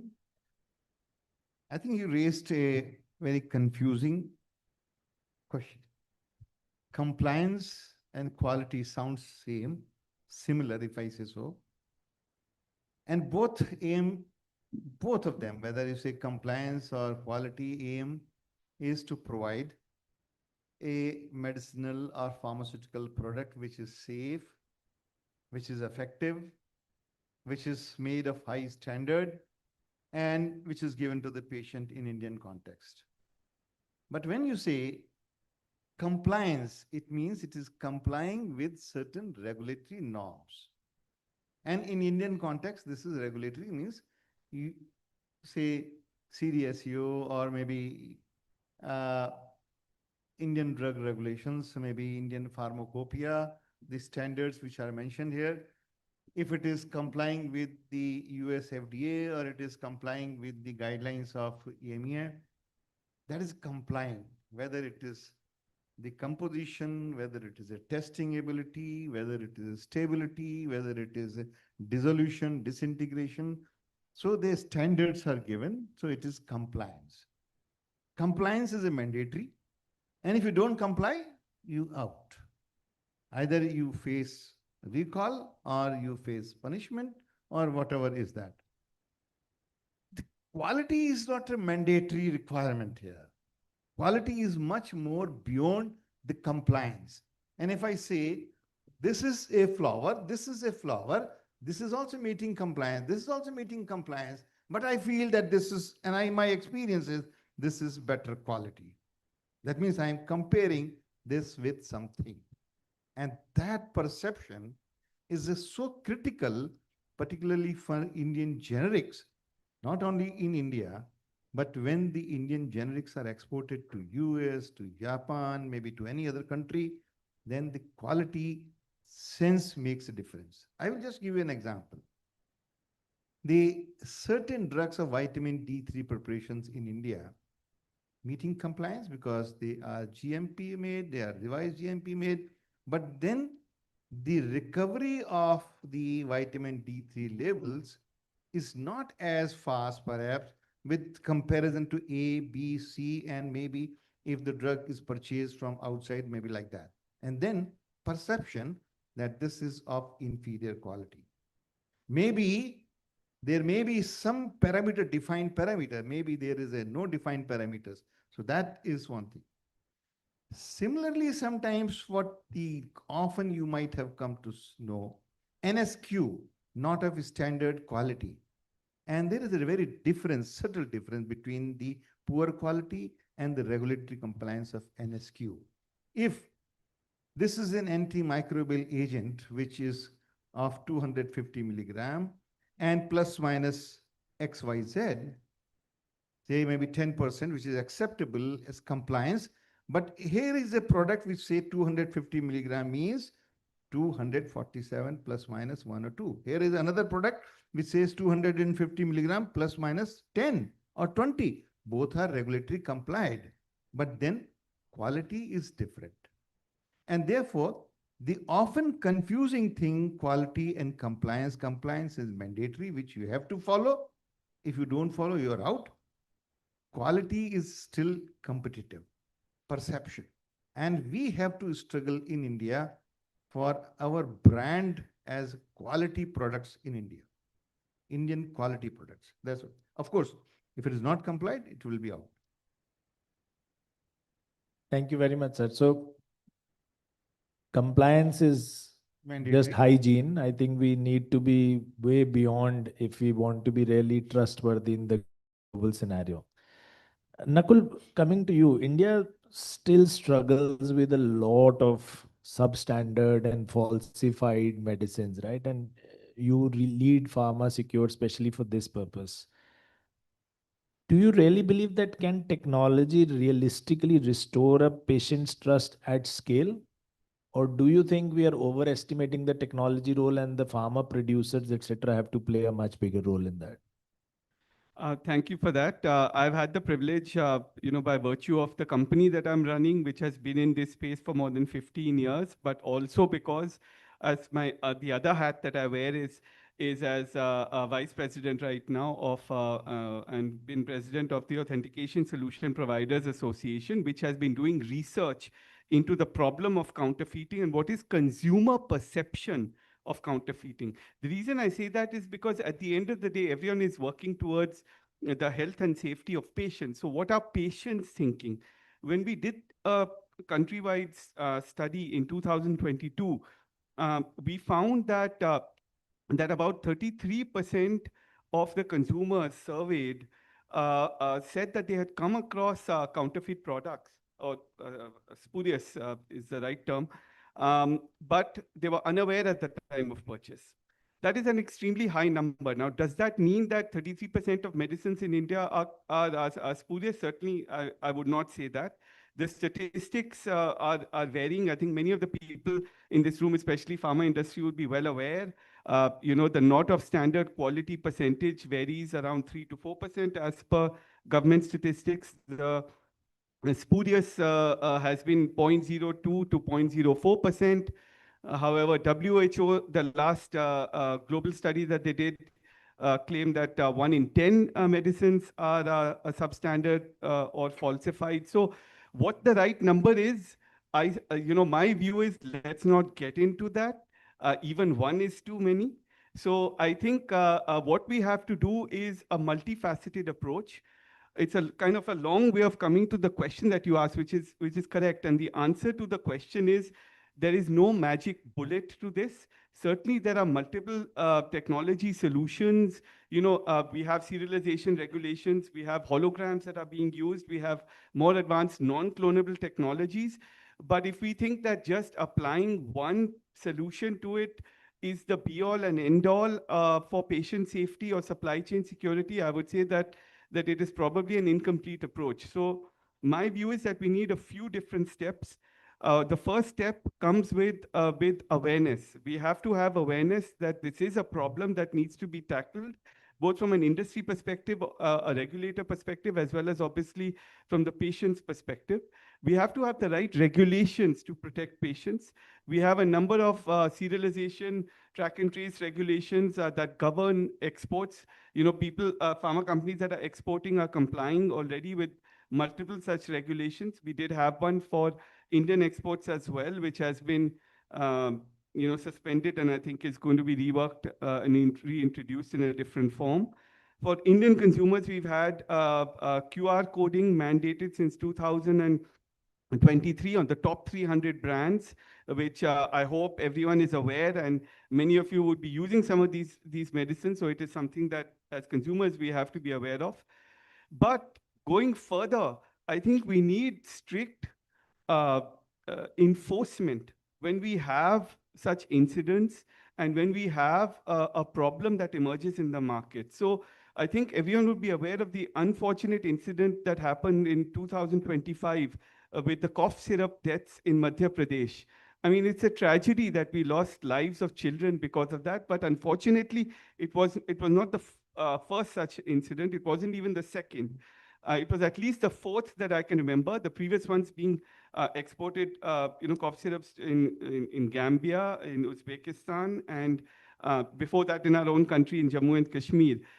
So, I think what we need is a comprehensive approach to look at this as a problem that requires a comprehensive, multifaceted solution, with technology solutions being a part of it, but certainly not the complete picture. I totally agree. And Dr. Abhay, that really brings us to you, because you see this through the exports policy and competitiveness lens. And as Nakul said that, there have been multiple incidents involving Indian pharma producers, and not just in India, but across the world.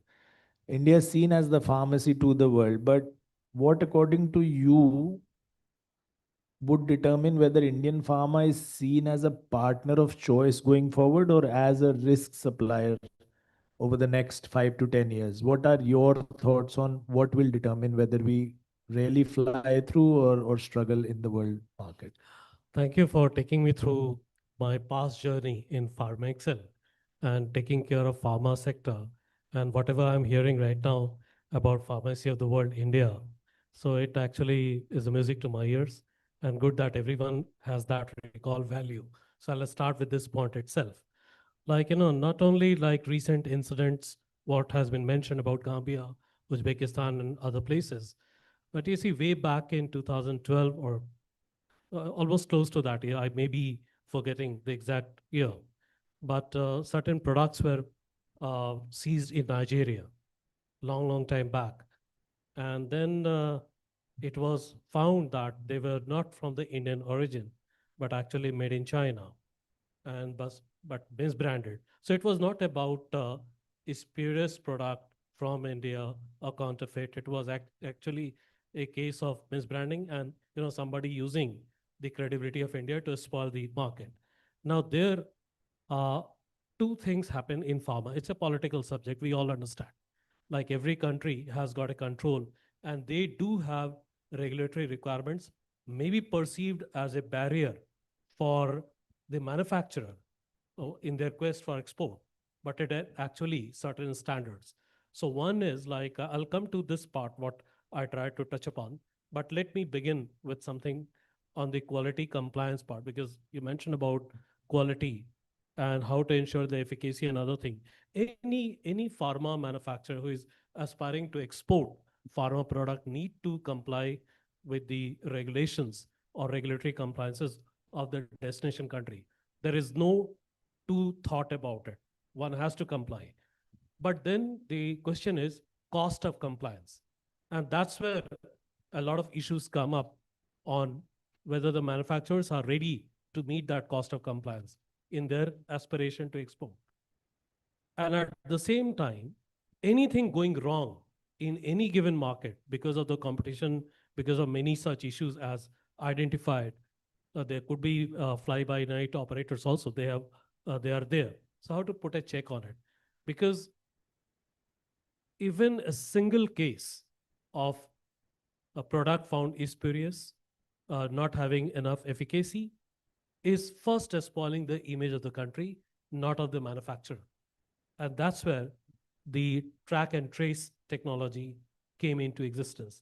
So Ministry of Commerce and other line ministries, along with PharmExcel, started working on 2, 3 areas. One is, and this is a good point to mention when we talk about the quality, is how to address the scenarios of anti-India propaganda on something found is spurious, but may not be actually true. So one was, how do we align with the drug regulators across the world, like the country where it was found, and here DCGI and a state drug regulator. So how do they align? That's one. Second, how to counter that. So PR agencies were involved and creating a communication buzz around the world to take care of the, of course, it was like initially started as a reactive approach, but then it became a proactive approach, that before anyone start talking about the quality of Indian products, because mainly we export generics. So before we start exporting or they talk about in a negative way, it's better to put a good image. So Brand India Pharma campaign was launched in 2012 after SEPA signing with Japan. And that's where like pharmacy of the world and then India as a responsible healthcare. These two words were coined at that time. And the slogan was credibility, sustainability, and affordability. Normally, like, and this comes back again, the cost of meeting the compliances. But then people were looking for, like, we were selling the products as cheap products, but then it has got a different connotation. So affordable word was coined. And of course, I believe every institutions in pharma manufacturing need to comply with the quality required for the export, the compliances. And I believe we have enough institutional mechanism to take care of that, along with track and trace, which is right now, I think, put on abeyance, but a very good methodology was developed just before the COVID incident happened. So this is my take. And of course, IFEX and Brand India Pharma campaign everywhere, globally, anywhere in the world, Indian pharma is on. 30 billion export is there. I'll definitely come back to you on the track and trace or authentication systems and would love to hear Nakul's viewpoints on those as well. But Dr. Rajiv, coming to you, you as a platform sit, I think, the closest to the patient amongst all of us here. We've heard that bad quality damages the country's reputation, the supplier's reputation, the manufacturer's reputation. But do you feel that how does the definition of quality really change when you see it from a patient's lens or a patient screen rather than on the factory floor? What exactly is the definition and how does it change for you? Yeah, I think that's a very pertinent question, especially in the digital world that we are living in and moving more towards. The moment when it's, quality for the patients or the users, we move from the factory's floor, which is all about GMP compliance, audits, all kind of batch records, to the phone screens or wherever they're ordering from screens. And when it's about screens, it's accuracy of all the information that is available on the screen, timeliness of when the promise or the expectation for the product was made to the user, availability of different assortments of SKUs and salts present with the platform, and also the trust. Now with, we heard a few comments, and when the cost and the cost of manufacturing and quality compliance is kind of compressing the price differences across various channels, what really happens is trust becomes a premium that you kind of command, and you can, and I'll just take an example at Tata 1mg, like how Abhay was saying, and even Nakul, we have this track and trace that we provide full access to the consumers also, that, for a few of for almost all the products that are coming to them, they can just scan the QR code and see the journey of that particular strip product from the time it entered our warehouse or our retail store to how it reached them. And we are buying from the manufacturers. So the more we look at quality from the patient's lens, I think that's all that matters. Because if we failed in catching the bad quality, wrong quality, NSQ, counterfeit, fake, and spurious, and all the rest, and it has reached patients' hands, which will happen if the supply chains are not intact enough, we have failed the quality. Absolutely, I agree. And I think we are almost out of time. And since we are the only ones sitting between the awards and the future awardees, I'll just come back to the panelists for a very quick ending bite. So if you could explain in 1 minute only, sir. Professor Gupta, sir, as we've heard that quality harms everyone, right? According to you, which is that one quality failure that most directly harms patients? Not regulators, not the country, not the image, but one quality failure that directly harms the patient. I think any quality of the medicine will harm all patients. I will give you, it's very difficult to say one. And if I ask the audience here, if your spouse has an headache or did not find sleep and you give an analgesic, it doesn't work, then the quality of the entire family suffers. You have a headache of one person, the irritation persists throughout the day. If she or he doesn't sleep well, quality of the day-to-day activity suffers. But having said that, quality of anti-cancer drugs, quality of anti-diabetic drug, quality of these are some very important which are apparent. But I represent here also the global antibiotic resistance. I feel if I have to name one which has a disastrous, if the quality of antibiotic is poor, then it is going to have a consequence of antimicrobial resistance, which is now almost considered as a pandemic, global pandemic, a sudden or hidden pandemic, 1.14 million deaths every year globally just because of resistance.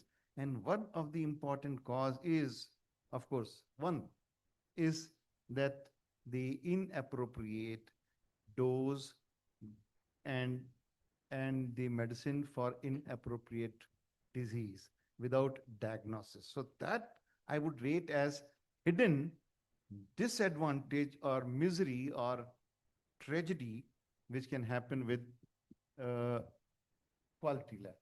Of course, others also. Absolutely. From a provider's perspective, I can absolutely second that. We are seeing a lot of young patients coming in with, complete antibiotic resistance in sepsis and really deteriorating very rapidly and not responding to anything. So I think it won't be very far off when we go back to the 18th century times when an infection was a certain death sentence. And we all need to take up responsibility for putting antimicrobial stewardship at the very top of all of our agendas wherever we are. Nakul, we talked about the track and trace mechanism briefly. There are a lot of pharma representatives sitting here, a lot of pharma companies. Very quickly, can you tell us the one big mistake you've seen pharma companies doing when they're adopting the track and trace or the authentication mechanism? I will quickly tell you three. One is, don't just think of it as kind of implementing a technology, you're implementing a solution. So at the end of the day, for the solution to be effective, that there needs to be a kind of consumer usage. So for example, for the domestic market, we do have the QR coding mandate, which is only going to be as effective as the number of consumers that are using it. For example, there's a lot of data being generated. We've seen it ourselves, data that can be used to actually use a GPS location to track where counterfeiters may be selling their spurious products. That data can be used for raids, for enforcement, for actions that can help instill that fear in them, which is what we really want. The second thing is, don't be afraid of awareness campaigns. I've had many conversations where sometimes the concern is that if I raise awareness about this solution that I've implemented on my product, will patients or consumers lose confidence in the quality of my product, thinking maybe there is a problem, that's why we're doing it. But there are examples of companies that have done this and have gained reputation. At ASPA, we are very proud to have partnered with Mankind just down the road from us, who have openly been talking about. Their CEO, Mr. Sheetal Arora, is a very passionate advocate of promoting patient safety. I take this as an example because I think that there is a lot more that can be done in this regard to protect patients, raise awareness. And the third and last point is that you don't look at it only as a cost. The English expression that many of you would be familiar with is, penny wise, pound foolish. So sometimes I have seen that that in terms of cutting corners, sometimes a certain solution may be implemented which may not be viable in the long term, or which may not give the benefits. So even that investment can be lost. So evaluate the solution, make the right investment for your company, and definitely use it effectively going forward to gain the most return on that investment. Absolutely. And Dr. Sinha, coming to you, very quick answer, an honest answer. Do you feel our export incentives and policies are truly rewarding quality, or are they still very focused on volumes? You see, the effort has been to enhance the value. Volume, of course, will remain our strength because of the generic. And but at the same time, on the track and trace, like that's also the cost initially was considered to be innovative in adopting the practice of different codes, buying the codes and all those things. So with CDAC, the government actually started supporting the industry, small manufacturers, to take up their cost burden. And that was the incentive. So that incentive was to ensure the quality and, of course, enhance the image of products from India. So track and trace was actually aimed at that.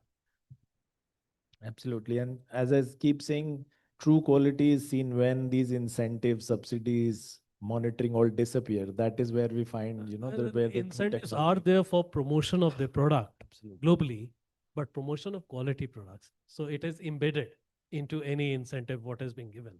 You have to promote your quality product. Dr. Rajiv, closing thoughts from you. Based on your experience with Tata MG, what do you see and what would you advise the pharma friends here? What are the patients valuing the most currently? Is it brand? Is it price? Is it quick availability? Or is it verified quality? What is it that the patients value the most, and what would you advise the pharma companies here? It's a very heavy question to advise pharma companies, but I can definitely share observations from being close to the users and the patients. When it comes to the quality of medicines that patients or users consume, it is not only the price or the brand alone that they're concerned about, and we could further divide them into various cohorts. But when it comes to acute illnesses, definitely the availability is topmost priority. But when it comes to chronic diseases and medications, people do look for something that they are more confident, comfortable, trust, and they feel more compliant, in terms of the brand, the company, as well as the supply chain that they're buying medicine from. And it just does not stop there, I think. And it's not only pharma manufacturers' prerogative and the buzz, but it has to be a collaborative effort where the manufacturers make it happen. Regulators kind of enforce it, and the system makes it transparent and visible for the users to trust and and see and trust it. So that would be my closing point. Brilliant. Thank you. Thank you very much, gentlemen. And I want to leave you all with one closing thought. In pharma in particular and healthcare in general, quality cannot be a trade-off. It is the price of credibility in the future. Only value-based markets can create quality at scale. And the winners in pharma at the end will not be the ones asking the question, can we afford this quality? They'll be the ones who are asking, can we afford to build anything without quality being embedded deeply into the bloodstream? Thank you very much, gentlemen, once again for sparing time, and thank you for being such patient listeners. Thank you. Thank you. Hello. Hello. Hello. Hello. Abhi reh gaya yaar. Thank you. Thank you so much. Thank you, Dr. Bajaj, for moderating that. A picture, please. And along with that, may I also request Dr. Sharan Shivraj Patil, the Chairman and Chief Orthopedic Surgeon of Sparsh Group of Hospitals, Bangalore, to please join us on the stage and help present a token of appreciation to all our panelists and our moderators as well. Please.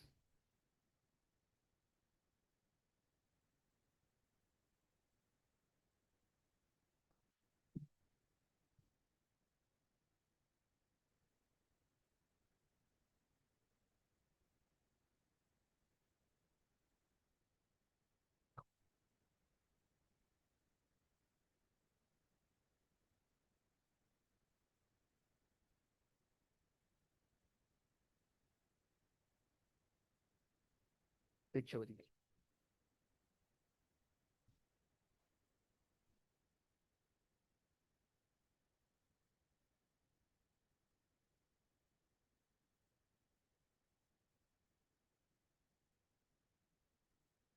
Thank you. Thank you so much. Thank you, gentlemen. Thank you.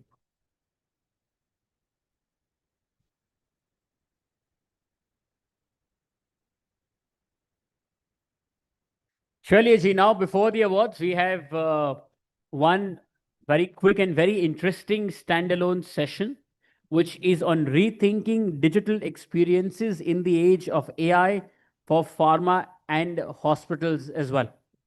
We've been talking of or touching upon AI in various segments throughout the day. But this one, it's a sharp perspective on how AI is redefining engagement, publishing digital experience across pharma and hospital ecosystem as well. And after that, we have awards as well. The three categories of awards, I think सबके winners यहीं पे हैं. There are some 45 winners, some 45 awards I need to give out. I promise you I'll keep them as quick and as interesting as possible, provided you wish to applaud for all the winners. क्योंकि आपका number भी आएगा ही कभी. That's my humble request. Harvinder sir, may I request you and everyone else around to please just settle down for our friends in the audience.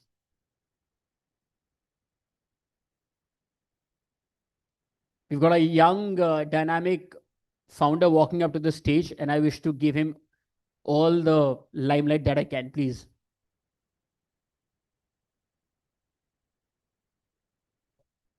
Chaliye. To talk on rethinking digital experiences in the age of AI for pharma and hospitals, please join me in welcoming to the stage the COO and co-founder of PubLive, Mr. Harmeet Singh. Thank you.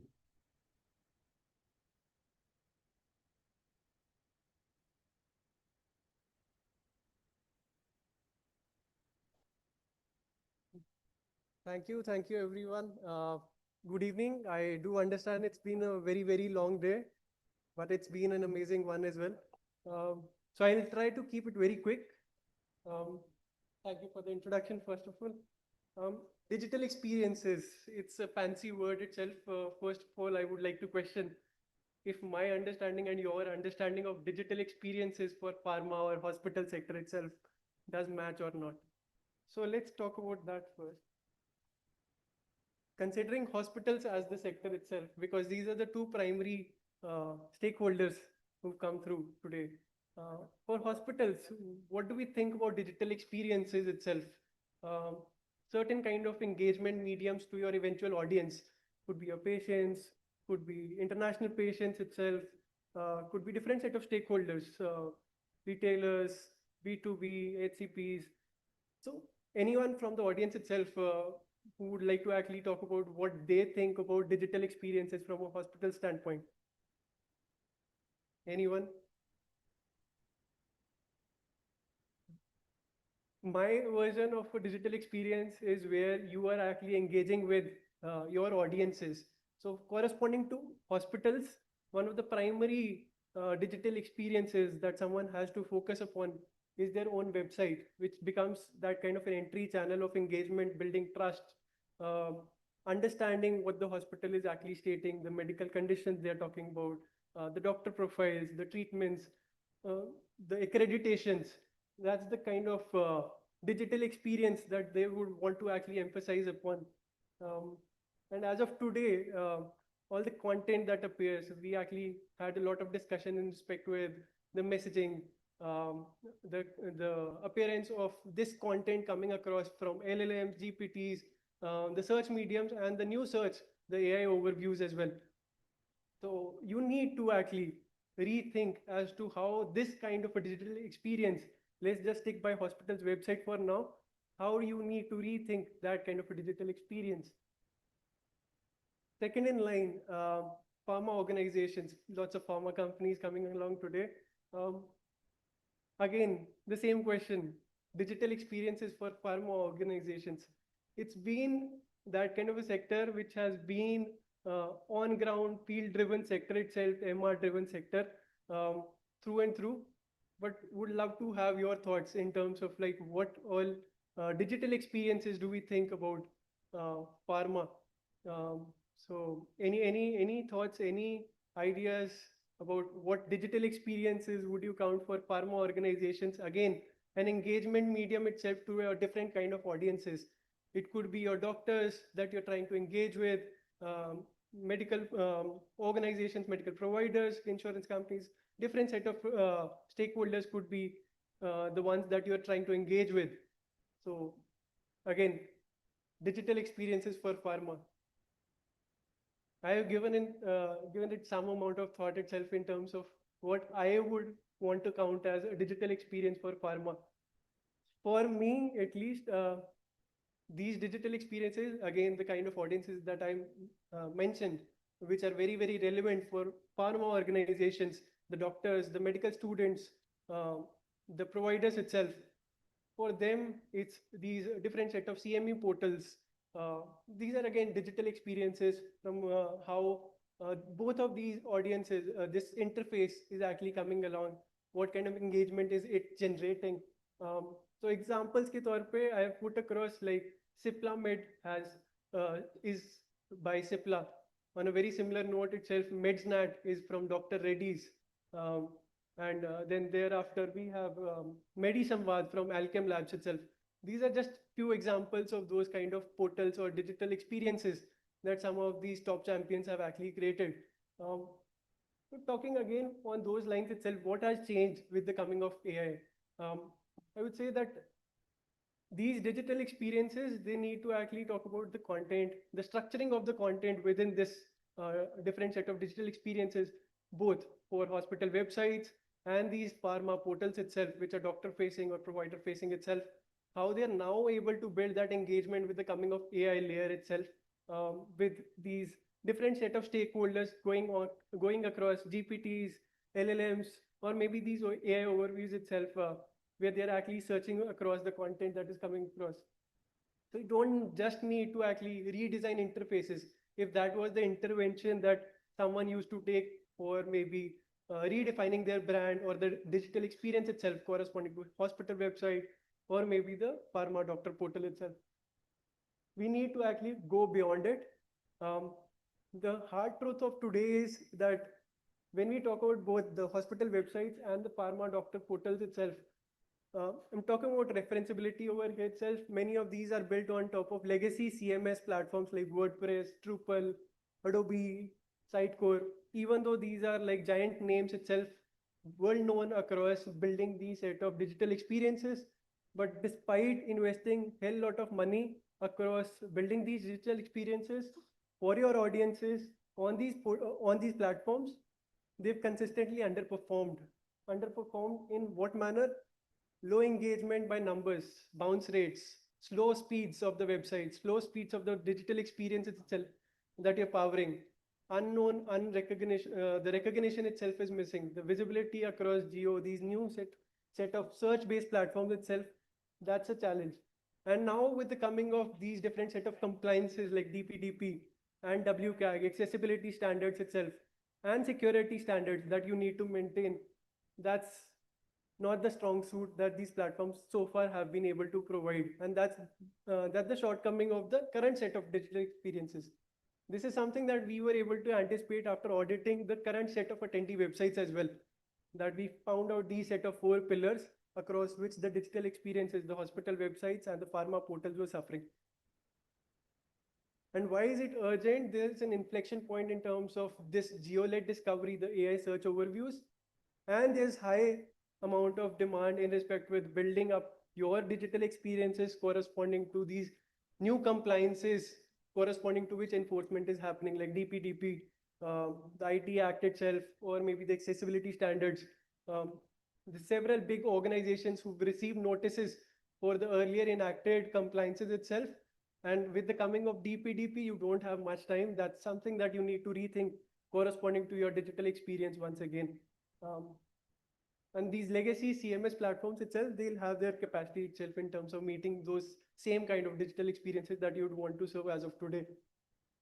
So we've actually tried to devise a solution. It's an enterprise grade, home grounded solution, India's first Make in India kind of an initiative. It's our own AI first digital experience platform, which is countering the existing giants like WordPress, Drupal. And there are agencies who can build on top of our platform, or maybe your in-house teams itself, who can power these set of digital experiences using PubLive as a DXP. We're basically trying to actually cater to all these set of areas. It's something which is basically replacing the existing CMS itself corresponding to your digital experience, trying to make sure that you are able to satisfy that curve that is coming across in terms of change in AI, the way people tend to consume out of AI itself, the way people tend to actually build for those compliances itself. So it's an augmented solution where you get a co-pilot for working alongside AI in terms of building that messaging, that content itself across your digital experiences, and making sure that it is relevant, it's technically performant, with all those set of shortcomings that you are able to see in the previous slide itself. And unlike other platforms that you actually tend to see as of today, we work more like a platform-led partner. We're no longer a product, just a product-based solution where you need to execute this. It's something that we build with you. It's a managed service itself along with our product as an enterprise SaaS solution. So we provide along with the build, the migration, the setup itself, the strategy, the enablement, and that continuous optimization that is required to make you ahead of the curve itself, and being that long-term transformation partner from a digital experiences standpoint. Just a showcase on the credibility that we've generated so far. We're working across the globe with over 150 odd clients as of today. These are a couple of bigger names itself that you'll tend to see. Multiple digital experiences corresponding to each of these brands, not just one single experience. It could be website, it could be mobile app, but driven by the underlying platform that is PubLive itself. Would love to know and talk more in respect with your digital experiences, the shortcomings that you might be facing as of today. But that's it from my side. Thank you. Thank you for being so patient. Have a wonderful day. Thank you.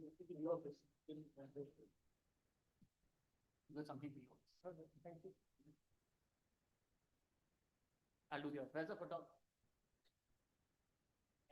Why everybody, a young friend or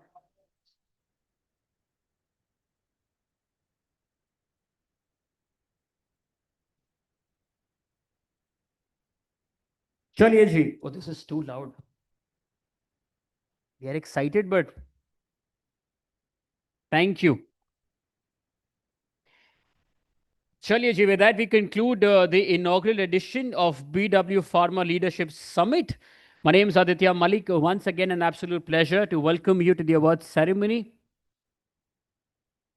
Dinbar, we discussed leadership, ethics, innovation, quality, and institution building. But now we'll celebrate those who actually walk that talk, which is all of you winners.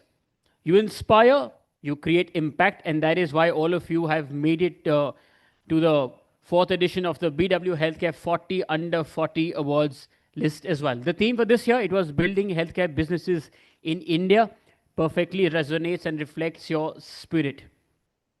A big thank you to our partners for today, our associate sponsors, Sparsh Hospitals, our association partners, ASPA and AHPI, our event partners, Joy Travels Private Limited, Fandrum, Beanley Coffee, Opal Events, The Thick Shake Factory, Reality Plus, Exchange for Media, IWM Buzz, and Impact as well. I have just been handed over the winners list, I think 2-3 minutes back. From the time you nominate yourselves till the time that I receive this very list, एक पूरा jury process होता है.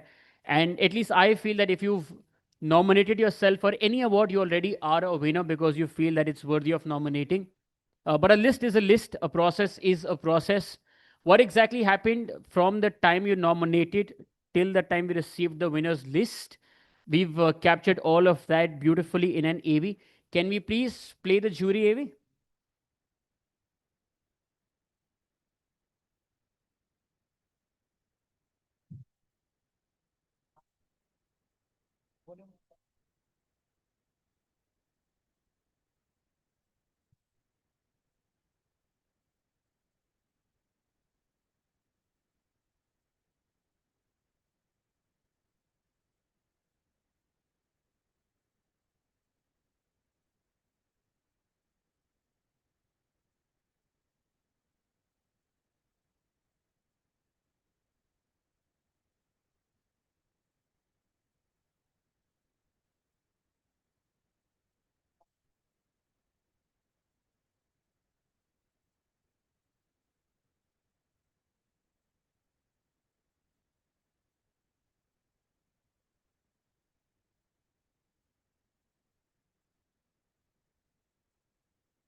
Been truly a privilege to be a part of this jury process.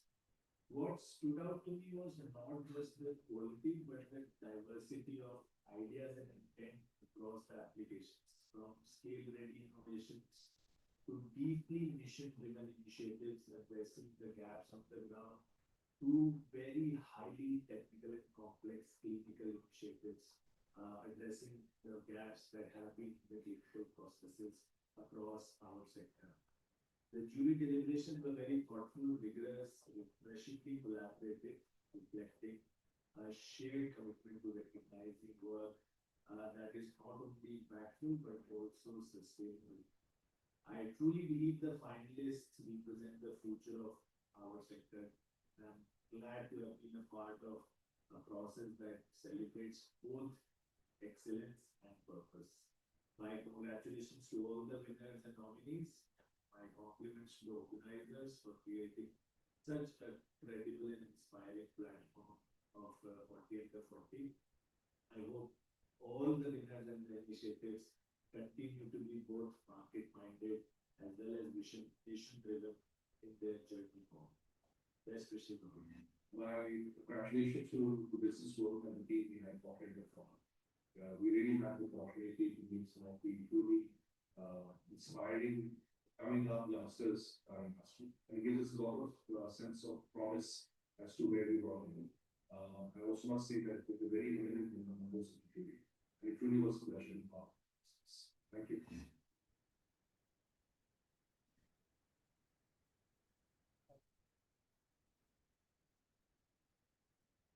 Let's please give all of our jury members a huge round of applause. Thank you. Today's award ceremony is being streamed live across all BW Businessworld platforms, including the social media channels and also on www.bwhealthcareworld.com. Your friends, your family can all watch it live as well. आप कोई भी picture upload कर रहे हैं, any opinion, any happy moment that you wish to share online, please also use the hashtag BW Healthcare 40 under 40. where under is just a capital U and 40 is numeric. For all the winners, once you've received your award and you step down, please proceed to stage left and audience right for an individual picture, and also stay back till the very end for a group picture. Both will be used for promotional purposes in the magazine and in the digital profile as well for yourselves. It's time to reveal the winners of the 4th edition of BW Healthcare World 40 Under 40. To present the awards, let's please welcome on stage our presenters, Harbinder Narula, the CEO of BW Healthcare World, of BW Wellbeing World, and also of BW Pharma World, along with Dr. Sharan Shivaraj Patil, Chairman and Chief Orthopedic Surgeon of Sparsh Group of Hospitals, Bangalore. Let's please welcome them.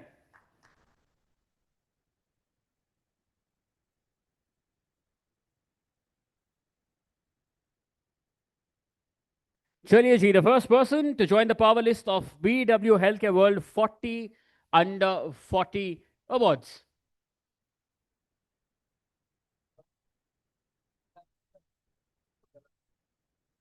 For you,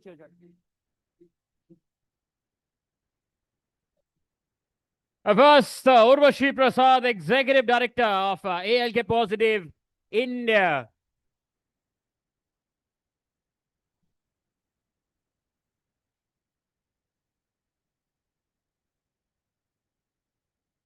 We're also being joined by her mother, who's making a video so happily of her. For Urvashi, everybody, let her mummy also know कि अच्छा काम कर रही है Urvashi.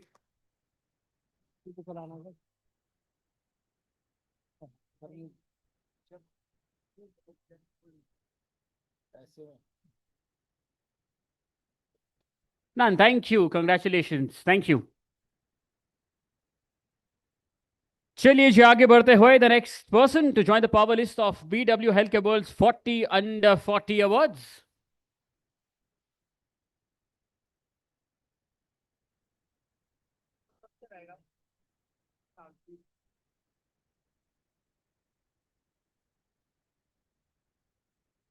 Dr. Sabine Kopsi, founder and MD of Enera Consulting Private Limited.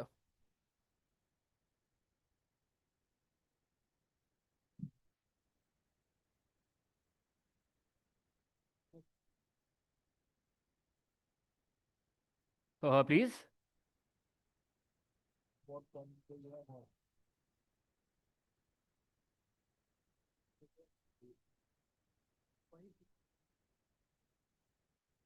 Congratulations.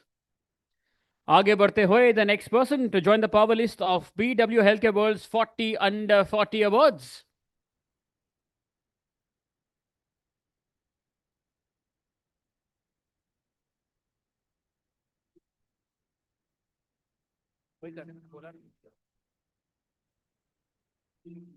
Ojaswani Kapoor, CEO of Bloom IVF Group.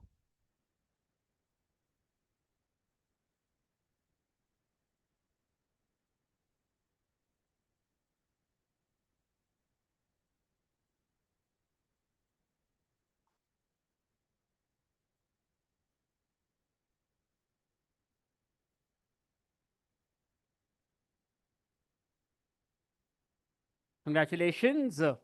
Individual pictures as well, please. Winners. Ojaswani, picture, individual. In your individual pictures for all the winners, आपको ये भी करवाना है. चलिए जी, while that is happening, the next person to join the power list of BW Healthcare World's 40 Under 40 Awards 2026.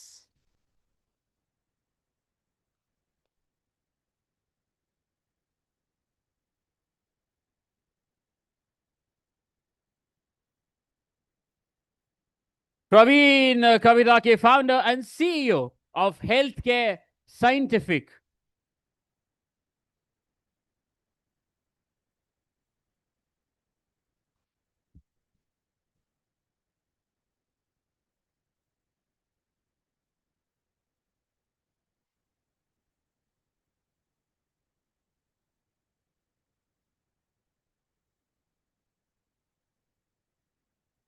Congratulations.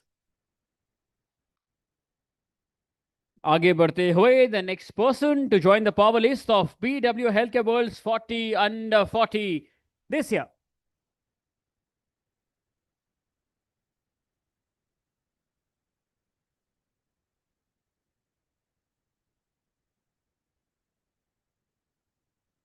Khushbu Daga, the CEO of Wins Bioproducts.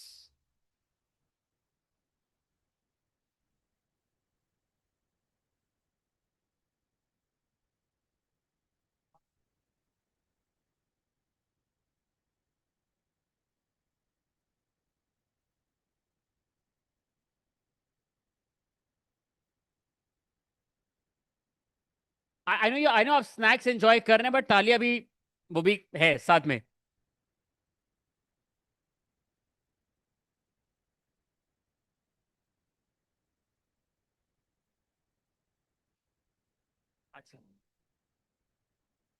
Congratulations. आगे बढ़ते हुए, the next winner to join the power list of BW Healthcare World's 40 under 40 this year.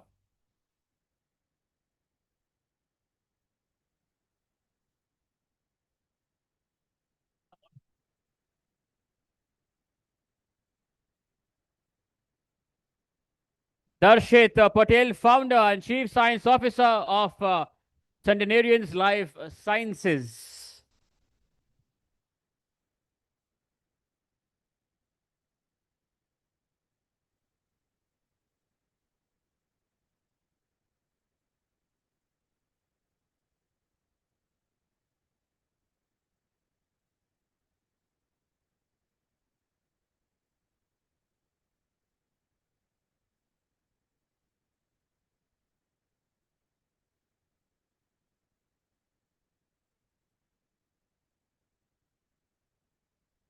Congratulations. Thank you so much, Dr. Patil. Thank you, sir. Thank you. Now, please request Professor Y.K. Gupta, President of AIMS Kalyani, Principal Advisor India, also JRDP of Geneva, and former Dean and HOD Pharmacology of AIMS Delhi to please, sir, join us on the stage and help present the next set of awards. Please.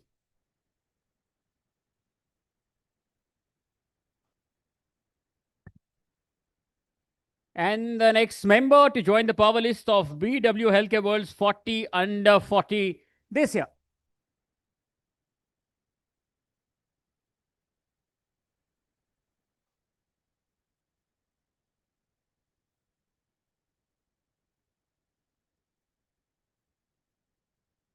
Rodash Huria, Associate Finance Controller of Nephrocare Health Services.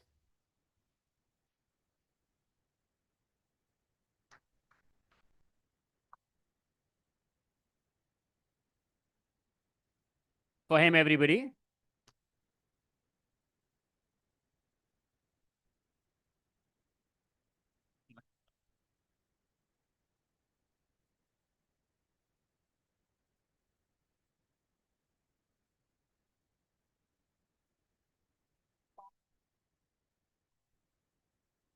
Congratulations.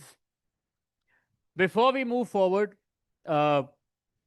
ये एक mandate है कि जो भी ऊपर आए, please at least give them the due credit, the recognition that they deserve. And I'm sure ताली बजा के आपका ये अच्छा होगा. तो try करते हैं. And I'm sure, how many winners in the house in any category? By a show of hands, how many winners who've not come up on the stage yet? जिनको आना है अभी. हाँ, अरे. I see one, I see इस तरफ, nobody? Ma'am, sir. So you are there. You've been clapping. With you, I know you're a winner. The others, how many winners here? The ones who are not winning, I mean, who are not winners today. Sorry. आज ऐसा कोई जो audience में बैठा है who's not winning an award today? By a show of hands. हाँ. Dipali ma'am, but you are under 20 right now, no? So अभी आपका आएगा time. I just saved myself by saying that. I have to tell you, the ones who've not or who are not winning today, they are clapping harder than the winners. इतनी तो नाइंसाफी मत करो, आपका भी मौका आएगा. And it's my request, जो जोश हमने पहले winner को दिया था, I mean, the 10th number now, we should also give the same to the last winner as well, क्योंकि weekend सबका है. तो साथ में मनाते भी nice. Chaliye. The next winner joining the power list of BW Healthcare World 40 under 40 this year.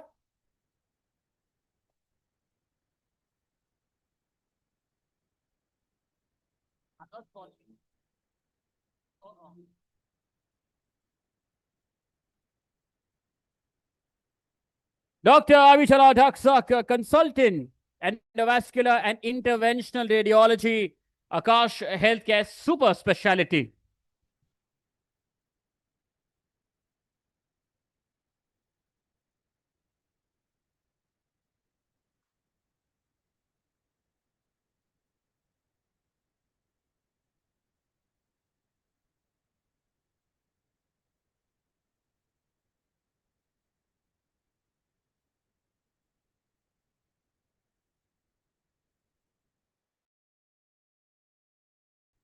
Congratulations. Winners reminder, individual picture, group picture in the end. With that, the next person to join the power list of BW Healthcare World's 40 under 40 this year.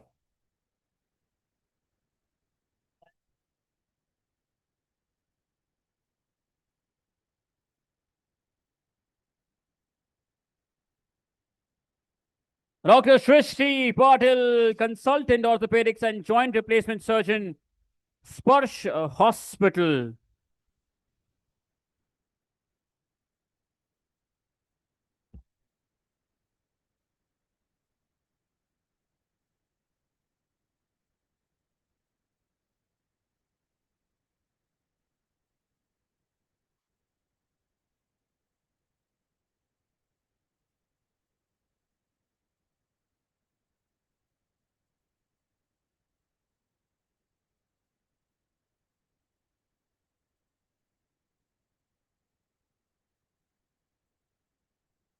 Congratulations.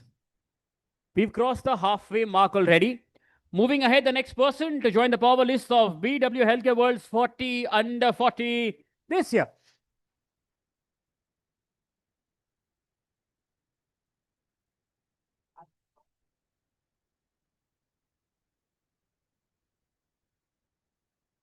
Mr. Vishnu C., Deputy Nursing Superintendent, Kaveri Hospital. Oh, sir.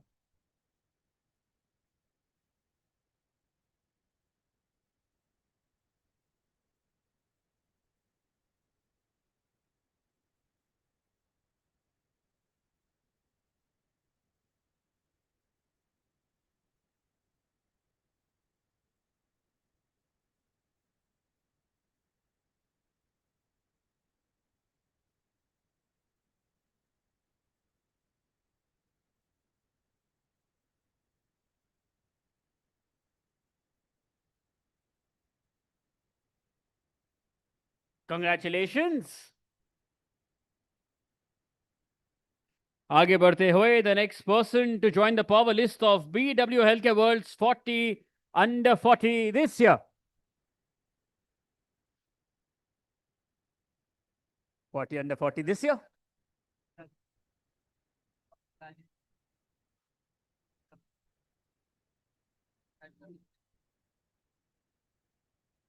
It's okay, guys. Guys, we'll do it again. Console, फिर से करते हैं. It's okay. No pressure. फिर से करते हैं. Don't worry. Chaliye, moving ahead, the next person to join the power list of BW Healthcare World's 40 under 40 this year.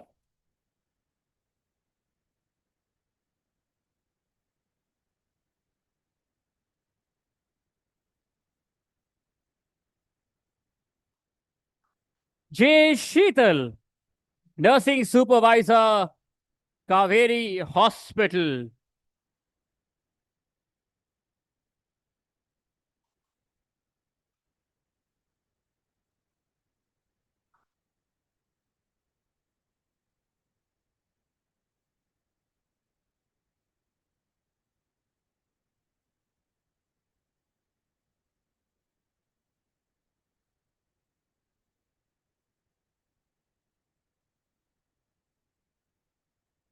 Congratulations. Thank you so much, Professor Gupta. Thank you so much. Once for sir, please. Everybody. May I please request Dr. Sachin Bajaj, the founder and director of Ujala Cygnus, to join us on the stage, sir, and help us present our next set of awards. आगे बढ़ते हुए the next person to join the power list of BW Healthcare World's 40 under 40 this year.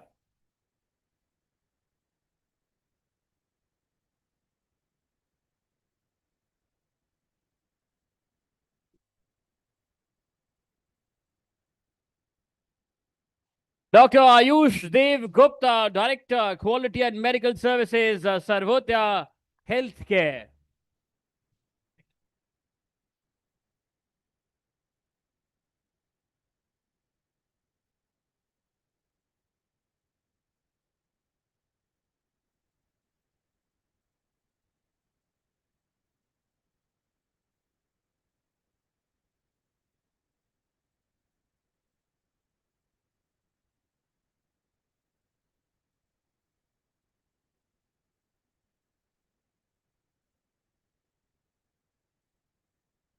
Congratulations, Dr. Gupta. आगे बढ़ते हुए the next person to join the power list of BW Healthcare World's 40 under 40 this year.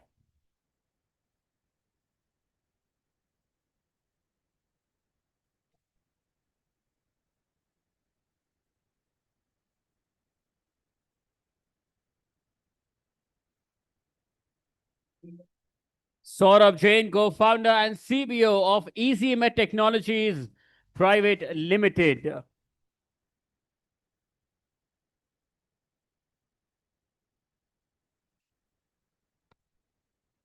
For Saurabh, everybody.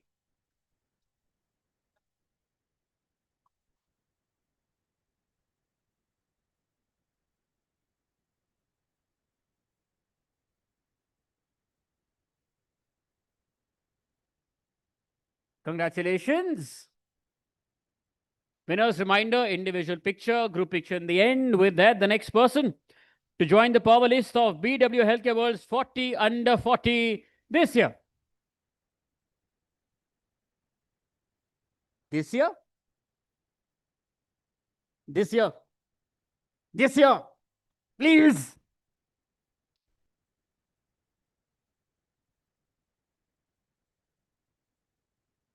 This year.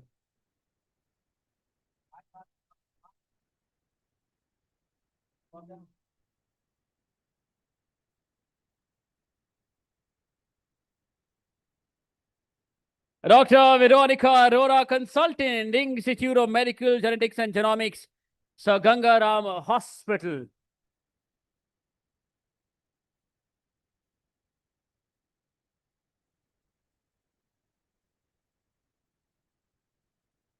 Dr. Arora, everybody.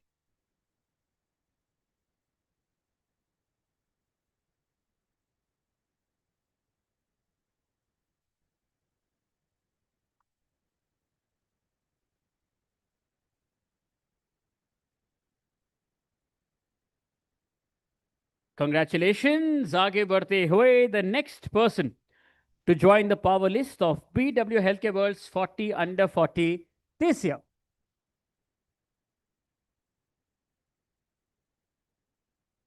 Guys.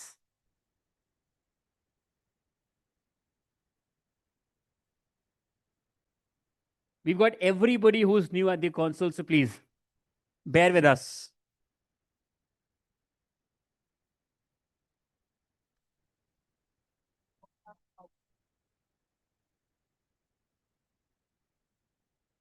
Dr. Anmola Ahuja, consultant, laparoscopic and robotic surgery, Sir Gangaram Hospital.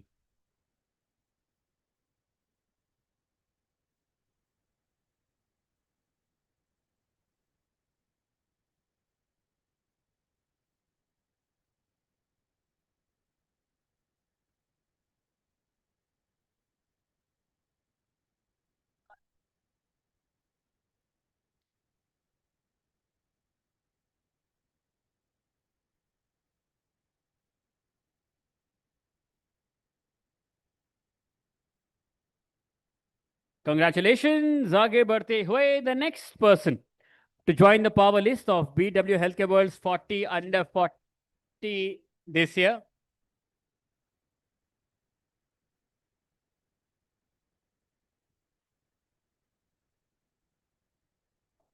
Dr. Sarthak Bakshi, the CEO and founder of Riza IVF.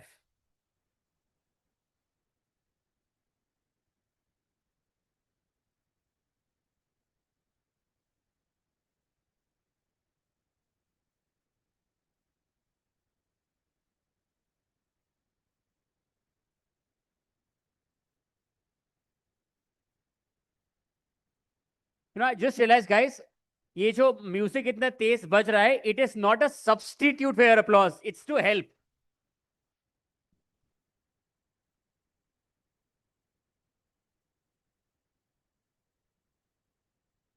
Thank you. Congratulations. आगे बढ़ते हुए, the next person to join the power list of BW Healthcare World's 40 under 40 this year.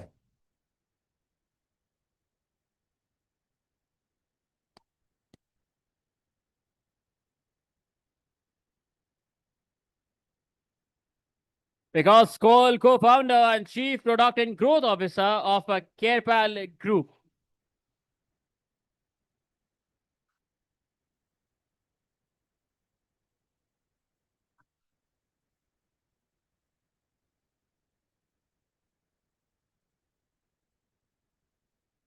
Okay, okay.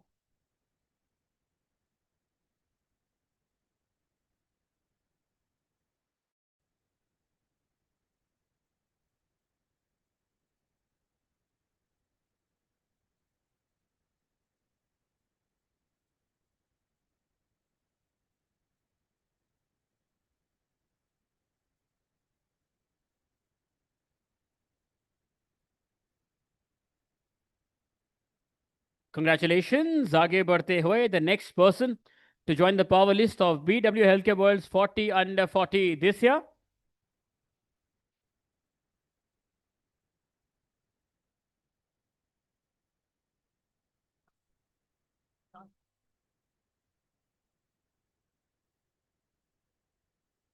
Dr. Mrigakshi Gupta, CEO and consultant pulmonologist of St. Jeevan Hospital.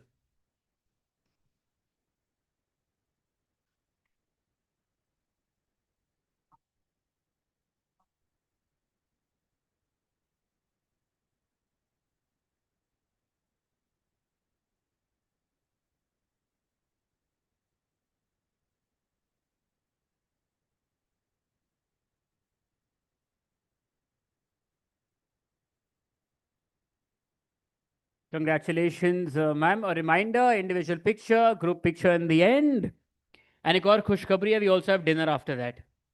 Moving ahead, the next person to join the power list of BW Healthcare World's 40 under 40 this year.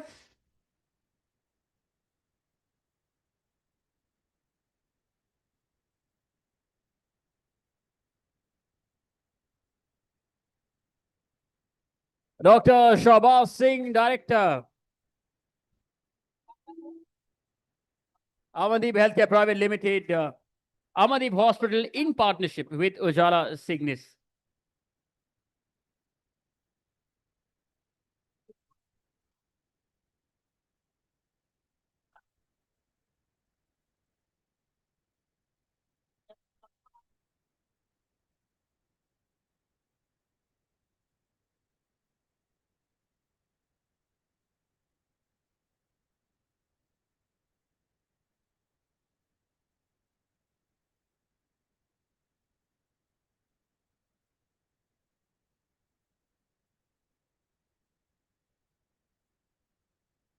Congratulations.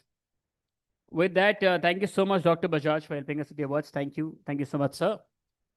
May I please request Dr. Sunil Ketrapal, Deputy Director General of AHPI, to please join us on the stage and help us present our last set of awards.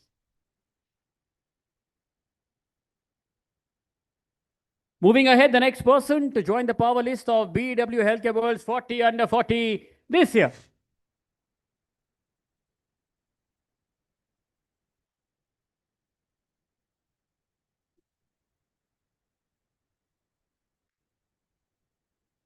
Shubham Gupta, COO of Tarawin Health.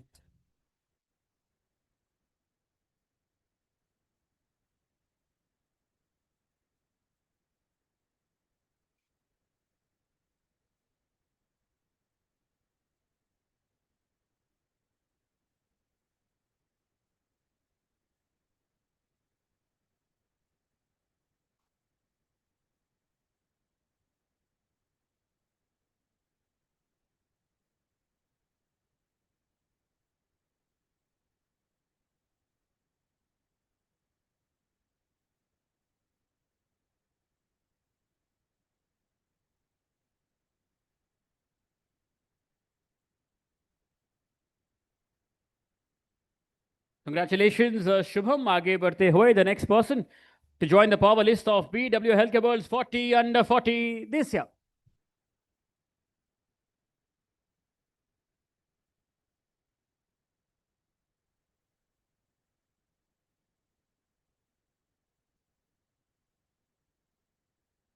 Miss Suganya S, Senior Infection Control Nurse, Kaveri Hospital, Tenur, Trichy, Tamil Nadu.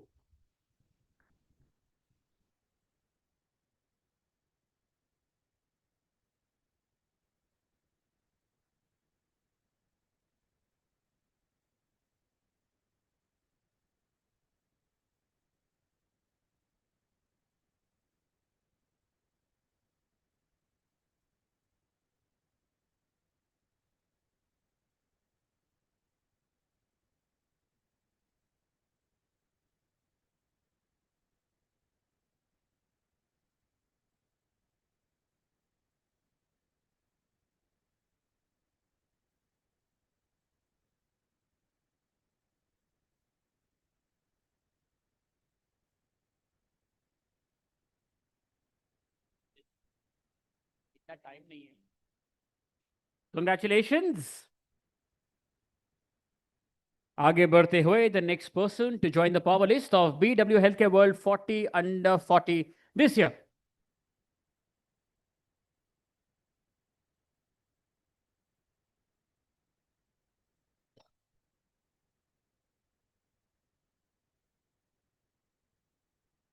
Miss Suganya N, Nursing Supervisor, Makaveri Hospital, Trichy, Tamil Nadu.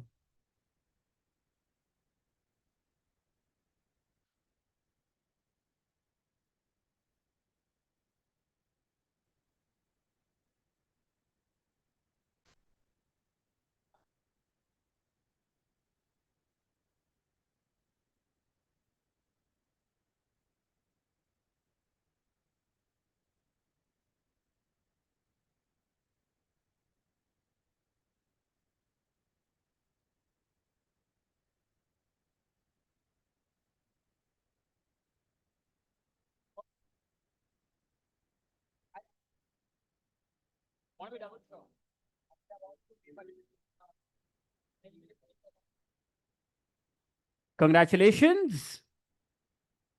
आगे बढ़ते हुए, the next member to join the power list of BW Healthcare World's 40 under 40 this year.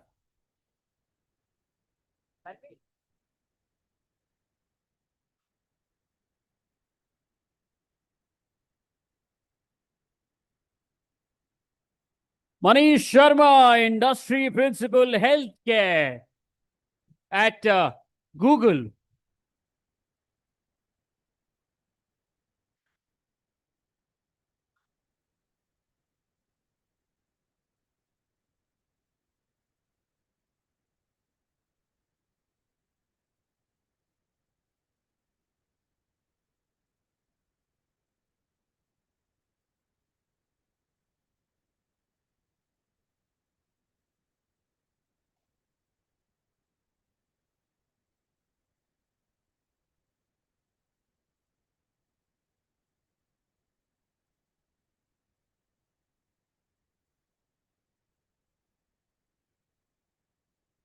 Moving ahead, the next person to join the power list of BW Healthcare World 40 under 40 this year.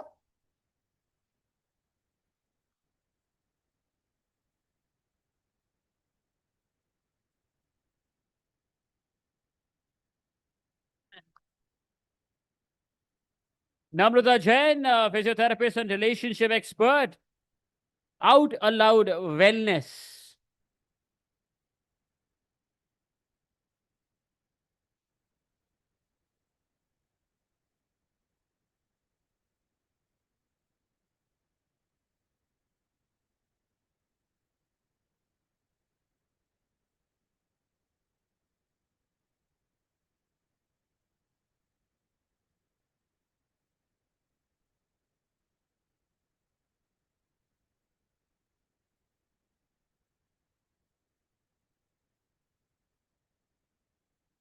Abhi. Congratulations. Moving ahead, the next person to join the power list of BW Healthcare World's 40 under 40 this year.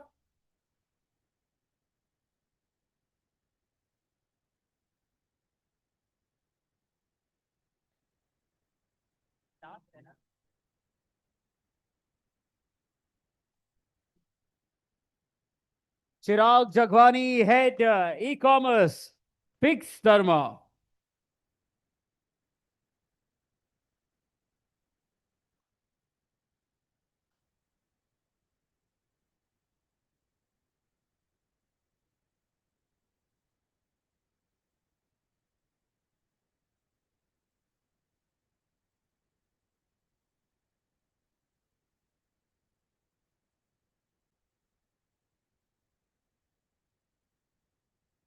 Congratulations, Chirag.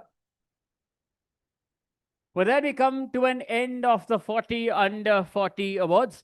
We have a total of 13 to 14 awards remaining in other category. But before that, we will do a group picture first with all the winners of the 40 under 40 award.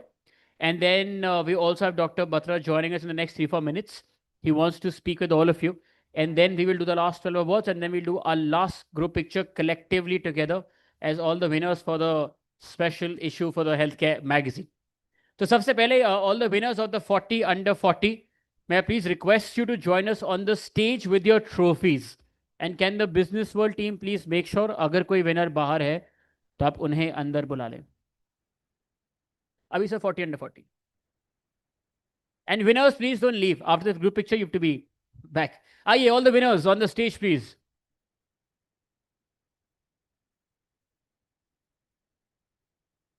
We'll do 2 pictures, Abhi. We'll do one first, winners and the jury members as well. And the second only of the winners. This is 40 under 40. With your trophies, please, आइए.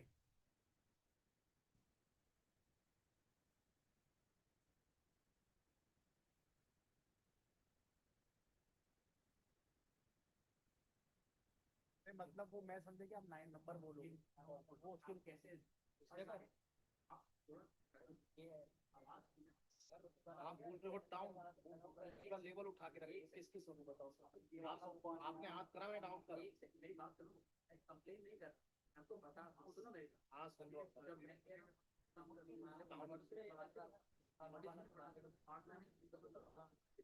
Sir जो vibration आ रही है ना वो खाली base की trip आती है उसके बाद डाउन चलता है सर ये देखो मैं साइलेंट चला रहा हूँ मैं ऐसा कुछ नहीं चला रहा अभी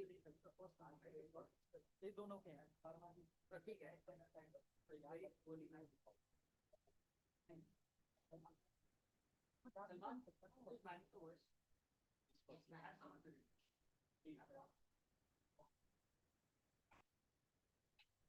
Any winner remaining of the 40 under 40?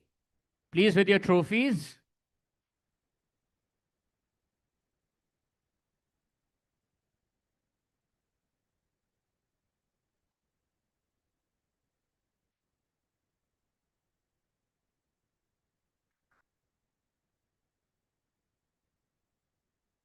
We've got more photographers than the winners.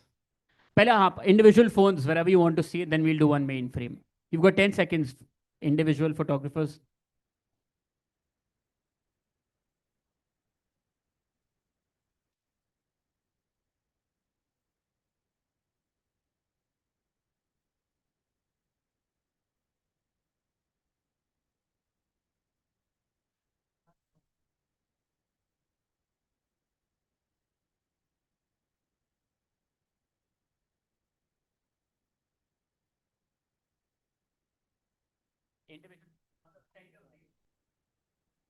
हो गया सर अभी individual phones anybody else left no हाँ एक को मुस्कुराओ guys you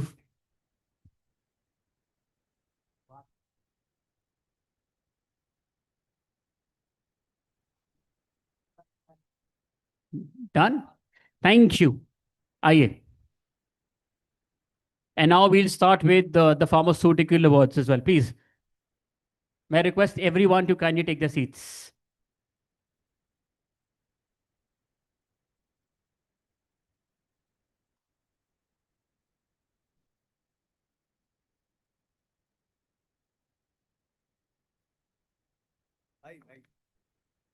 Mike.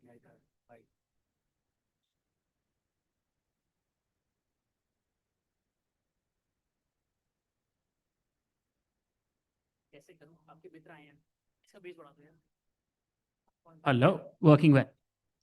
Chaliye ji, everyone back to their seats. And just a reminder for the 40 under 40 winners, you have to stay back for the larger group picture, for the special issue. And to double the excitement, we're also being joined by Dr. Batra. He specially made it from Mumbai, if I'm not wrong.